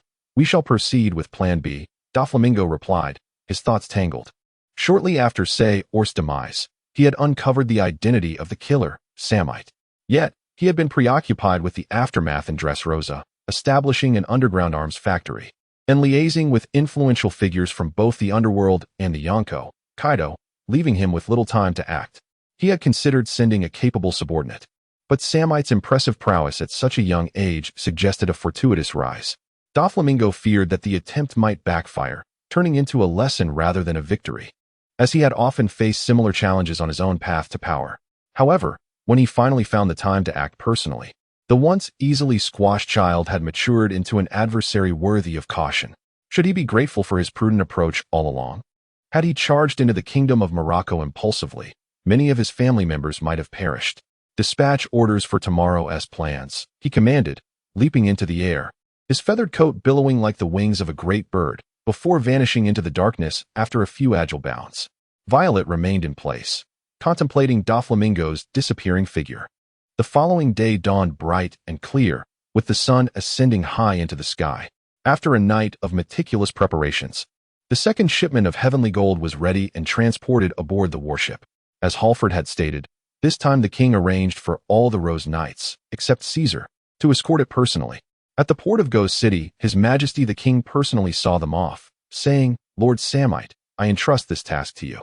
Rest assured, Your Majesty, I will ensure the safe delivery of the heavenly gold to Mariehua. Should those pirates dare to attempt another robbery, I will capture them," Samite assured the king. "Very well. May fortune favor you all," the king proclaimed, clasping his hands in salute to Samite and the others. "Thank you, Your Majesty." Samite began to express his gratitude when suddenly, his expression changed dramatically. He rushed forward and tackled the king to the ground just as a bullet whizzed past, embedding itself in the earth. The king, still on the ground, had not yet comprehended the situation when he saw the bullet and instinctively shouted, "Protect the—" But the word guard had barely left his lips when the bullet began to expand ominously. Sammy's expression changed dramatically as he shouted to the crowd, "Quickly disperse." Without hesitation, he seized the king and sprinted into the distance, all the while ensuring to shield him with his own body. Boom. As Samit had scarcely taken a few steps, a resounding explosion erupted at the very spot, engulfing the ministers who had accompanied the king. Fortunately, Samit raised his voice in warning, prompting the assembled Rose Knights to swiftly grasp 2 individuals each and flee the blast radius. Yet tragically, some still perished in the explosion despite their efforts. Witnessing such devastation, the king's countenance turned pale. Just as he was about to utter something, another explosion reverberated, causing the bridge of the warship, laden with celestial gold, to fracture and sink into the abyss. Chapter 48. The Onset of Chaos. "Oh, celestial gold," the king lamented, attempting to rush forward. Samit quickly seized him and shouted towards the distant crowd, "Caesar, you must escort His Majesty back to the palace. I shall pursue the assassin. Your Majesty, please accompany us back to the royal palace." Caesar and others approached, supporting the king as they spoke.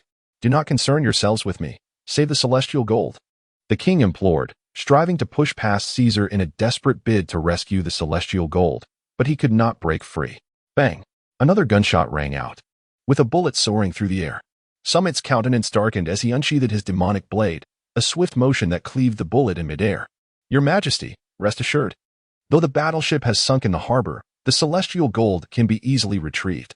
However, if you do not return to a place of safety, we shall be unable to repel the enemy and recover the celestial gold." At that moment, the seasoned Halford offered his words of comfort, which helped the king to regain his composure. "Indeed, you must expedite my escort to the palace." "Samit, I rely on you," the king commanded. "Rest easy, Your Majesty," Samit assured him. The king nodded in acknowledgement as he began his retreat towards the kingdom, accompanied by the remaining Rose Knights. As the king departed, a resolute expression emerged on Samit's face. "For this transgression, I shall not let you go unpunished," he murmured to himself, and in that instant, he became attuned to the presence of the enemy above. Samit raised his head, his blood-red eyes fixated on the clouds above. A pair of butterfly wings, composed of ethereal blue luminescence, unfurled from his back, their dreamlike hues appearing somewhat surreal. With a powerful flap, the wings stirred the surrounding air into a frenzy, and Samit soared into the sky, piercing through the clouds. Behind the clouds, a massive figure loomed, a rotund man equipped with rotor-like appendages at his neck and legs, enabling him to fly through the air. He was named Buffalo, an officer of the Don Quixote family. His body was ensnared by iron chains, and upon his back stood 2 individuals. One was clad in a maid's outfit, wielding a towering 6-barreled cannon in one hand and a similarly sized anti-tank gun in the other, with a knife sheathed at her thigh. This was Baby 5, a weapon user from the Don Quixote family, who had consumed the weapon fruit.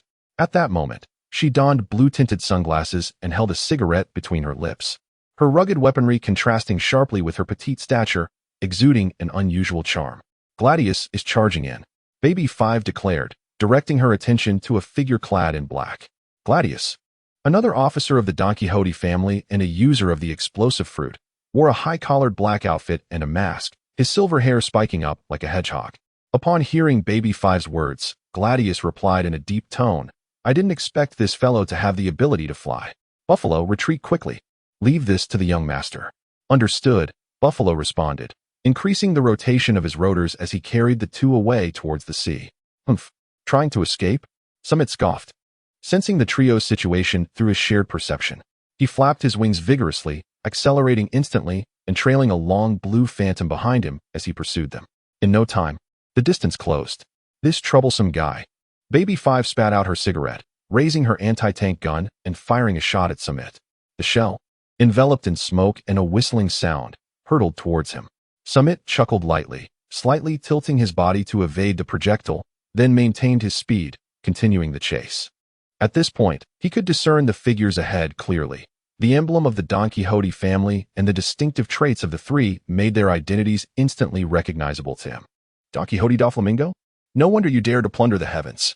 It seems you are here for revenge on Senor, but with just the 3 of you, you truly underestimate me," Samit remarked, realization dawning upon him.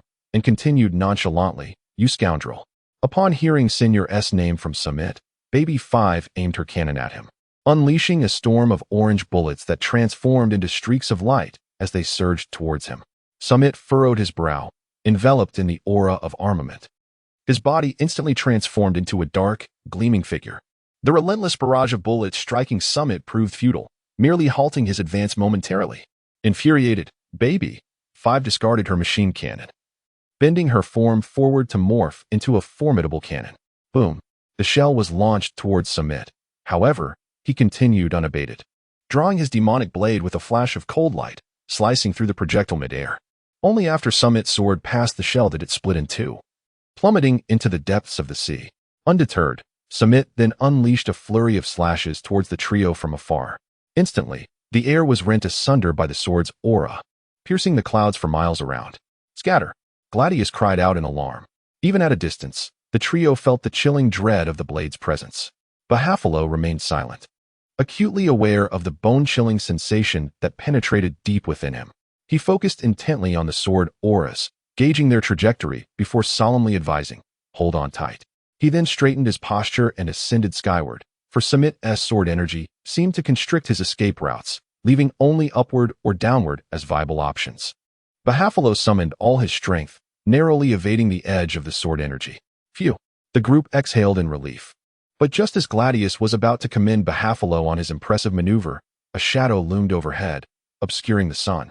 Looking up, he beheld the towering figure of Samit. Standing 3 meters tall, his handsome visage complemented by butterfly wings composed of ethereal light, as if he had descended from a realm of enchantment. Yet, the trio was gripped by an inexplicable fear. The overwhelming aura that typically emanated from the young master enveloped Samit, extinguishing any thoughts of resistance. "Conqueror's hockey," Gladius muttered through clenched teeth. Bahafalo and Baby 5 exchanged incredulous glances, astonished. Impossible. Such royal prowess appears only once in a million. How could it manifest in this remote corner of the East Blue? You seem to know quite a bit. Yet, you shall still meet your demise. A smile graced Samit's face as he gripped the hilt of his sword, aiming a deadly strike at Bahafalo.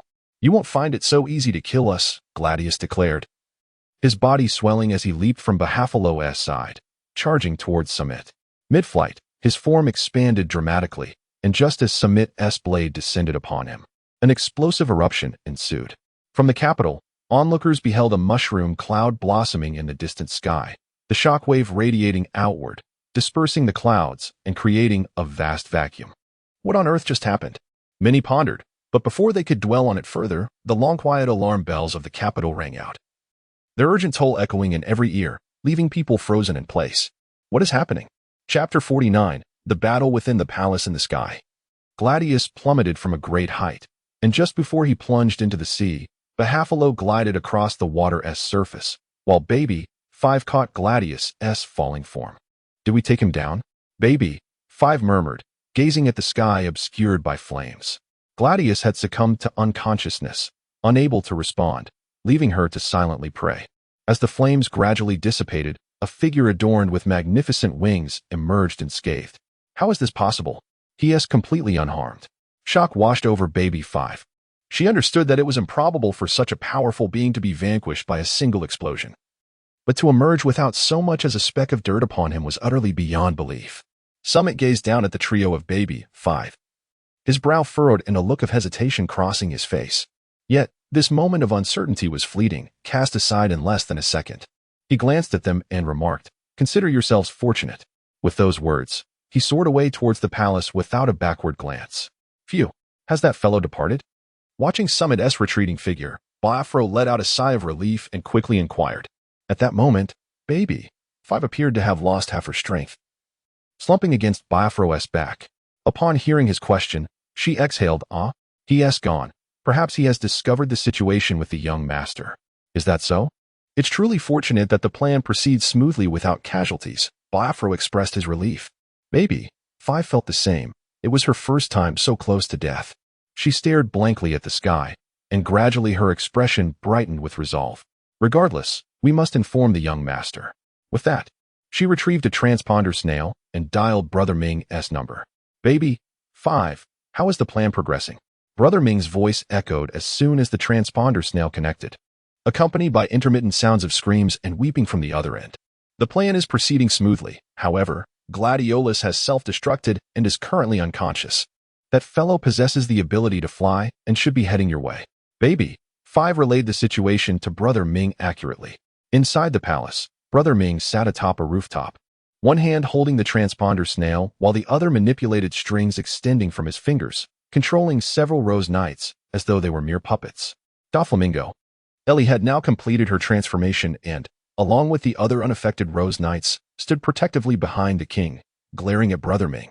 However, he paid no heed to them. After listening to Baby Five's report, his previously maniacal laughter momentarily quieted before erupting again. Ha ha ha. Is that so? That fellow actually has flying capabilities. It seems I have underestimated him. Nevertheless, I am relieved that you have not suffered any casualties. Otherwise, I would carry that guilt for a lifetime. No, it is not the young Master's fault, Baby Five insisted. You need not comfort me, Baby Five. A mistake is a mistake. And it is a fact that I nearly caused your demise. For now, just create chaos in Gauze City. Should you encounter formidable opponents, let Oleg deal with them. Understood. With a snap, Brother Ming ended the call and turned back to face the furious Rose Knights, his expression once again breaking into a maniacal grin. Ha ha ha. Before that fellow arrives, let us have some fun. Ding. The Rose Knights under Brother Ming's control approached Ellie and the others with sorrowful expressions, brandishing weapons and shouting, Ellie, Caesar, kill us quickly, or you will surely perish. Curse you, you despicable fiend. Ellie spat angrily, transforming into her half-beast form, agile and nimble. She dodged a sweeping strike and sprinted up a column, raising her claws high to strike down on Brother Ming from behind. Die! Shadow Claw. Ellie's claws, now shrouded in darkness, glinted ominously in the sunlight. Just as they were about to reach Brother Ming's neck, she caught sight of his empty hand forming a gun shape aimed at the back of his head, precisely where she was positioned. As Ellie gasped in astonishment at his intentions, Brother Ming's voice rang out, thread shot. The line shot forth like a bullet from his fingers. The instincts bestowed by her Zoan-type devil fruit prompted her to instinctively tilt her head aside, narrowly avoiding the line that grazed her face and then penetrated the building behind her. That was close, Ellie thought, but then felt a sharp pain in her abdomen. Looking down, she saw 4 threads piercing through her stomach. A determined expression surfaced on Ellie's face as she aimed her claws at Brother Ming. Nevertheless, he paid her no mind. With a flick of his hand, the threads pulled her down, sending her crashing to the ground with a tremendous impact. Ellie. Caesar's eyes turned red as he gripped his greatsword, ready to charge in vengeance. However, blocking his path was the kingdom's second knight, the former commander of the royal army, now under Doflamingo's control, who swung his massive axe at Caesar relentlessly. How could he strike down a comrade? Though their time together was brief, these veterans had always looked out for him. Your Highness, kill me, the knight urged. Caesar paused, momentarily stunned by the knight's words. It was only when he heard the whoosh of the axe that he snapped back to reality, quickly stepping back, though not before a deep gash was carved into his chest. Caesar, are you all right? The king rushed over, concern etched on his face. The king's worried gaze reminded Caesar of the bewilderment he felt upon learning last night that he was the king's illegitimate son. He thought of his mother, who had endured scorn and ridicule, and of his own efforts to become a Rose Knight to protect her from suffering.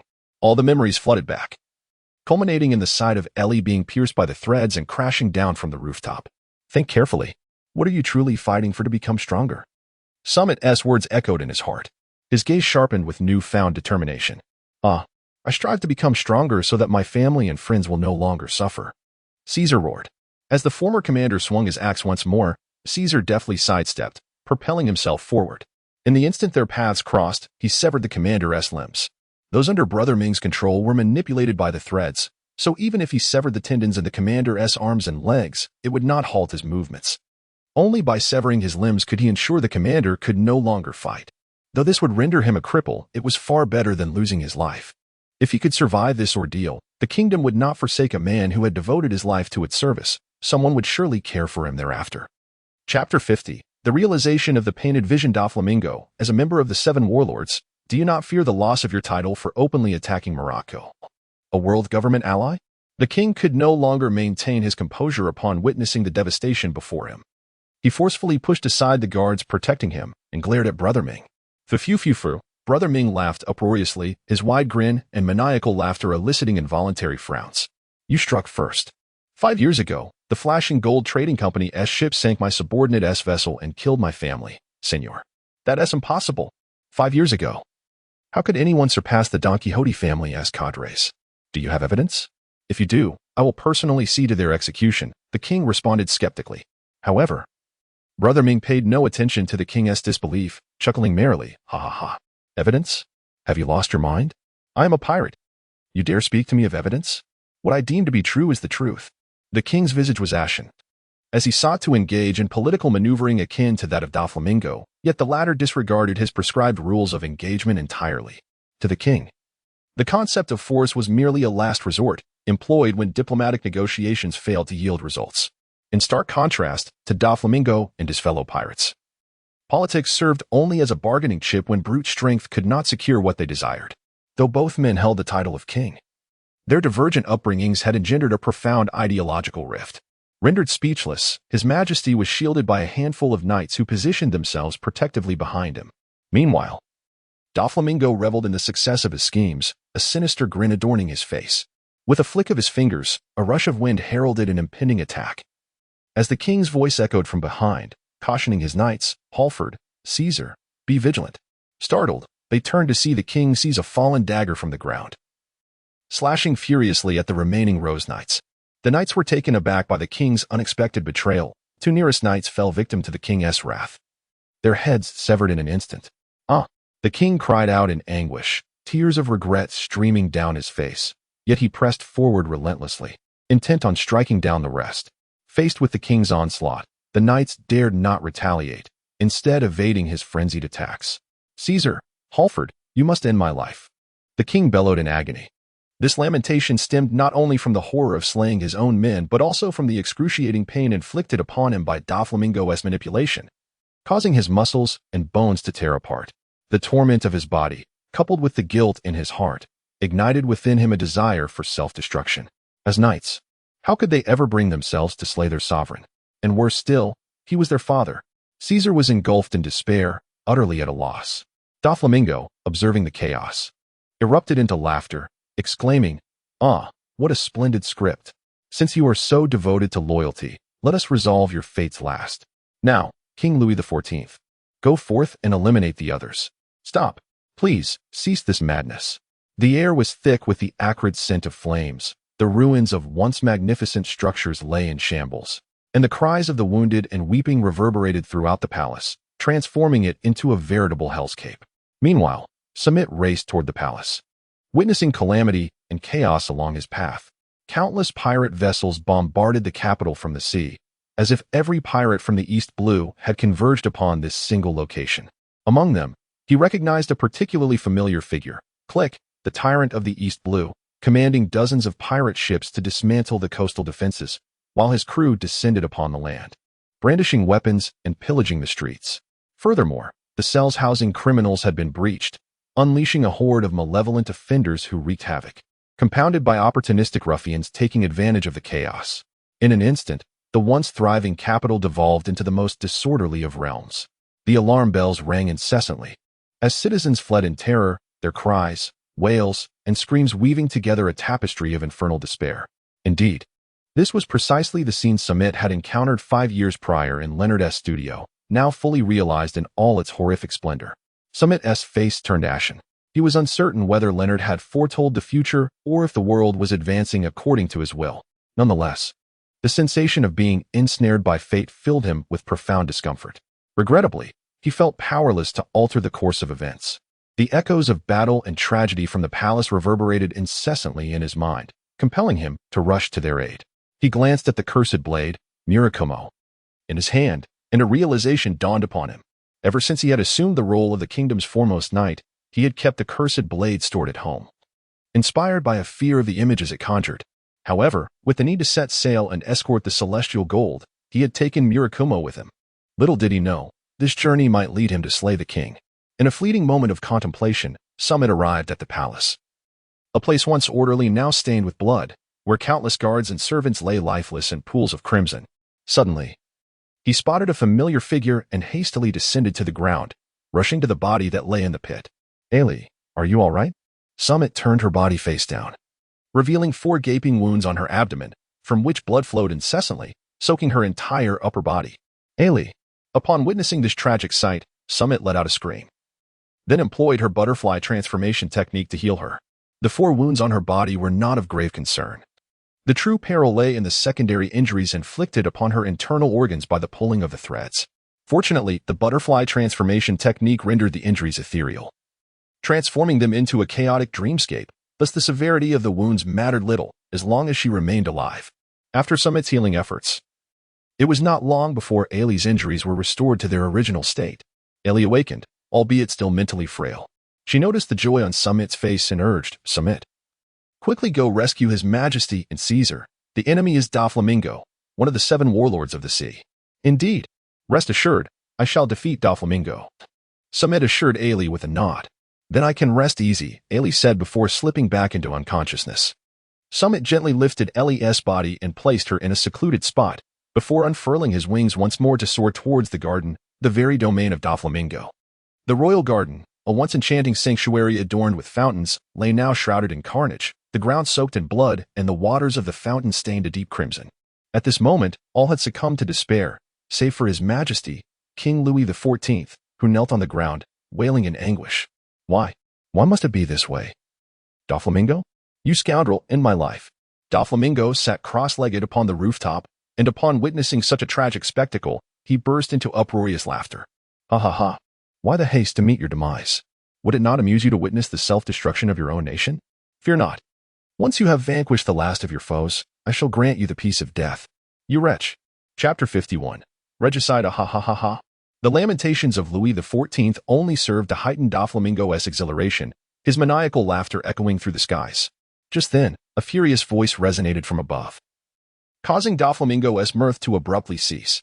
He looked up to behold a blue meteor descending towards him. As the meteor drew nearer, he discerned that it was a man enveloped in ethereal blue wings. His swift flight left a shimmering azure trail, resembling a comet from afar. The protagonist has arrived. Ha ha ha ha. Doflamingo grinned widely, as though he were witnessing a grand theatrical performance. Doflamingo. Samit roared as the demon blade Muramasa was drawn, an intangible aura of dominance enveloping it, rendering it even more alluring and frigid. Samit raised the enchanted blade high above his head, channeling the immense potential energy as he descended from the heavens to deliver a decisive strike upon Doflamingo. The 5 colored threads. Unfazed, Doflamingo displayed a maniacal grin, extending his fingers skyward and pulling them apart, causing 5 vividly colored threads to unfurl and form a barrier between the 2 adversaries. With a resounding clash, the enchanted blade met the threads, producing sparks of metal against metal, while a tremendous shockwave radiated outward, uprooting the flora and fauna of the small garden. Although Doflamingo successfully thwarted the blow, the roof beneath him could not withstand the strain, fracturing and collapsing underfoot. With no stable ground to stand upon, he too plummeted into the depths, engulfed by the ruins of the fallen structure. Are you unharmed, Your Majesty? Samit approached the king and gently lifted his body. Be careful. Samit, the king uttered as the dagger in his hand plunged into Samit's heart. Samit's expression instantly froze, and his breath quickened. Samit. Despair flickered across the king's face. Ha ha. I never imagined it would be so easy. Mingu emerged from the ruins, flames raging behind him. His deranged expression and laughter, set against such a backdrop, resembled a demon returned from hell. Samit, I am so sorry. I am so sorry. The king fell to his knees once more, weeping as he clutched Samit's lifeless form. In the end, he was just a mere 15-year-old boy, possessing immense power yet lacking the wisdom to wield it. Now, let me send you on your way. Mingu approached Samit, the threads extending towards Samit's neck, ready to sever it. At that moment, Samit, previously frozen in place, moved as the threads neared his neck. He ducked and retaliated with a kick that sent Mingu soaring into the sky. Without pausing, he propelled himself upward. The tip of his demon blade aimed at Mingji's heart. Caught in midair and losing his balance, Mingu could not evade the strike. However, he remained unperturbed. With a flick of his fingers, as the blade approached his chest, he yanked the king's body to shield himself. The sound of the blade piercing flesh echoed, and Samit's eyes widened in horror as he cried out, Your Majesty. Samit, do not concern yourself with me. Kill Doflamingo. Only by slaying him can this nation be saved. Please, you must rescue this country. Even as the blade pierced his heart, the king's expression transformed into one of relief, grasping Samit's hands in a plea. Gazing into the king's resolute eyes, Samit's heart solidified with determination, and he thrust the blade forward with resolve. The tip that had pierced the king's heart now thrust backward, penetrating Ming Ji's heart like a skewered morsel. Yet, Ming Ge, with his heart pierced, erupted into maniacal laughter. Ha ha ha, you truly are a ruthless character. Even killing your own lord. But it matters not, for I will kill you regardless. With that, his body disintegrated into spirals of thread, a manifestation of Doflamingo's technique. The shadow riding line, allowing him to create clones using his own abilities. Samit, what are you doing? Came Caesar's voice from the side, following the sound. Samit turned to see Caesar, clad in knightly attire, propped against the wall, his face a mask of terror as he gazed at Samit. This is not good. In a moment of disquiet, Samit envisioned the scene reflected in Caesar's eyes. A towering figure, 3 meters in height, donned in a long-sleeved shirt and denim trousers. Draped in a blue velvet cloak interspersed with white fragments, and possessing blood-red eyes, wielded a 2-meter-long crimson demonic blade that pierced the heart of the king. It was akin to the imagery captured in the third painting within Leonard's studio. Was the trajectory of events indeed aligning with the narrative depicted in that artwork? If so, the Earl must also be implicated. Contemplating this, Samit felt a profound sense of despair. Throughout the years, he had exerted himself tirelessly, both in reality and within the realms of his dreams, dedicating several times the effort and time compared to others, only to find himself unable to safeguard anything in the end. Release my father. Caesar's eyes widened with fury as he staggered forward, kicking Samit aside. Are you unharmed? Father. Did you not express a desire last night to hear me call you father? Awaken and listen. Caesar cried, cradling the lifeless form of the king. Samit rose from the ground, gazing at the heartbroken Caesar. He was acutely aware that during Caesar's watch last night, Louis XIV had summoned him into the chamber for a conversation. A moment when Caesar was perhaps unprepared to confront the reality of his father's demise. Yet now, the opportunity had vanished. Caesar. Samit extended his hand, yearning to articulate his thoughts. However, as he began to speak, he was abruptly interrupted by Caesar. Do not say anything, Samit. I know, I understand. In such circumstances, the only salvation for this nation lies in the death of the father. Yet, even if I can comprehend this, I cannot find it within myself to forgive. Leave now. For I dread the loss of my sanity and the possibility of drawing my blade against you. Samit fell silent, retracting his outstretched hand, and spoke softly, I understand. Yet regardless of the circumstances, I shall not let Don Quixote Doflamingo escape. With that, he spread his wings and soared into the distant sky. Caesar gazed at Samit's receding figure.